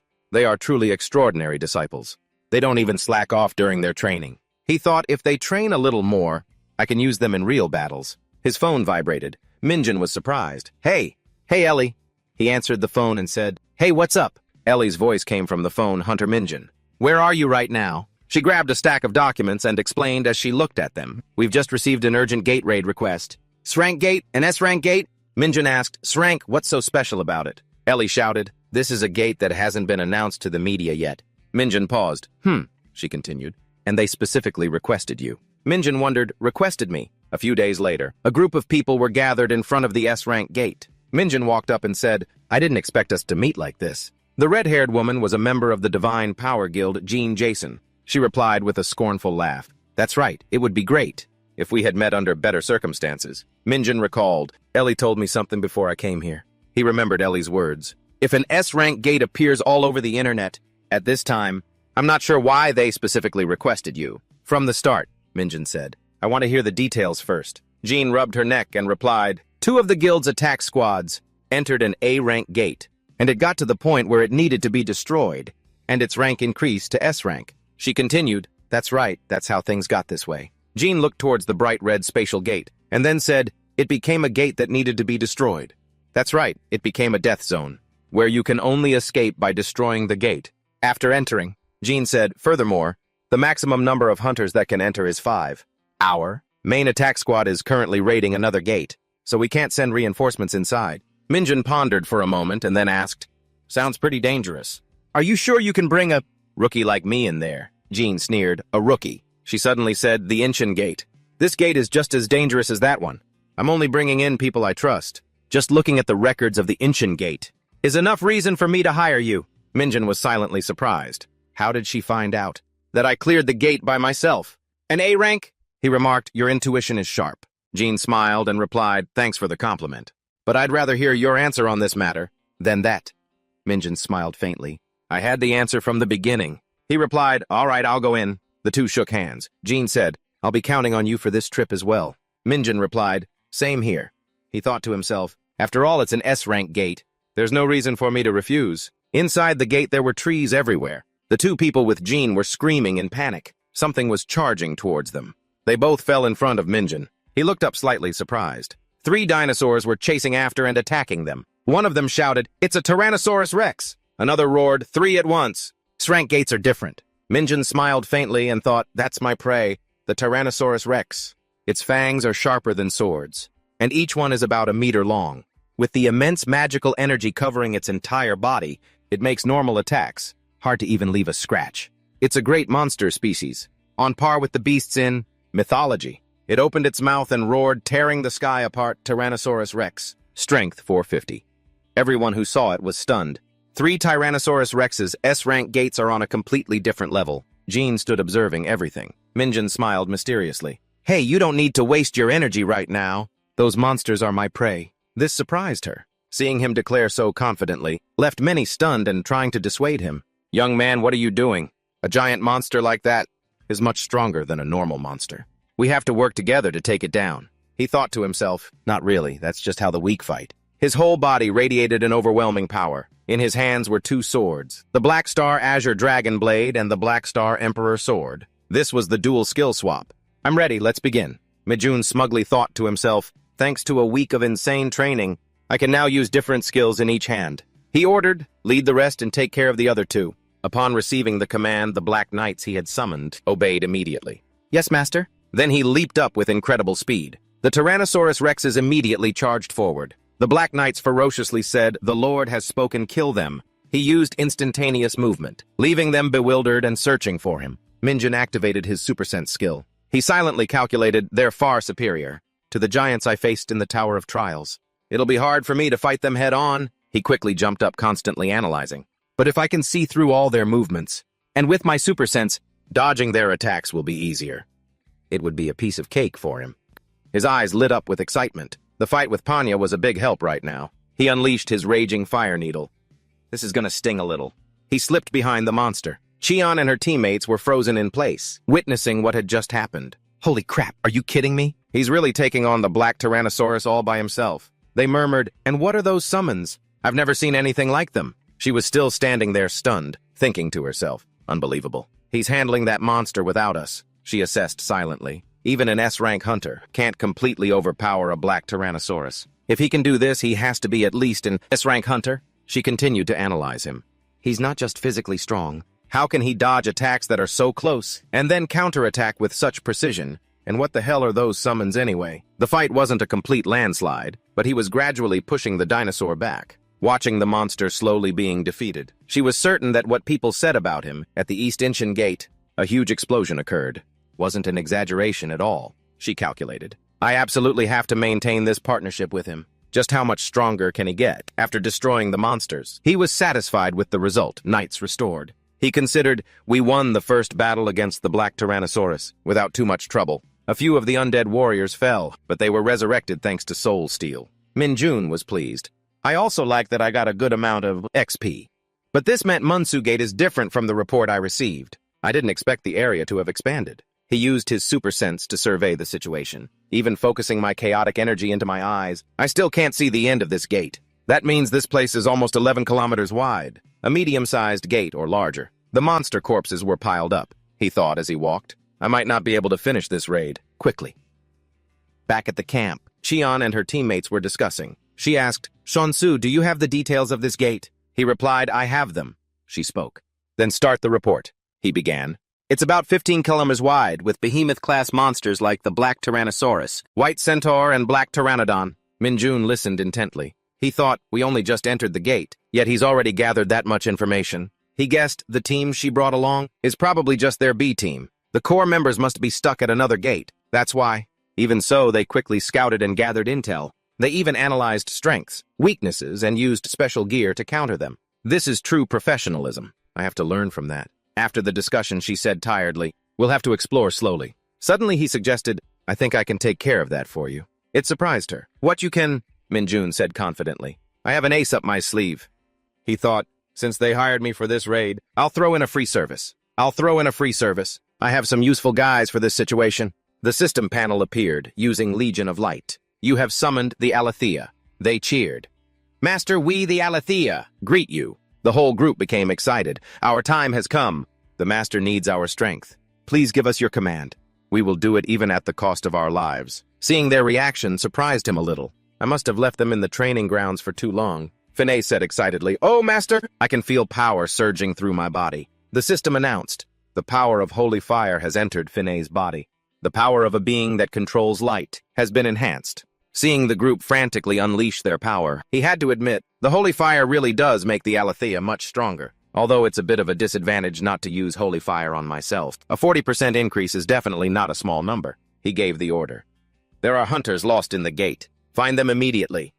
Phoenix shot up into the sky, replying, "Yes, Master." He looked at the light in the sky. He thought, that purple energy. They've mastered the Huashan sect's martial arts to a pretty high level, completely different from when I first summoned them. At that moment, looking at the pile of documents on the table, Cheon sighed. "I still find it hard to believe. This whole area is 15 kilometers wide and has behemoth-class monsters." She worried. "I hope everyone is safe." Suddenly, Minjun pushed aside the tent flap and called out, "Guildmaster!" She immediately asked, "Did you find the hunters?" He replied, "We found people 1 kilometer from here." Hearing that, she said joyfully, "Really?" Immediately, they hurried to the location. "Let's go." He asked, "Are there any monsters here?" Finay reported, "No, Master." He instructed, "Stay safe." We'll be right there. After arriving, he spoke. We're here. You can all come out now. Two people hiding behind a bush peeked out cautiously. Reinforcements. He's here to help us. Seeing that help had arrived, they sighed in relief. We're saved. What a relief. But at this moment, Min-jun realized and said, something strange. The missing raid team had 30 people. One person from the missing team stepped forward to explain. Because the gate suddenly changed, everyone got separated. Hearing this, Cheon pressed, You don't know where the others are. Suddenly he clutched his head, blaming himself. I don't know. I'm sorry. Seeing how things had turned out, he deduced, things have gotten complicated. Even if they were together, it would be very dangerous. We have to find everyone. Min-jun used telepathy to communicate. Katba report. Master, we've found another group of humans. He immediately asked, Good, how many? He replied, 7, but their situation isn't good. He wondered, Why's that? Yes. He observed the situation. 7 people, but the situation is not good at all. There are black tyrannosauruses and white centaurs around them. I'm afraid they can't hold out much longer. He immediately directed, There's no other way. I want you to join them and hold them off for me. He accepted the order. Yes, sire. He calculated. Katba will head in the opposite direction of Phoenix. With only one Alethea, he'll probably only be able to buy some time. After relaying everything, he said, That's the situation now. This made Cheon even more anxious. We have to go save them now, he clarified. It's quite a distance and there are many monsters on the way. But she insisted. We have to go even if it means breaking through their encirclement. The difficult problem now is the many monsters, blocking the way and the long distance. Min-jun reminded, If we're careless, we could pull a whole swarm of monsters towards us. This made her hesitate. Then what should we do? He offered a solution. We need to pass silently, avoiding the monster's line of sight. He proposed, Actually, there's a way to do it. He thought as if pre-calculated. I have the perfect holy artifact for this situation. Black Tyrannosaurus and white beast Kenzo. Min-jun considered, To save the other hunters, I need to avoid these ones. He weaved through, avoiding them. And I have just the thing for this situation. He dashed forward and used his stealth skill to move quickly and unnoticed. I decided to use stealth first. Min-jun chose differently. Unlike potions, items or magic which still leave strange traces, even when invisible, the Romulan cloak can hide the body without leaving any residual energy. He was confident. If I combine it with my martial arts, it'll be even more perfect. He pressed, What's the situation, Katba? He replied, No casualties yet, master. This surprised him. Really? At that moment, a black Tyrannosaurus was rampaging. The trapped people were struggling to hold up a steel wall. Defensive fortress. They unleashed counterattacks, earth shackles, black tentacles. A series of attacks aimed at the monster, making it roar in pain. The weapons used to restrain it, wrapped around it tightly. Hold still. The black Tyrannosaurus took continuous damage. Katba, observing from above, turned pale and said no. He witnessed its power knock everyone down. He became frantic. I have to keep them alive! He gritted his teeth, blaming himself. I'm so useless. Katba roared, You bastard, attracting the monster's attention. Angrily, he focused all his skills into one attack.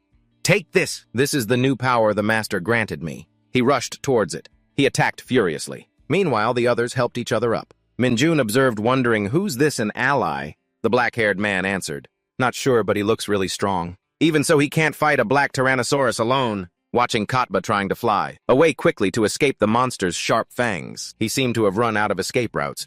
Damn it! I got too close. He said his last words. I'm sorry, master, the system announced. Katba Alethea has been recalled due to critical injuries. Can be resummoned in 12 hours. Seeing this, he offered some praise. It's all right, Katba. You were very useful. You bought me some precious time. Min-jun arrived at the Black Tyrannosaurus. I've made good use of that time. The people found after the fight were stunned. They exclaimed, 2 people injured, but they're not dead yet. He grinned. Now it's time to hunt. After dealing with the monsters, he sat nonchalantly on top of one. He thought to himself, I made it in time thanks to Katba's efforts, and took down the Black Tyrannosaurus without any issues. Afterwards, the other members of the raid team joined them safely. The tanker who was attacked by the T-Rex has also been healed, he summarized. The success was all thanks to the Alethea's quick contributions and my proactive use of stealth. But it's not like the Holy Guild did nothing. Cheon's group also worked hard to clear out the monsters. She used her fire fist, landing a critical blow on an ancient dragon. It was also restrained by the support members behind her. He judged silently. She definitely didn't become the guild master just because of her background. The hunters with her are also very strong. They even trapped a giant monster. He noticed something. And is that a mana cannon? They're proficient with rare equipment too.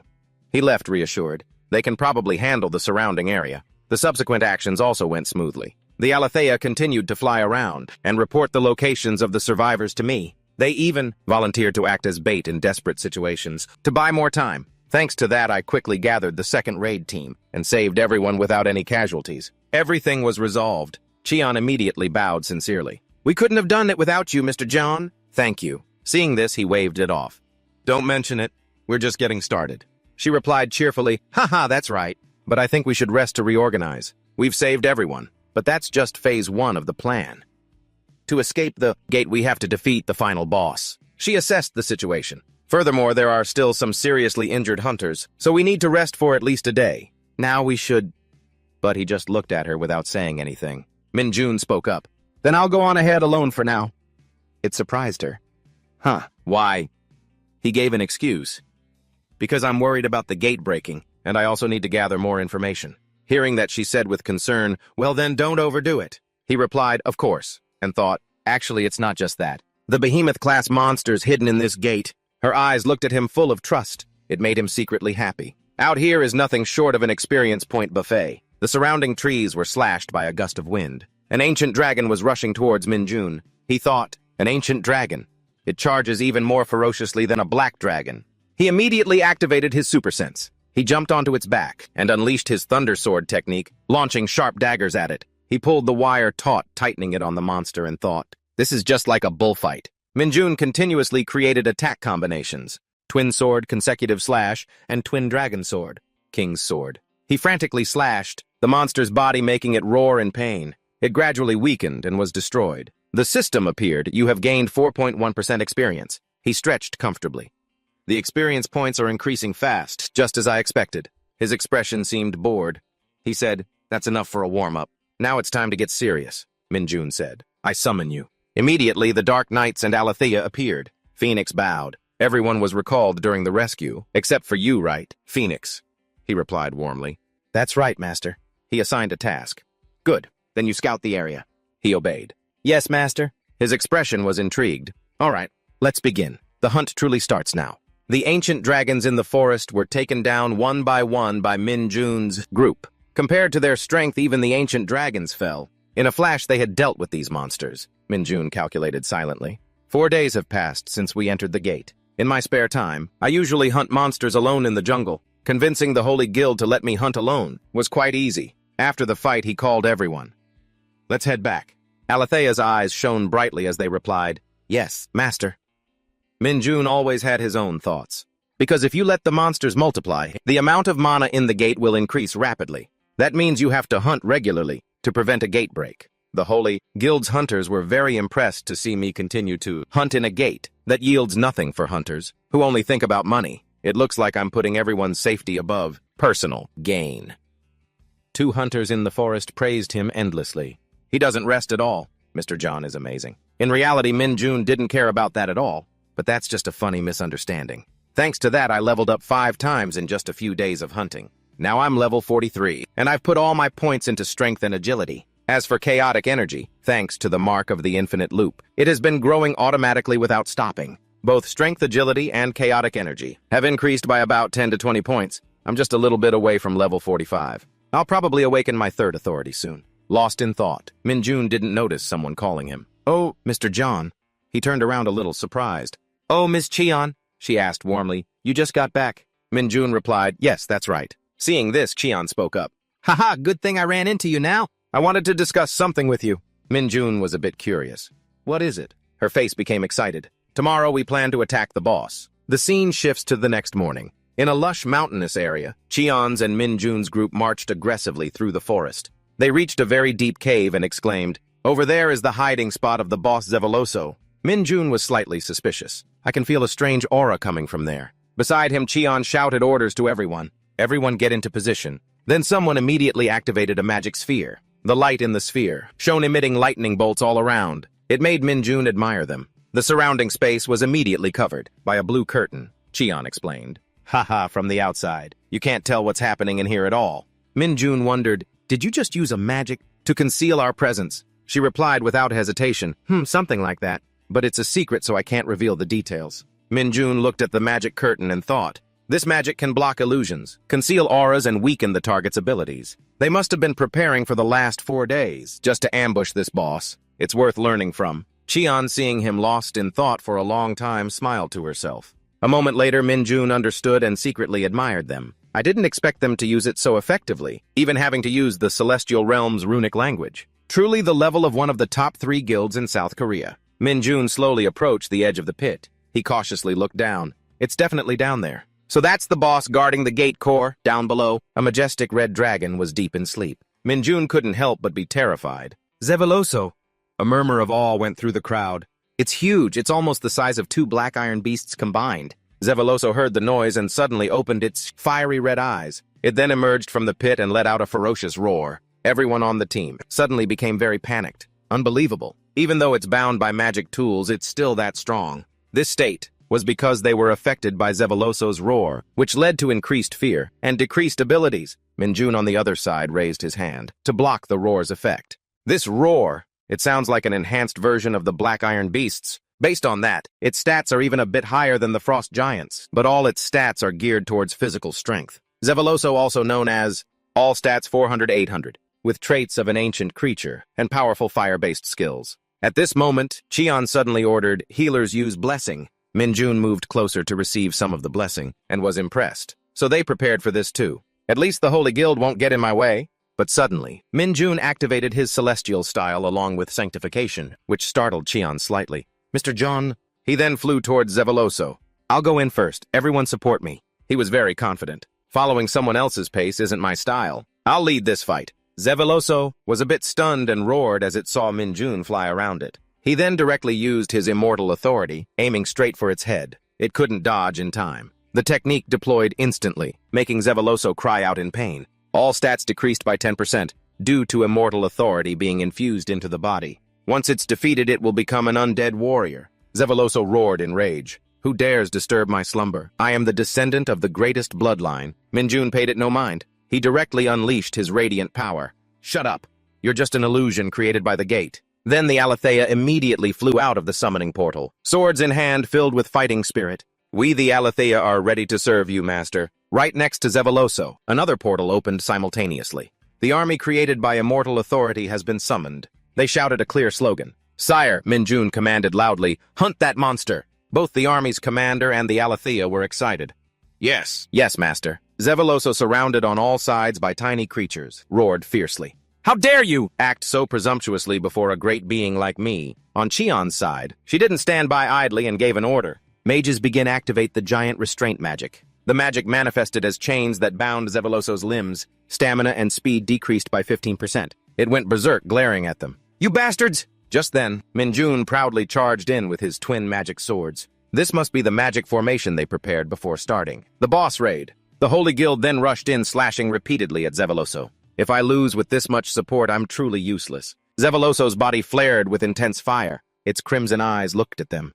You wretched creatures. You dare to wound me? Suddenly, giant thorns sprouted from the ground. Those thorns burst open, becoming powerful warriors with tough shells. The army of ancient soldiers has been summoned. Minjun, seeing the tense situation, was a bit worried. This is getting troublesome. The mages suddenly shouted, Fire! From the nearby fortress, a powerful blast of ice energy was fired. The ice bomb shot straight towards the ancient army, scattering them. Minjun looked towards the cannon, secretly pleased. A mana cannon.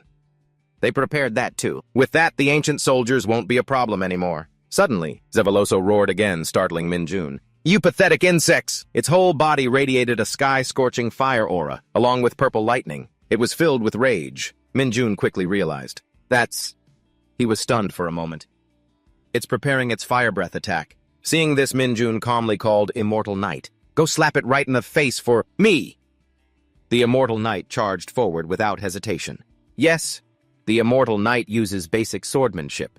Azakat slashing straight at Zeveloso's face. This truly infuriated it. Its eyes burned with rage. Zeveloso let out a roar, and immediately spewed a fierce lava-like flame. The intense heat forced both the Aletheia and the Immortal Knights to retreat. Minjun silently glanced at the direction of the fire stream behind him. Good, they're all alive. Lucky I dodged. That magic is strong enough to melt and boil the ground. Even a demon dragon can't use this move consecutively. This is the chance to attack before it recovers its mana. But suddenly, he felt heat beneath his feet. Looking up at Zeveloso, it was opening its mouth wide. Its eyes glowed with red sparks. Minjun thought another fire breath. No, that's not right. It's going berserk.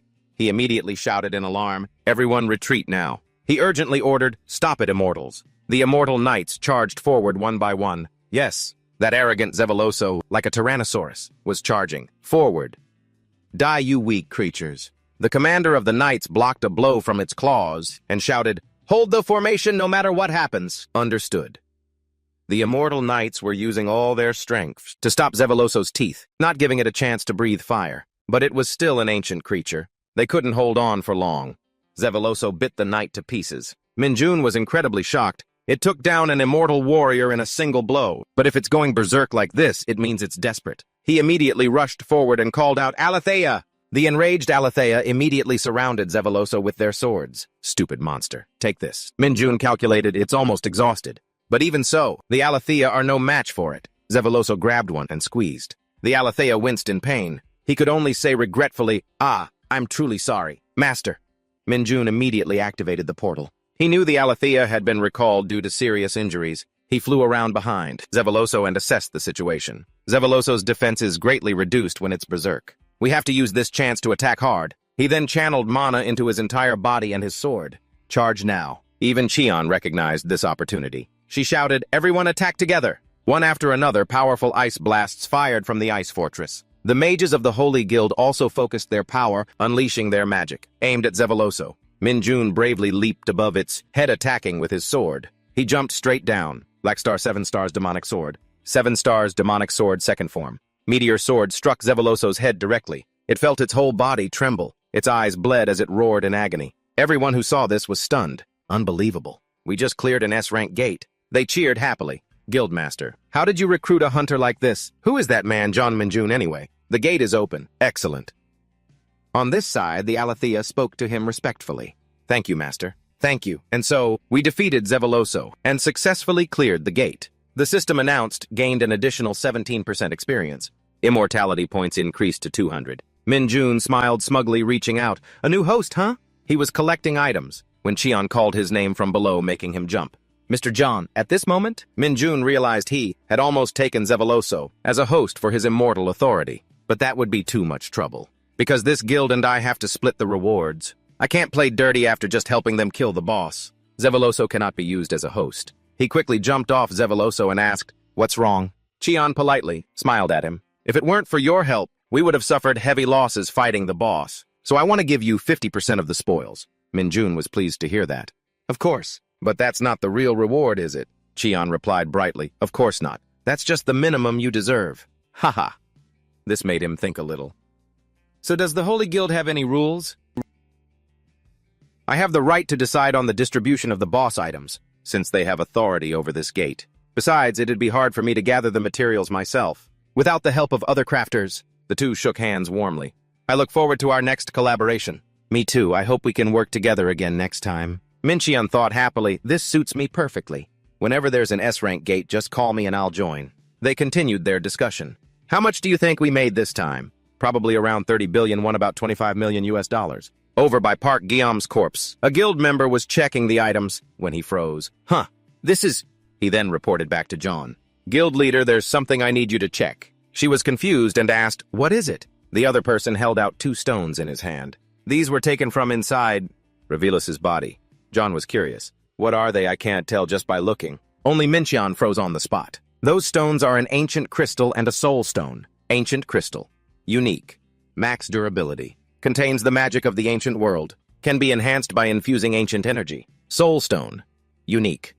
Max durability. A creature is sealed within." Mincheon trembled and bit his lip. The ancient crystal is the main ingredient to release. The third form of the Black Star. And the soul stone would be perfect for Benji. In my past life, I had to struggle searching through all the dimensions just to find them. Why did they suddenly appear now? John noticed Mincheon was muttering something under his breath. She was surprised, seeing how his eyes were fixated on the stones. She thought, "I think Mr. John really needs these stones, though I'm not sure what for. Based on how he acted during the last attack, I think he might be an S-rank hunter. It's best to maintain a friendly relationship with him." So John generously pointed at the stones. "It seems you need these stones, don't you?" This startled him. "Ah. Was it that obvious?" Mincheon scratched his head, a little embarrassed. "Ah. They're just items I'm interested in." But deep down, he desperately wanted them. "Even if I have to give up some of my loot, I need them." Maybe I should offer something in return. She noticed anyway. Who would have thought John would say something so definite that it left him dumbfounded? Then just take them. What? John smiled and handed him the stones. Consider it a personal gift from me. I'll pay the guild back for these items myself. Minchian was full of admiration. She's so generous. Then he made a silent promise to himself. I'll proactively help her whenever she needs it in the future. The guild member scratched his head in confusion. But we don't even know how much they're worth yet. John crossed her arms, satisfied. This alone is enough to maintain a friendly relationship. The gate at Munsu Mountain has been cleared. When we returned, there were a lot of people waiting for us outside. Indeed, when the gate opened, everyone cheered. They're out. They're back. Besides the members from the Hunter Association, most were from the Holy Spirit Guild. They quickly embraced their comrades, filling the air with celebration. I always believed in you, guild leader. I'll report to the chairman immediately. As for me, I immediately returned to the training center. And as soon as he saw Minchin, Benji wailed, Master, how could you leave me alone for so long? Minchian answered indifferently, Oh, don't be like that. But Benji was emotional. You don't know how bored I was when those white things disappeared. You'll never understand how lonely I was. You're a terrible master. Who would have thought Minchin would take out the stone from before and show it off? Forgive me. I brought you something I'm sure you'll like. Benji came closer and exclaimed, Ooh, that smell is... Then it fawned over Minchin, its eyes sparkling. You're the best. Master Minchin was a bit helpless. I thought you were still mad at me. Benji feigned innocence. Benji doesn't know what mad is. He sighed. Stop talking in that tone. Then he threw the stone straight into Benji's mouth. It happily opened its mouth wide. All right. Thank you for this. Suddenly, its whole body was enveloped in a strange blue smoke. Minchian, watching from the side, was a bit worried. Is it okay for it to just swallow it like that? A moment later, the blue smoke turned into a fierce whirlwind. The entire room was filled with a mystical blue light. Minchian blocked the wind in astonishment. What the hell is this? Magic defense system activated. Impact on the building detected. At that moment, Minchian's eyes widened in amazement. What is this incredible pressure? I hope the training center doesn't get destroyed. Benji, in the middle of the blue whirlwind, was slowly transforming. It let out an excited howl. Outside, Minchin's face was full of surprise. Good. It's reabsorbing the pressure.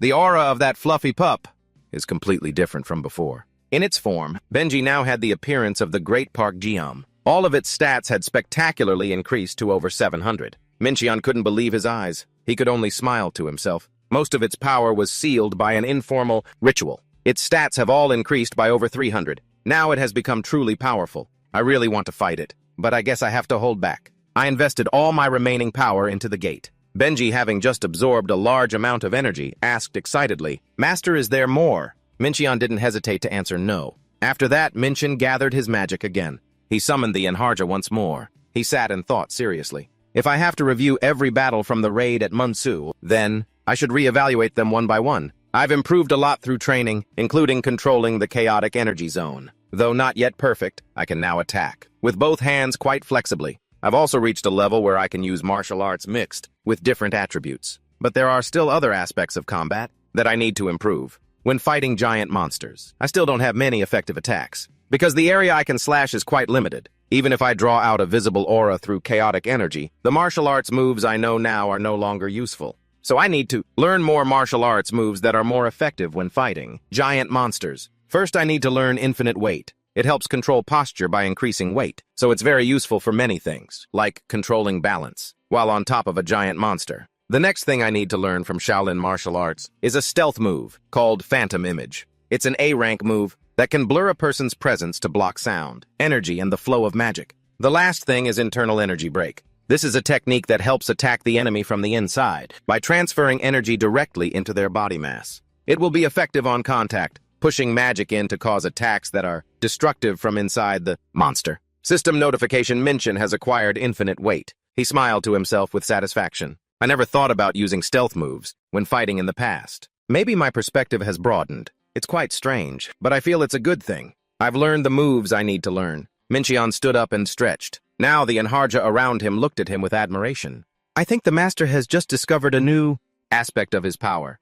It's incredible. Minchian silently resolved, it's time to train well, until I can apply it in combat. A moment later, he was continuously shadowboxing. Even though he was just hitting the air, his punches were very powerful, capable of creating a strong gust of wind. Suddenly his phone rang, startling him a bit.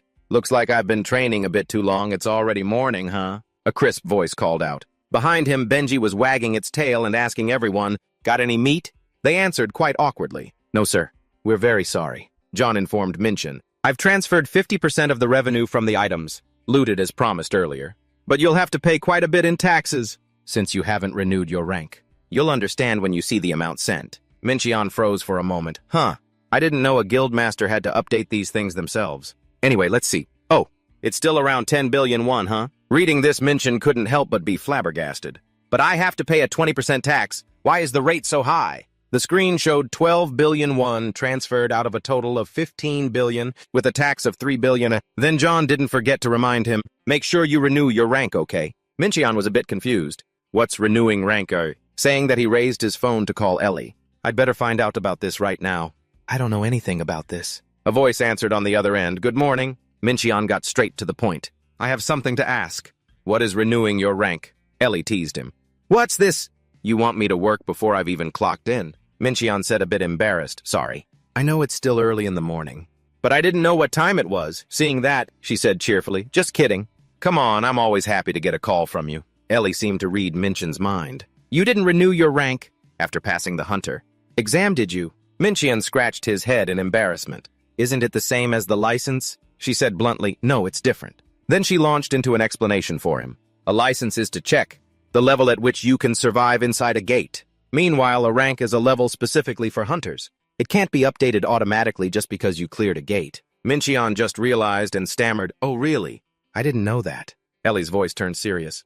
"That's why it's my responsibility to guide you." Minchin was curious. "So what's my current rank?" Ellie asked gently. "You still haven't renewed since passing the test, right?" He answered bluntly, "Yeah." Ellie replied without hesitation. "Then you're E rank. Since you haven't renewed, you'll start again from the lowest rank." Hearing this, Minchin froze. "I heard I have to pay a lot of taxes, too." She said calmly, "That's the association's policy." After that, Ellie and Minchin went to the association headquarters together. "Why don't you take this opportunity to renew your rank?" The two chatted happily as they walked. "Renew my rank. You'd better rank up to make our branch proud." "I'm not sure that's the right reason to do this." "Come on, I had to. Bury myself in a pile of your annoying paperwork." Ellie guessed smugly. "Haha, with your skills, you'll definitely get A rank." Minchin turned away, avoiding her gaze. "But the process to get it is such a pain." Ellie looked at him wearily and scolded, "Stop complaining." Minchin was a little scared when he saw that. "Huh, is she angry? I've never seen her with that expression before. But she looks pretty cute." As the two were walking, Minchin suddenly noticed everyone's stares. "Oh my, she's so cute. Which guild is she from?" He couldn't help but be curious. Why is everyone staring at us? Maybe I should apologize before things get worse. After thinking, Minchin timidly scratched his head and said something that made Ellie burst out laughing. "All right, I won't complain anymore." Upon arriving, a headquarters staff member enthusiastically greeted, "It's Mr. John." "Isn't it? You're very famous, so I've heard a lot about you. But I didn't expect to meet you here like this." Minchin froze and stammered, "I'm famous." Just then Ellie smiled and explained, "You ranked first in the hunter exam, resolved the gate crack incident, and then your fame increased significantly when you cleared the S-rank gate with the Holy Spirit Guild." Minchin looked at her with a wary expression. "Why do I get the feeling you're teasing me?" Ellie gave her signature smile. "Of course not. I would never do that." Even the headquarters staff was a little helpless. "This isn't a place for flirting, you know. Close combat hunters must take a test that requires them to hit a dummy." "Yes, so please attack." "The dummy placed in the center of the training hall," Minchin asked again. "Just hit it." The staff replied, "That's right." To be sure, he asked one more time. "If I break something, will you make me pay for it?" The staff member laughed to himself. "I've been doing this for a few years, and even A-rank hunters rarely make a dent in it. That dummy was even supplied by our branch." After hearing that, Minchin smiled smugly. A powerful six-lined fist appeared on his hand. "It's true that A-rank hunters have a hard time even scratching that dummy. That's because they're already at the highest level or first-class rank. So if their aura isn't enough..." He immediately rushed towards the dummy, leaving Ellie and the staff member in constant amazement. Using the Seven Emotions Divine Sword. A while later in an office, Director Guante calmly looked and said, "Barging into my office. That's really not like you." "So what happened?" "The person called Guante just now is Lee Guante, the security director of the Hunter Association." Daisum stood with her arms crossed, looking very serious. "Don't be dismissive with me. I have some information that might interest you." Kim Dasam, the HR director of the Hunter Association. Guante rubbed his forehead. All right. I'm listening." In his mind, he recalled the old days. Kim Dasam, a hunter from the pioneering generation of Awakeners, from the same time as me during the first great catastrophe. We've known each other a long time, so I know her personality well. Very straightforward, but she likes to exaggerate everything. She's definitely going to play a trick on me like always, turning small things into major issues. Dasam reported without hesitation. The rank renewal unit is losing control. Guante calmly drank his tea. Really? But the news that followed made it impossible for him to sit still. A hunter destroyed the test dummy. What, that test dummy? I think I misheard. At that, Dasam smiled with satisfaction. No, you heard correctly. The dummy I got from the Interstellar Association was sliced in half. Guante was a bit flustered. How many times has that been destroyed? Dasam answered him calmly, including this time 5. Guante couldn't help but be amazed. My God. A hunter who can create an aura blade to destroy that dummy. It requires immense magic power and deep understanding, and until now, only the 4S rank hunters in Korea could do that. Dasam just said there's a 5th hunter on the same level as them. But then Guante curiously rubbed his chin and asked, "But why did you come to me? Isn't that HR's job?" Dasam answered a bit hesitantly, "Because that's the hunter you told me to look into. Don't you remember? You asked 4 months ago." Guante looked startled again. 4 months, I remember. It was the day that Chief Xianghui's confidential resignation letter submitted his resignation. That kid decided to climb the tower, and he said there was a new hunter who reawakened his passion for justice. So Seonghui told me to let him know if that person came to renew his rank. Guante shot up in surprise. Wait a minute. That hunter's name is... Dasam cut him off and answered immediately. John Minchian is the rookie you're looking for. What, how interesting. A log was chopped in half in the room. The wind billowed in. In the waiting room, Minchian casually told Ellie, I chopped it in half, because he was so confident it wouldn't be destroyed. But then he suddenly ran off. Did I go a little overboard? Ellie laughed. Obviously. You just destroyed a perfect product from our branch. Hearing that, Minchian was very surprised. So I made a mistake. Nobody said I wasn't allowed to break it. Seeing his clueless face, Ellie laughed out loud. Just kidding, it's just that a famous hunter from our association has just shown his talent. Minchian asked further, so is it a problem that I destroyed the dummy earlier? Ellie replied, of course. That product was sold to the association by us after all. Hearing that, Minchian thought in confusion. You mean as long as the product isn't defective, nothing else matters, Ellie said again. Our branch will become busier when your skill level is revealed, because we're an extraterrestrial organization. There are some restrictions regarding guilds and mercenary activities, but now we have a breakout star, suitable for activities in Korea. Minchian still didn't get it. I don't understand what a breakout star is. All I did was break that dummy. Their cheerful conversation was suddenly interrupted. It turned out that 2 strangers from the organization had entered. They introduced themselves to Minchian in turn. A pleasure to meet you. I'm Kim Dasam, the HR director of the Hunter Association. And I'm Lee Guante, the security director of the Hunter Association. Minchian was quite nervous and anxious. He thought to himself, Kim Dasam and Lee Guante, no wonder they look so familiar. They're pioneering hunters who fought directly on the front lines during the 3rd Defense of Seoul. I can't believe I'm meeting people I've only seen in books. This is really a surprise. Then everyone sat down. Kim Dasam said, let's begin our conversation. She then gave Minchian a membership card and said, first, congratulations on renewing your rank. As soon as he saw the card, Minchian's heart pounded with excitement. Wow, this card looks so different. Is this a card exclusively for A-rank hunters? So is that my rank from now on? Kim Dasam confirmed that's right. From now on, you are an A-rank hunter recognized by the association. These cards aren't usually issued right away, as there are still many other factors to consider, such as awakening training, years of experience clearing gates, and other hunter activities. Hearing that, Minchian was a little worried. Is it okay to get it this quickly? Then Kim Dasam continued, but there are exceptions. Minchian was very surprised, like me. Suddenly, Ms. Dasam's face became mysterious as she said, that's right, because the rules are not applied. The same way for users of aura blades. Minchian broke out in a cold sweat. It's true that I used an aura blade to the point of perfection, to slice that dummy in half. Then he asked again, is that important?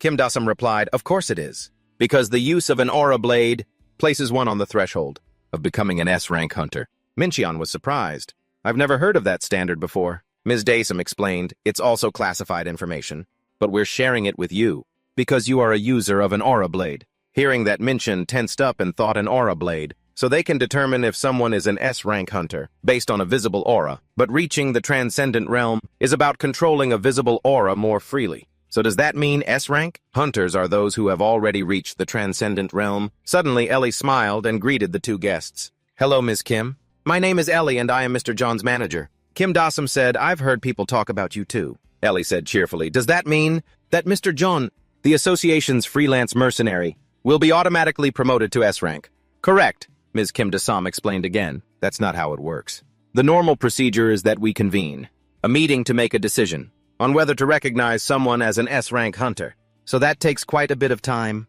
At this point, Ellie asked again, is there another way to know when it will be decided? She said, we've submitted the proposal, so we'll have to wait. It will probably take a few days. Ellie now understood. I see. Thank you for letting me know. At this moment, Minchin was very confused. What is suddenly happening? Is it that important for me to become an S-rank hunter? He looked over at Ellie. She's looking pretty happy, he thought. There must be a reason. Anyway, Ellie always thinks of my best interests first. Then Mr. Lee Guante spoke up. Your name is Minchin, right? Could you tell me if you have any plans to go abroad or anything? Minchin was a bit surprised, then answered. No, I don't have any plans to travel, Mr. Guante clarified. I don't mean short-term trips. This is a major decision. Like changing your citizenship. He was very determined in his heart. I can't lose an aura, blade user to a foreign power. Minchin was very confused. Move to another country. Why would I do that? Mr. Guante said, they could offer you a brighter future. Minchin was skeptical. Is that the reason people go abroad? Mr. Guante was quite certain. Most people either like it or want to be famous. Minchin thought I already have those things here. Seeing their conversation was heading to a dead end, Kim Dossum intervened. The director sometimes asks questions, based on his personal curiosity. We will update you on the S rank. Schedule later via mail from home. Then they stood up to leave. Well, then we should be going now. You've worked hard today. Outside, Kim Dossum said, Hey, Guante, what were you thinking asking questions like that in there? He replied, Sorry, but I had some things to check. Ms. Kim didn't understand. Check what? Mr. Guante asked her. You know Seong-hui, right? The one obsessed with justice. Kim Dossum was alarmed. The kid who used to be in your agency, I thought you said he was at the tower. Guante revealed Mr. Minchin is the reason why Seong-hui entered the tower. He was determined to become stronger for his next meeting with Mr. Minchin. So if he's really as great a hunter as Seong-hui, said I think I should help him too. Kim Dossum asked, so what are you going to do? You should have told me sooner. Mr. Guante replied, it's worth keeping an eye on. Then Kim Dossum advised him, it's best if we convene a meeting right away. Let's go now. Scene change sitting in the car. Minchin kept looking at the card. He asked Ellie why. Did you ask if they were planning to promote me to S rank? She said cheerfully. There are many more benefits to being an S rank hunter. Not only will you get a tax reduction, but you can also rent equipment from the Hunter Association. But Minchin felt that renting equipment doesn't sound that special. Ellie continued, well, you can rent unique equipment, and even some legendary grade items at certain levels. Hearing that Minchin was quite skeptical. They'll let me use legendary grade artifacts. Then Ellie enthusiastically revealed more. They also offer 100 billion won loan with no conditions. That's the highest credit limit on an S-rank hunter's card. Minchin said, they put a lot of faith in hunters, don't they? Having high-rank hunters also helps secure the gates better. You mean we won't have to wait like before? Ellie was very certain. Yep. I went and asked for the details on that information, because it's good for you. Minchin was very happy inside. What a great partner. Then he wondered about Lee Guante again. Why did he ask if I was going abroad? Ellie laughed out loud and said, for someone so smart, you can be slow on the uptake sometimes. Minchin said annoyed, stop laughing and explain it to me. She explained in detail, because many hunters in Korea have left. Other countries tend to scout for promising hunters. Minchin had a calculated look on his face, thinking, so he's worried. Korea will lose an excellent hunter. He's worrying too much. As long as the Tower of Tribulation is still in Seoul, I'm not going anywhere. No amount of money or good equipment can win me over, because the thing I'm interested in is becoming stronger day by day. Suddenly, a bell chimed. Minchin was startled and asked, is that my phone? Ellie said, no, I think it's mine. She opened her phone and saw a red alert message. She said, it's for both of us. Emergency disaster alert. A gate crack has occurred. Minchin was quite worried. Near Hapjeong Station, that's pretty far, Ellie said. Gate cracks have been happening a lot lately. There's at least one case almost every day. Luckily, no one has been killed. Because of the monitoring and detection system. Minchin thought, what a shame. I want to go help, but it's too far. I guess I should pray that no one gets hurt there. After dropping Minchin off, Ellie asked, do you need me to find some gates for you? Minchin replied, no, you should get some rest. You've had a tough enough day. Ellie giggled. Working with you is always fun. Whatever. See you later. Then she sped off in her car. Call you tomorrow. Minchin sighed in relief. The new job rankings are done and my ranking is set. I should probably go train now. Suddenly he saw something. Turns out it was Veda. Veda in his intermediate form called out Lord Mincheol. Mincheol led him to his house and they went in. Veda's eyes lit up very surprised. The dog in the house yapped excitedly. "Master, you've returned." Veda whispered into Mincheol's ear.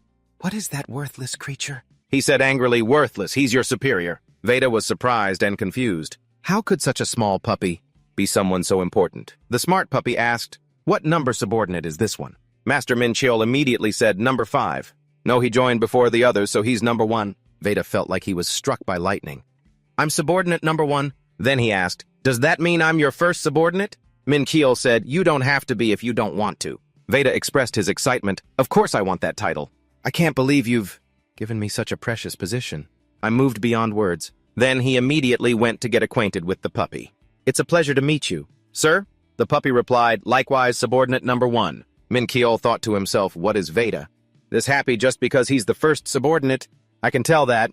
He's truly ecstatic through the subordinate contract. Mincheol asked Veda, "Anyway, tell me why you were waiting for me." Veda, startled, replied, "Yes, my lord." Mincheol said the dark community has finally made its move. The pandemonium finally revealed themselves. Veda wondered, "My lord, have you heard about the recent increase in the number of dungeons?" Mincheol replied, "Yes, I know." Veda continued, "I don't think it's a natural phenomenon." Then he took out a piece of paper, showed it to Mincheol, and said, "I discovered this while helping the dark community expand their influence. It's amazing, isn't it?" But Mincheol said angrily, "You should have explained it to me first." Veda said, "The black circles are locations the dark community purchased, and the red circles are where the gate breaks occurred." Mincheol silently considered many locations coincide with the gate breaks. Does that mean those guys are activating artificial dungeons? Veda was very proud of himself, full of self-admiration. "Are you surprised by my amazing investigation skills? Although this is just normal for your number 1 subordinate." Mincheol replied, "Yes, that's right. But please don't act like that in front of others." But he still wondered, but would the association have discovered what you did so soon? Veda was quite certain. "Not easily. I created many fake accounts, so I can disconnect when needed." Mincheol said, "But you still found out." Veda said, "This is thanks to your sharp mind." "My lord, I mean Lord Cheol." He said, "I know you ordered me to uncover their secrets." "Because you predicted all of this would happen." Mincheol thought, "Yeah, no, I was just lucky. Anyway, this information is very useful. I'll use my new martial arts skill right away. It's a perfect match with the invisibility skill. No one will realize I'm moving." System announcement. Phantom image activated. Consumes 10 chaotic energy per second. Based on the map, this is the location closest to the training center. Veda, who couldn't figure out who had discovered how to activate the gate breaks. He also said there's another location with a magic circle. Not used for gate breaks. From above, Mincheol observed these formidable demons. Up to no good again. There are magic stones and magic circles scattered everywhere. Furthermore, they seem to be used for detection and vision distortion. But if I use phantom image, I know how powerful Sanman's martial arts are. Presence detection magic definitely won't be able to spot me. This isn't how I expected to test the skill's effectiveness. But it does make the investigation much easier. Mincheol stepped inside to investigate. This place is full of mana, paths that I couldn't see from the outside. They are all heading to one place. Time to see where all these mana streams are flowing. Then he thought again. It seems to be heading to the basement. But there's no one in the basement either. If someone were here, I could have interrogated them. What a surprise. Mincheol was overjoyed. Found it. But then he realized that magic circle isn't a pandemonium skill. But it doesn't use Elysium technology either. Who has the ability to create such a magic circle? Suddenly, Mincheol was stunned as he realized something. He panicked. What's happening? My chaotic energy is suddenly reacting. The cause is the magic circle. Why is it reacting to the energy from the magic circle? I don't sense any danger. Better to check it out. It turns out the magic circle reacts to chaotic energy. System announcement, fragment of chaos. A crystal created by processing and concentrating. The aura emanating from the tower. Mincheol remembered the past. Seeing chaotic energy concentrated like this reminds me of that time. The monsters from the Dark Gate also had similar chaotic energy. He wondered, what is the hidden link between the tower and the Dark Gate? But one thing is certain. Someone else knows how to use that chaotic energy. Chaotic energy is the fundamental power, created by the combination of darkness and light. Neither the demons of Pandemonium nor the angels of Elysium are aware of it, let alone how to use it. And Mincheol felt uneasy. This is something I only discovered in this life. Where are they trying to use this concentration of chaotic energy? The Dark Gate. The electronic board displayed notice. Chaotic energy has been absorbed. Proficiency level increased. He was surprised by this information. Even he didn't know he could absorb it. He wondered, wait, I can take this? The purpose of this magic circle isn't to activate gate, breaks, it's used to concentrate energy from the tower and create fragments of chaos. Min Keol stroked his chin and smiled smugly. If that's the case, I can use them. I'll think about this outside. That night, he quietly went up to the rooftop and sat down to study the information sheet. According to the information Veda provided, there are at least 10 magic circles built in Seoul. That's a lot. He said just a moment ago, a small crystal fragment was created because the magic circle reacted to my chaotic energy. But I think all the magic circles were supposed to activate at the same time. I was told they also built more circles in the countryside. That means their plan is to cause a disaster, to distract the world. Then activate all the magic circles to produce a large quantity of fragments of chaos. He told himself I could probably increase my chaotic power.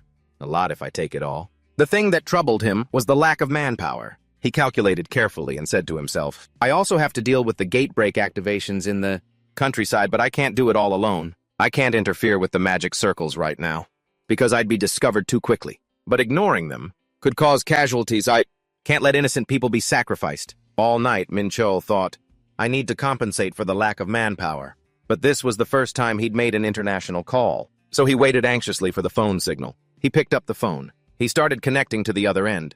Hello, Secret Inspector Tanyan?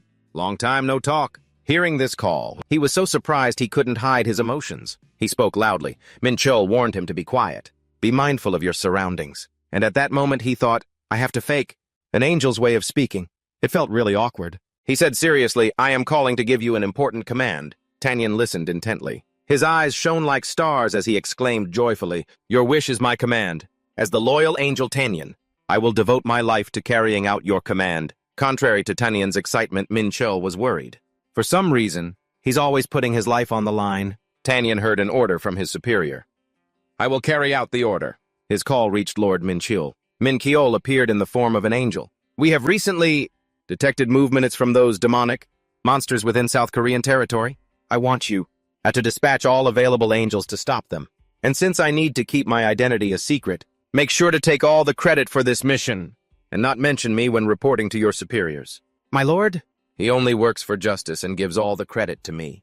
I will complete his command even if it exhausts me. At that time, hearing the conversation made him so emotional he cried. On the other end of the line, Min Chol was genuinely worried.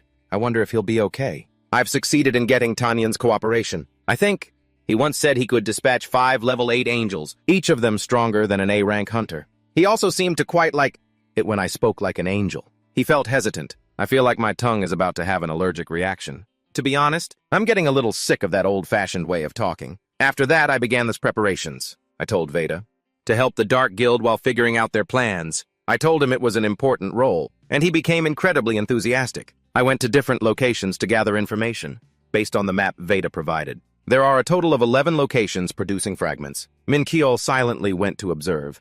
He said, among them, I was able to check 10 places by going inside.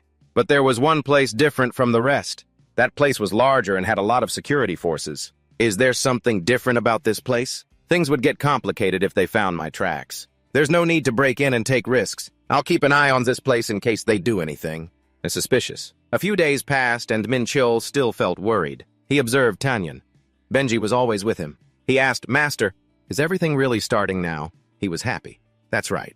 Veda just contacted me. Min Chol awaited the call. He said, all right, just as expected. The gate breaks are happening all over South Korea. He told the Army of Light that they were happening at all the buildings or properties the Dark Guild had purchased. If we assign the areas outside Seoul to the angels, we can avoid casualties. He was full of fighting spirit. Let's go, Benji. He agreed, and the operation to steal the chaos fragments began. He deployed his team for the task. This plan is very simple. Just use the invisibility cloak and phantom soul technique. Benji and I will steal all the chaos fragments. Since there are 11 locations to raid, I'll be in charge of the gangbook area. Veda will continue to monitor all movements of Pandemonium. He promised to remain on standby. However, he was a little disappointed that he couldn't directly participate in the raid. The boss reminded Tanyan, your role of reporting their activities to me is the most important. He said, I knew it. Tanyan jumped for joy. I can't believe that you think so highly of me and have given me such an important task. All of this is for you, my lord. However, after hearing his joyous words, Min Keol seemed bewildered. He asked himself, didn't I flatter him a bit too much? He reported Lord Min Chul, those damned winged freaks have entered the gate break locations outside of Seoul. Min Keol answered bluntly, let them be. Those angels can't stop me. That's right. It seems the way to control angels and demons is the same. Min Keol propped his chin on his hand, trying to remember. He looked at the surroundings again. I'm sure I've been here before, but now all the windows, even the entrance, have been completely blocked. It seems they've blocked all the entrances in advance. They've prepared thoroughly, but to me it's nothing. Min Keol went deep inside to scout the situation. As soon as he stepped in, he heard their voices. They are hunters belonging to the Dark Guild. The one in charge said, "When did the door get broken? There are about 20 people here. They are all B and C rank hunters." Min Keol and Chunwoo heard everything. A guy from the Dark Guild shouted, "You idiots, the intruder is using an invisibility skill." Chunwoo was startled when he heard his voice. It seems he's the leader here. He's pretty sharp. Immediately, Min Keol took off his invisibility cloak. He asked the group, "Are all the people guarding this place here?" The leader brazenly said, "You came alone. How dare you come here? Do you know who we are?" "You're brave to step into this place." Min Keol retorted, "You're the Dark Guild." I guess they let their guard down when they saw I wasn't carrying a weapon. He acted aggressively and raised his voice at Min Keol. "If you didn't wander in here by accident, I won't let you leave alive." Min Keol laughed in his face, making him furious. "You think you can do anything else?" He was furious. He swung his sword and ordered his underlings, "Kill him." They continuously aimed attacks, fire spears and acid arrows at Min Keol, but he stood there defiantly. They were confused and asked each other, "Did we get him? He's too weak. Those attacks aren't even worth guarding against." Min Keol used enhanced demonic body protection. The Dark Guild was surprised that Min Keol was still standing there unfazed. They frantically ordered each other, "He's still alive. Get him. Super Sense hasn't activated." He had drawn the black star, which calmed him. "This means the situation is not dangerous at all." Min Keol said confidently, "I'll end this bloody battle quickly." The bloodshed is happening. The advantage now belonged to Min Keol. Numerous guild members were eliminated. Besides that, the leader was seriously injured. He stammered, asking the intruder, "Who the hell are you?" "All of them are members of the Dark Guild. Even if they don't cooperate with Pandemonium, they are still evil by nature." "No, crime will be forgiven in the land where I live." Min Keol guessed, "Pandemonium must have realized there's an intruder. I shouldn't waste time by sparing them for information. My top priority will be to quickly get the crystal." He always craved it. "It's better to move to the other locations first, and then absorb this later. The crystal will feel lonely if I just absorb it by itself." The status display showed, "Item has been stored in infinite space." Suddenly, he noticed a crack appear in the building. The magic circle is self-destructing automatically, so it can't be used permanently. He asserted confidently, "Now that it has come to this, I'll take all of this and head straight to the next location." As for Benji, even though I only assigned him 3 locations, I'm sure he's doing fine, right? Suddenly, someone with their face completely covered appeared. A new group appeared. The captain appeared. He said, "What the hell is that? Just a moment ago it was just a small dog and now it has transformed into a giant. It bared its sharp teeth. All of you will be meat.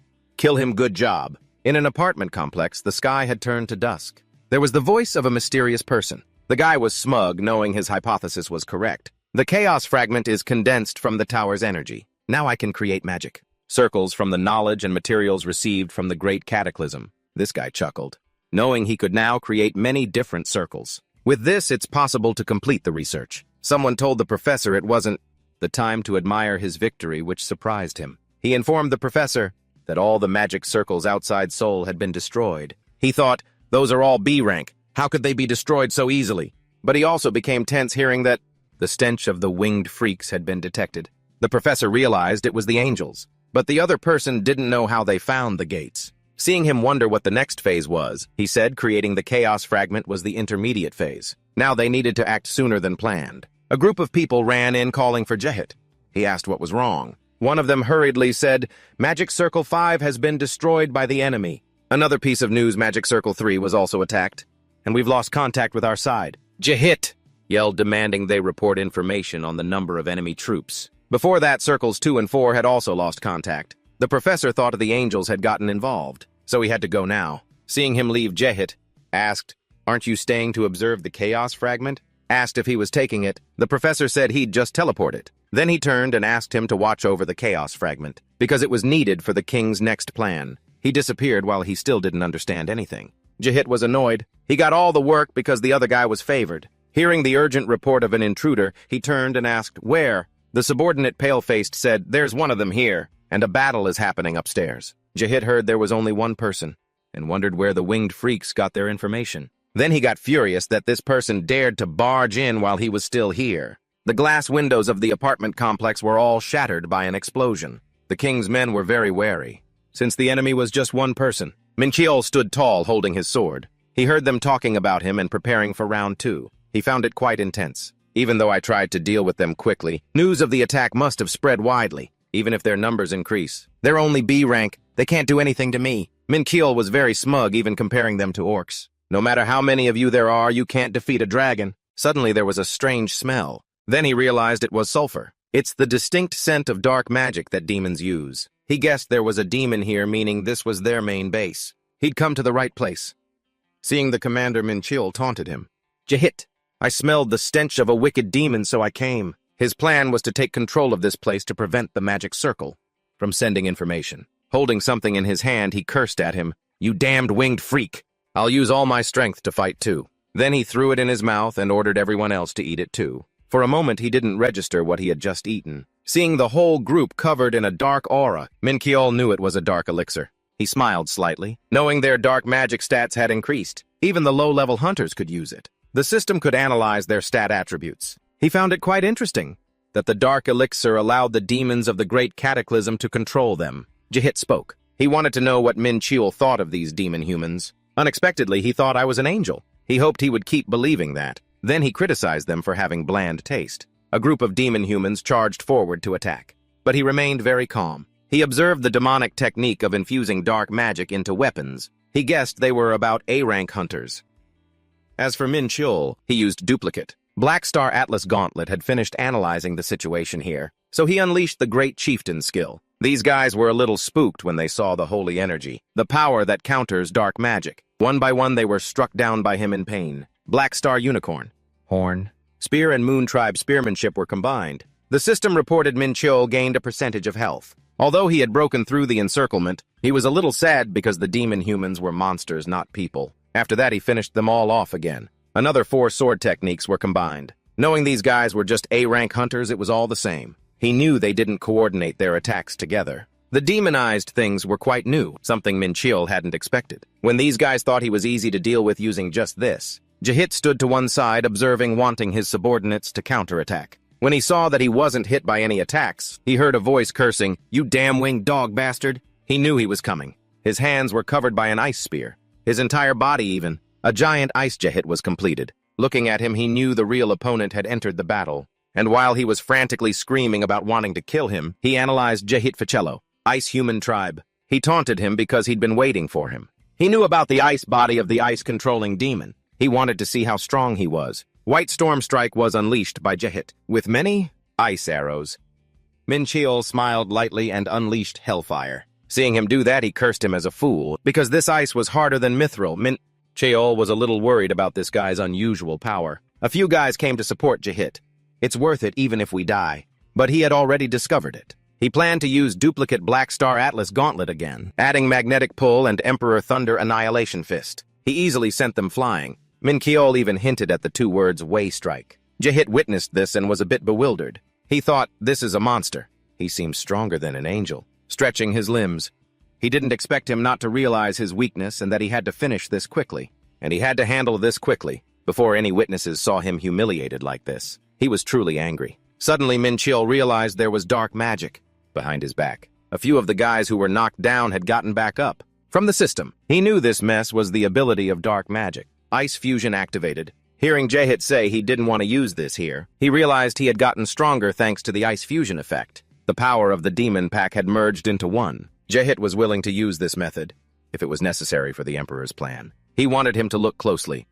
This is the power I have from Ice Fusion. Now he was absorbing his comrades to get stronger, making the building about to collapse so Min Cheol wouldn't let him have his way. When he knew, power that exceeds one's limits can only be used once. Violent, piercing close strike. He struck him directly on his ice body. Knowing his hand couldn't touch his real body, he laughed loudly. But Min Cheol wasn't panicked at all. He just wanted to show him the results soon. Before he could understand what was happening, Jahit's ice armor shattered, cracking apart piece by piece, causing him to scream loudly. Then his original human body was revealed. Afterward, only shattered ice fragments remained, and this guy's pained groans. Lying flat on the ground, covered in blood, he asked him, "What did you do to me?" But he was finished off with a fatal blow from Min Cheol. The system added a percentage of health. He explained the reason for his loss, developing quantity, not quality, because he just made himself huge to disrupt everything around him. And the move that finished him was violent, piercing close strike. Now it's time for Min Chul to collect the chaos fragments. He was surprised when the phone rang. Before he could compose himself, the other man was already panicking, saying the resistance of the defenses had increased. They couldn't get through. Hearing that Min Chul told him to recount the details, following instructions, Tanyan had mobilized subordinates throughout South Korea. At the locations outside Seoul, they successfully stopped the gate break circles. But he was somewhere else. He knew this was the demon's secret meeting point, because he followed Min Chul's instructions. The humans had detected an intruder. They told each other to eliminate him immediately. He clenched his fist, wanting to finish them all. For colluding with the servants of demons, these guys must atone with their lives. There was one very calm person in the group. When the others' attacks had no effect on Tenian because he wore the armor of faith, he wanted to give them the iron rod of justice. Someone used Dark Hand with a large hand, grabbing him tightly so he couldn't do anything. Hearing the other guy call his infiltration brazen, Tanyan wondered, who is this? He was accused of daring to barge into the place where he lived. He realized this was a demon. Then he asked the almighty power to protect him, and for glory to escape the hand's control. Having just barely escaped the cunning demon, he exclaimed that he was quite strong, even though his mouth cursed people as winged freaks. But this guy didn't expect an angel to appear here. His expression was serious, hesitating whether to report to Ifrit. But he dismissed it because Elysium and the angels were enemies. No need to complicate things, so he used the move, Art of Mind Separation, to destroy Tanyan. The two sides started brawling. Soul Spear, Dark Hand Claw, Labola, Weakening Ray. Tanyan used this move to fly high. In the name of the Holy Spirit, Holy Light will purify all these demon minions. Seeing he couldn't destroy this high-level demon, he wondered who he served. The last attack had no effect on him. The purpose now is to use Tanyan to revive Damad. He was sure victory was in his grasp. He didn't want things to continue like this. Hearing a strange call, this demon's son's hair stood on end. Tanyan realized there was something strange about him. He didn't understand what was happening, but this was his chance to escape and report to Min Chul. On the phone, he heard Tanyan recount everything, including his escape method. He reassured him, your life is more important. I'll be there right away. As soon as he hung up, he mentioned the name Hoover. He exclaimed, he did better than I thought. He intentionally sent Tanyan to Veda's location, to prove the form he had given was logical, and to gain recognition for stopping the raid. The important thing is that he managed to chase Tanyan away, successfully using the Art of Mind Separation. Min Chul felt he was right to have taught him that back then. If Veda climbs to a higher position in the Great Cataclysm, he guessed he would learn about the Dark Purification Ceremony. After thinking for a while, he thought, something must have happened when they faced off.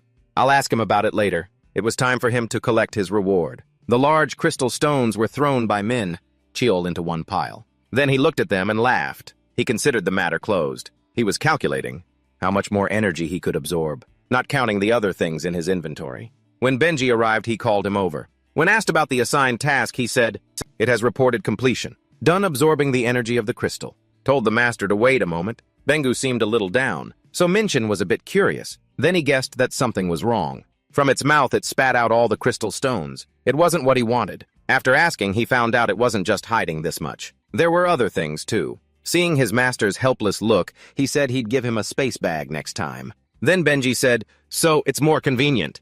He got hit lovingly. It was considered an act of violence, entering the energy absorption phase. Now he held 9 out of the 10 pieces of the Philosopher's Stone, created from the Chaos Dimension. This is the crystallized energy of the tower, condensed into a giant block. Minchan is beginning to absorb that energy. Around him, he was enveloped by an abundant source of energy. Only when he felt completely full did he open his eyes. All his strength stats increased significantly. Just once helped his strength to be comparable to a martial artist's. He thought they would die of anger if they knew. With the power in his hands, Minchan could even defeat a mid-level demon. And his next plan is to transform his body. I need to set a date soon. 2 days later in the VIP room. Now Vede has become stronger. Happily came to thank his master.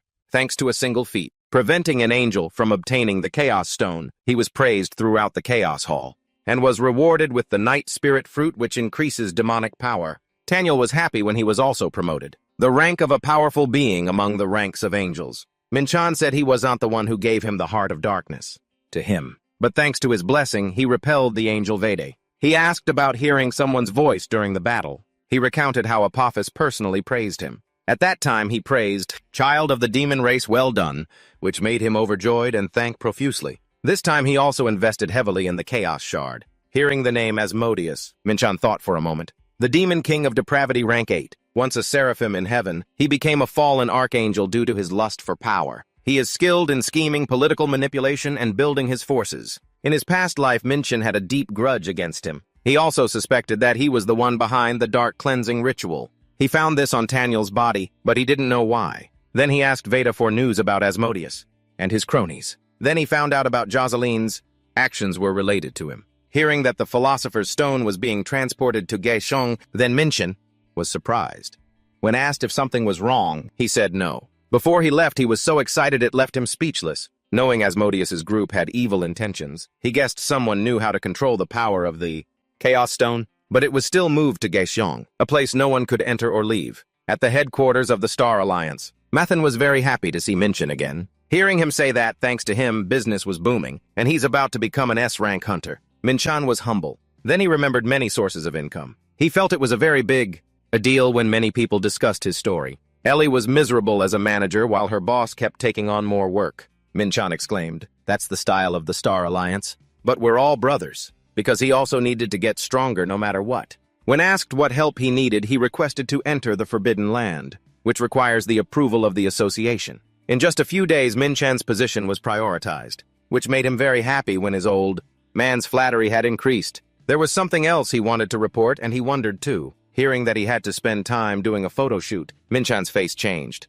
Always seeing his excited look when doing the promotional campaign for the 7th S-rank hunter of Korea, he was racking his brain trying to figure out how to refuse. He excused himself to take a phone call. The two of them were celebrating when the photo shoot schedule was finalized. On one side, Minchan received some news, which made the other two immediately turn to look. He also told the other person he'd be there right away. Before leaving for an urgent matter, he didn't forget to mention his request to enter the Forbidden Land. The two said their goodbyes. Mathan and Ellie were also very curious about what was going on. A few hours later, Golson walked into the shop and greeted his mother. She was surprised at how quickly Minchan had arrived. She asked where his father and Minchan were. Then he was told by his mother that there was a large gathering somewhere. Knowing that his father had gone to pick up his sister and hadn't returned, he became a little suspicious. Then he teleported away in front of his mother, which startled her. Despite flying at high speed over the rooftops, but he was a little worried since this had happened many times before. Minchan on this side is being protected by his father. What he didn't expect was that the girl had awakened her powers. Minchan's father said to the people in front of him, "My daughter doesn't want to be a hunter yet. Please move aside." Many people from various guilds came to recruit her. Minchan didn't know what to do as everyone was targeting him. Minchan finally arrived and issued a warning. This bunch is blocking the way for his father and sister. He called them noisy. Earlier he heard that the girl was going to register as a hunter, but now he sees a whole crowd trying to recruit someone who hasn't even finished the test, treating a normal person who knows nothing like this. And that's his family too. Minchan ground his teeth in anger. Kengket standing next to his relatives. He told this bunch to get lost. One of them knew this was Min's family and wanted to negotiate. Before he could even mention the benefits of his sister joining the guild, he had already lifted his foot, using Elephant Fist to shatter the heavens. Cracked everything under his feet as a warning. "Threaten me, say what you want to say, I'm listening." The other group was utterly bewildered when they saw this. Watching them all run away, he sighed. They really know when to run, otherwise I would have beaten them to a pulp. And the center's employee was only pointed to the Star Alliance, but he hadn't even finished taking notes yet. Then he turned and called his father and sister to go with him. He didn't forget to tease Minchan, who was crying, as she had just experienced the first shock of her life. Methan's place had a premonition that the floor repair fee this time would be huge. Minchan's family restaurant was filled with the loud voices of people asking questions. His face was grim. He knew the other guilds would rush over, but he didn't expect it to be this bad. Everyone looked at Minchan in confusion, as her initial stats were very high. He sat to one side and thought, only 10% awakened. But my sister is already C+. If she awakens further, she could be S-rank. He wasn't surprised about the stats. What really shocked him was the girl's skill. She even has Transcendent Sword. So far, only one person has possessed this skill. The one who fought Minchan 23 years ago, the hero. Now that he thought about it, it was strange. In his past life, he was stabbed through the heart and fell at the hands of the hero. Despite being exhausted and seriously injured, he wasn't in a life-threatening condition. Yet the history books recorded that he died along with him. Minchan was reincarnated on Earth in the family before him. He strongly suspected that his sister Minchan was the reincarnation of the hero. The more he thought about it, the more unbelievable it seemed. In the same family, both the Demon King and the hero were reincarnated. His mother spoke up asking Minchan If your sister wants to be a hunter, find her a good guild. His son asked, does she want to be a hunter? And his mother said, Minchan is seriously thinking about it. Knowing his mother had no intention of stopping her, he understood. They were worried because they didn't know the girl's potential. They said the two siblings were as stubborn as mules and couldn't be stopped. Hearing that he felt like she was scolding him, he had decided to take care of his sister. His parents were arguing about which of them the children took after. Thinking about the trouble with the Star Guild, he had decided not to let his sister get involved. It would reveal his identity. Then he picked up this phone to find a guild with good connections and many acquaintances. This was his only option, so he picked up the phone and called Ms. Cheon. Leaving, he said he would try to contact the Holy Guild. His parents also noticed Minchan had leveled up. They agreed to the conversation with Cheon. Happily, Minchan can develop in the Holy Guild. The next day, when asked why he was leaving so early, he said he still had a lot to do. Hearing his sister call his name, Minchan turned around. The girl thanked him for everything. She promised to be stronger when they met again. He was about to flick her forehead to warn her, you want to be stronger than me. Then he gave her a flick. It really hurt. He told her to train more. He left while his sister was still grumbling. He reminded her that the Holy Guild would be in touch. Thinking back, he would let go of the hero incident. No one is sure that both he and the hero were reincarnated on Earth. Now I need to focus on what needs to be done.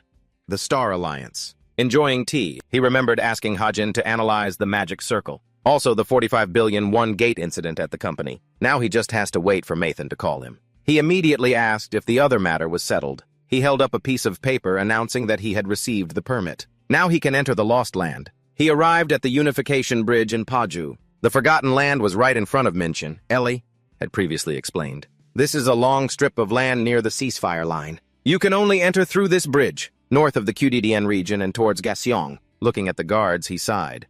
The security is very strict. That means the Black Death Society was allowed through by the government. This place. Although I don't know what they plan to do with the Chaos Shard, but why did Mathan and Ellie follow him? Hearing that they came to help him hunt monsters, he sighed as they did it again. Minchan talked about the raid.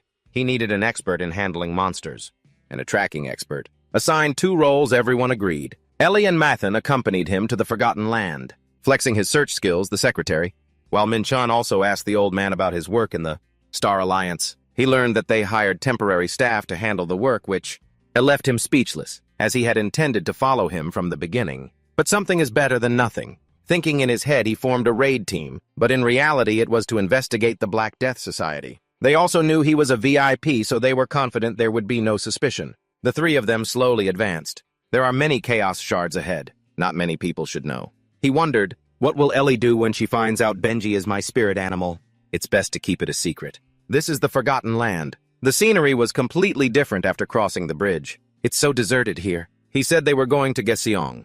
Remember the Black Death Society went there? I was thinking of asking Finnet to scout ahead, but thinking about my outstanding teammates. Minchan thought it was better to look at the map. Ellie called him over to look at something. It looks like someone passed through here a few days ago. The grass looks like it's been trampled. He was surprised at how observant she was. In his mind, he guessed these were the tracks of the Black Death Society. He told her to track them, but it seemed like a lot. Minchan praised her, as expected of someone from a top-tier organization. Seeing her happy with the praise, he was grateful that he was able to find them so quickly. Ellie has the ability to find paths quickly. She has incredibly sharp eyes. Moreover, she can also find her way by scent. They had reached a side road. The footprints led here. It seems many people went first. She pointed him to look over there. Those are claw marks. There are many monsters around here. They're A rank. Fighting them will increase my power quite a bit. But the Black Death Society is his top priority. He was thinking of fighting them after he finished his business. Then he heard Ellie say there were signs of a fight here. Suddenly, he moved closer. He told her to back away, then stood in front to shield her. The monster's roar was very loud, making Mathan and Benji extremely worried on one side. Her mouth said she was fine, but Ellie's face was completely red. He had used the ultimate exorcism ability. Then he entrusted Benji to protect these 2 people. He told everyone to stand behind him. He felt them not attacking him when his extrasensory perception wasn't activated. Then he thought, was I not focused enough? Ellie was almost injured. He used the first form of the 7-star demonic sword. The monster roared loudly, then launched an attack. They were a species of ants that hid in the trees. It was hard to avoid these things for the whole trip. Suddenly he said something. Appear, then commanded the iron-armored knights. Protect these 2 at all costs. Ellie asked, protect them. What about you? Minchan said he was fine, and was right here. He told her to just follow the tracks and find them. The Forgotten Land is the end of the real world. It consists of many gates that open to other dimensions. Now it's the territory of monsters. The moment he stepped in, it was no longer just about tracking, so he decided to change his mind. When Ellie also discovered many signs of a battlefield, every monster that appeared was cut down with one slash. Even those that looked like tree trunks couldn't escape. With this qigong, he was sure the monsters would be annihilated by him. Using the ancient heavenly sensing art, Minchan will soon wipe out all the demons. After that, Mathan collected the valuable items. He was very skilled, reaching a supreme level. He decided to protect them until the end. Ellie looked ahead and exclaimed happily when she found it. There's a settlement over there. We've reached Gaishong. He took out a vial of red liquid. Minchan told them to drink it. Everyone said it was fine when he offered the precious liquid, and they decided to rest for a moment before entering the area. Knowing that he had reached this point with their help, so he wanted to make the situation clear to them. Hearing Minchan say he was tracking the Black Death Society, the other two froze. They were also horrified to hear that they had colluded with monsters. Hearing this, he didn't deny it. Ellie wasn't worried with Hunter Minchan along, but Mathan was afraid since he was a VIP. Knowing he was afraid, thinking he was borrowing the body of a high-level spirit beast, that something would happen and he'd return to his original body, Ellie was determined not to let him go in alone. Because she trusted them, she told them the truth, which made Minchan a little pensive. Looking into the eyes filled with so many emotions, he knew it was trust. Then he swore on his honor upon receiving someone's trust. He promised never to abandon the two of them. This was something he had never experienced before. Seeing Mathan still worried, he said he could handle it all. Then he immediately asked Ellie to see if there were any signs of life here.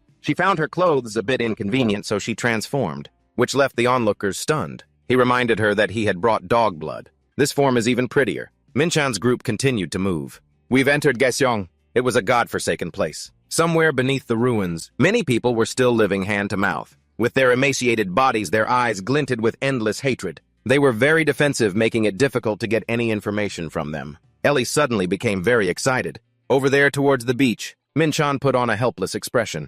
Mathan, do you understand how Ellie tracks? He was speechless too. I'm not sure either. A moment later, Ellie also got to work. The path leads down there. This is the Gaishong Pier. It seems the fishing boat over there belongs to the Black Death Society. Minchan inwardly exclaimed, the flag is flying so proudly. Is anyone hiding near the port? Ellie hesitated and said, No one is outside the boat. Minchan began to have doubts. At least 10 people entered the Forgotten Land, but they are all on the ship. He summoned the Legion of Light. Whoever tries to escape, kill or capture them alive, take care of it for me. Surround this area for me, and Benji protect these two. Ellie and Mathan. Minchan immediately charged forward after giving his orders. Come.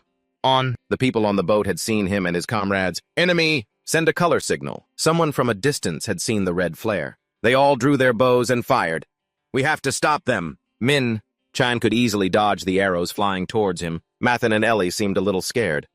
That overwhelming killing intent, that's it. You can tell the difference is huge. It was like this when we first entered the island. He wiped out the monsters with his bare hands. I have to admit, Minchan can do anything. Ellie followed his every move.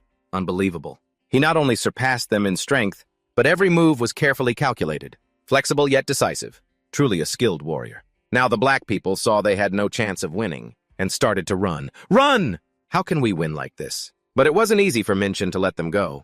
Hey, what are you doing looking so unsightly? Take care of those running away. After the battle, Minchan thought to himself, and what are those things gathered in one place? Surprisingly, one place appeared at the same time. I've never seen anyone do that. At all costs, I must get that person on my side. Mathan suddenly raised a question. Hunter Minchan. Who is that person? Ellie winked and replied, who else could it be? It's Hunter Minchan. Come on, he's so strong. Why bother doubting him? Mathan must be overthinking things. Well, that's true. It was my mistake. Ellie didn't say much else. I know. The people of the Black Death Society have been captured by Hera's group. Minchan searched the warehouse first. I thought there would be over 10 people. Turns out there were fewer. There were no signs of a struggle on the ship either. They only found a few disguise robes and some items. In case of an emergency, it's possible these items were moved somewhere else. The situation is that this boat docked here to deliver supplies to someone. It's time for Minchan to interrogate them. You will be spared if you answer my questions honestly. The guy in the back doesn't seem to be afraid of being killed. Ridiculous. The Black Death Society will never surrender. Minchan just wanted to scare him. So he cast Immortal Phantom Fist on the target. To take a life. He only heard the terrified scream of the one who dared to offend him. The subordinate completed the assigned task very well. My lord, I respectfully bow to the Supreme Being. Minchan smiled sinisterly. See? The souls of your friends have been sealed in this body. His soul will not be able to reincarnate, but will be eternally tortured. He really wanted to burst out laughing. Actually, I don't know anything about this so-called reincarnation. I was just bluffing. It was just to scare them. Min-chan ended with one last question. What do you plan to do? Because they were so scared, they started fighting over who would talk. I'll talk, ask me, spare me. Min-chan's trick worked very well. Good. This proactive attitude is good. Tell me everything. Between the line of life and death, the people of the Black Death Society confessed everything to Min-chan. First, their purpose for coming to this place. I was right. They came to deliver supplies, which contained a lot of disguise potions and food. Whoever handles that chaotic mess will receive these items. And the people who received them 2 days ago, what's noteworthy is that everyone only took a portion of the items sent by the ship. Is it because they could only handle a little of that?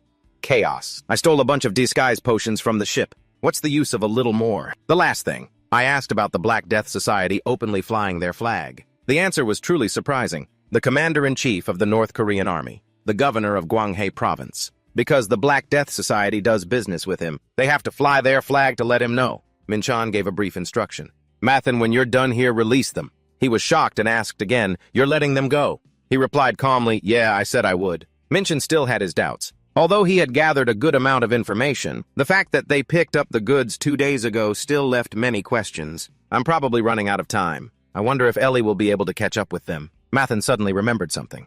Oh, that's right. Should we explore this area a bit? During the fight, they shot a flare, didn't they? The flare was shot within a 10-kilometer radius. It's likely the person who was signaled is within that range. Min-chan mumbled, a 10-kilometer radius, that means... After being enlightened, Min-chan immediately picked up Benji. On the way, the two of them chatted for a bit. Are we fighting again this time? Of course, don't waste both of our efforts. Then there must be good food for me.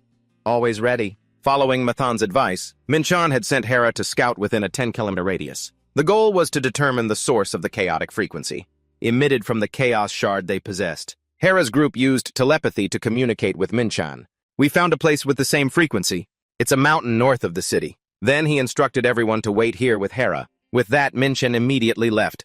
Confronting the headquarters will lead to unforeseen consequences. It'll be hard to fight properly if it turns into 2, so it's best to minimize the number. According to the report, they will suddenly appear. What is that? I suddenly feel angry. Since when did a powerful bolt of lightning strike the mountain in front? Min-chan struggled to defend himself. Such immense power. The surrounding area is contaminated with dark magic. Even from such a distance, Min-chan almost got hit. Min-chan activated his heightened senses. That last attack was definitely the magic of a ghost. Those damn Black Death Society bastards dared to come here. They brought demons with them. Led by Chizon. You're the one who always meddles in other people's business. Min-chan Dirt has ordered that your limbs be torn apart. How pathetic. Are you afraid of death? Since you brought death upon yourself, don't blame us. Min-chan observed the opponent's information. For a moment, I thought the demons had come in person, but that wasn't the case. They are demons possessing human bodies, just like the ones I've met before. The only difference is the level of their possession ability, is S rank. So she has reached the level of a low-level demon. Benji seemed extremely excited. Master, I smell a fragrant scent in the air. He replied, all right, today's menu is demon souls. Those words reached Chizon's ears, and he was furious. How dare you be so arrogant? How dare you underestimate us? Min-chan didn't want to be patient with her. What did you say? You damn fallen angel. Atlas Gauntlet, Dark Star, Iron Fist, Thunderblood. A terrifying explosion occurred. The demons, seeing their master being beaten, roared in anger. You arrogant fool, die. Min-chan used Black Flame and the Abyss Tentacles. Quick reflexes. Of course, challenging me. It means you're far from winning. When they saw the holy fire combined with the 1,000-pound flying darts, they were astonished. This energy, is this divine power? How does he possess this power? Is that person really human? Min-chan didn't forget to say a few sarcastic words. What?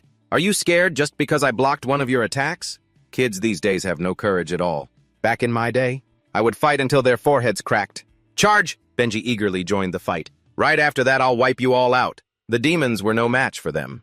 Do you think you can fail in this inferior dimension?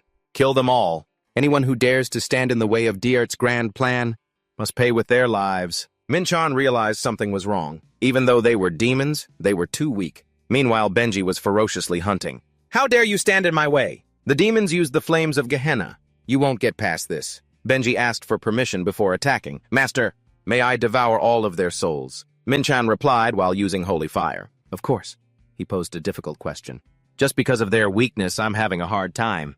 How strange. What was that strange feeling I had just before returning to normal? It was the demon taking over a human body in the form of possession. When the host dies, only the soul leaves the body and returns to this chaos realm. But before Benji's mouth, everything became meaningless. Minchan gave it a sentence, then turned to the demons. You're getting stronger. Then I'll hear a little about your group. You, a demon guild that uses Thunderblood Iron Fist, are overly arrogant.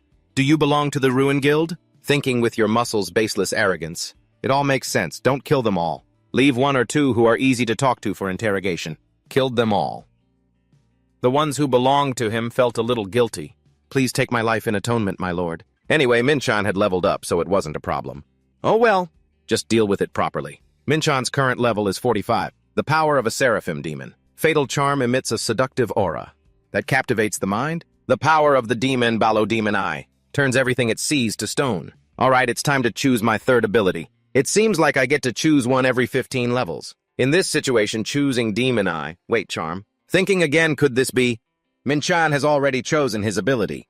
He uses the power of charm. The power of charm is basically effective against enemies of the opposite gender of the caster. That is the opposite gender. And the Ruin Guild, these guys are all androgynous, lacking a specific gender. The power of charm has imbued the minds of the demons. Katham. Minchan found it very effective. Although on the outside they look human, but on the inside they are still demons. Now let's have a very honest conversation. Katham slowly opened his eyes. Where am I?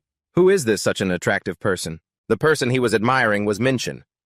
You're awake. What's your name and how old are you? He looked straight into his eyes and replied, Katham, a proud member of the Ruin Guild. I am 586 years old. Cheeto, lying nearby, couldn't hide his anger. Have you lost your mind? Minchan cruelly ordered Benji eat it. One word is enough. Now that the charm magic is working so effectively on him, can you tell me everything you know? Are you trying to escape the constraints of the lower dimension? By some means, Katham bowed his head and said, actually, the research is nearly complete. Minchan asked further, and that method requires a primordial soul fragment, right? If so, how long will the possession last? And once it's over, will you return to your original body? Katum confessed everything. That's right. The possession will dissipate after 3 days. Once we leave the host, we will return to the Chaos Realm. Minchan thought, so, what do you plan to do during the possession? Katum said, by infiltrating this dimension, we plan to join Commander Moon Won's forces in North Korea and turn Seoul into a sea of fire. Minchan thought he misheard. Why Seoul? I didn't know anything about that. They're targeting Seoul, even if it means cooperating with the North Korean army. Why are these guys always targeting Seoul? The demons from hell have been plotting to turn Seoul to ashes for a long time. It seems they want to target the tower. The primordial soul fragment must have been gathered from the energy overflowing from the tower. Minchan then said, well, I have a few more questions for you. With just a bunch of low-level demons, invading Seoul is very difficult. Did you prepare anything else? And who prepared your possession rituals? Katum recalled vaguely.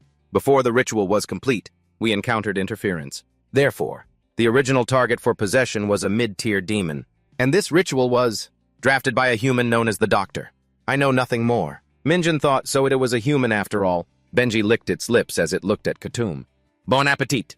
Minchan was still lost in thought. When a high-level entity descends to a lower-level dimension, they face numerous restrictions due to suppression.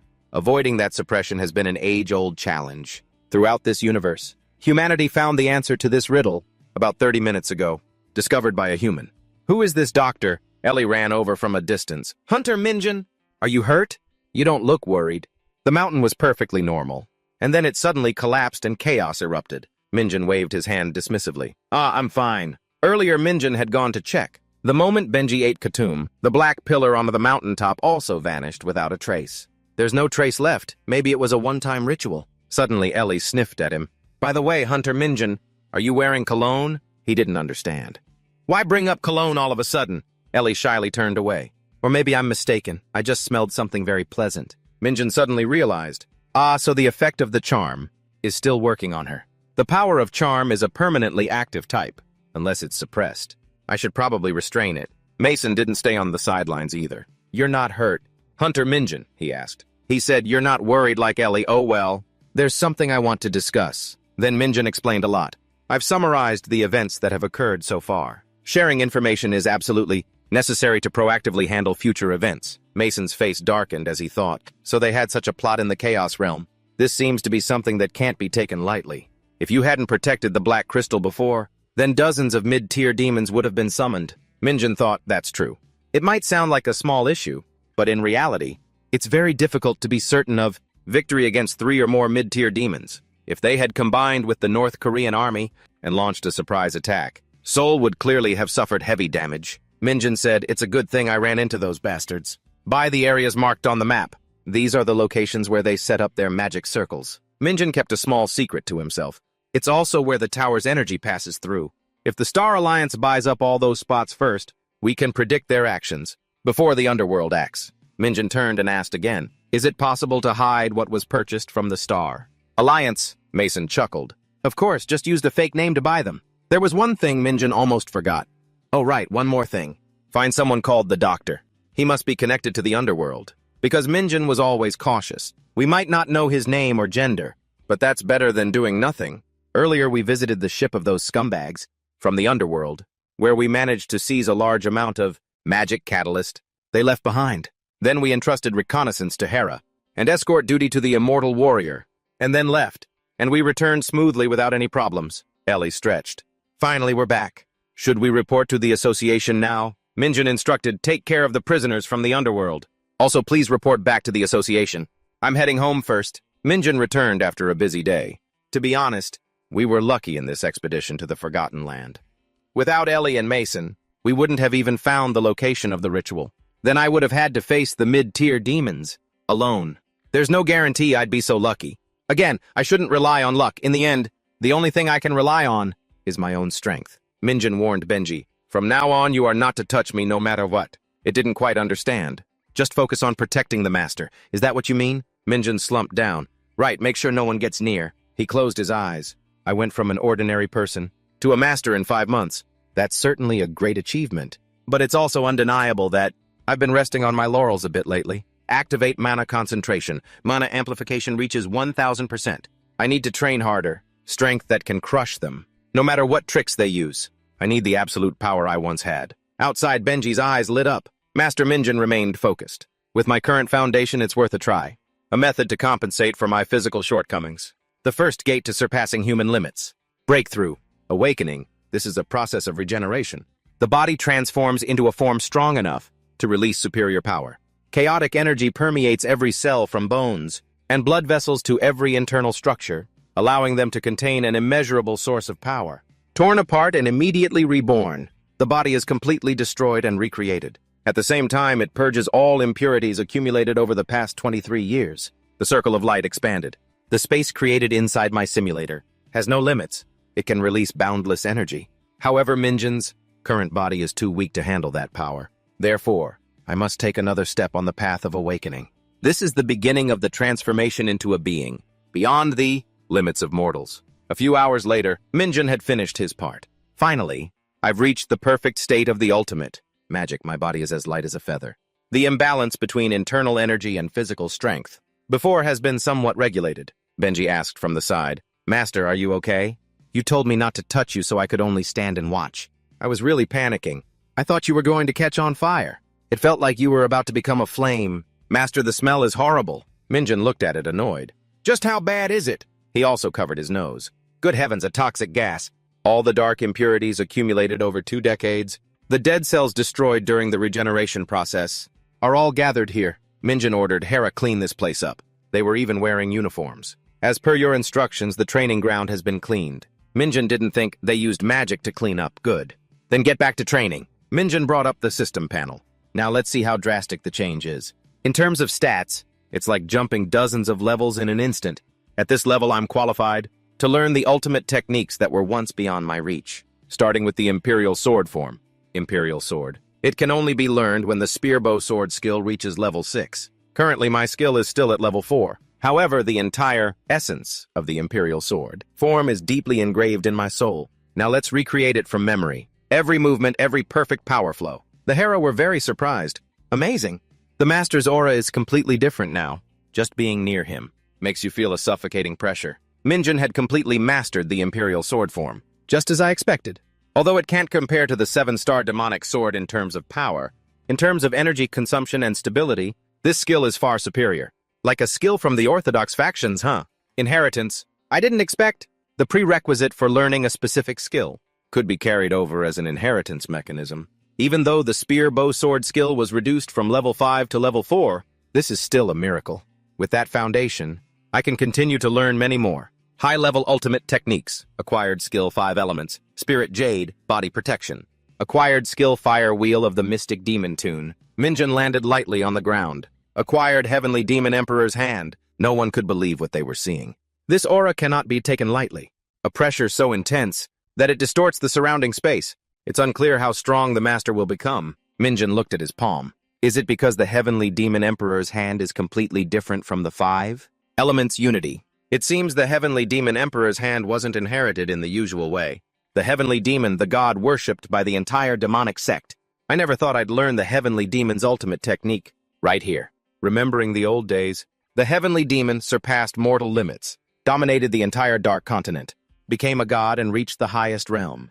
On the Dark Continent there once existed humans who reached the highest realm. They reached enlightenment and left the world stepping into another reality. The inhabitants of that place still describe it as a paradise. But even with the existence of the celestial realm Elysium, there has never been a dimension called the upper realm. So those who once reached enlightenment, including the Heavenly Demon, where did they all go? No matter how much I think I can't find an answer. Anyway, after that awakening I broke all the limits I ever knew.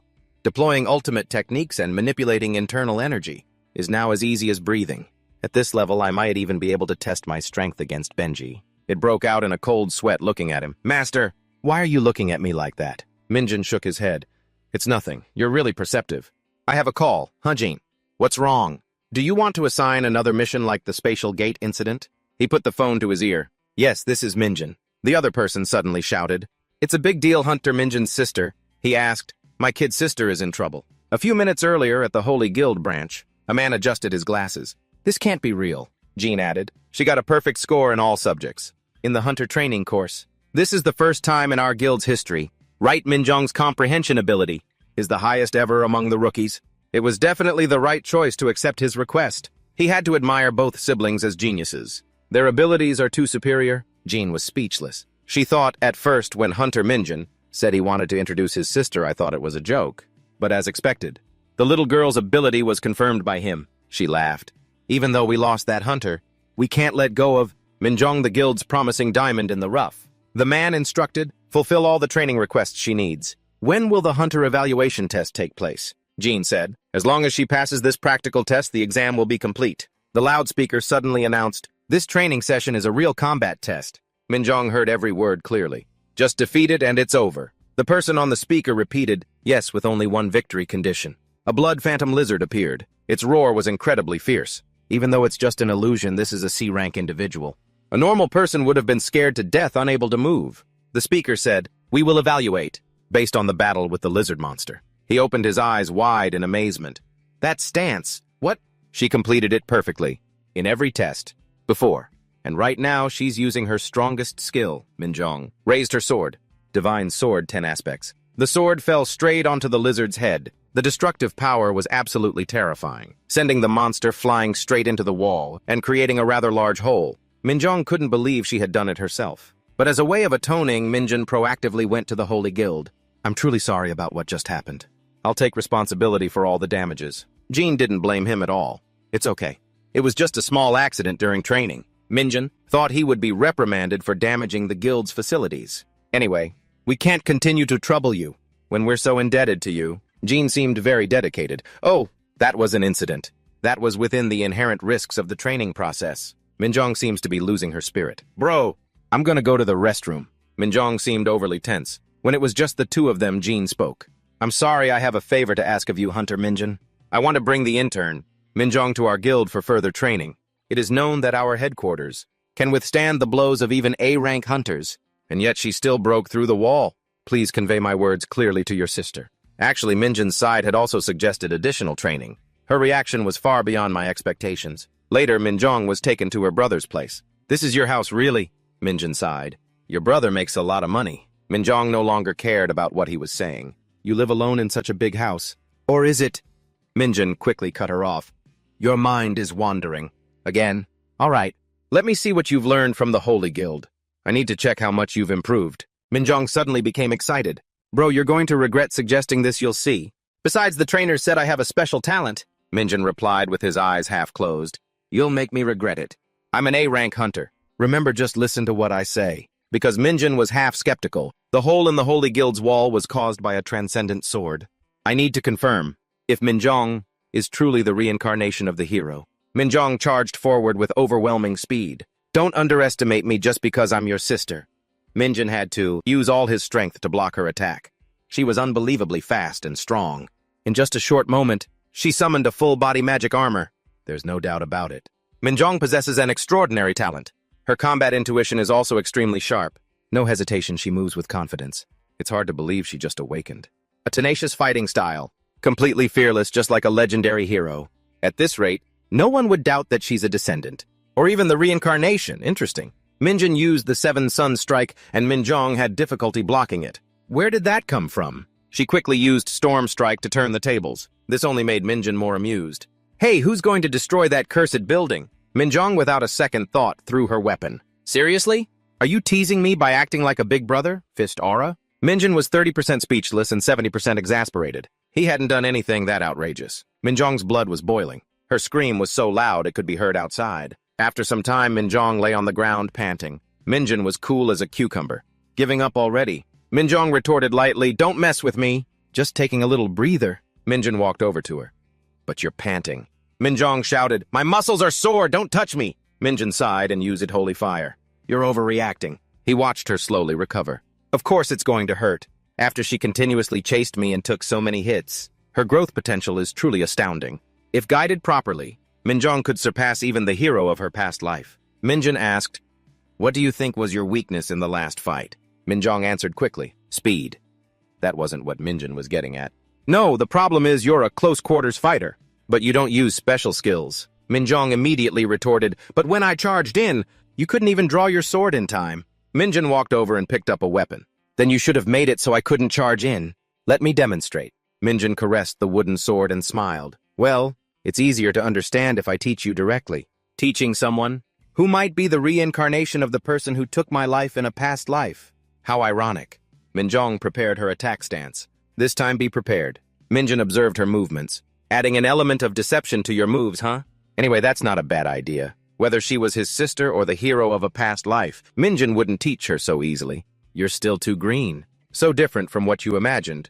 Minjong asked in amazement, "How did you predict the direction of my attack?" Minjin laughed. "Reading body movements and mana flow. Fighting without knowing how to read your opponent. Makes no sense. The most powerful skills are useless if they don't hit their target." Minjong was about to get angry. "Then teach me how to do that." Minjin asked casually, "For free? Even if we're family, a deal is a deal. Promise me one thing. A promise staked on your honor. No matter what happens, promise me you won't take my life." Minjong started to worry. "What's wrong with you, bro? Are you serious? Stop joking and tell me your condition." Minjin kept repeating that same sentence. To this day, the moment the hero's sword pierced my heart is still vivid. I don't want to experience that feeling again. Raising another hero is fine, but I need to take some safety precautions at least. Minjong didn't think he would be so serious. "Okay, I promise." Minjong wanted to be sure. "Then let's make a blood oath." Minjong didn't know what else to say. "Do we have to go that far, Minjong?" Minjin's sister. "Promise to never harm you. Is that okay?" There doesn't seem to be anything special about this. So Minjin was temporarily reassured. The pact is made, a pact, sealed with blood and honor. The older Minjong gets, the stronger the bond will be. Minjong got back to the main point. "All right, let's start training. First, take off all your clothes." Minjong nodded. "Okay, I understand." "Huh, what did you just say, bro, right now?" Minjong didn't know how to put it. "Hey, that's not what I meant. It's not like that. If I'm going to teach you how to channel internal energy first, your mana..." That evening became a heated argument between the two. "You little imp!" After getting beaten up, Minjin was finally able to explain what he meant. "What I'm about to teach you is all martial arts. To be precise, they're not skills from this world, so a normal instructor can't teach you. First is the method of controlling mana. We'll learn the law of the mind. I will transfer my energy to you.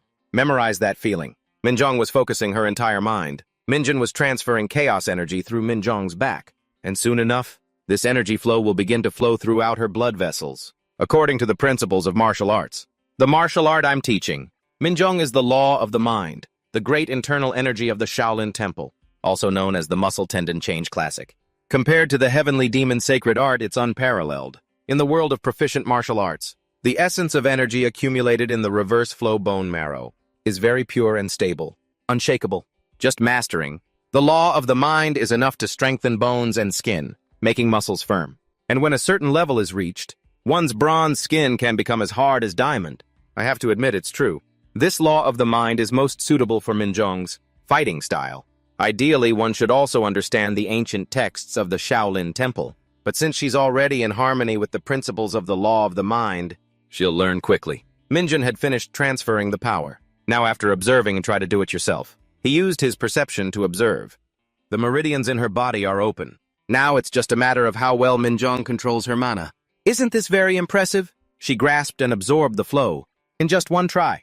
At this rate, Minjong's talent will surpass even Vedi's. Minjong felt an unusual surge of spirit. My senses are sharper, and power is flowing throughout my body. Is this martial arts, bro? This is amazing, so cool, let's do it again. Minjun smirked. Remember the reverse flow bone marrow? She's already addicted after just the first few steps. Minjong was full of enthusiasm. It feels like something is coming. A few hours later, Minjong was sprawled on the floor. Minjun knew this would happen. What were you expecting? Minjong shook her head. I don't know. How could I not even touch a single hair on your head? Minjun was so tired of those meaningless words. I'm not so easy as to let a martial arts rookie hit me. Actually, he was just messing with her. That's what I said. But to be honest, I was very surprised. Even when she's learning martial arts, the most important thing is still the reverse flow. Bone marrow, the law of the mind. It doesn't enhance weapon techniques, but only enhances physical strength and energy control. Furthermore, I'm at least 5 steps ahead in terms of motor skills, mana control and other aspects. Even so, for just a moment, she caught up with my movements. Of course, I wouldn't let myself get hit. But to think that she grasped the subtleties after just a few matches, even if she's my sister. In terms of combat, she has an incredible talent. Minjun sent a request to Benji. Get her some other cheap stuff. Minjong already felt better. Oh my. I didn't know you were raising such a cute little imp. Benji was overjoyed. Here you go and cheer up, champ. Minjun didn't think that little Benji seems to be quite popular with the girls. If you're done warming up, then get up, I'm busy. Minjong and Benji said in unison, let's rest a little longer. He pretended to be busy. That's ridiculous. Rest for a bit. Master. Minjun's blood was boiling. I'm not kidding. Get up now. After that, Minjun supervised Minjong's training for many days. I taught her the basics of combat like reading, movements, and movement techniques. I took her to the Holy Guild's dorms. Minjong always said one thing when she left, you just wait. I'll train hard and defeat you. With a solid foundation, Minjong can handle everything from here. Take that potential and train hard. Now the next thing I need to do is go to the coffee shop and meet Ellie. You sent your sister off, right? Did everything go smoothly? Minjun sighed. That kid is so full of energy, she's wearing me out. She laughed. It's strange to hear that from a hunter like you. Minjun didn't want to talk about it anymore. How's the branch doing? Ellie covered her mouth and smiled. Everything's great. Too great, in fact. Maybe that's the problem. Thanks to Hunter Minjun, everything has improved. And there's more work to do. Minjun took a sip of water. That's not exactly a sarcastic remark. Is it? Ellie added. We're even planning to produce branded products for Hunter Minjun. Minjun didn't understand why he had to suffer this humiliation. Have you found the professor yet? Ellie didn't have much information. There's something fishy here. Even the underworld hunters don't know anything. The association said they will publicly protest this issue with Heaven and Chaos. Tribunal. Minjun thought it was simpler. It's just paperwork. Ellie suddenly became curious. Are you heading to the tower? That's not off the mark at all. Minjun's thoughts were just as she predicted. You're very perceptive. Ellie was smug. Who do you think I am? Actually, I have another gift for you. If you return safely this time, I'll give it to you. Minjun was looking forward to it. All right, just have the gift wrapped. I'll be there to get it soon. Minjun's conversation was over. After that, I sent a request to analyze the fragments of the Chaos Circle through Ellie and Hajin. She also helped with some errands, like managing the training ground, Rebirth. Training Minjong and the missions of the alliance between the stars. Everything was complete. Now it's time to return to the tower. In the Hayek Mountains, rare ores are hidden. Minjun's goal was to gather ore before heading to the 6th floor. I stopped by the Information Guild on the 5th floor to gather some preliminary information. With its abundance of minerals, the goal this time is to gather ore. The completion condition is quite simple. But the annoying thing is that someone had said this to him. Looks like you're alone. For this 6th floor, it's best to join a community or hire some help from the 5th floor. Minjun already knew. Originally, this should be a mission for multiple people to coordinate. Is this a type of tunnel that goes straight down? It seems I'll be able to gather ore this way. but I'll probably have to go down pretty deep.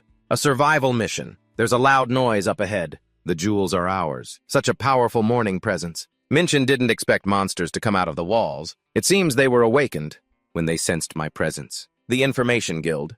They only provided basic information and didn't mention anything about this. Their stats range from rank A to B. The front and back are both blocked. There's no escape. In that case, the only way is to charge straight ahead. No matter how durable or defensive the Emperor's sword formation is, it can't withstand this level of sword power. The experience points just keep pouring in. The path seems to be narrowing. This time it's ants, based on their size. They must be the ones who dug this tunnel. Emperor Spearhorn Sword. Continuous spear formation. Minchin has stirred up the entire Hoihuk Mountain. This is even more effective than hunting monsters at a gate. All right. This is mine number 67. Is it a public mine? I don't see anyone. Does this mean I can mine here? What? I can just touch the wall. No pickaxe or tools needed. Interesting. This kind of gathering. During the gathering process, you can't use one hand. I see. So that's why they recommend doing it in a group. Over there is a different path from the one I came from. Will I run into other adventurers? One of them said. We should also check the condition of our weapons. It seems like Mijang has noticed Minchin. Are you also conquering the 6th floor alone? With such scrawny arms and legs, you dare to come in here alone? Minchin replied indifferently. So that means even adventurers like you should be careful here. Mijang laughed loudly. For a righteous warrior like me, it's nothing at all. Urged by his companion, he said, we're a bit tired too. Let's rest for a bit. I'm exhausted, I can't move. The others were speechless. He's starting to spout useless nonsense again, Minchin speculated. Are they planning to stand guard for me while I'm mining? Alone. Is this a genuine kind gesture, or is there another motive? How can I know for sure? Mijang seemed to read his thoughts. The moment you let go, time stops. Minchin has completed mining at mine number 67. If you continue to mine at this vein, all previously collected ore will be deleted. It means each mine has its own mining limit. If the trial is completed just by returning with this, it would be too easy. Mijang reminded him, if you're going alone, it's best not to be greedy. Just go back up. The deeper you go, the more dangerous it gets. Going alone is very dangerous. Minchin clearly didn't care. But at the same time, the quality of the ore on the lower levels gets higher and higher. Mijang didn't force him. That's right. If fate allows, we'll meet again. Only Minchin remained, so they went down. I see, this trial has a standard clear difficulty. But to get a high score, you have to risk your life. This is a high-risk, high-reward type of challenge. Immortal Knight. From now on, I'm leaving my back to you. With this, how could Minchin not be greedy? He brought out the Crimson Star Scroll. First, I need to learn a martial art. The demonic cult's martial master Uhyun. He was once imprisoned in the Sky Prison for a long time. His whole body was bound in iron chains, an environment where he couldn't even move a finger. However, Uhyun mastered a martial art in his mind. The idea of using the very chains that bound him to fight back, and thus the earth-shattering heavenly chain art was born. The dagger-throwing and lightning flash skills are not suitable for dealing with mutated corpses or the ants on the 6th floor. The Hellfire skill is too dangerous to use in a narrow cave like this, so learning the earth-shattering heavenly chain art is the right choice. Minchin checked first. Did anyone come near while I was training? The Immortal Knight replied, no one at all, sir. Minchin decided to try a different route than the group from earlier. All right, now let's go even deeper. There are mutated gem corpses everywhere. Don't you dare take it, Minchin. Doesn't give it a chance to say a second word. Right into the action. The Immortal Knight charges out. Enemy do not block the path of the Exalted One. Minchin considered one side secure. His back is protected by his loyal knight. Just keep moving forward. We'll reach the bottom soon. Warrior ants and mutated corpses appearing at the same time. Just as Minchin thought, the deeper you go, the more types of monsters there are. But to me, they're just a bunch of walking experience points. A trial where the more rare ore you gather, the higher your score. Since discovering that the deeper one goes into the earth, the more rare and high-quality ores can be found. Minchin has decided to go to the lowest level to pass the trial. With an outstanding record, he has entered the deepest part of Hoihuk. It seems the magic of the mountain is beginning to affect the senses. They won't let me go down easily, will they? Anyway, what a troublesome habit. I must prevent my senses from being disrupted with the anti-chaos shield. But it's about time for the next ore vein to appear. Someone is coming up from behind. Wait! Stop! Minchin glared at him. This seems to be a demon from the Doom tribe. This is Gehenna's territory. Mining is forbidden. Although passage is permitted, any covert actions will end in your death. Minchin understood. So this place belongs to the Gehenna Guild, which is full of descendants from the Shrine of Chaos. He looks like a newly promoted demon. I want to slice this guy in half right now. But I don't want to cause unnecessary trouble. Besides, he's on my side. Wait, I can get mithril here. Is that why they deployed soldiers? Mithril is a rare resource. It's very difficult to mine on the lower floors. From a guild's perspective, monopolizing the mining rights is a huge temptation. The problem is, when I go deeper, I'll find even rarer ores. Does that mean all those mines are also controlled by major guilds? If that's the case, it's going to be quite a hassle. Minchin stood before a cave. This looks like a path someone just recently dug. The immortal knight nodded. It does seem that way. Minchin wasn't sure if it was an opportunity or another dead end, a path no one has taken. For now, I'll try exploring it. I can sense that there are monsters. But are they fighting each other? Not the challengers, but the monsters are fighting among themselves. This is quite unexpected. Are they fighting over something? It seems the ant side is losing. This battle will be over soon. I just need to take care of the soul crystals. What the? The ants activated some function one by one, and then vanished, surprising Minchin. What self-destruct? That's so unfair. They were all my experience points. In that case, I'll just finish them off myself first. There's another character here, too. Now Minchin only has to deal with the ants. All right, all cleaned up. Who was that just now?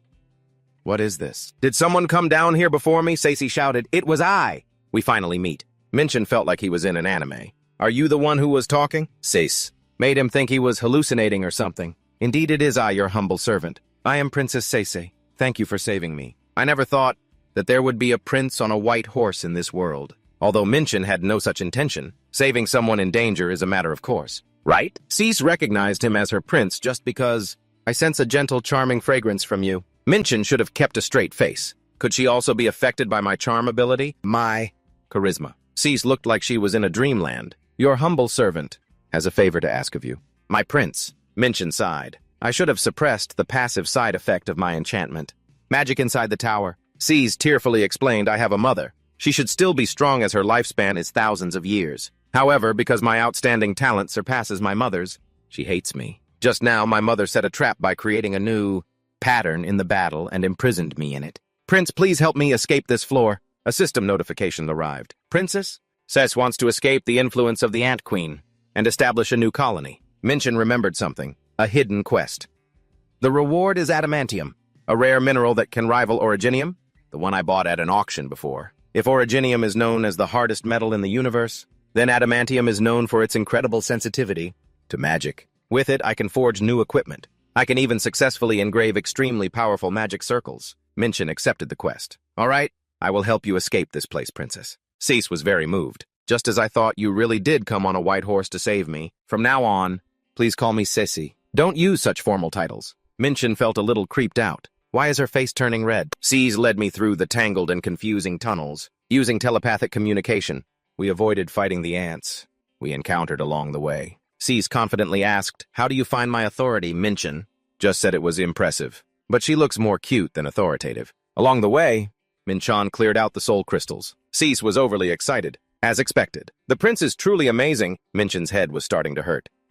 Everything's fine, but I hope she stops talking about the prince. We have delved deep into Huihuk Mountain. The price to pay for using my energy to lessen the blinding effect is getting higher and higher. Minchin turned and asked, are you uncomfortable? Sace looked bewildered. I don't quite understand what you just said. Minchin felt it was unfair. It seems the ants aren't affected by the sensory degradation effect. For others, just getting down here would be a great achievement. He wanted to know more. Have many challengers made it this far? Cease said, a few in my memory. They met my mother and had conversations. She introduced the challengers to a tool to start the conversation, a chainsaw. Minchin felt that was more of a threat. The people in that guild knew that the Ant Kingdom had prepared a successor. Even if the queen was lost, they chose to negotiate with the queen and ensure the stable mining of the ore. Minchin took a few steps forward. How much further do we have to go? Cease skipped ahead. We've arrived. That is the treasury. My mother has valuable items stored in that room. To expand my influence, I must obtain the adamantium and royal jelly. Minchin was curious. So does pure telepathic. A communication work on those guards at the door? Cease was helpless. They are my mother's personal guards, so they are very difficult to control. Minchin thought they seem very strong. If so, should I use my military force? Immortality ability is applied to the enemy. The enemy affected by the immortal crystal has died. A new host has been found. Awareness of death has increased. Although all stats are reduced by 10%. It's still much better than other curses. Crimson Star Chain, Poison Horn Chain. Unfortunately, I can't target multiple enemies at once. Join the army. Continuous chain strike is permitted. Reinforcements are coming, aren't they? But it's not a problem. This is an opportunity for Minchin to expand his army. You're not the only ones with allies, understand. After all this advance, Minchin watched his army fight. I will resurrect the ones I've defeated. His current immortality points are 280. Currently, I have 4 knights and 4 warriors. I can create 2 more warriors in the future, Sais said as she walked. You are truly amazing, Prince. Wait a minute. This place has a dual lock mechanism. It takes about an hour to unlock. Minchin thought that was a bit long. An hour, really. All of you block the entrance for me. The immortal knights said in unison. Yes, master. An hour later, Seisei had finished unlocking it. It's opening. In front of Minchin were sparkling things. Now let's see how many there are. Cease's face was overjoyed. I found it. Everything here is sparkling gold. The thing Seisei needed most was also their royal jelly. I'll take it all. Minchin walked around. Besides the adamantium, there are many other treasures here. To be sure, he asked. Thanks. Can I take this too? Cease was preoccupied with something. That's right. As the rightful heir, I also have the right to inherit my mother's bloodline. Minchin's eyes were extremely sly. Well, since that's the case, I should maximize the expansion of my infinite space as much as possible. I'll take everything I can. The more money, the better. Long live the Ant Queen. Minchin had gathered everything he could carry. Have you gathered everything you need? Then the last thing to do is leave this place. A guard appeared on the other side. Who dares disturb Her Majesty's peace? You will all die. Minchin was not afraid of the Ant Guard. This monster not only has slightly higher stats than an immortal knight, but it can also use aura. Cecy cried and said, even Mother's Guard. Why did that monster appear here? The guard consists of warriors, elites that my mother created, after observing the challengers. Please protect me. Minchin observed its every move, no doubt about it. That's why it uses aura, and fights like a human. It seems stronger than expected, but it's nothing to me. The Ant Guard said, the power to defeat aura? I've never heard of it before. Cez climbed onto his back. Just as I thought. The prince is truly amazing. Minchin reminded her, hold on tight. From now on, it's going to be a long fight. All of you block the exit for me. His eyes narrowed. If there are hundreds of royal guards, unaffected by the difficult terrain, it will be very difficult to capture the queen. So in that case, we have to get out of here before they catch up. Cease didn't understand. What's going on? Why are the guards here protecting the treasury? Minchin said while running, I don't know either. They should be on a mission to protect the deep inner region. It seems your mother is under a lot of pressure. All the immortal swordsmen have been defeated. The remaining distance to go? The exit that Minchin wanted to take was blocked. Is this the right way? Is there any other way? Sais looked around. We have to take a little detour. We're almost there. Minchin touched the rock. Don't worry. In our world, there's a saying, the path I walk is the right path. He blew up the path in front of them. Cease exclaimed with delight. That was amazing. You truly are the prince on a white horse who came to save me. We're almost there. Almost to the top. If you're in a higher position later on, could you still help a princess like me? Minchin felt lucky that they had arrived, without being caught. Because of what you're doing, he activated his enhanced senses. A flame echoed from the opposite side. 3 cloaked figures stood there. This challenger is on a hidden quest. He seems very skilled. Wait, he's still alive. Minchin felt that what they said meant they knew he had received a hidden quest. Maman greeted him.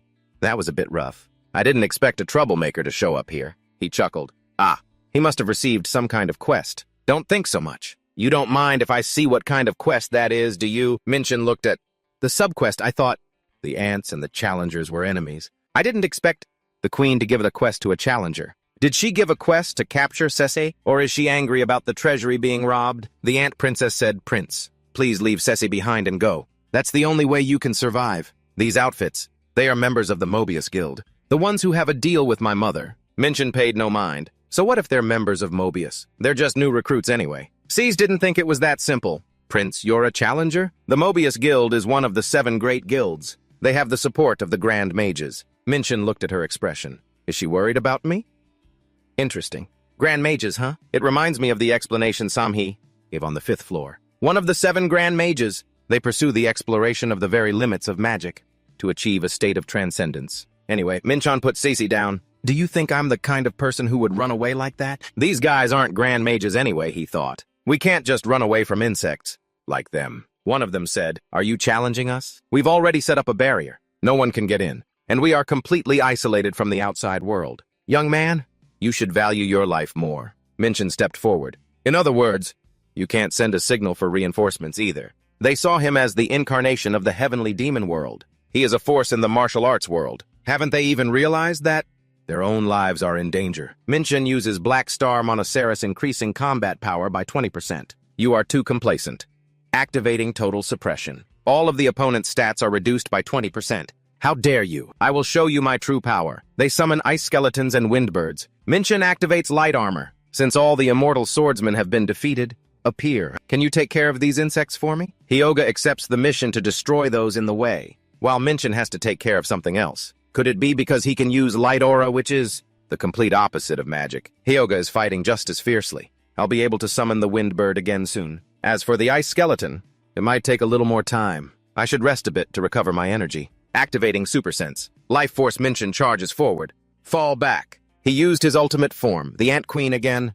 A powerful life force. Activating Super Sense. A living being, much stronger than the one I met underground. The Ant Queen looks very angry, to refuse to accept your mission. How disrespectful. Ceci called out Mother. Minchin asked in surprise, "Wait, did you just say Mother?" Cess looked at her opponent slightly panicked. Yes, her appearance may be different, but that aura is definitely my mother's. Mother is using that terrible power again, against the royal guards. Unbelievable.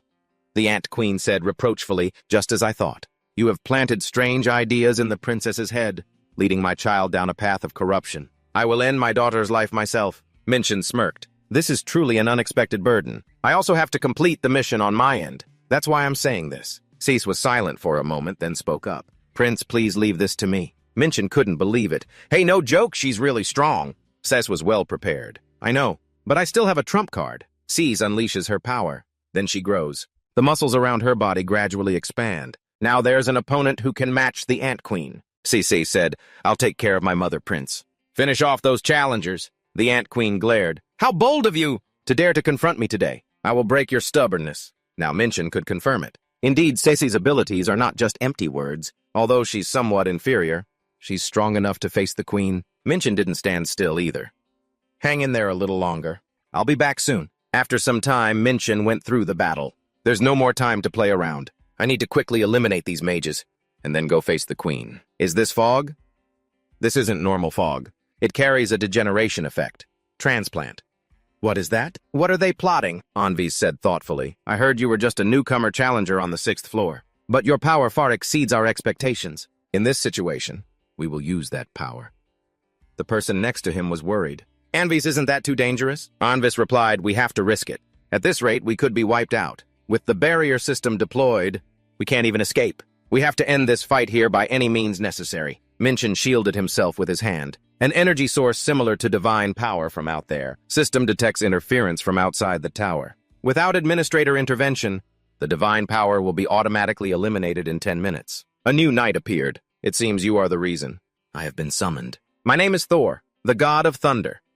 Call god incarnation. Minchin thought it must be related to his bloodline. The god of thunder is truly an overwhelming power. He certainly possesses strength worthy of the title god. In terms of spiritual power, he's on a high level. Minchin brandishes the moonglow sword and black star orb. In any case, you are just a fragment imitating a god. Thor became furious upon hearing that. I must make you realize the difference in our power, saying that he struck down in a straight line. Minchin blocked it with his aura shield. Is this truly lightning with divine power? This pressure is too great. I can't withstand it with physical strength alone. Thor laughed smugly. Oh, interesting. To be able to withstand lightning with divine power like that, quite impressive for a mortal like you. Minchin just didn't want to explain. Because I descended through a clone skill, the power I can manifest is only a small fraction of my true self. But even that small fraction of power far exceeds my current level. At this rate, I can't even last 10 minutes, let alone survive. In that case, Minchin activates Rainbow Miracle, the Blessings effect. Heals all wounds and removes curses. Thor roared, divine punishment. A lowly being like you dares to borrow my own power. How ridiculous that there is a power that dares to oppose me. Minchin brought out many spears. That is the Desolate Soul Formation. Thor was still smug. Still don't get it. Tricks like that won't work on me. All that preparation was just for this. But he was truly mistaken. What kind of crazy thing is happening? So what if Minchin has the legacy of Gander? There's a perfect technique for you.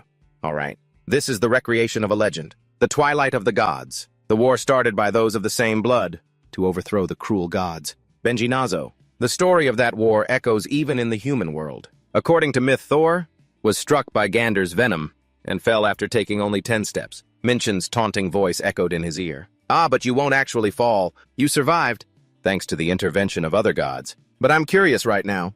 How do you feel? Facing the reborn flame. Again, Anvis seemed unwilling. Don't make me laugh. You're dreaming.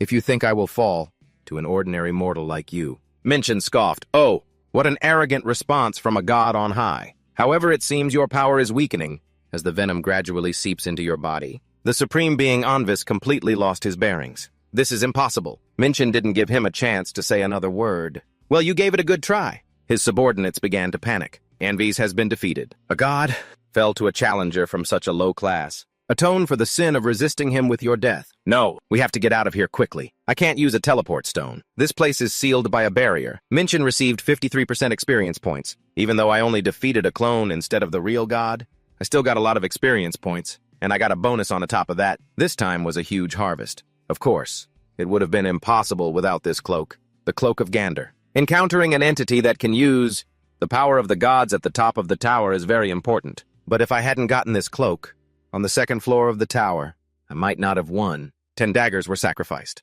to deceive the enemy. All right, I've made the most of its use so far, but still it feels like a waste. Anyway, I've dealt with the bias. All that's left is this severed arm dripping red blood. It hurts like hell. You are a product of my creation, but you are truly detestable. You are slowly approaching death. It's not over yet, Minchin's voice rang out. That's right. You've tried hard, Ceci. It seemed Ceci recognized the voice. Minchin realized the enemy was the powered-up Ant Queen, who had been powered up. What's wrong? Am I not who you were expecting? He thought, I'll wipe them out in one breath. Sword Sense and Heavenly Chaos Thunderblade. Even though this isn't your real body, your screams sound pretty real. Saz, standing beside him, said, in our divine form. And we feel all the pain. Right now. Mother must have taken a severe psychological blow and passed out. Minchin nodded. Oh, I see. Let's go now. We need to leave this floor. Minchin's hidden evacuation mission was complete. Oh, so this is also recognized as a mined mineral. Adamantium, this changes things. But do you care that your mother is suffering? We should use a less painful method. Cease's eyes suddenly lit up. Hey, who are these badass knights? They sparkle like stars. We surprised you, didn't we, Your Highness? Protecting you is a knight's duty, Your Highness. Cease was completely starstruck. Oh my.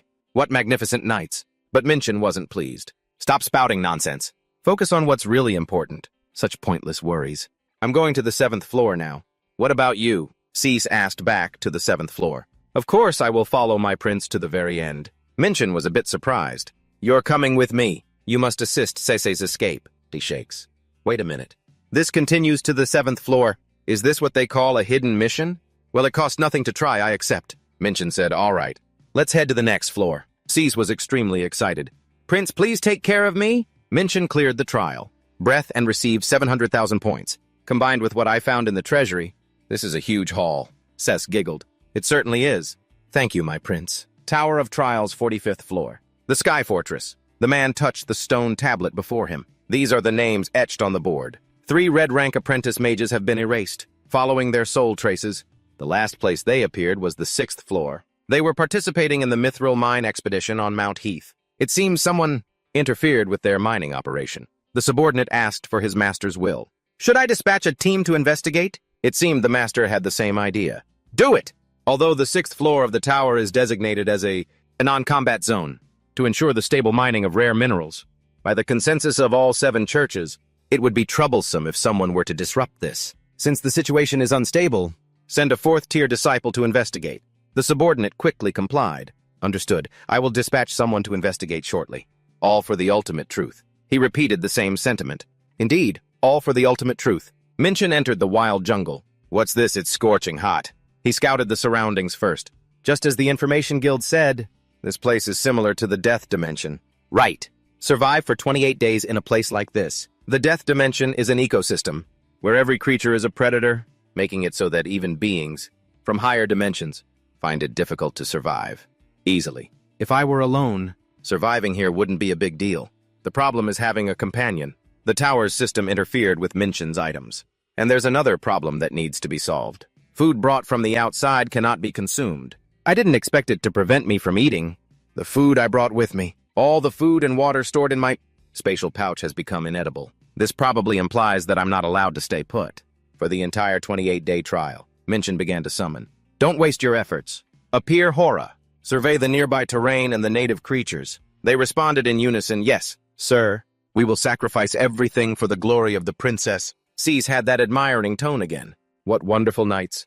I'm counting on all of you. Minchin was getting annoyed by it. If you say another useless thing, I'll cancel the summon. Cess, where are you planning to stay? She just remembered. I'll figure it out now. Minchin said something no one understood, just as expected. But in his mind, he didn't say it out loud. The upcoming missions may look very difficult, but let's tackle them one by one. First, I need to find a safe place to stay. I've survived in the death dimension before. This is not difficult at all. Before getting started, Minchin gave a warning. Because this place is like the catacomb dimension, you must be extremely cautious. Do you see those palm trees over there? Keep a very close eye on them. No sooner had he said it than Sissy's scream was heard. The tree dodged. She watched from the side, shivering uncontrollably. Prince, it's dangerous. Minchin charged forward using the skill Black Star Fang X. The sound of flexing his martial arts skills, Sis heard a strange sound. These trees are even roaring like monsters. After slashing through the branches, Minchin was quite excited. This is indeed the perfect weapon for felling trees. They lure their prey with nutrient-rich fruit, then suddenly attack anyone who gets close with their branches, turning the tables. This entire ecosystem is full of creatures like that. Got it. Sissy was more afraid of him than the thing just now. From now on, I will only listen to the prince's words. The Hora group from afar heard the voice Master. Minchin glanced at the scout team that had just returned. Good timing. The Hora had completed their perimeter scan and returned. Finney reported on their behalf. This area is so vast, its width cannot be estimated. It's estimated to be at least 3 times the size of the gate, where the Highmort once appeared. As for notable terrain, there is a mountain and a river nearby. The mountain's altitude is about 300 meters. Minchin stroked his chin thoughtfully. A 300-meter mountain is very convenient for observing the entire region. For now, let's head towards the mountain. A massive footstep shook a portion of the ground below. Minion knew exactly what it was. Oh, an Io bear. So this is your territory. The Io bear has the traits Indomitable Spirit and Matted Steel Fur. Minion didn't consider it a difficult opponent at all. As expected, this place is exactly like Katakan. Even the monsters from there appear. However, similar to the beasts in the tower's trials, their strength is weaker than the original. Minchin figured out how to deal with it. Says that animal looks tasty, bring it back. He also prepared for the next steps with it. The immediate need for food is resolved. We can also start setting up a base here. The ants will handle the base construction, and the Hora will guard the perimeter. But 4 units might not be enough. Minchin walked ahead and said, wait for me a moment. The immortal forces were completely depleted on the 6th floor of the tower. To create new immortal troops, Minchin attached immortality crystals to every monster in sight, and then defeated them. By hunting all the monsters around the base, the system has detected a new host, and understanding of death has increased. Minchin had created 50 new immortal soldiers. Greetings, Master. Finally, Minchin lit a campfire. So tired. Let's eat something, Sis couldn't hold back when she saw the food. I've been looking forward to this meal. Minchin sat down with a thud and sighed, remembering the time since he met Sese. I haven't had a proper meal. Thanks to the rainbow blessing, the fatigue has lessened a bit, but the hunger is still the same. Now the new soldiers are handling patrols. Finally, I can breathe a little. Nearby, a group of strangers holding weapons laughed slyly. Minchin was about to put food into his esophagus. All right, let's eat. An immortal soldier took a heavy blow and was destroyed. It annoyed him. Damn it, what a nuisance. Well, let's just eat first. I wonder if these guys will show up on the 7th floor. They don't seem to be challengers. I thought I wouldn't run into anyone in such a vast area. Do you have a specific purpose for coming up the mountain? He stared at them. A group of 4 challengers of different races. 2 of them spoke one after another. I don't know. Our supplies scarce, must be all rookies. Anyway, I don't care. I never spare my opponents. Minchin didn't show much emotion. Looking at their attitude, I'm afraid a conflict is unavoidable. He used Demon King's Sky Steps and overwhelming authority. If your attitude were better, it wouldn't have come to this. Anyway, I want to hear more about that so-called supply source. Maybe we should have a physical conversation first, huh? A short time later, Minchin had just finished dealing with the matter. I'm back. The plan has changed. We can't delay any longer. Sis asked curiously, what happened? The more Minchin thought, the more his head ached. I heard this area will sink in a few days, he recalled a few minutes ago. Of the 4, I took down 3, leaving 1 female challenger. I used charm to get information out of her. Minchin lifted the woman's chin. Tell me about that supply source, she spoke trembling. The supply source are chests containing items necessary for survival. There's a subquest to collect those chests, so everyone's fighting over them. We came here, thanks to a signal showing a supply chest had dropped. Then Minchin recounted it for Sesi to hear. I also learned a few other things. The areas outside the center of the 7th floor are said to sink and rise again on a fixed cycle. Sis quickly urged him. Then we must quickly head to the center. However, Minchin wasn't too concerned. No need to rush. There's still time. Let's eat first, then go. Even Montgoomgong can only be climbed on a full stomach. Ses didn't object. Understood. Delicious. Minchin also had a full stomach.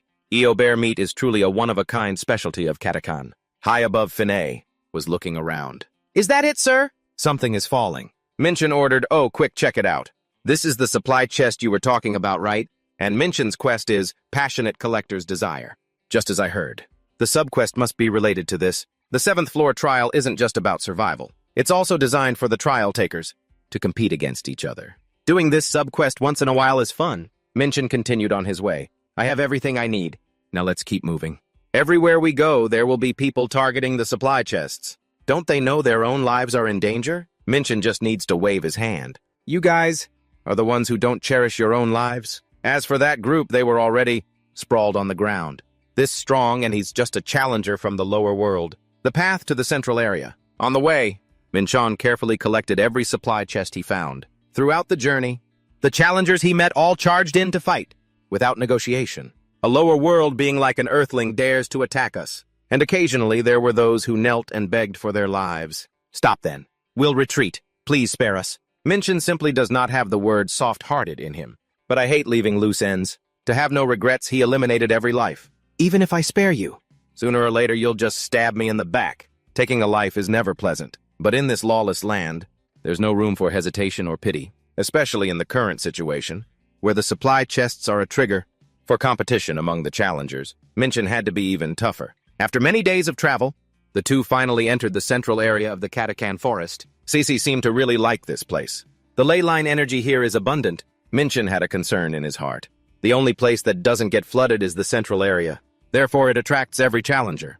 I can adapt to any situation, but for Cece, it might be difficult. Should I assign the Hora scouts to be her bodyguards? A Hora with a panicked face appeared. Master, something is approaching you. Minchin acted completely normal. Calm down. What kind of creature? According to a Hora's observation, they're very fast and hiding in the bushes. It's hard to observe from the air. The moment he finished, that thing suddenly appeared in front of Minchin. He pulled out the Black Star wood chain. It's fast, but not that strong. With just one move, Minchin had it in his grasp. This is a dragon fang spy crafted from a dragon's tooth.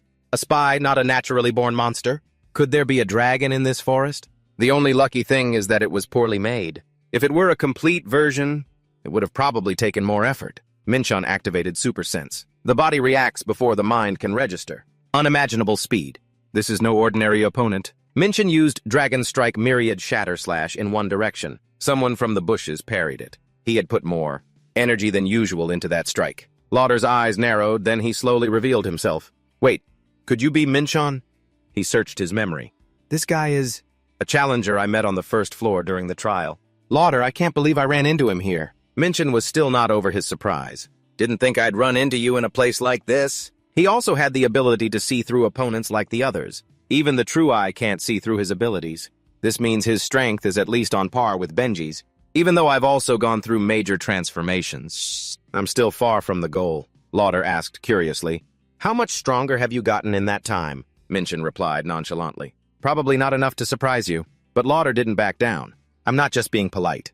Among all the challengers I've faced, no one has reached your level in such a short amount of time. Minchin asked back, how many opponents have you met? Lauder didn't hide it. Even the shining stars of the 7 great communities haven't reached this level. Seeing you improve like this makes me even more certain that my judgment that day was not wrong. Minchin mentioned Patoy. By the way, is that Dragon Legion also your handiwork? Lauder nodded. Yes. While clearing the trial, I practiced crafting to relieve boredom. That was a long story. How about we go back to my place and talk? Minchin was a little surprised. To your place? Thanks, but I'll have to refuse. I've just entered the central area. There's still a lot to do. Minchin was thinking even further ahead. I don't have a stable safe zone yet. If I team up with Lauder now, there would surely be many benefits. But sooner or later it will become a burden. The peer relationship that he and I established with the badge might collapse. Those actions could make me seem incompetent. Useless, huh? Lauder had no intention of persuading his decision. Maybe it's because of that. Minchin immediately questioned, What do you mean the 7th floor trial? You mean things related to the central area? If so, I can't just ignore it. Minchin was taken to Dragon's Lair Lauder's residence on the 7th floor. This is where I've been staying during the trial. C's beside him said, The flow of magical power here is so strong. Minchin relayed it to Lauder. Do you feel it? But Lauder's attention was on Cece. That creature was brought from the 6th floor. You're raising something interesting. Minchin had no patience. Anyway, can we get back to what we were talking about? Lauder had to agree. All right. You remember I mentioned I was in a bit of trouble. Actually, some challengers are planning to take over the central area. Minchin didn't think it would be that place. The central area? But most ordinary people wouldn't dare invade your territory. Lauder didn't deny it. True, they can't storm into my territory. But tomorrow, their trial will end, and they will ascend to the next floor. They've been waiting until they could ascend, and have so far avoided direct conflict. While moving, Lauder knew someone was watching him. His eyes are very sharp. Based on the engravings on their equipment, it seems they come from a community called Cloud Gemini. I'm not sure. But one thing is certain when you leave this place. They will immediately invade this area. And I consider meeting you to be fortunate. Once you're gone, this place will collapse on its own. I'm leaving it to you. Minchin pointed, only if you give me this patoy. Lauder reminded him, making it feel awkward. Consider it an apology for suddenly attacking you. Also, I don't need these supply chests. You can have them. I owe you one. Minchin chuckled to himself. This Lauder guy is a really good person, huh? In that case, I won't be polite. On the tree, Deus activated his celestial eye. What's this? Someone just entered the Golden Song Brothers' territory, and Minchin's current plan is, I've decided to spar with Lauder. For the remaining time, a practice match with an opponent that even the eye of truth cannot see through. During the match, Lauder was still very serious. It was also for Minchin to experience the reality, an opportunity to test his own current limits. There aren't many of them. Minchin used overwhelming authority, but Lauder blocked it without moving much. And then Minchin was suppressed by Dragon's authority. His overwhelming authority immediately resisted Lauder's pressure. This is the first time I've used this move. 7-star Divine Sword. Lauder started to get excited. How interesting. 3-breath Starlight Sword Dragonification. Compared to them, Sese was just a harmless creature. Oh, so scary. Minchin was completely defeated. I'm toast. Even after unleashing all my ultimate martial arts techniques, including Hell's terrifying authority, I still lost. But thanks to that, I realized the areas I need to train more. Lauder offered a hand. Are you okay? I'm truly in awe of your skills. Minchin blurted out, do I look okay? This made Lauder feel awkward. Sorry, your strength is truly extraordinary. I underestimated myself. Minchin was more humble than usual. It's fine. I already knew the gap between us. Lauder mentioned the last time. But didn't you once fight Fio and Hoga? And on the first floor. To have improved this much, and I'm truly impressed. Minchin didn't know if he should be pleased. Being friends with a dragon isn't just about strength. Lauder chose a different way to respond. How can you see through someone's strength? Just because he's willing to open up to you. Minchin rubbed his head and said nothing. He opens up too easily by giving away heartstones. Still, it doesn't feel too bad. Minchin finally asked, now that you mention it, do you know how strong the Cloud Gemini team is? According to the information Lauder had, I only know of 3 of them. I don't know about the rest. Among them, there's one with the ability to command an entire Earth army by himself. They always have a few spare pay toys in their base, including the one I just gave you that's 10 in total. Feel free to use them. Also, I've also left a few magic scrolls I've collected. They will help you a lot in combat. Well, that's all for now. It's time for me to go. I hope that one day we will meet again. Watching Lauder leave, a determination grew in Minchin. Next time I'll be so strong that I'll give you a hard time. Just you wait. Cease, who had been hiding somewhere all this time. Is that scary person gone? He was really scary. Minchin patted her head. Focus on building the base here. From now on, dig tunnels. Build the base underground. A movement caught Minchin's attention. As expected, the moment Lauder left, there was a commotion. He said, Cess, do not leave my side, not even for a second. I need to prepare quickly to welcome our guests. This person is from the Cloud Gemini community named Diane. I alone am enough. Someone asked for an opinion. Now that Dragon Tooth is gone, should we divide our forces into 3 groups to advance? Diane replied unenthusiastically. The others are slow anyway. But while Diane was in his own world, Duke had returned to base. What Diane is engaged in battle, divide the army into left, right, and center. Deploy all military strength. Attack on all 3 fronts. Crush them. Now that the dragon is gone, only those humans from Earth from last time are left. They must have brought that annoying dragon with them. According to the plan, we weren't supposed to engage until the encirclement was complete. When Deus activated his celestial eye, he panicked. Impossible. Minchin sneered. You have an interesting ability. Deus had never been this scared. He saw through my celestial eye. Minchin used 7-star Divine Sword First Form Twilight Sword. If Duke hadn't ducked, he would have been toast. Duke used Flame Binding. Those soldiers can be resurrected at any time. We have to restrain this guy from the lower world now. Minchin used 1,000-ton Stomp from a distance. This is fun. Show me more of your abilities. I've never met such an interesting opponent in my life. Duke was nothing but surprised. What? He shattered my binding with just one stomp. I can't win. I have to run. Afterward, Duke recounted what he had encountered. Magic traps Diane. A dragon plague and countless enemies of unknown origin were all waiting. It seems he won't let us go easily. Escaping won't be simple either. In the area I was in charge of, there was that human we met before. That guy is no small fry. He fought against our entire force by himself, saw through me with celestial eye, and wasn't affected by my flame arts. At this rate, it's only a matter of time before we're wiped out. The captain mentioned was none other than Rigo. How interesting, those lower world beings? Bury our enemies right here. Minchin used hellfire everywhere. As expected, the main force is different, huh? Their numbers are quite large. But if you think you can win by numbers alone, you're mistaken. The corner of Rigo's mouth curled up slightly. Is that you? I've never heard of anyone from the lower world being this strong. Minchin laughed in reply. Me neither.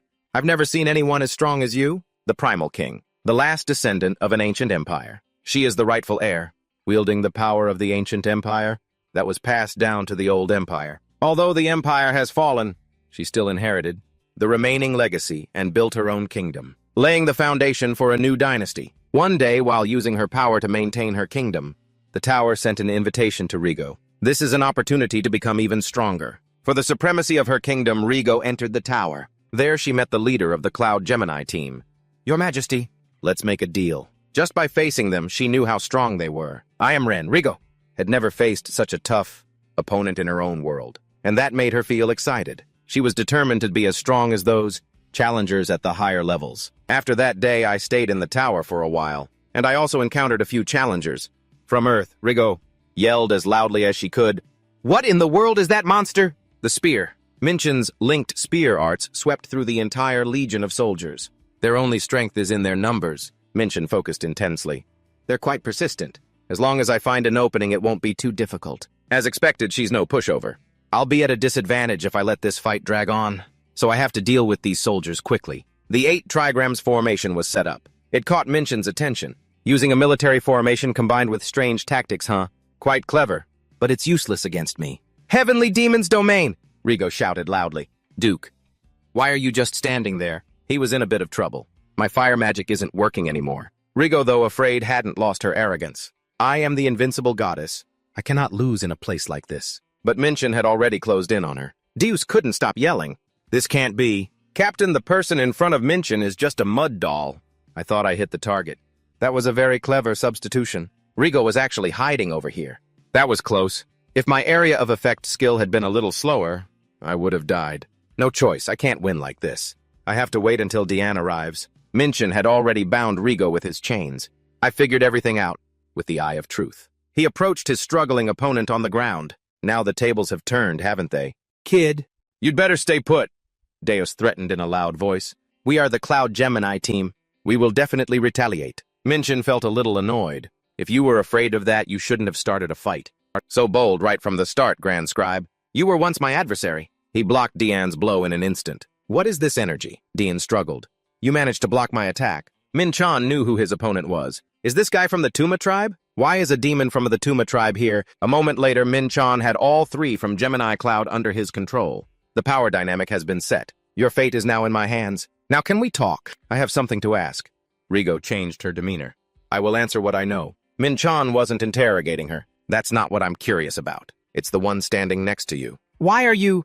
A demon from the Tuma tribe, not allied with Gehenna, Dean spoke nervously. You're from a lower dimension, so you wouldn't know much about demons? Listen up, human from Earth. The Tuma tribe of ours lost its ruler on your planet, and we've also lost our standing in Neum. Minchan's expression changed suddenly. What did you just say? Dean recounted the events. We lost our King Demon, King Deimos, and were exiled to the outskirts. Even the tower doesn't welcome those from Gehenna like us, calling us bad luck. This is truly a stain on the Tuma tribe's history. The only ones who helped us were the leaders of the Gemini Cloud team. Minchan asked immediately, who are the leaders that helped the Tuma tribe? Dian mentioned the names. The heads of the Gemini team are Ren and Jen. Ren does that name exist in Minchan's memories.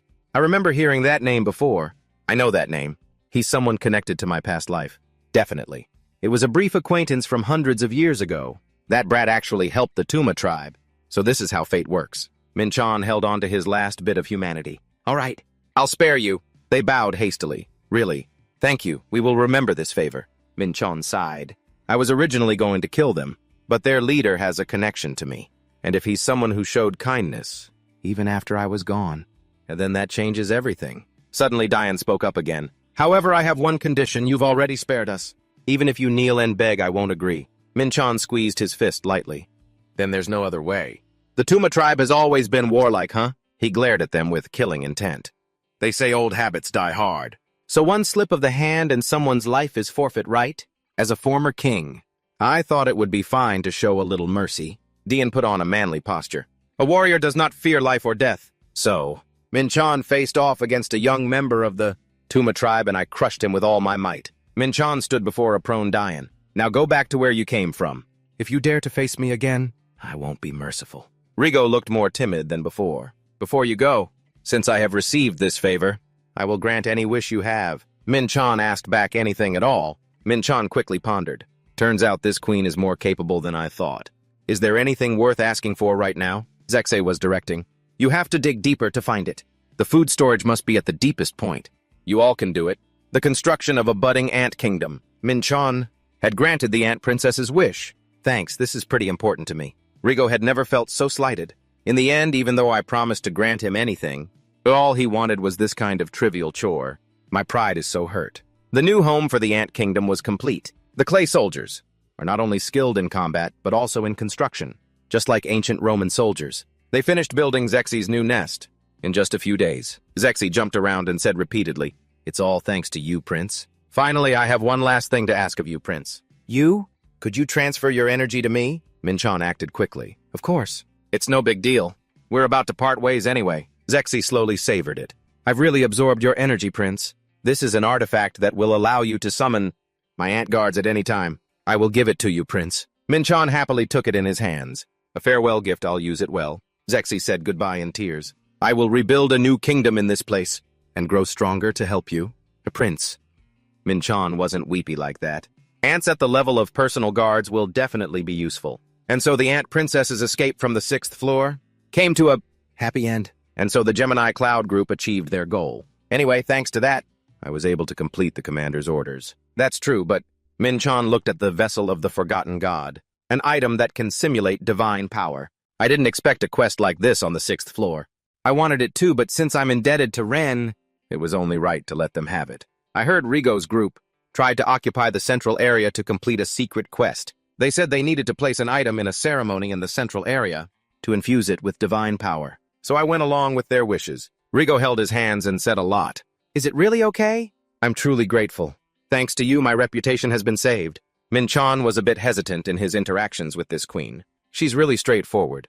Rigo expressed her gratitude intensely. And not long after that, she succeeded in transferring the divine power into the item. The ritual went smoothly as planned. Perhaps as a way of thanks, they offered to follow and protect me, without me even having to ask. Even though I had Patoy and the undead soldiers, having more guards is always better, so I didn't refuse.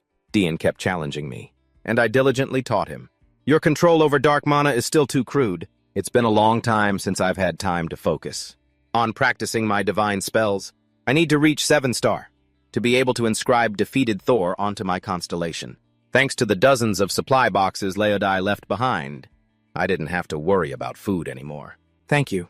Thanks to you, I can continue comfortably. And so time passed. The day came for Rigo's group to depart. She said, do you have any parting words for me? Minchon really couldn't think of anything. I already thanked you for your help before. Rigo shook her head in exasperation. Such a dull man. That's enough. That's enough, Minchon from Earth. Don't just stop in some corner. Conquer the tower. I hope we meet again soon. Minchon scratched his head without replying. I've never been called slow-witted before. After that, I continued to stay in the central area and comfortably focused on my inner cultivation. Occasionally, some challengers would show up, but I used Patoy to drive them away. I didn't even bother to pay attention to the side quest to collect 10 supply boxes, at least until the trial was over. I wanted to make sure Zexy could settle down on the 7th floor. And then the remaining time also ended, and it was time to leave the forest. I had been there for 28 days. On second thought, there's still something I haven't resolved. In a rather old district, Minchon called out loudly, I'm back, Haken. This person is the blacksmith Haken from the 5th floor's Sky Garden. This voice, it must be that person from Earth. You made it back alive, Minchon chuckled. Thanks to good equipment. He recalled that harsh time while clearing the 6th floor. On the 6th floor, my gear was all torn up, so I stopped by the 5th floor to get new stuff. Hakan seemed very surprised. I thought it was just a few items with their own stories. But isn't this too much? Min-chan had also finished offloading the treasures I plundered from the Ant Empire's treasury. The items I ordered were pants and shoes. I prepaid 1.4 million points for the labor. After settling everything, I returned. Ellie was the first to greet him. "Hunter Min-chan, are you hurt anywhere?" He said, "Do I look like the type to get taken down easily?" Ellie said excitedly, "But it's the tower." "Do you know how worried I was? Besides, there's someone waiting to see you right now. Maybe you should go wash up first." Min-chan didn't understand. "Huh? Why the strange attitude all of a sudden?" Ellie covered her nose. "You smell terrible." Min-chan hadn't bathed for a month in the tower. "I went to a nearby public bath and cleaned myself up," Min-chan said as he walked. "How did you know my size and prepare new clothes?" Ellie giggled. "I remember the suit you wore at the last auction." It seems Min-chan was a bit suspicious. "So someone is really waiting for me." Ellie nodded. "Yes, it's a gentleman from the Rosenberg family. They are an extremely wealthy and powerful family in England." Min-chan stood frozen on the spot. "Someone like that wants to see me, huh?" Then he slowly pushed the door open. "What the heck? I have no idea what's going on anymore." A stranger was already waiting for me when I left the tower. The moment he saw him, he called out, "Ah, Zara." This was a connection from the 2nd floor of the tower, reaching all the way to Earth. Min-chan walked over. "To meet me here? You must have passed the trial." Zara behaved politely. "It's all thanks to you. For 3 long years on the 2nd floor, meeting you was what gave me the courage to move forward. And now Zara had become a cheerful gentleman. If not for that, I wouldn't have been able to meet you here." Min-chan smiled and said, "Congratulations on returning to Earth." Min-chan chatted with Zara for a while about how he had lived and how he planned to live from now on. Perhaps it was a change in mindset after the time they spent together on the 2nd floor. He now had a determined demeanor, completely different from his gentle appearance before. Zara said he would withdraw from the tower and focus on his family's affairs. "Zara told me a lot of important news." Then he left. "All right, see you again. Take care." Min-chan saw him off. "You too." Out of curiosity, Ellie didn't hesitate to ask, "You know him?" Min-chan recounted, "Oh, Zara is someone I met in the tower." And about what Ellie didn't mention. By the way, Hunter Min-chan's S-rank evaluation will be held at the association this time. If you pass, you'll be the 7th hunter in the country to reach that rank, right? Min-chan thought. This is going to be a big fuss again. As long as I use it well, it should be fine. Bo Seong sat staring blankly in one direction. His hands rested gently on his lap.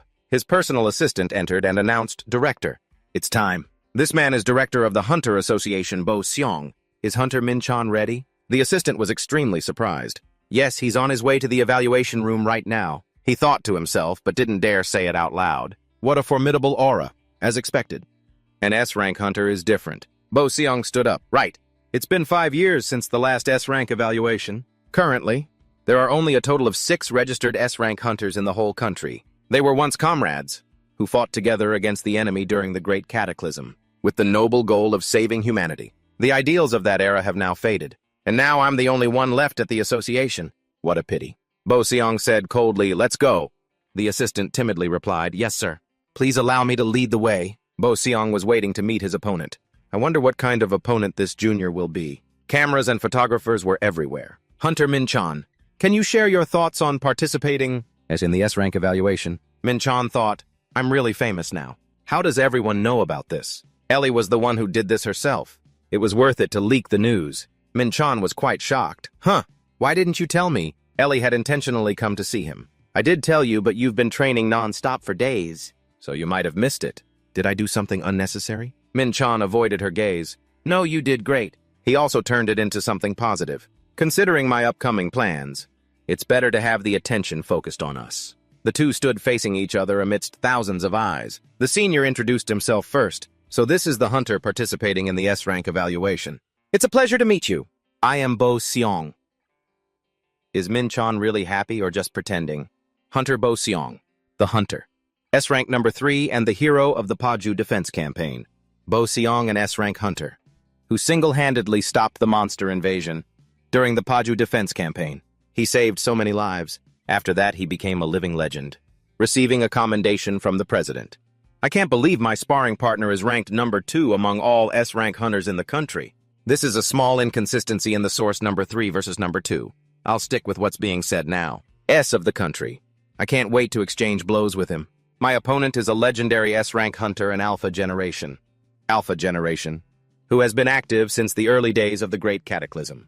Just how strong is he? The S-rank evaluation sparring match will now begin. Min-chan attacked relentlessly. I've unleashed the heavenly demon's pressure, but he doesn't seem to be pushed back at all. Bo Seong maintained his serious expression.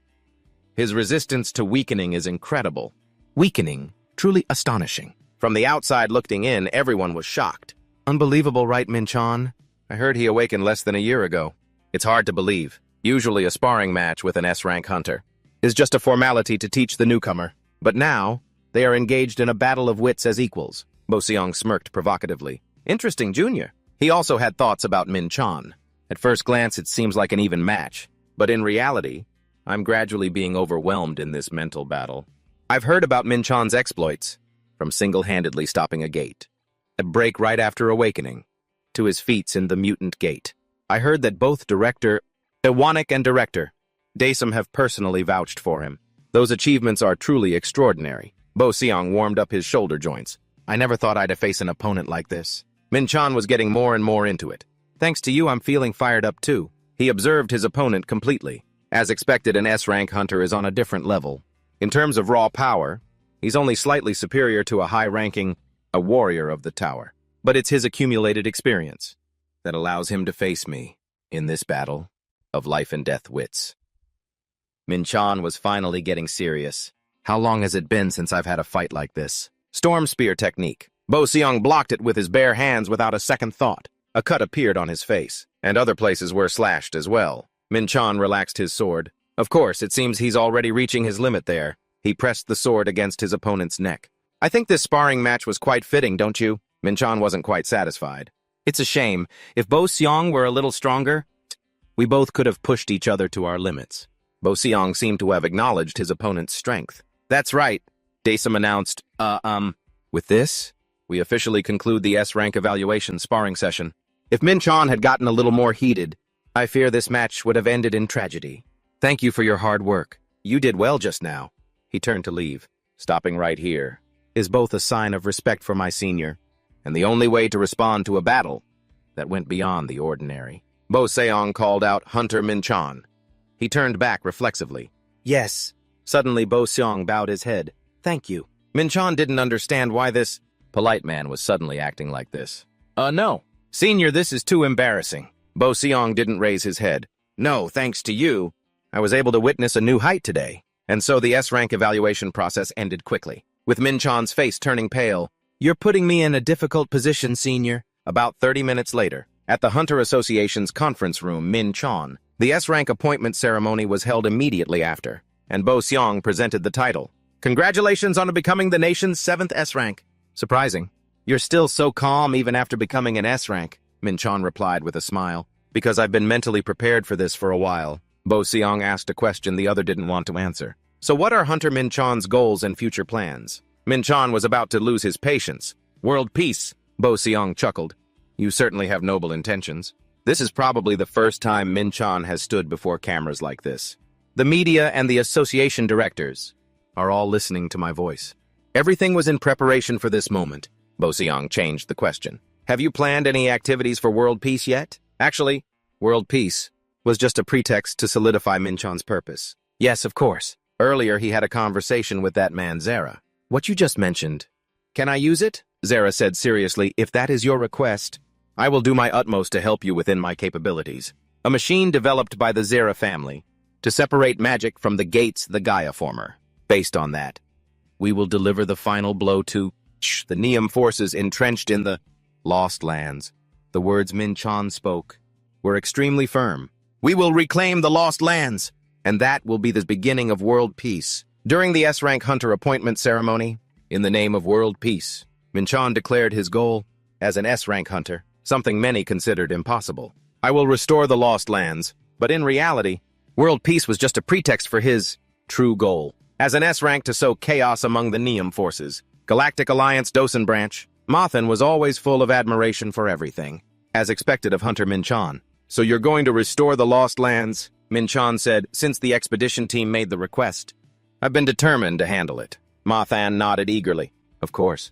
A merchant must never miss a golden opportunity. Suddenly, Min-chan felt a bit worried. Is this really an opportunity? If Min-chan organizes an expedition to the Lost Lands, it will require a huge amount of finances and supplies. No matter how well prepared the expedition is, maintaining the balance is essential. Min-chan had to ask carefully. Branch manager, are you? Hyping this opportunity too much. An expedition to the Lost Lands, the cost is much higher than the meager profit. Ma-than brought out a piece of paper. Of course I understand. But look here. Several major corporations have agreed to support us. Min-chan read the numbers on it. So, they all stood united under my name. What on earth do they think they're investing in? Ma-than asked. You're not planning to use the Gaia former there, are you? Min-chan considered it carefully. It's still just a prototype. I can't guarantee that the land linked to the gate can be restored to its original state. It seemed Ma-than was considering. As you said, the Gaia former is a prototype, so its success or failure doesn't really matter. You should know that. The higher-ups are already well aware of this. What's important is the expedition itself. What if we actually succeed a huge explosion? The ripple effect would be immense. Min-chan decided to let it go for now. Thanks to you, things will surely go much smoother, Ma-than said cheerfully. Of course. Trust me. Thanks to the Galactic Alliance's preparations, Min-chan was also informed that the Gaia former would be in Korea, will be available in Korea, and ready for use within 2 weeks. The next person he needed to meet for the expedition to the Lost Lands was a long time no see Cheon of the Holy Spirit Guild. Not long at all. Welcome, Min-chan asked after a bit. By the way, how's my sister been? Recalling it made even Cheon shudder. How long has it been? Hunter Min-jong took first place in the Hunter qualification exam 2 weeks ago. If this keeps up, perhaps the 9th S rank? Hunter of Korea will come from our guild. Min-chan said a bit concerned, but if an incident like last time happens again, please let me know beforehand. Cheon agreed immediately. Hey, I'm just grateful that you trust me enough to leave her in my care. Min-chan didn't beat around the bush. All right, let's get straight to the point. I didn't expect the Holy Spirit Guild to also join this expedition. Cheon looked surprised. I thought you already knew. I'll say, you guys borrowed a rather interesting item from the UK. If the expedition is successful, this will be a huge shockwave. Min-chan was thinking about the consequences. Among the 3 major guilds in Korea, only the Holy Spirit Guild has shown interest in participating. The risk of this expedition is extremely high, and the chance of failure is not small. Cheon thought more positively. Even if we fail, it still brings us closer to you, Hunter Min-chan. I don't think it's a loss. On the contrary, I see it as an opportunity. The 8th S-rank Hunter of Korea and the guild that restored the Lost Lands. At that point, the Holy Spirit Guild will surpass both Hwarang and Gyumsan. Isn't this our chance to become the #1 guild in Korea? Right. Min-chan felt that his opponent's ambition was truly immense, perhaps because Cheon is a direct descendant of a huge corporation's chairman. All right? So to what extent can your guild mobilize? Cheon gave a brief overview. 3 attack teams, all B rank, or veteran hunters and above, along with food supplies, support for byproduct collection, and much more. Min-chan nodded. That's no small investment, Cheon added. Also, Hunter Min-soo will also be participating. Min-chan knew him. Isn't he the S-rank hunter of the Holy Spirit Guild? Cheon said yes. He is also interested in the expedition. Min-chan chuckled to himself. Even with an S-rank hunter joining, she isn't kidding about becoming #1 in Korea. He didn't know whether to be happy or sad. At this point, I feel like I owe you a huge debt. The two chatted for quite a while longer. Considering all the effort that Hunter Min-chan has invested in us, it's not even a debt anymore. Please contact branch manager Ma, then for further detailed consultation. A subordinate relayed a message to the guildmaster. I've brought the person you called for. Cheon glanced towards the door. Please let her in. It was someone you know, none other than Min-jong.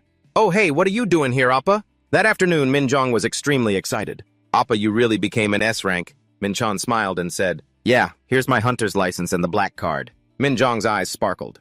If someone has this card, they can get VIP treatment at any shopping. Center right. Min-chan didn't think it was that important. Of course. So you have to admire me more, okay? The two of them walked and talked after not seeing each other for a while. Appa is the best. Uh-huh. I know. Appa will buy you a present. What?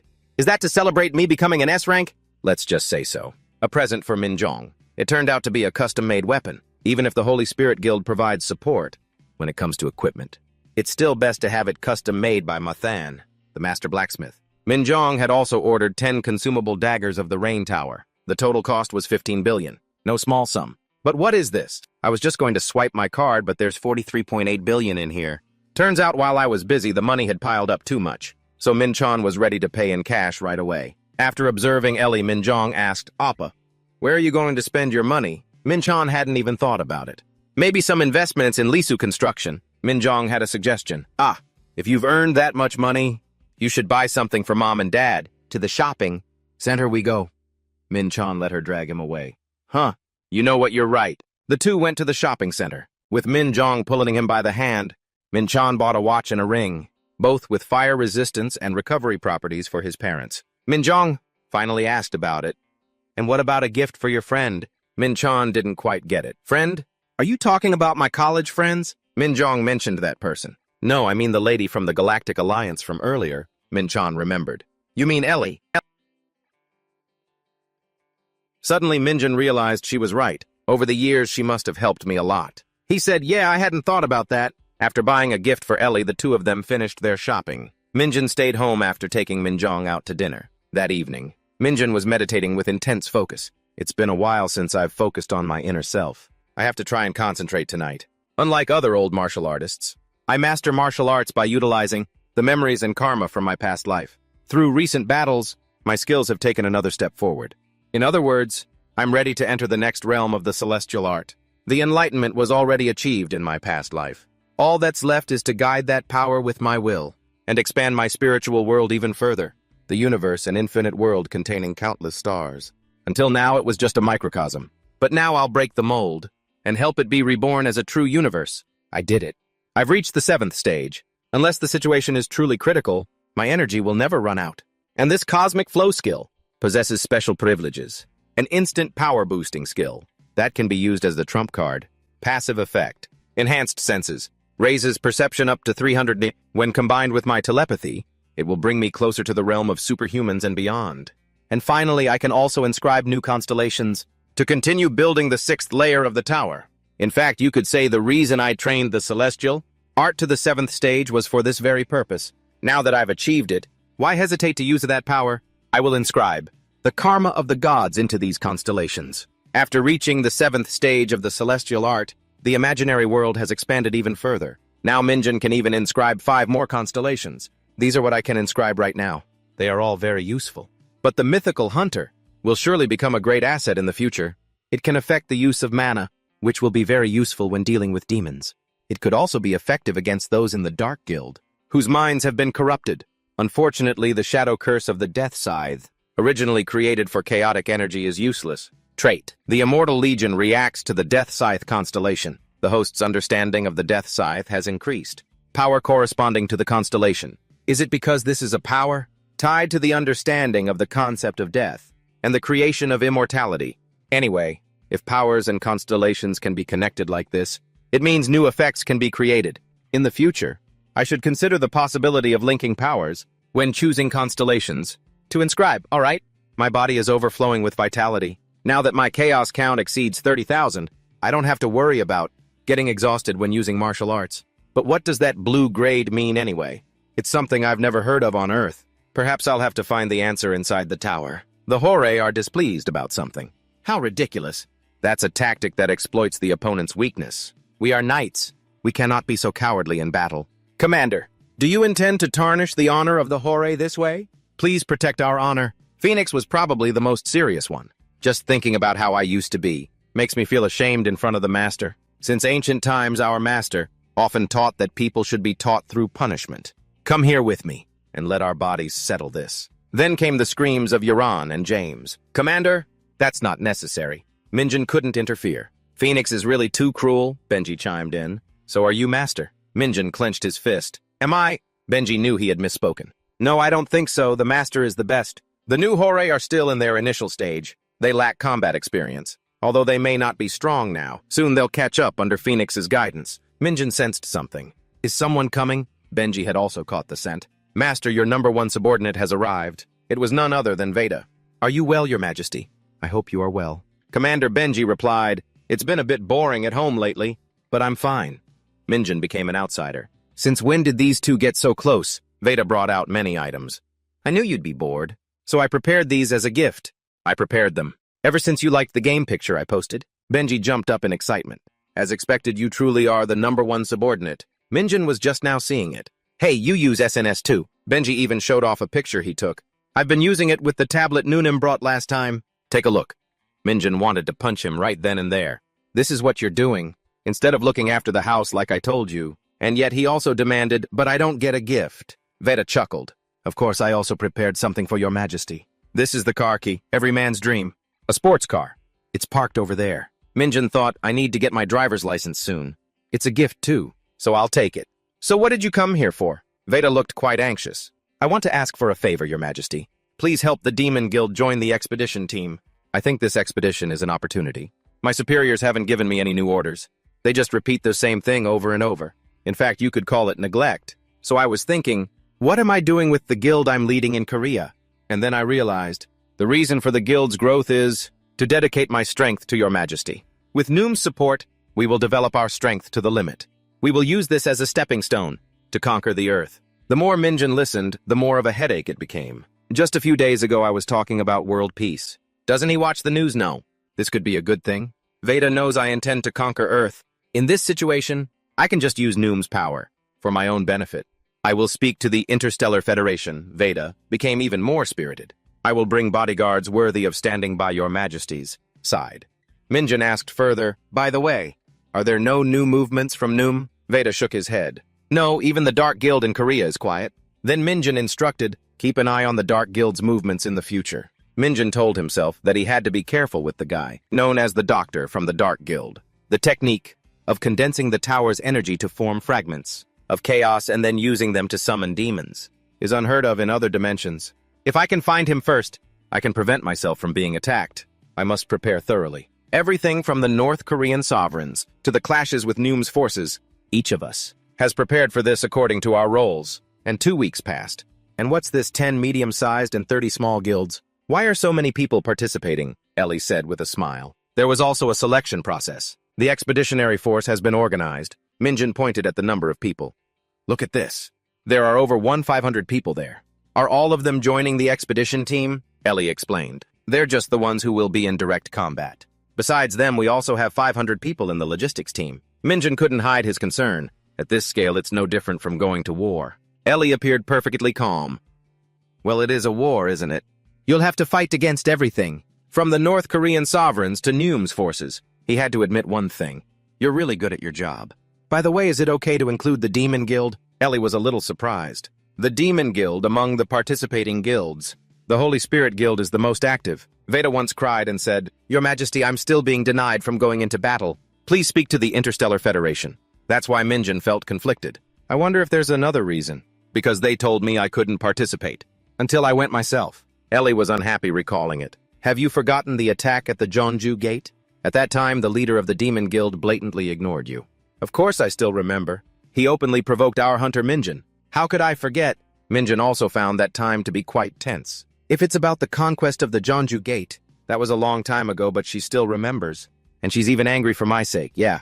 Well, things were pretty tense back then. It's okay. It's also hard to get a moment with Ellie. So Minjin fumbled in his pocket. Wait, I have something for you. Here, a gift. When we went to the mall to pick out a gift for Mom and Dad, Minjin, the gift he bought for Ellie was suggested by Minjong. Minjin said sincerely, You always work so hard for me. So I prepared this to express my gratitude. Ellie looked at it for a long time. A necklace, thank you. Minjin was quite pleased with his sister. Her reaction. Minjong did a great job. Ellie didn't put it on right away. But maybe for now I should set it aside. But Minjin urged her, You should try it on now to see if it fits. Ellie placed the gift down. It will fit. If you come back safely from the Lost Lands, I hope you can put it on for me yourself. Please. Minjin thought she was going to ask for something else. Well, since you've hinted at it so cleverly, I'll have to come back safely. At the Paju Bridge, action plan for the expedition in the Lost Lands. First move to the monster settlement that we discovered during the pursuit of the Dark Guild. Previously, this area was known as Point A. The main objective is to establish a base after conquering that area. Second, when the expedition becomes more serious, the entire army will be divided into 3 units. Each unit will be assigned a geoformer and then advance towards Kaesong along the designated route. Team 1 Commander Minsu of the Holy Spirit Guild leads 14 squads. Team 2 Commander Dongsu of the Demon Guild leads 13 squads. Team 3 Commander Dongchun of the Black Moon Guild leads 2 squads.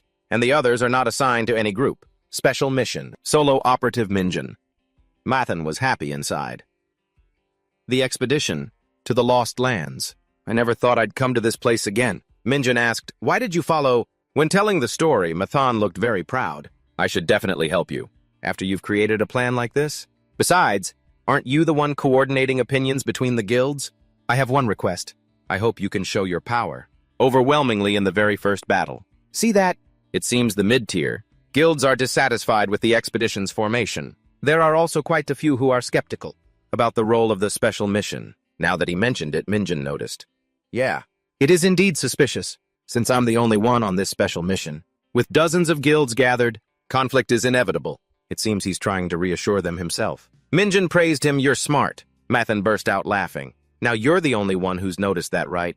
The next place Minjin arrived at was a snow-covered forest. "I've walked this path before. It's still the same as last time." Suddenly Dongchun stopped. "Wait, Black Moon. No, I mean all. Frontline hunters prepare for battle." A group of forest goblins detected ahead. There are about 100 of them. Minjin said something puzzling. "You don't need to try so hard. Everyone else can rest." Hori equipped the light force. Immortals also get equipped. Minjin ordered them all wipe them out. They all charged forward together to attack the enemy. But what Minjin needed to do was seize the opportunity to show them his overwhelming power. Dongchun couldn't help but be surprised. "Oh my god. I personally witnessed the hunter's S-rank evaluation. Minjin, the scene of him relentlessly pressuring Hunter Bosung. I really thought his skills were amazing. But back then I also thought that relying only on that, it would be hard to shine in a large-scale expedition. Like this? Is this really the power of one person? How could I dare doubt the special task force? Without knowing how strong he was, I truly made a mistake in judgment. This person is the commander of the Holy Spirit Guild Minsu. Amazing. No, just that one word isn't enough. The things he summons, each one possesses abilities far beyond an A-rank hunter. And with just a wave of his hand, Minjin can summon dozens of them. Although he's known as a summoner-type hunter, he himself is overwhelmingly strong. Minjin himself is a monster. Minsu spoke up. "I was wondering why. Our guild leaders were so excited. Turns out it's because there was still someone this terrifying." Goblin faces everywhere were covered in blood. Just 5 minutes into the fight, 100 forest goblins were wiped out. On the way back to the vanguard, all the hunters looked at Minjin with admiration and shock. Minsu called out from a distance, "Hunter Minjin, I have something to say. Could you spar with me sometime?" With that intense gaze, it seems he really couldn't contain his competitive spirit upon seeing Minjin. "Anytime, but only after the expedition is over." Minsu prioritized the more important matter, of course. "We need to focus on the expedition. Right now." Minjin nodded in satisfaction. So he knows how to separate work and personal life. The effort to seize the initiative ended successfully. I'm glad the writer was pleased, too. From now on, the Holy Warriors will be used as a scout team, so we can advance without engaging in any major battles. We've made a lot of progress. A deep gash on a tree trunk, a method creatures use to mark their territory. Aggression rose in Minjin's voice. "Looks like we're finally here. A-grade monster territory of the swagging. We've reached Point A. The first vanguards are the Holy Spirit Guild and the Demon Guild. Preparations for an all-out war, from a position with a clear view of the entire monster lair, have begun. The Holy Spirit Guild has installed the cannons they acquired during the Soros raid before. Set up the fire cannons over there. Our opponent is the striking. Make sure to aim for their legs and take them down." In addition, many colorful crystals were buried at the front line. Those crystals emanate a special energy, but it's not magic. It's based on formulas. Minjun believes this is a product of Hakan, sold to the Holy Spirit Guild. On Veda's side, finally our first battle. Let this opportunity make the name of the Demon Guild resonate throughout the world, increases allies' potential by 20%. Those affected by the Dark Tongue are less likely to fall into a state of rage. Minjun observed all their actions. I see, so he's using the alluring Dark Tongue. A sub-ability of the Demon King Salen? It's not that surprising. That's why there's a rumor that joining the Demon Guild will make you a better warrior. Dongchun came to report, "Hunter Minjun, we are ready." Minjun nodded, signaling, "Let's go." He looked at everyone satisfied. "All right, now then the strength of all 3 major guilds in Korea. Shouldn't we see what they're truly made of?" Flames rained down. A place filled with snow was engulfed in a sea of smoke. The monsters charged forward in unison, heading straight for the humans. Their coming distance to the front line, 100, Minsu activated the Abyss Magic Formation and Monster Trapping Formation, plunging them into a nightmare. Over here, Veda used the Black Illusion Tongue, Demon Guild. Block the enemy on the right flank. If we can stop them, victory will be ours. Don't fall back. Minsu felt his fighting spirit surge. The Demon Guild! Well, our troops should save some face too. Show them the power of the Holy Spirit Guild. Advance, Minjin watched from the forest. I didn't expect them to hold out so well. Up to this point, everything is going according to plan. The plan to capture Point A was simple. While the Holy Spirit Guild and the Demon Guild block the frontal attacks, I'll lead the Black Moon Guild around the back on a detour. They fought and shouted, "Finally our time to shine has come." Minjin summoned his trump card beside him. My secret weapon.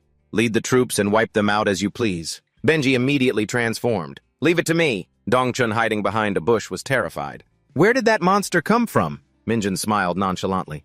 Oh, it's nothing big, just a pet. Everyone's faces were stunned. That huge thing is a pet.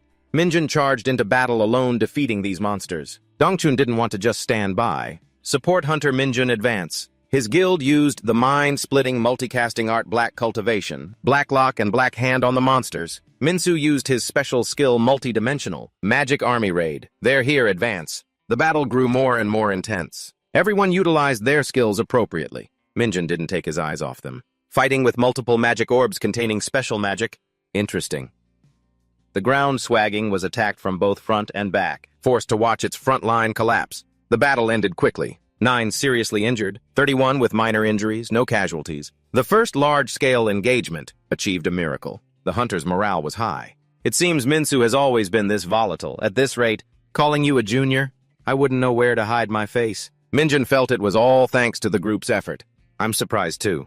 Facing an A-rank monster population head-on, numbering in the thousands, even with a defensive formation to have no casualties, is truly a welcome result. At this rate, we can still continue. Mathan ran over looking hurried. Hunter Minjin, I have something to report. The geoformer is giving off a signal in this area. This is where the gate's core used to be. The snow was dug deep. Minjin took the opportunity to find the gate. The geoformer is the key to this expedition. I didn't expect to use it so soon. My real targets are the northern leaders and the council. But since we're already here, it would be great if this succeeds. Mathan was a little surprised. The information cube is fluctuating, so this must be the place. Right! Everyone shouted together. Here, the core, we did it. This expedition was a complete success, right? Minjin didn't show much emotion. The first time using the geoformer in actual combat was also a success. It's off to a very smooth start. After retrieving the core, construction of the base began immediately. Under Mathan's leadership, the Galactic Federation's golems finished building the base in just half a day. And so the first day of the expedition came to an end. Benji said, just leave this place to me and make sure you return safely. The next day, 50 combat golems along with Benji were assigned to defend the base. And according to the plan, the units split up and continued on their way. This guy is an orc archmage, an intruder from another dimension. Minjin charged at an extremely fast speed. Light burst. The Swagging are the largest monster group in this region, ever since I annihilated them.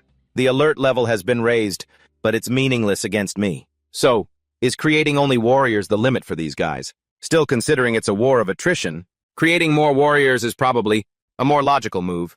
What's this? Why is the information cube suddenly reacting? There's a gate core here too, for real. Yesterday it was in the Swagging colony, and today it's in the High Orc's stronghold. Based on my experience, it seems the cores are located in monster lairs. Once we find a lair, we're sure to find one. Minjin had completed his mission here. Soon I'll reach level 60 and unlock the 4th energy. It will become a trump card for the battles to come. That is, it seems the 2nd unit has clashed with a monster horde. Harpies. The Demon Guild must be having trouble dealing with them. If this drags on, there will be casualties. They should be grateful I'm here. Now let's see if the Harpy's nest contains a core. This place is the Harpy's nest. A half-human, half-beast creature sniffed the air. I smell a strange scent. In a flash, Minjin had swept through the place. Light burst. Flash kick 7 victories. The Harpies gathered in greater numbers. Who is this intruder? Minjin had no time to answer them. Heavenly Demon Palm. A message came from the other team. Sir, the Harpies are engaging with the hunters. You should hurry, Minjin chuckled. Ignore the Hore reinforcements and respond to their message. That was fast. Retreat me. Let them come, and they'll all die. The ambush force from the 2nd Division joined in, causing their numbers to swell. The Harpies, seeing my true strength, immediately launched a long-range attack. In my past life, I was part of the Shang clan. To fight flying enemies, one must use the light body art. But now I've mastered the Holy Heavenly Mantra to the 7th stage. Using the light body art is now too easy. The fleeing Harpies were all struck down by the Thunderlight sword art. Any Harpy that charged in would be cut down by me. As expected, it's here too. Just as I thought. Gate cores are buried in monster lairs. Since the core is what generates monsters, it makes sense. So should we check another place? From then on, I traveled through more monster territories, rescuing expedition hunters who were in difficult situations, gaining experience. Saving people was a perfect opportunity to both develop myself and strengthen the bond of the expedition. We continued to target monster lairs, using the geoformers' spikes to search for cores. The guilds also began to share knowledge and equipment with each other. Even the Holy Spirit Guild cooperated enthusiastically, providing advanced equipment at discounted prices. Everyone gathered to discuss. It seems establishing and commanding the Special Assault Team was the right choice after all. I received a lot of support from the expedition leaders. Minjin was quite satisfied with this attitude. They sure know how to recognize talent. 2 weeks passed just like that. Wherever Minjin found goblins, he would wipe them all out. Is this place done too? Good, finally reached level 60. Time to receive a new power. The power I can get is just as expected. There is only one power, the evil eye of the demon god Baal. Jiot Sophie Jezin? They are all demon gods that I defeated in my past life, so I receive all the benefits when I level up. The more I think about it, the more questions I have about this system. The last power. In my past life, I only killed 4 demon lords. Wait, 2? Did I take another demon lord's life and just don't remember? Could it be myself from my past life? The power of the War King Demos. The power I had was already immense. Now I've also gained the power of Demos, the one who reached the pinnacle of the multiverse. No. Anyway, that probably isn't it. Even so, one day, I will surpass my own past life. Anyway, since I've gotten a new power, I should use it right, activating the power of the evil eye. Minjin defeated the lurking goblins in a flash, just as I thought it's useful. I've reached level 60 and obtained a new power. The orc lair has been wiped out. All nearby monster forces have been defeated. Everything is perfectly on track. Elsewhere, Manhwa was questioning the comrade doctor. I don't know how you feel, but I'm not satisfied with the current situation. The doctor sighed as if not wanting to respond. What is troubling you, sir? General Manhwa gripped the cigarette in his hand. Let me be blunt. Didn't we just assemble an army? Declaring we would turn South Korea into a sea of fire. So why are we here now with a bunch of chaos? The doctor pursed his lips. Damn it! The original plan was to mass-produce chaos fragments and launch an attack on Seoul. The idea was to summon local forces and distract international attention. But somehow, the information was leaked. Those bastards from Noom interfered and stole almost all the chaos fragments. Thanks to Demon Veda from Noom, we only managed to keep a few pieces. We continued the campaign to seize the remaining fragments, but due to a surprise attack that also failed, the only information discovered was that the attacker was a hunter named Minjin, the one who controls Benji as a subordinate. That idiot Jihit kept acting tough, and ended up getting crushed by Jiwong if we fail. Again, Dirt might target me as well. The doctor gathered the courage to speak. So, are you saying the High Command is planning to withdraw support? Do you think I'm doing this for fun? Minjin suggested. That's right. Since you're here, shouldn't you buy something for your friend? The physician's eyes narrowed as he looked at this greedy fool, Manhwa. I can't believe him, so brazenly demanding money like that. Still, I need to cool this idiot down first. Then I can proceed with the next phase of the plan. He changed his approach. Well, if you would be so kind as to tell me your desires. Suddenly, Manhwa's phone rang. What is it? I'm in the middle of something, so make it quick. The person on the other end yelled frantically, We have intruders, sir! They're near the old Kaesong Special District. Those South Korean rats are getting close. It had been 2 weeks since the expedition began. Min Chan's group had wiped out all the monster nests around Point A, and gathered all their forces to advance straight into Kaesong. The initial objective of the expedition was just to clear the area around Kaesong. However, with a miraculous string of victories without a single loss, and the successful extraction of the Gaiaformer's core, destroying 64 gate cores and their byproducts, the loot from the defeated monsters was valued at around 500 billion won. These extraordinary achievements had boosted the expedition team's morale to an all-time high. Minsu clenched his fist with determination. I agree with the expedition leader. We've come this far. Let's push into Kaesong. It wasn't hard for Min Chan to get everyone's agreement. Ved, I trust the leader. Shouldn't it be Expedition Commander? Min Chan was so tired of him. We should make a pact to forbid Ved from ever mentioning the word king again, huh? Only Dong Chun wasn't quick to celebrate. Commander, we need to halt our advance for a moment. 2 kilometers ahead.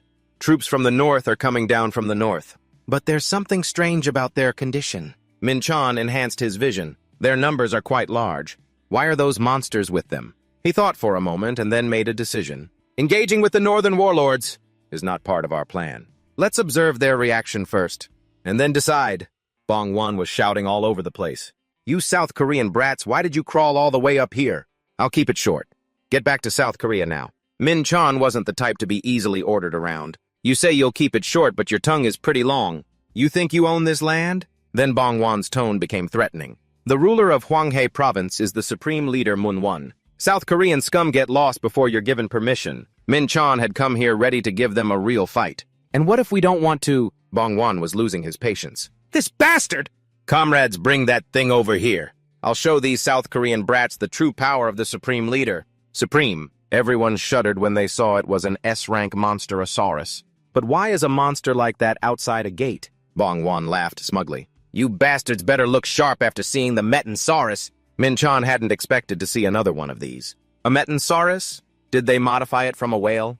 Looking at its condition, it's even stronger than the one I met at the Munsuban gate. No wonder Munwon's army is so arrogant. But what's that stuck in its teeth? Bloodstains and scraps of cloth. Could it be?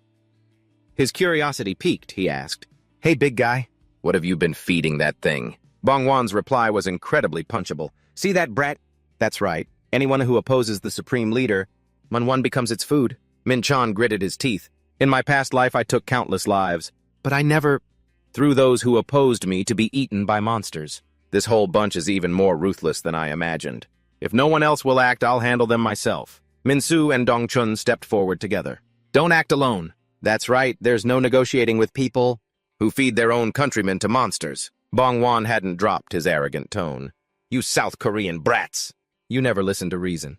Comrades fire at will. Artillery shells rain down from the sky. Min Chan asked, Is that self-propelled artillery? Minsu stood in front. I've got this. Prism wall. The glass-like wall erected. Bongwan ordered his monster. Charge Metansaurus. It was Min Chan's turn. Go Benji. Benji's target was to block Bongwan's monster. You'll have to play with me. Meanwhile, Min Chan would handle things on his side. Conventional weapons like guns. And artillery might be useless against monsters. But against human hunters, there's still a very real threat. I'll go first. And take the brunt of it. Dongchun's guild moved forward. Don't fall behind the commander. You think we're afraid of you. Just because you can control monsters. Form a phalanx. Another man as arrogant as Bongwan appeared. Are you the leader of those bastards? Min Chan waited to see what he would do. What's this? Is that the guy opposite me? He just popped a pill into his mouth. Coward. Are you too scared to move? It's too late for regrets now. Min Chan smelled sulfur. I didn't expect to see a demon show up here again.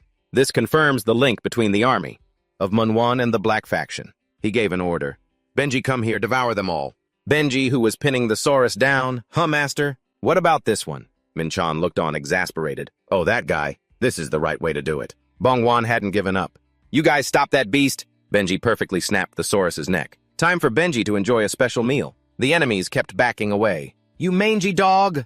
I'll turn you into stew. And so Benji devoured his meal for the day. A voice from above called out, Master, it's Finette! We've located those metal chunks. They're the ones firing the artillery from behind the enemy camp. Min Chan's request was simple. Destroy them all. Bongwan stood frozen in shock. What? What was that? I am Bongwan, commander of the 3rd Corps, and cousin to the supreme leader Munwon. Show me some respect. Min Chan, full of killing intent, raised his staff. Oh! Respect for trash like you? This is the only kind of respect you get. Bongwan still acting high and mighty even now. What do you think you're doing? I'm the cousin of Supreme Leader Munwon. Don't come any closer. Stay away, temporary base at Kaesong. After annihilating the 3rd Corps led by Bongwan, an emergency meeting was called by Min Chan. Thank you all for your hard work. The battlefield cleanup and damage assessment are complete, Mathan reported.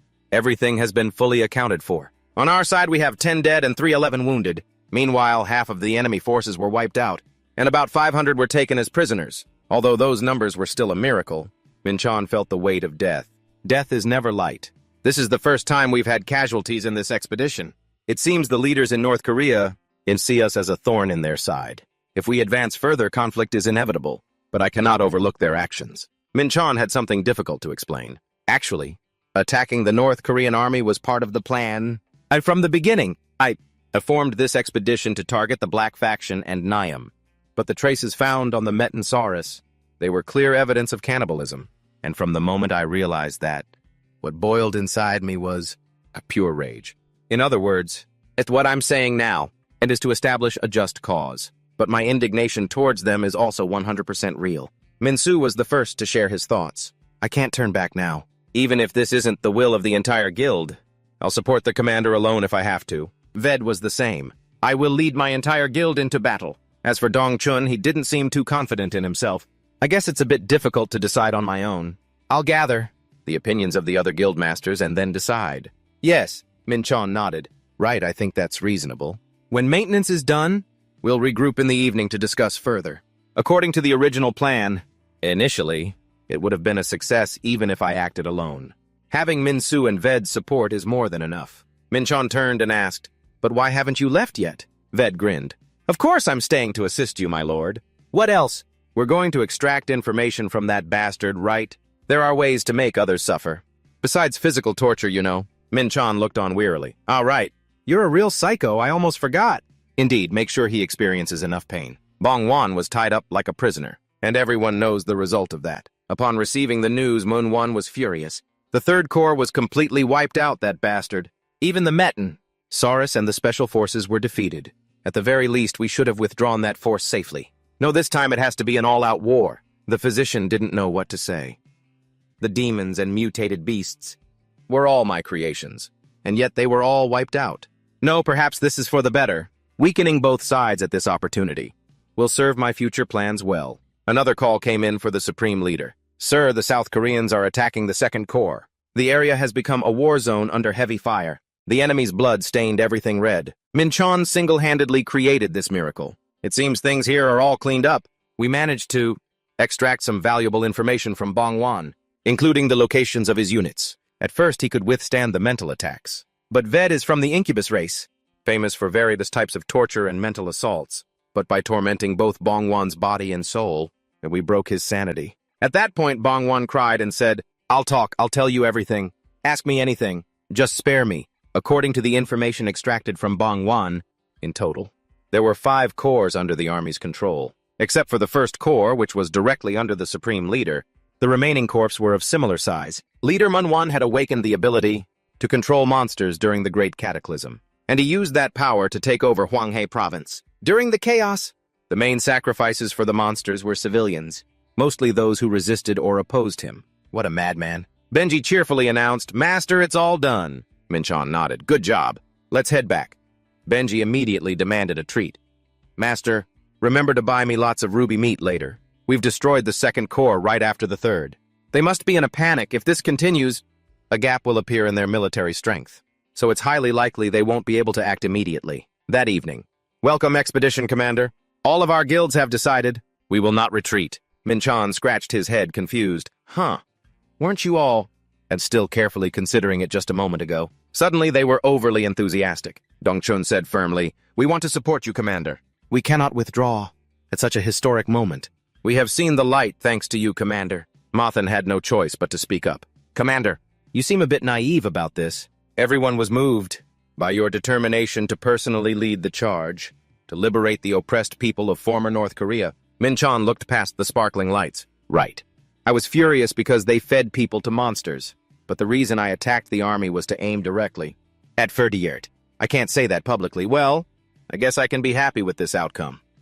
Next, Min-Chon took out a map. "Here is the general plan. First, we will move the garrison unit near Kaesong Port. Meanwhile, the main force will maintain a defensive posture, protecting the territory we've secured so far." One of them had an opinion. "If we're on the defensive, won't that be a disadvantage?" Min-Chon knew that. "True, but controlling this port allows us to establish a stable supply line by sea. Additionally, this is also a favorable position to monitor enemy movements. Of course, we have no intention of ceding the initiative to the enemy. We will attack with a separate special task force, consisting of myself, Hunters Min-Su, Dong Chun, and Dong Su. While about half of Hwanghae Province has turned into a lost land, the enemy must be struggling to maintain order there. We will seize that opening and launch a lightning strike." Min-Su was a little worried. "The fact that you handled an entire unit by yourself earlier, did you really plan that far ahead?" Min-Chon didn't make a big deal out of it. "Oh, not really. I just acted quickly with the intention of landing a heavy blow. All right, everything is ready. Let's move out. The real battle begins here." Cheon was watching the news. "Look, Dad. The stocks related to the expedition have hit their limit up. See, Dad, I told you so. This was a great investment, wasn't it? This man is the chairman of the Kwan Un Group. A grown man shouldn't be grinning like that." So gleefully. "You did well, son. Continue to invest heavily in the next wave of reinforcements. And when Hunter Min-Chon's expedition is over, politely invite him to meet me. Xian smiled to himself. He's always as cold as ice. But he actually admitted my investment was the right call. Ellie was alone in her small room. Indeed. Our VIP is always the center of attention wherever he goes. And I'm busy worrying about it all by myself. Anyway, I'm truly relieved to know he's safe. I pray they both return to Korea safely. Meanwhile, at Rosenberg, the British royal family, Zera, placed complete trust in that person. Because the Gaia former we lent to South Korea has been proven effective. Nations from all over the world have started sending in requests. So isn't it worth the investment? I believe that Hunter Min-chan will use the Gaia former correctly. And thanks to his achievements, its value has skyrocketed. This man is Zera's older brother, Zaza. It seems that now, everyone has acknowledged that my brother's opinion was correct. We should not miss the opportunity that Zera has created. The time has come for us to act. For the honor and the people of our nation. Manhwa had been screaming non-stop since that moment. Impossible. We pinpointed their location, deployed the elite team, and they just vanished. I'd only believe it if they were ghosts. The information must have been leaked. It's been a month, and we still haven't found a single clue, so you'd better think of a solution and fast. The physician frowned. Even if you complain to me like this, his heart was filled with turmoil. In the past month, it's more than half of Moon One's forces have been annihilated. I want to get out of here, but I still haven't achieved anything. I've already failed twice. If I fail one more time, that demon won't forgive me. Considering the current situation, the physician smirked slyly. General, I have devised a way to overcome this crisis. Manhwa's attitude changed 180 degrees. Really? Tell me the plan quickly. The physician's proposal was something terrifying. Would you like to accept the power of a demon? On Min-chan's side. Director, what brings you here? Bo-song had just arrived. Not wanting to show my weakness to the younger generation, I hesitated, but I got up and came. Min-chan scratched his head awkwardly. Even so, Director, I didn't think you'd come all the way here like this. Bo-seong wasn't one for formalities. Don't feel pressured, Junior. Min-chan returned the handshake. Then let's just talk casually. Is that all right, Senior? Veteran agents from the association and hunters, as selected from various guilds. A total force of 2,000 people, assembled as the second wave. Bo-seong personally led this second wave, leading the team into the former territory of North Korea. With a proactive attitude, he led the support for the expedition team. He presented the noble goal of rescuing the abandoned people of former North Korea, as if it were his steadfast mission. The association, the National Assembly, and the government quickly gave official recognition to the second wave. Bo-seong wanted to make sure the other person didn't forget this. Junior, I have a favor to ask of you. When we get back, and let's have a duel. Min-chan nodded. All right, let's fight when we return to Seoul. I also have a favor to ask of you. I want you to be the commander of the expedition team. Bo-seong thought he misheard. Commander, I'm already the commander of the second wave. It seems he misunderstood Min-chan's intention. I mean, be the commander of the entire expedition team. Starting today? Senior, Bo-seong will take on the role of the expedition's commander. All unit leaders currently operating independently will regroup with the main force. For the past month, the separate units had rarely rested. They had traversed Hwanghae province, facing both military forces and fighting monsters continuously. They had endured twofold hardship. The constant marches had caused the unit commanders to gradually fall behind. Min-chan added one last instruction. Team leader Ma Than of the Galactic Alliance will assist you. Senior Min-chan could finally relax a bit. In my past life, I had to fight for dozens of days without rest. People really like to exaggerate. I'm probably not cut out to be a commander. I still prefer to act alone. Benji popped out. Alone, that's a bit lonely. Min-chan forgot he still had Benji with him. All right. My apologies, my secret weapon. First, let's head to Haeju, the central city of Manhwa's military forces. Benji didn't understand. But why are we acting alone? Master Min-chan explained as they flew. For the expedition team to reach Haeju, it would take a considerable amount of time. Because we need to rescue the people living in the territory of North Korea. This is also a wasteland, so there are many monsters. The military forces must have been protecting their homes until now. But we've ruined that. Helping the civilians will take some time, but something's strange. This village is near Haeju, so it should have been a safe place. Yet there are no signs of life here. Someone definitely lived here not long ago. There are no traces of monsters either, only human footprints. Benji quickly sniffed around. These footprints lead straight to Haeju. Min-chan found it odd. Everyone moved there already. But why? Could they be taking people to make them do something? Suddenly he realized something. Benji was still chattering away, like sacrificing humans for something. Then Min-chan picked him up. Hold on tight, we're going to Haeju right now. Min-chan had to speed up. That's right. Why didn't I think of it sooner, the black organization behind them, the one connected, add directly to Neum, forcing residents to become sacrifices to summon demons. It's entirely possible, even with human sacrifices, as summoning a true demon would still be very difficult, but using humans as food for monsters, just to turn them into sacrifices. The more I think about it, the angrier I get. Min-chan took in the scene. We're here, that's Heiju, a dark sanctum. It's a high-level magic circle that only a demon king can create. They must be aiming for something inside. Benji took a sniff. I smell sulfur. Min-chan knew this place better than anyone. A dark sanctum obstructs the natural flow of mana, so even stealth magic is nullified. Furthermore, all routes are heavily guarded. Benji asked, Master, what are you going to do? Min-chan replied nonchalantly, what else? We're breaking straight through. It seemed the people here had spotted them. The Southern Joseon army is here, fire! Min-chan cast, or a shield. In a flash, a few drops of blood were drawn. He smiled because the plan had worked. Benji, the physician is also nearby. That thing has appeared. The surroundings were filled with a purple mist. The soldiers' screams echoed endlessly. That bastard from the Southern Joseon team is poisoning us. Min-chan wanted to end this decisively. I don't have time for despicable trash like you. Hellfire Blade, a dark sanctum changes the surrounding environment within its range to harmonize with Neum. Its effect is proportional to the karma I possess. While aura with its opposing properties is weakened, the undead legion gains power by absorbing the energy of the dark sanctum. With abundant mana, the firepower of Hellfire Blade is also enhanced. Of course, for someone who isn't a demon king, and I've received the penalty of restricted perception. His senses, those men charged with all their might.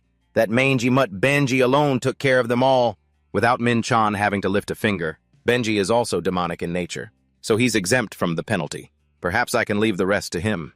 For now, I need to try to destroy that dark sanctum. The place was radiating immense power. The city center might be the core. I feel like something's not right. With a city destroyed like this, there wouldn't be any residents here. And the surrounding villages near Heiju, too. I don't know where they've taken the residents, but it can't be that right. Those lunatics, did they really turn the residents into sacrifices? Looking at this setup, it's like they were waiting for me to arrive. Are you Manhwa? Manhwa was now possessed by a demon. You little punk from Southern Joseon. Watch your mouth. If you know who I am, you should be bowing your head. Before he could finish, Min-chan interrupted. Stop with the nonsense. I have nothing left to say to someone like you. The arrogance Manhwa had shown just moments ago vanished completely. Not good. Something is very strange. Min-chan noticed the blue-haired man behind him. Are you the physician? He wasn't sure why the man was smiling. So you're the one who treated our member so gently? Our member? From that forsaken land. Min-chan interrogated him. What in the world are you thinking? Sacrificing even the civilians? The physician's face looked like he was laughing at others' pain. You still don't get it. It was all to capture you. Everything was set up to lure you here. And now, it's time for the next phase of our plan. Min-chan prepared to attack. Who says you can? The physician's face was smug. Oh my. The ritual to welcome the advent of the god of darkness has begun. Min-chan's eyes widened. The advent of the god of darkness. What nonsense is he spouting? An entity with a divine nature. Can't just recklessly descend to the mortal world. Even I had to transfer my soul into another body. Etched to descend. He activated Galactic Flow. Galactic Flow detected something. Could it be that's the sky of Neum? Min-chan started to struggle. They forced their way through the dimensional limit and connected with Neum to reach Earth. If they're capable of doing something like that, an entity brimming with evil appeared. So you have been chosen to be my vessel. It's been a long time since I've visited the mortal realm. That's right, I am Dirt Mortal. I've heard about you from the physician. Become my slave, and I will forgive your sins. Min-chan gritted his teeth. Ridiculous, Dirt. I didn't think a grade 3 demon king would descend here. At that level, he's equivalent to the clone I sent to Earth. The physician below said, a slave. My lord, that fool is the one who interfered with our great mission. Dirt seemed angry. Physician, did I give you permission to speak? So what say you? Do you intend to accept my invitation? Min-chan remembered that time. The enemy is Dirt, a supreme god on par with the thunder god, and that I met in the tower. But there is a way. Dirt pointed his hand down. Mortal, do you refuse a precious gift only to receive punishment? What a fool. Min-chan whispered to Benji. Can you handle them? I'm counting on you. Dirt's eyes narrowed. Mortal, what is that creature you've summoned? Min-chan observed his opponent's every move. He can sense the aura of power in the undead. A legion. He provoked him. Defeat me and I'll tell you. Fortunately, I have memories from my past life, so I know his fighting style. Where my own power is limited, Minchan has encountered a god. The constellation Legendary Hunter is reacting to the divine presence. Dirt saw it as a mere annoyance, trying to influence my divinity. Such petty tricks. Chan used the authority of the heavenly demon's domination and overwhelming power. Surprised? This is just the beginning. I'll close the gap with authority and experience. What's wrong and trouble? Dirt just repeated himself. With just a little trick? Your arrogance is truly impressive. Minchan was surrounded by red pentagrams. Dodging all of them is impossible. I'll deflect it with minimal force. All right, I can do it.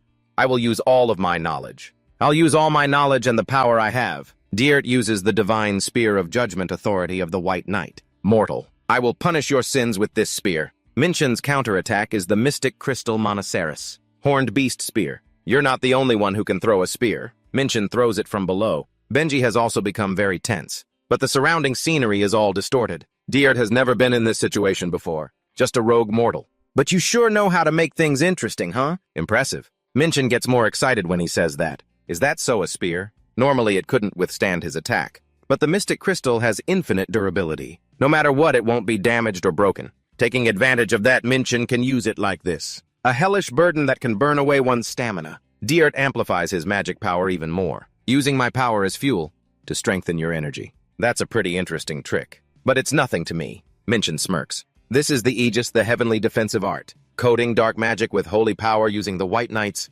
authority. That's how it's applied, just as expected of a fallen angel. But if the output doesn't exceed the hellfire 10 times over, it will be consumed instead. Once that energy clings to the body, it can't be shaken off. Minchan activates the power of the demonic eye of annihilation. Dirt is furious. A mere mortal humiliating me like this? He freezes the dimension, then teleports behind. Minchan, Dirt even creates multiple clones. The power you're using is definitely the authority of sin. That's not a power that a mortal from a lower realm like you should possess. Minchan activates his extrasensory phantom vision. That's just your point of view? Dirt continuously uses a distortion field, disintegration and poison strikes, forcing Minchan to use the Gravity Atlas gauntlets. Dirt uses everything he has. Your audacity to challenge me is truly insolent. Minchan furiously uses heavenly fire. Dirt has lost his composure. That power belongs to my late brother. How does a mortal like you have it? Minchan senses his mind is now in chaos. Let's see if you can figure out why. At a time like this?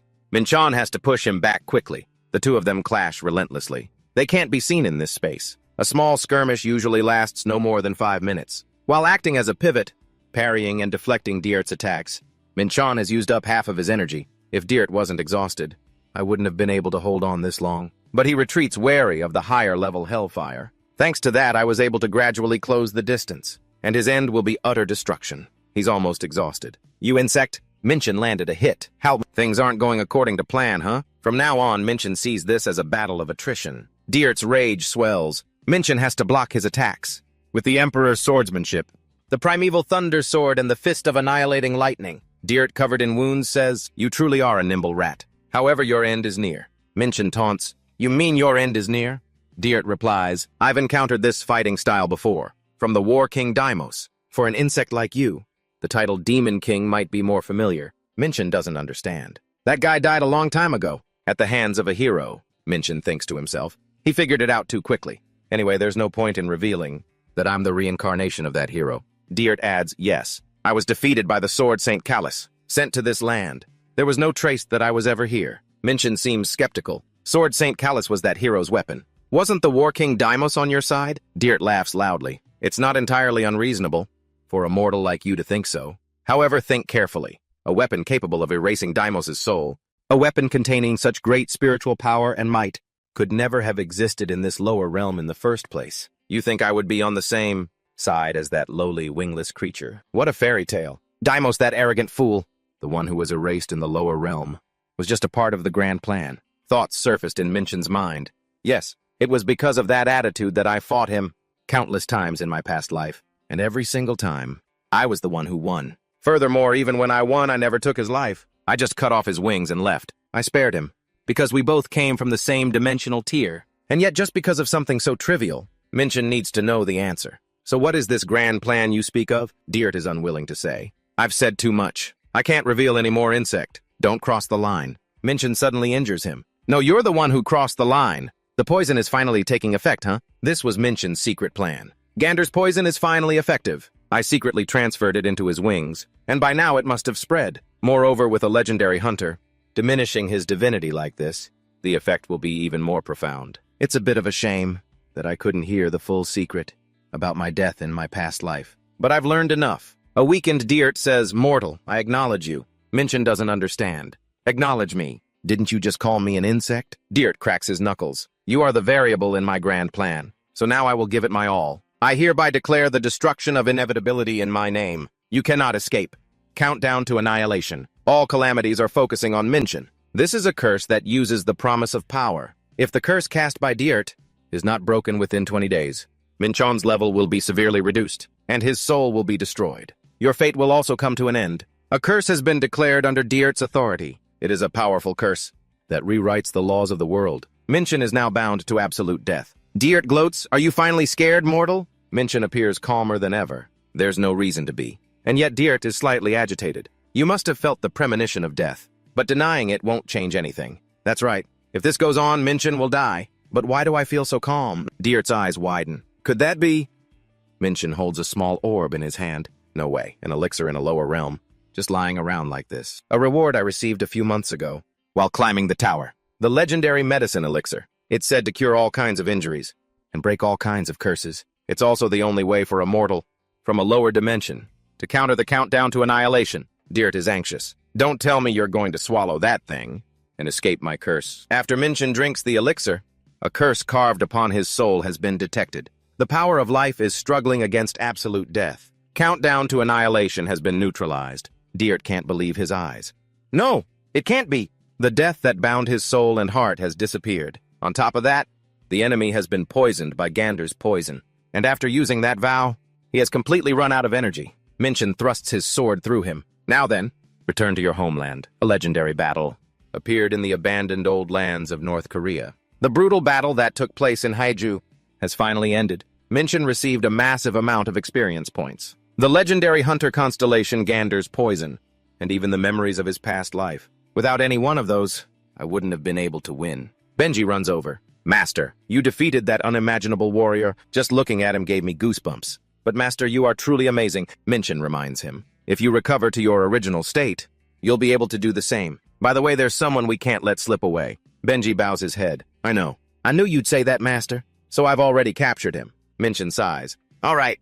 When we get back home, I'll treat you to a premium rare steak, okay?" The system has detected divine power from a defeated enemy. The constellation Legendary Hunter has partially stolen Dirt's divinity. From the seat of the White Knight, Minchin's soul has acquired divinity. He breaks his soul's frame and enters a new level. Benji looks at his new state. "Master, have you become a god in this dimension?" Minchin shakes his head. "No, this has nothing to do with becoming a god or anything. I think divinity is essentially created over many years, through the worship of many living beings. What I received is strange. It's best to think of this as a special reward for defeating Dirt, but I can also recruit an apostle. Apostles are trustworthy subordinates who spread the name of the gods they serve, increasing their divinity. The rate of divine growth often depends on the apostle. So choosing an apostle is an important task for these divinities. Since I'm taking divinity as a legendary hunter, it's not that important to me. But I can still recruit an apostle anyway. Maybe empowering a useful subordinate isn't such a bad idea. Right. Then there's someone perfect for the position. After returning, Bosong and Minsu both wondered, "What do you mean?" The Manhwa faction has collapsed and a demon king descended. Right after Minchin collected the items, he returned to the basement and explained the situation in Haeju as concisely as possible. The expedition force has ceased all actions and begun preparing to head straight to Haeju. Regarding the descent of the demon king, the association should probably investigate this directly, as expected of my master. Even though it was just a vessel, you defeated Dirt, the ruler of dimensions, no less. Minchin cuts him off. "That's enough. I have a gift for you." Hearing this, he quickly kneels. "A gift from my master. IVD humbly and honorably accept it." Minchin confirms the target to recruit an apostle. At first I was going to make Benji the apostle, but in the long run, VD is the most suitable apostle. The target's soul has accepted divinity, temporarily consuming 200 divinity. Minchin withdraws his hand. The stats nearly doubled, and some skills have reached S and A+ rank. Its effect is more impressive than I thought. He probes the other's thoughts. "So do you like it?" VD slowly feels this power. "What is happening?" I'm ecstatic to become the first apostle of Master Minchin, but it seems you lied to me. Minchin suddenly realizes it must be because becoming an apostle helped him realize I'm actually a human. Minchin says nonchalantly, VD, I have never once lied to you. He waves his hand. Oh, come on. Didn't you previously claim to be Overlord Ebgis? Minchin reminds him clearly. VD, think carefully. I never claimed to be Epkis. You said it yourself. VD looks a bit embarrassed. How could that be? With the death of Mungun, the army lost its commander and collapsed instantly. The remaining fragments were defeated by the expedition team. And so, the liberation battle in Heiju province ended earlier than Minchan had thought. 3 months later, he returns to Seoul. The expedition had attracted attention from the very beginning, while reclaiming the area around Gwanghwae province was an outstanding achievement. The fact that another demon king was stopped became a global phenomenon. Neum had openly violated the armistice agreement. The phrase demon king, which had been deeply ingrained in people's minds during Daimus's descent, once again shook the entire globe. With the appearance of Diert, an unfortunate incident occurred in South Korea, the land where the armistice between Geum and Neum was arranged. The international community, and even the parallel universes in general, were in a constant uproar. Diert retreated to the center of Neum. Although in a transformed state, his soul was destroyed and his divinity was even stolen. The expedition team continued to fight relentlessly in Gwanghwae province. Even though the Moon One faction had disappeared, Gwanghwae province still had many monsters. The expedition team decided to stay there to further investigate the remaining gate cores and undertake the rebuilding of the collapsed civilization. Since I no longer had a reason to stay in Gwanghwae province, I decided to return with Mathan. Bosong tried to stop me. Are you two really okay with this? Are you really letting the defeat of Diert be credited as the expedition team's achievement? Minchin laughed. Standing out too much causes me trouble. I plan to climb the tower again, so I'll leave the rest to you, senior. After defeating Diert, Minchan's level skyrocketed to 89. At this rate, I'll reach level 100 and receive the final authority. And now I've even received divinity, to wield power that matches my rising stats. I need to become stronger. Then Minchin heard some news. Huh? What do you mean? The person in charge was replaced. Mathan said, There hasn't been an official transfer order yet, but the Yongsan branch chief will be replaced sooner or later. Minchin couldn't keep his composure. No, that's too sudden. The Galactic Alliance's Yongsan branch is located right next to the tower. It attracts the attention of both Neum and Geum, and without a doubt, it's the most important branch on Earth. For that reason, the position of the Yongsan branch director is much more contested than other branches. This is clearly a demotion. Minchin stood silently for a moment. Is this why they came back to me? Could the personnel change be related to the expedition team? Mathan chuckled lightly. It seems so. Hunter Minchin. Is something wrong? You seem a bit tense. Minchin suggested, tell your superiors this. If they demote the Yongsan branch director, then they'd better cut ties with me. Mathan's face froze. Huh? Wait, Hunter Minchin. I think there's a huge misunderstanding here. I heard every single word. What misunderstanding? Does it make sense to demote someone? And for that reason, Mathan quickly explained. No, I'm not being demoted. I've been appointed as the supervisor for the entire Earth dimension. In recognition of the success of this expedition, I was promoted to a leadership position in the Galactic Alliance. Minchin awkwardly looked away. Huh, oh, is that so? Mathan then teased him. To think you were upset for my sake. Believing I was demoted really touches me, Mathan, you know. If it was good news, Mathan should have been clearer from the start. And so Minchan could understand. It's not like I was upset for you because of that. So just drop it. Anyway, congratulations. I hope the next branch director is a competent person. Mathan snorted. You don't need to worry about that. They are certainly a very capable individual. Looks like they're here. From Minchin's expression, you could tell he was quite surprised. Because it was Ellie.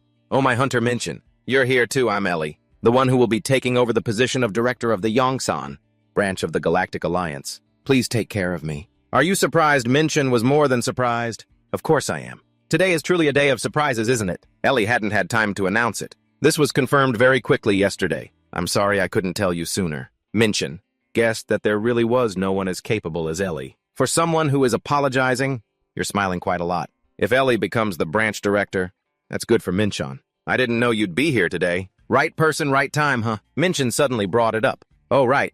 I have to fulfill my promise to you. Give me your hand. Ellie nervously held out her hand. Oh, my. You still remember. Minchin slowly put it on for her. Of course, did you think I'd forget? I said I'd give you this bracelet when I returned safely from the expedition. So do you like it? Ellie wasn't just pleased. She was extremely pleased. Of course, how could I say no? It's a gift from you. Minchin observed her expression. Good thing I finally gave it to her. and Ellie is happy about it. It's been a long time since Ellie received a gift like this. Going around the department store with Minchin was worth it. I have something for you, too. Minchin looked at the small box on the table. Is it a gift to celebrate her promotion to director? Of the branch, huh? A ring I can feel an overflowing life force. It doesn't seem like an ordinary item, does it? What's this paper that comes with it? A certificate of authenticity or something. Ellie said something incredibly shocking. It's a marriage certificate vowing to be together for 10 millennia. I'm kidding, this is a special commission form that I had my family arrange. Minchin silently used the eye of truth. If you keep joking like this, I might die of a heart attack. How could she prepare something so impressive? Wait, what's this? A certificate from the Kanai Association. In the entire Kanai Association, only families of noble rank or higher possess this. This letter of commitment is the same. It must be a secret technique of the Kanai Association. These are items of unimaginable value. I thought she was just an ordinary member of the Kanai Association, but that's clearly not the case. Minchin folded the paper. A Kanai Association certificate and a scroll containing a secret technique. I never expected to receive something like this. Ellie was happy he liked it. As expected. You have a keen eye. Minchin asked about the gift. But don't you think what I just gave you is quite pale in comparison to its value? Ellie didn't seem to care about the value.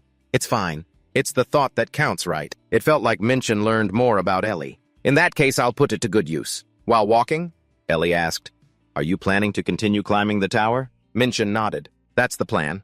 By the way, I have a favor to ask. I'm planning to buy shares of the Magus Guild with my own assets. I'll register my name as a co-CEO. So I'd like you to handle the paperwork. Ellie's face fell. Co-CEO. With that person. Don't tell me you forgot the contract you signed with us. Minchin waved his hand. Of course not. I'm just lending my name, Ellie said without looking at him directly. If this is just a private investment, it should be fine.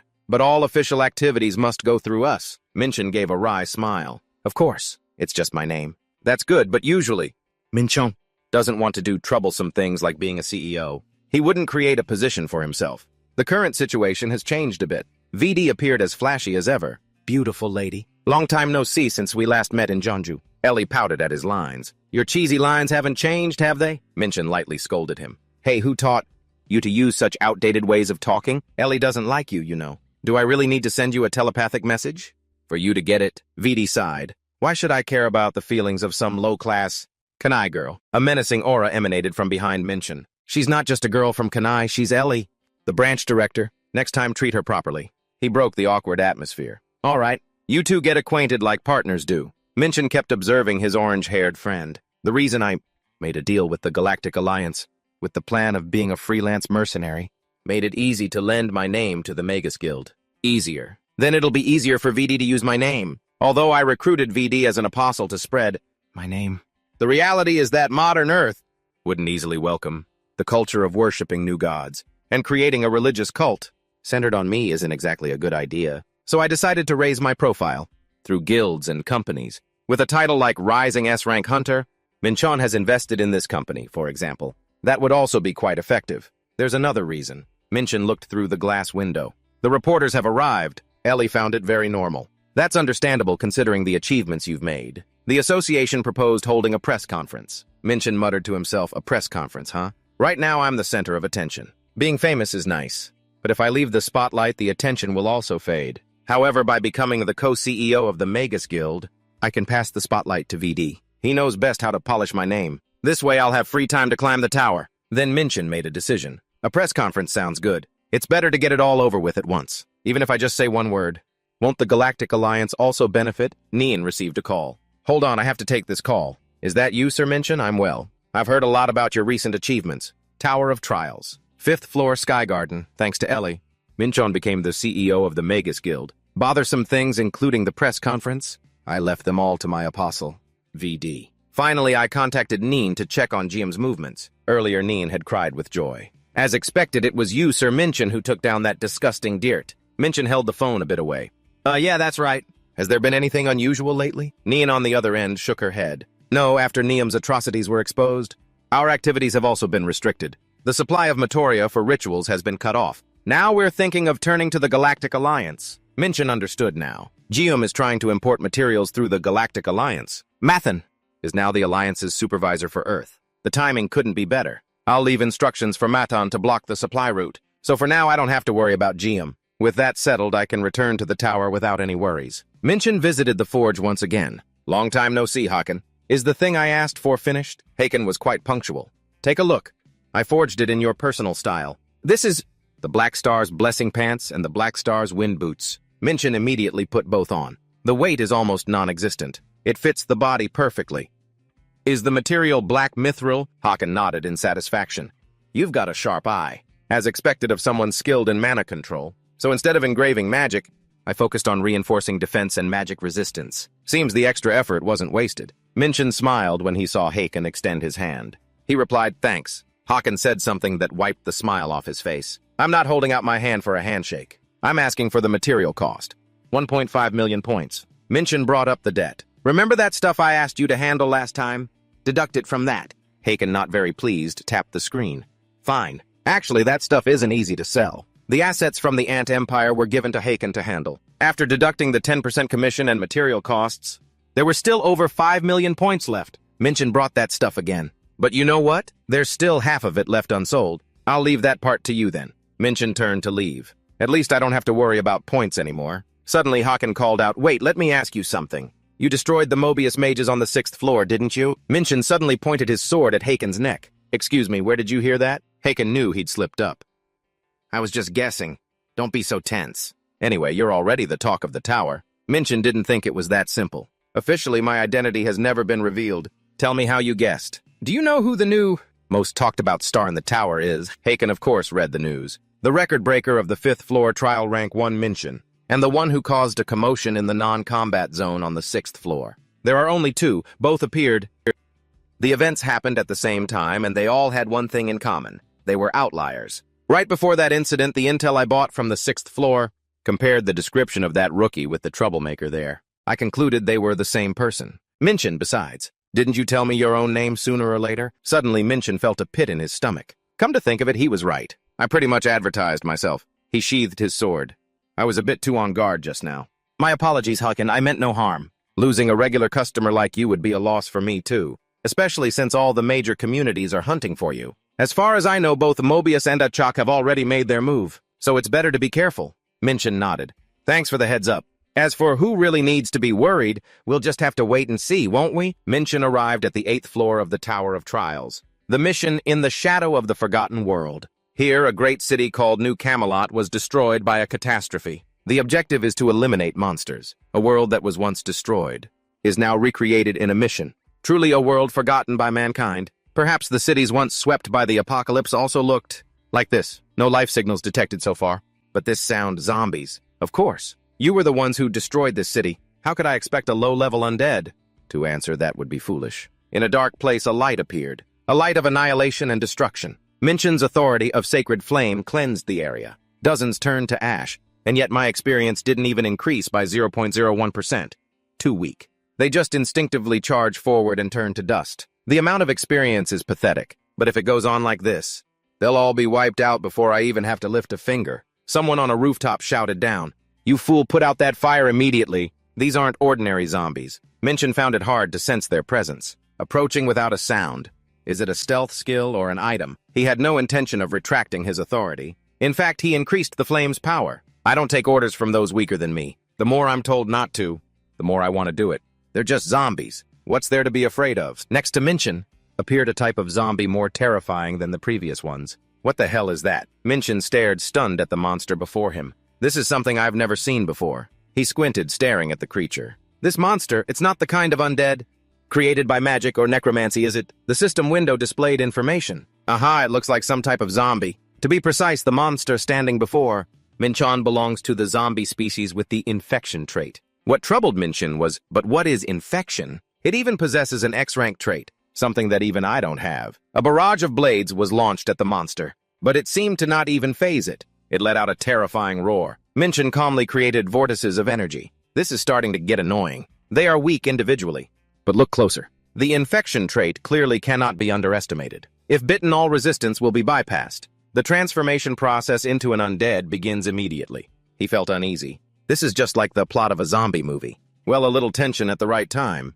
might just make the game more interesting. Through the hazy black smoke, Minchin still appeared intrigued. Anyway, that clang of steel earlier was definitely because of this. Without hesitating another moment, He immediately dashed off to investigate who it was. A mysterious figure flickered in the black smoke. Suddenly bewildered, they raised a hand and waved at Minchin. What's this so sudden? Minchin spun around, using energy to bind with binding blades to capture his prey. The ring on his finger emitted a glittering light. That light enveloped the iron chains he created, Hell's black star chains. The goal was to corner the prey. Now the two were face to face. He suddenly realized, wait, an elf ally. The other person also looked uncertain. Hasn't it been a while? What are you talking about? Mitgang also started to remember. Wait, could it be the rookie I ran into in the dungeon? Minchin, seeing that Mitgang remembered, took the initiative to confirm his identity. That's right, so that shout earlier was from you. Yes. I thought you were weak, but it turns out the weak one was over here. Muscle isn't the measure of strength. An outlier with overwhelming power. Could you be John Minchin? You're sharper than I thought. Yes, I am John Minchin. I am Mitgang, a warrior of the Vunkan tribe. Minchin noticed, your group seems to be missing someone. I remember you had 5 members before. Mitgang explained, one of us is elsewhere. He's not well, so he has to rest. Look at your reaction. He's been infected, hasn't he? Mitgang admitted, yes, you're right. We need the antidote, but it's currently beyond our reach. For now, we can only use infection suppressants to slow the progression. You all are very loyal. Most others would have abandoned him long ago. Mitgang said sadly, the Vun can never abandon their comrades. They simply value strength but are absolutely loyal. That's characteristic of the Vunkan, I know. Just now he even warned me about the danger. I wonder how far their kindness goes. Minchin smirked to himself, then gave Mitgang some good news. I can get the antidote for you. Really? But it won't be free. Mitgang was excited. This is a comrade's life. Just name your price. Minchin thought, I still owe him for what happened on the G floor. All right, then tell me. Everything you know about the 8th floor first. For now, I'll lend a hand. Night fell. Just as expected, as soon as the sun set, they appeared in overwhelming numbers. Even the ones hiding in the buildings all at once poured out. I thought the rumors about bodies glowing at night were just a joke. So they really do shine like that. Are you sure you'll be okay? Minchin's face was serious. Of course, go ahead, lead the way. Thanks to the information Mitgang provided. Minchin knew that at night, all the hidden zombies would emerge and flood the city. The challenger's body begins to glow, making it easy for them to follow the trail. You can use points or items to hide the light, but you have to be careful. Some special mutants can still track you. Furthermore, the number of zombie mutants skyrockets at night. Mitgang spotted a mutant, a blood mosquito. Be careful, it moves at supersonic speeds. You have to focus on defense first. Minchin used the duo of the Beast Horn Spear and Sacred Flame. One slash split the blood mosquito in 2. Mitgang was dumbfounded. I was just about to tell you to focus on defense. Let's go quickly. Sorry, anyway, we're almost there. Is that the clinic? Yes, it is. The only reason to risk moving at night. The clinic where the antidote is only operates at night. Mitgang and Minchin had arrived when something strange put Mitgang on alert. Wait, what's wrong? The clinic is right in front of us. Do you see that thing? Huh? Isn't that just another mutant? That's Nemesis, an immortal monster. It can only be killed by using the antidote. As long as it's here, the clinic won't activate. Damn it. Why did it have to show up now? Minchin thought for a moment. So that's the mission's objective, Nemesis. A being said to be invincible. Do you think you can take it down without the antidote? What, we attacked it with all our strength, and we couldn't even leave a scratch. Hearing this, Minchin grew more excited. Is that so now? Vunkan kid, watch it closely. Let me show you that in this world. There's no such thing as absolute. Nemesis began to charge, but Minchin appeared behind it. What's wrong? Hard to believe. This isn't the first time I've faced a monster like you. Nemesis possesses the mythic grade trait, a title forcibly bestowed by the tower. This trait allows it to nullify over 90% of all conventional attacks. But that defense is completely meaningless before my divinity and the legend bestowed by the hunter's miracle. There's another SS rank trait, super regeneration. Truly fearsome, but even that ability is useless. If your entire body is incinerated in hellfire before you can regenerate. Mitgang couldn't believe what was happening before his eyes. Impossible. The monster they risked their lives against and couldn't harm is now being crushed so easily it's obvious. This isn't a battle any ordinary person would dare to join. Perhaps I've just encountered Minchin full of confidence in his victory. A newcomer, but one with enough power to change the entire landscape of this tower. A blinding purple light flared. Nemesis slowly collapsed. It was surrounded by a barrage of light from Minchin. Minchin still stood tall and proud, his longsword in hand, ready to fight at any moment. The system displayed, "Victory! You have defeated Nemesis!" without using the antidote. This is an unprecedented achievement. Minchin fumed. Damn it, that thing was tough as nails. After about 30 minutes of fighting, Nemesis was finally destroyed. Without the hunter's miracle and my own divinity, This would have been impossible. The reward that Minchan received was 500,000 points and a legendary fragment. Mitgang was still bewildered. You really... He looked at the wreckage defeated by Minchan. What the hell? The system displayed some data. The entity possessing the immortal core has perished, seeking a new host. Minchan was still charging straight for his opponent. The nemesis thought to be destroyed, but no, it was still staring at Minchan. The host is being reborn as an immortal general, befitting its abilities and karma soul. Before Minchan now was no longer the demon nemesis, but instead the form of a soldier in iron armor. With sharp talons, a new immortal existence has been obtained. It bowed slightly. Commander of the Immortal Legion at your service. Minchan gave a wry smile. This is insane. He stood looking at the imposing demon before him. Summoning an immortal general costs 300 immortality points. Average stats are GG, compared to an immortal knight with average stats around 500. Its power per point seems lower, but the true value of a general doesn't lie in direct combat ability. It's in the Supreme Commander trait. With its mere presence, the Immortal Legion is strengthened. It can arrange formations, even create more corpses to reinforce its troops, depending on the situation. Additionally, there's a new trait, the Authority of Immortality Power Absorption. Super Regeneration ability. This grants terrifying survivability. This means the Legion can expand on its own, without consuming more of my immortality points. It assimilated all of Nemesis's abilities. I never imagined the Authority of Immortality had this function. This place is like an endless treasure trove. Mitgang approached. Are you all right? Minchan replied softly. I'm fine. In fact, I'm in a better mood than ever. Glad to hear it. Anyway, Nemesis has been dealt with. There shouldn't be anything else to worry about, right? All that's left is to get the antidote. A challenger whose limits can't even be seen. Limits, I don't have such a thing. Mitgang's comrades were worried sick. Will the captain really be able to bring back the antidote? Who knows, all we can do now is put our faith in that challenger. Suddenly, a sound startled everyone. Captain, you did it!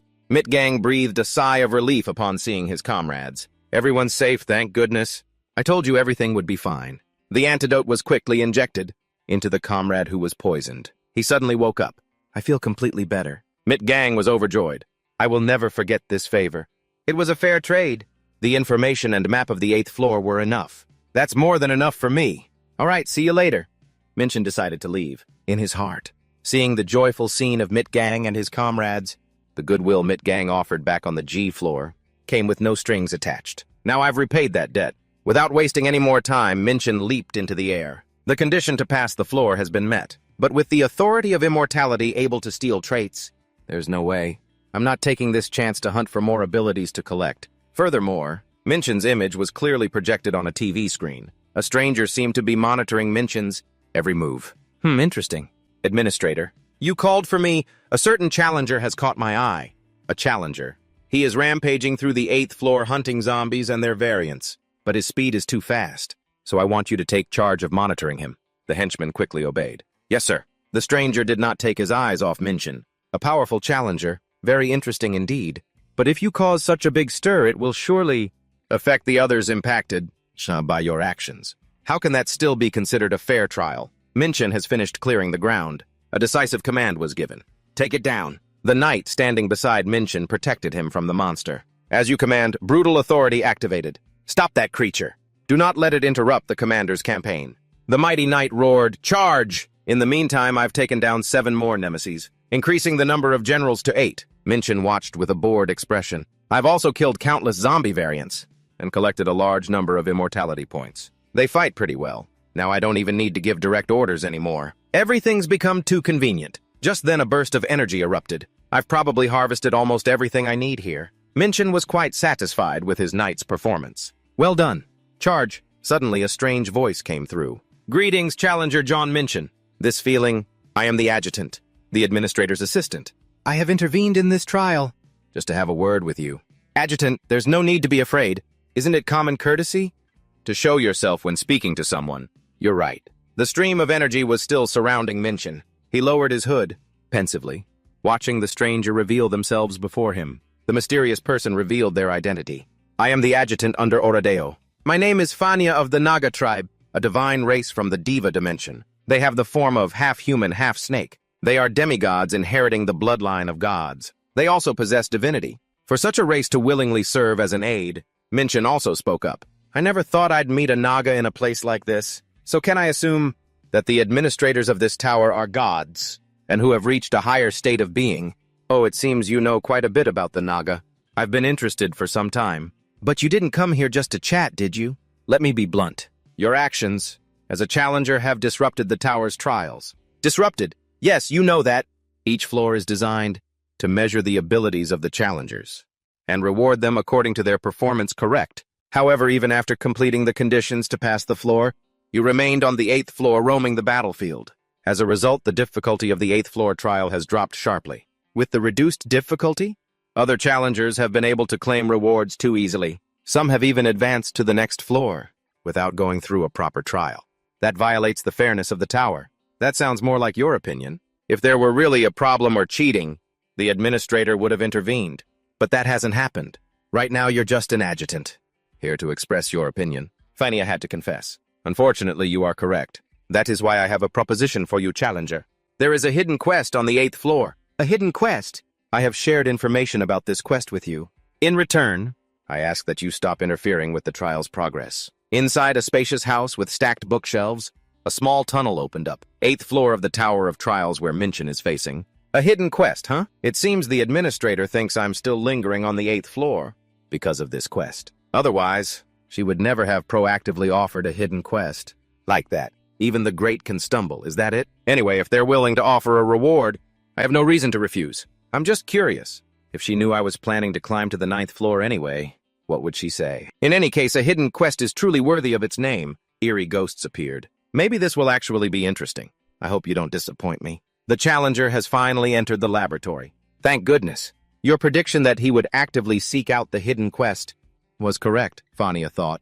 I deduced it after analyzing all of his past actions. There were many records of him engaging with hidden elements in previous trials, so I was able to infer his intentions.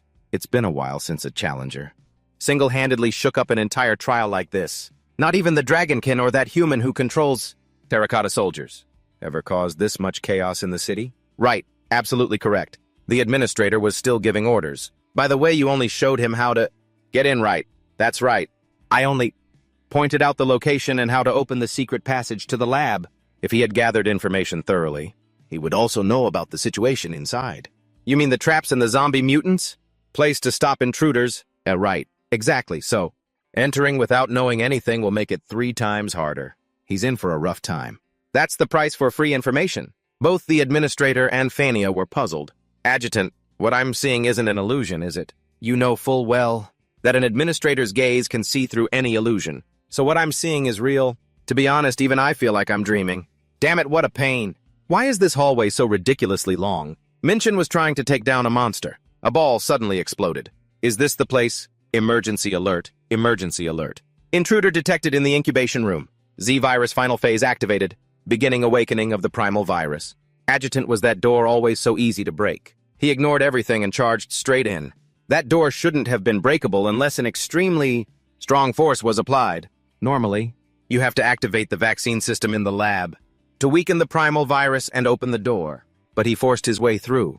So now he has to face the primal virus's original form, completely unweakened. That challenger's skills are truly extraordinary. But in this situation, his chances of success are almost 0. A probability of only 0.1%. This is a problem. We were only wary of him to maintain balance in the trial. I can't let someone with such potential die because of my mistake. If necessary, I will use my authority to intervene. The primal virus is awakening. A sharp claw emerged. Legendary beast. Encountered an entity possessing divinity. Hunter's miracle. The legend immediately reacts to that divinity. Unless the primal virus is destroyed, there is no way to advance to the next floor. So that's the primal virus. How disgusting, and it has 9 cores. Its long, sturdy legs stood tall and firm. Demonic domain overwhelming authority. Minchin smirked. All right, let's see now. From its sharp spikes it fired. A powerful energy blast. Minchin charged forward using Hellfire Flame. His eyes glowed red. The spikes pierced straight into his opponent. Minchin's hands now blazed with a vibrant purple energy. Minchin sneered. You need an antidote for treatment. Good, I specialize in physical therapy.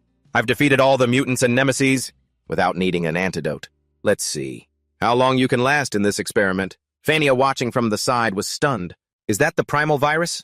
Why does it look so terrifying? Suddenly, Oradeo pulled something out of his pocket. That challenger.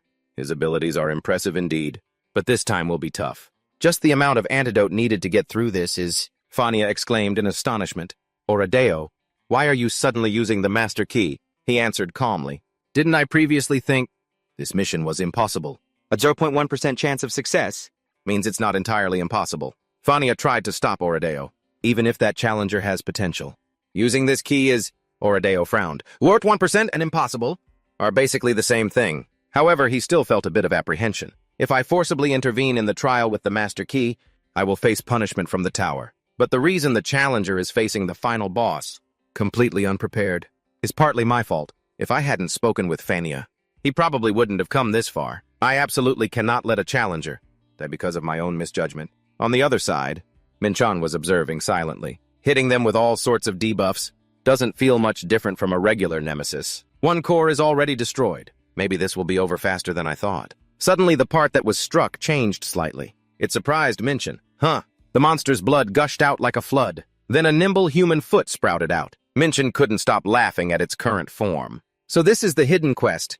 Destroying a core spreads poisonous gas, and even summons mutants. They really pulled out all the stops for this. But immediately after, he felt it hard to breathe. Limiting the combat area. So this was the real objective. Poisonous gas in an enclosed space plus a swarm of mutants. Then Minchan snapped his fingers. Looks like there's no other way. In a flash, Minchan summoned his immortal legion, along with the immortal general. Deploy, he ordered them. Your next mission is to eliminate all mutants. The immortal general replied firmly. Understood. Minchan already had a plan. Unlike Nemesis, the zombie mutants don't possess the divinity trait. The immortal legion can handle them just fine. Minchan took a deep breath. As for the poison gas, he then held his breath and activated Aegis of Mana. He calculated silently, the Z-Virus is an S-rank trait. Even the robe of Romulan Gander can't resist it, so I'll use Aegis of Mana to prevent direct contact with the gas and hold my breath while fighting. Minchan immediately circled behind the charging monster with his sword. His face darkened, his cold, sharp eyes aimed straight at it. You really think that a little bit of poison gas can stop me from moving? We'll see who's stronger. The monster was immediately decapitated by Minchan. The valiant immortal knights crushed the zombies one by one. The monsters cried out, ugh, ah, but they still charged in, not knowing their own limits. Enraged, Minchan held out his hand and yelled, silence! He used the Silverlight Moon. Ring blade and lightning flash mixed to slash at them. This is the 8th core. The zombies and the nemesis monster cried out in pain. Minchan, slightly annoyed, covered his face. The more cores I destroy, the more poisonous gas is released. If I stand still, I could probably hold my breath indefinitely. But the more gas there is, plus the constant movement, is draining my stamina quickly. Minchan cautiously stepped back. He controlled his breathing, thinking, even if I get infected, as long as I find the antidote within 24 hours, I'll be fine. Can I just take a breath and get it over with? I'm not sure what that thing is, but my intuition is screaming that if I get infected here, it won't end well. After thinking, Minchan unconsciously tightened his grip on his sword. Anyway, there's only one core left. Even if it's reckless. Without hesitation, he charged forward, slashing at the nemesis. Minchan's face was resolute. This ends here. After that final blow, all the cores were destroyed. The nemesis let out a pathetic wail. Perfect Nemesis activates ultimate infection acceleration. The spread rate of all viruses within the area instantly increases by 500 times. Right at this moment, Minchan, full of fighting spirit, used Divine Light's Gaze. The skill took immediate effect. The shining light terrified the nemesis. Seizing the opportunity, the majestic Minchan commanded his immortal knights. This is the end. Stop that thing. The mighty army roared, understood. Minchan activated Rainbow Blessing of Vitality. The user is rapidly healed. He gritted his teeth, thinking, a 500-fold increase in infection rate if I'm infected. I'll turn into a zombie completely within 10 minutes. Good thing I didn't breathe the gas since there's no antidote. Minchan's eyes burned with fighting spirit. All that's left now is its attack, its final desperate move. If I can withstand it, this will truly be the end. Let's end it all here. On the other side, Oradeo and Fania were momentarily stunned after watching. Adjutant, don't you have anything to say? She hesitated for a long time. Well, didn't you say the challenger only had a 0.1% chance of winning? So much so that you were about to use the master key, and yet he overcame it. Fania quickly tried to explain. Statistically speaking, that was correct. To defeat that thing, you need at least 9 antidotes. And if you're alone, you'd need an average of 15. Hearing this, Oradeo put a hand to his chin in thought. Yes, that does sound reasonable. Fania was a bit skeptical. But if that person had a way to stop the gas from spreading, why wait until the end to use it? What do you mean, not good enough? This is the final formula. She looked at the screen and explained further. Whatever it was, it must have consumed a huge amount of mana beforehand. You can tell just by looking at the mana waves it's emitting. There's no way he can use it continuously. But it doesn't seem like he was saving that move either. It's like he knew about the ultimate infection acceleration beforehand. Should I call that luck or a superhuman intuition? That challenger possesses something far beyond luck. Something that's hard to quantify. Now I understand why Luce rated him as a rising star. Findia said in astonishment. Luce, you mean the administrator of Floor Zero, that's right. I heard she's paying special attention to that guy. After all, as the one closest to the tower's system, her judgment is indeed extraordinary, you could say. Honestly, I used to look down on him because he was an irregular. But I was wrong. That challenger is really... Wait, what is that? Why did that appear here? Fania was confused. She only saw Minjin decimating the monsters. In his hand, he held a strange book. Minjin was surprised. Is this the reward? Archive of the Total Eclipse Volume 2. Quality Transcendent. Max Durability 500. Just a moment ago, as soon as Minjin defeated the monsters, you have accomplished what no one has done before. Your name and achievements will be carved into the tower's history. Minjin rolled his shoulders slightly. Harder than I thought. By now he had reached level 90. His strength and agility increased by 2 to 3 points. Suddenly in front of Minjin, something started to glow. Anyway, just a little more to reach 100. The achievement reward is being distributed. It gradually appeared. He was a bit surprised. What is this A reward? Archive of the Total Eclipse Volume 2. Quality Transcendent. Max Durability 500. The book divides the Sovereign's power into 3 parts, along with the Archive of the Sun and the Archive of the Moon. Collect all 3 to master the Chaos Technique. Minjin flipped through the book, deep in thought. A foundational technique to control chaotic energy. What the heck, I can't read this script at all. It looks like writing I've seen somewhere before. He gradually felt a sense of familiarity. I remember. I think it was from the stone pillars, the monoliths in the challenge area in my past life. Could it be that this book is related to those monoliths? Minjin made a silent resolve. Anyway, if I collect the full set, I'll have a technique to use chaotic energy. And at the same time, my understanding of my divine domain will increase dramatically. This could be the key to surpassing my previous life. No way am I letting anyone else get this book. The system continued its announcements. The target marked by Immortal's resolve has died. A new host has been found. At this moment, Minjin snapped out of his thoughts about the book. Oh right, that thing is still around. The new host possesses a different power compared to all previous deaths. Authority to record has been granted. Understanding of death has significantly increased. Immortality points have increased to 3,000. Minjin didn't seem very surprised. Oh ho! I saw this coming. But the Genesis virus really is special. Based on the target's abilities and soul karma, they are resurrected as the Immortal King. Minjin was a bit bewildered. Oh, Immortal King! Then he froze again, after seeing that his understanding of the authority was insufficient. The Immortal King is demoted to General. Minjin looked at the Immortal Knight and ordered, "All right, let's proceed to the next floor." The Immortal Knight replied sheepishly, "My apologies." And over here, Fania calmly asked, "What about that book made you so stunned?"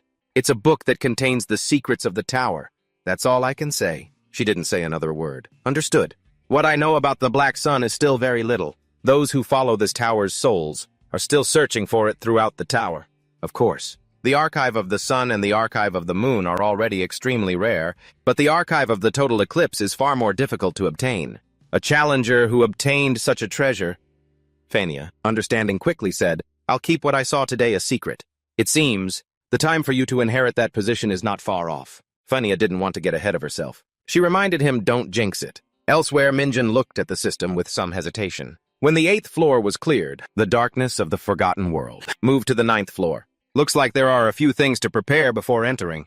The 9th floor quest is called Proxy War, borrowing the image of a mythical era, recreating the war of the ancient gods in the cosmos. Choose a faction in the 6 regions of Fevigs. Elevate your faction's divine race to its most glorious renown. The faction's influence must reach 35% or more. Minjin was a bit taken aback. So I have to join one of the 5 factions and fight for them, It's just like a proxy war in the name of the gods. Then he gave a meaningful smile and tapped the screen. Sounds interesting. Even if you fight to the death, there's only a 7-day penalty. No risk of actually dying. On the screen was the Tuatha De Danann faction. Minjin considered for a moment, then made a bold decision.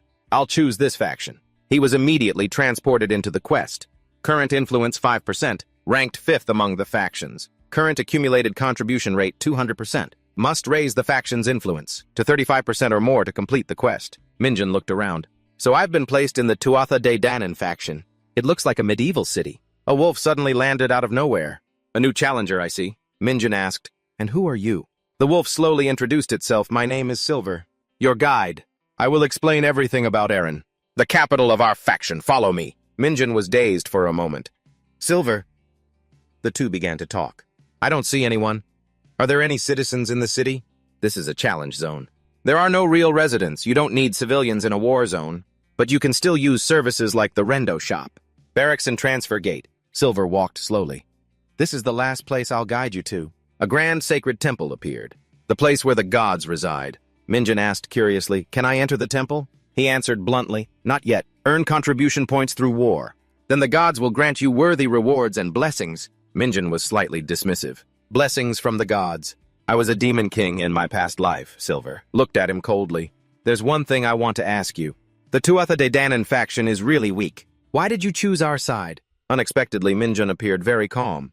Is that really what you want to ask? His direct answer made Silver's eyes widen. If everything is too easy, it's no fun. Inside, Silver felt a bit of excitement. It seems another strange challenger is here. At that moment, a strange symbol suddenly appeared on Minjin's hand. Fevig's map has been registered. Touch the tattoo on your right hand to view. At the same time, Silver began to disappear.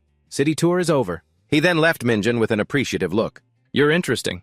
Hope we meet again. Minjin didn't seem to pay much attention. Hope we meet again. Why are you dusting yourself off like that? Are there bugs on you or something? He looked at the display screen. This map feature is pretty handy. It shows me exactly where I need to go. Attacking the defending challengers. Defense 2 at that battlefield. A deafening explosion echoed. The Olympus warriors, full of fighting spirit, shouted loudly. Into the fortress. The Tuatha De Danann's Tier 3 fortress named Jundok, along with hundreds of opposing Olympus faction members across from them. Minjin was transported to the walls of Jundok. Influence 31%. He seemed indifferent. Moving to Jundok, suddenly he looked at the scene before him, somewhat stunned. When he saw the warriors of the Olympus faction standing there, Minjin couldn't help but be shocked. They're storming right into our home turf. Suddenly from nowhere, a resounding voice echoed, drawing his attention. Advance, that voice continued. Bury our enemies alive. Minjin followed the sound and was slightly disappointed. What, you two are in this faction too? The one who just spoke was from the Gemini Jaeger von Kau. She was extremely surprised. You are... The person next to her seemed to recognize Minjin. Nodius Delazat stammered, it's you.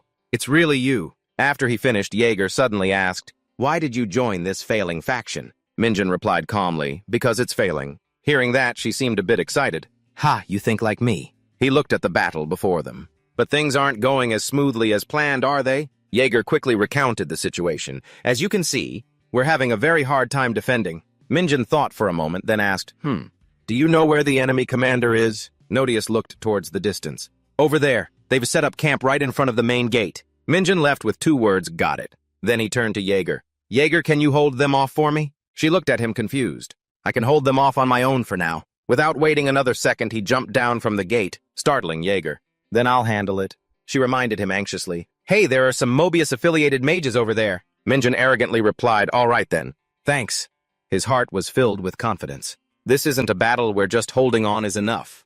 We have to attack proactively. In front of the gate of Jundok Keep, the air was filled with smoke and the smell of gunpowder. Suddenly, an Olympus warrior shouted, enemy detected, form a phalanx. Minjin saw this and simply activated Black Star Wood Chain. Heaven and Earth Reduction Strike. He aimed at the Olympus warriors' formation and shot straight down, scattering them. Suddenly, a curse rang out. You fool daring to join a crippled faction. The Mobius mage was enraged. Such a powerful force. What can you possibly do to resist it? Minjin was seen instantly summoning. Arise! The corpses of the Olympus warriors who had just fallen were now reanimated, calling out, Master has returned. This is necromancy, he said confidently. No need to send more troops. These nameless soldiers are enough. The mage on the other side was terrified. What? Undead, no one told us about this. Before he could defend himself, the undead charged forward fiercely. Minjin thought to himself, when Jaeger's clay soldiers are combined with my undead army, the numerical advantage has been balanced. I have to find their commander quickly. During this opening, while Minjin was distracted, a flame shot quickly towards him. The unexpected flame hit Minjin, causing it to blaze even more intensely. The mages urgently asked, is he finished? He's just an irregular. How can he control so many troops and still take that? Anyway, with a direct hit like that, there's no way he's unharmed. The group kept their focus on the fire, completely unaware that, at that moment, Minjin had dashed towards them, striking a critical point on one of them, startling the others. What turns out? Minjin had used protective aura, carelessly failing to confirm an enemy's death. A mistake on the battlefield means death. The mage fled in terror. What? Surviving that attack is ridiculous. Retreat. All of you retreat. But before he had a chance, Minjin in an instant eliminated the 7th commander of Olympus. Olympus infantry within a 1-kilometer radius. Receive a 20% reduction in stats and morale. The remaining mages began to panic. He wiped out that entire grand army by himself. Since when did the Tuatha De Danann have a challenger like that? Minjin glared at them with sharp eyes. Anyone who came here today will not leave alive. The super bloody battle ended quickly after I showed up, but the fortress has suffered heavy damage. Minjin and Jaeger chatted. You've fought here 3 times already. No, that's wrong. This was the 3rd siege. The fortress is now hanging by a thread. Are you doubting my abilities? When Minjin saw Jaeger's angry, puffed-up cheeks, he quickly clarified. Not at all. It's precisely because we have someone stable like you that we've lasted this long. Jaeger was still a bit annoyed. Minjin sank into thought for a moment. But holding out for 3 battles here is very impressive. But this raises an issue. He was seen calling out, "Hey, kid!" Nodius seemed annoyed too. "My name is Nodius. Get it right. What is it?" Minjin didn't care at all. "I'm just asking why our command is so thin." He gave him an indifferent look. "You really don't know anything, do you?" Nodius explained seriously. "Because the other factions are getting outside help. Mobius supports Olympus, Wolan supports the Titans. Gehenna. In total, there are 7 large communities expanding their influence. But the Tuatha De Danann has no support. With no support from any community, our faction is collapsing quickly."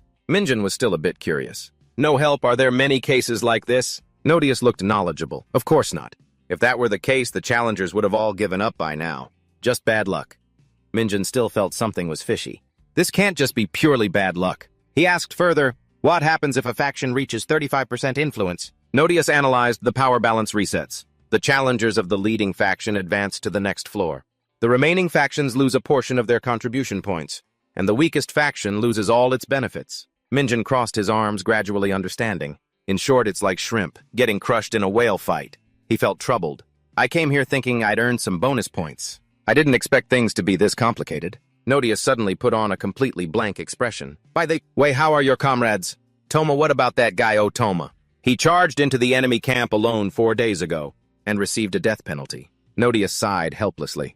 It'll be at least another 3 days before he can return. Minjin didn't know what to do with Toma either. That's Toma for you. I guess I didn't teach everyone properly in my past life. Minjin had a serious expression. The situation is worse than I thought. At that moment, Jaeger and Nodius were discussing amongst themselves. Still 3 more months, really. We have to hold out at all costs until then. The more he thought, the more restless he became. At this rate, Olympus will win. We have to turn the tables before that happens. If that's the case, Minjin suddenly called out Jaeger's name. She looked at him. "Hold on a moment. What do you need me to do?" Minjin had a smug look on his face. "Let's join forces and do something big." In the distance, the red flag of Olympus fluttered in the wind, 7 kilometers north of Jundok Fortress. Olympus Camp Tier 3 Fortress Belafat. One of the mages looked into the distance and spotted something unusual. "What, that force isn't heading towards Jundok, is it?" A soldier suddenly shouted. "It's the Queen of the Danann." The mage was utterly horrified. "Enemy spotted!" "They're having trouble defending. So why is she here?" Seeing this, Minjin teased Jaeger.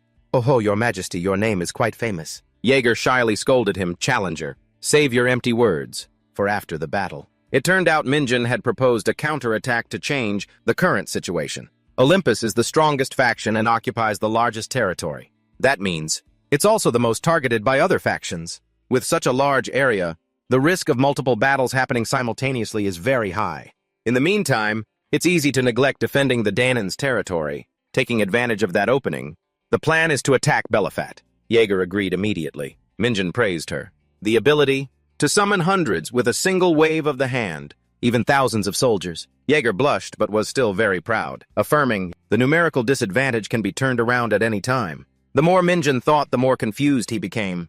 They must have had some luck along with Nodius, who has the clairvoyance skill. The ability to scan several kilometers at once, information on the battlefield, has become more important than ever. Nodius quickly shouted, "They're starting to counterattack from their side." Minjin was startled. "Huh." The Olympus side quickly activated. Golem's charge crushed them. Nodius was stunned. "What, everyone? Those are defense golems, not statues." Minjin asked blankly, "Hey, kid, do we have anything like that?" Nodius retorted irritably, "I told you I'm not a kid. I'm Nodius. We used to have them, but Olympus destroyed them all." Minjin calmly walked forward, instructing, "Anyway, stay here and protect the commander." Nodius was a bit worried. "Huh, where are you going?" Minjin's entire body radiated a powerful aura. To prove my worth, the counterattack begins. As Jaeger watched the battle turn in their favor, she thought to herself, seriously, it's ridiculous. Why didn't I think of counterattacking sooner? In my homeland, I was a renowned conquering tyrant. So this is a reminder that taking the initiative is always the key factor in war. A golem running in front roared fiercely. Drive out the invaders. Minjin was now behind it, holding his sword decisively. As expected to build a golem like this, it must cost a lot of resources. Then, without hesitation, he slashed straight down, causing it to fall. Jaeger gripped her scepter tightly. John Minjin, the giant I faced on the 7th floor now. He's even stronger than before. There's something indescribable about his power. Minjin summoned the Yahello, then gave a resounding command towards that fortress attack. The Yahello responded in unison, yes, your majesty. Thoughts continued to swirl in Jaeger's mind. Do his limits even exist? Just a B-ranker, it's unbelievable. Each golem costs 100,000 points. Even activating a hound costs 10,000 points. Quite expensive to say the least. But when the golem defense line was crushed, the tide immediately turned in favor of the Danon forces. The flock of Yahello cut through the wind, pinning down the Mobius mages, while Jaeger's army of clay soldiers continuously regenerated, clinging to the city walls and tearing at them, until Minjin stepped on the last enemy corpse and crushed it. The counterattack was a complete success. Tier 3 Fortress Belafat has been captured. Fortress durability 31% remaining. Available buildings remaining 3 barracks. However, Jaeger panicked. Oh no, this is trouble. Minjin asked, slightly surprised, what's wrong? She replied, this fortress doesn't have a transfer gate. If there's a gate, we can quickly get reinforcements from other fortresses, or from headquarters. But here at Belafat, without a gate, reinforcements can only arrive by land. The difference between having and not having a transfer gate is crystal clear in terms of reinforcement speed. Jaeger racked her brain. Staying here for too long is impossible. This is a real problem. But Minjin seemed to be looking around distractedly. Then he replied nonchalantly, but it's not a big deal. Jaeger looked at him, confused. Do you have a plan? Minjin spoke with great confidence. If there's no transfer gate, then we just need to capture another fortress that has one. Right, let's hurry up and take another fortress. After hearing this, Jaeger froze on the spot. She yelled, are you insane? A moment later, another fortified fortress was under attack. The surroundings were filled with thick dust and smoke. The clang of weapons clashing and loud explosions that shattered the ground. Minjin exclaimed triumphantly, oh, luckily this place has a transfer gate. Tier 2 Fortress Quarterfort has been captured. Jaeger, nearly exhausted, exclaimed, 2 fortresses in one day. Even Nodius was breathing heavily. That was way too fast. They all knew that for an effective defense, a fortress with a transfer gate was essential. Minjin walked over to the two of them and said to Nodius, hey kid, check the surroundings. Nodius quickly replied, I don't see anyone. Our forces moved across the battlefield with lightning speed, seizing Quarterfort.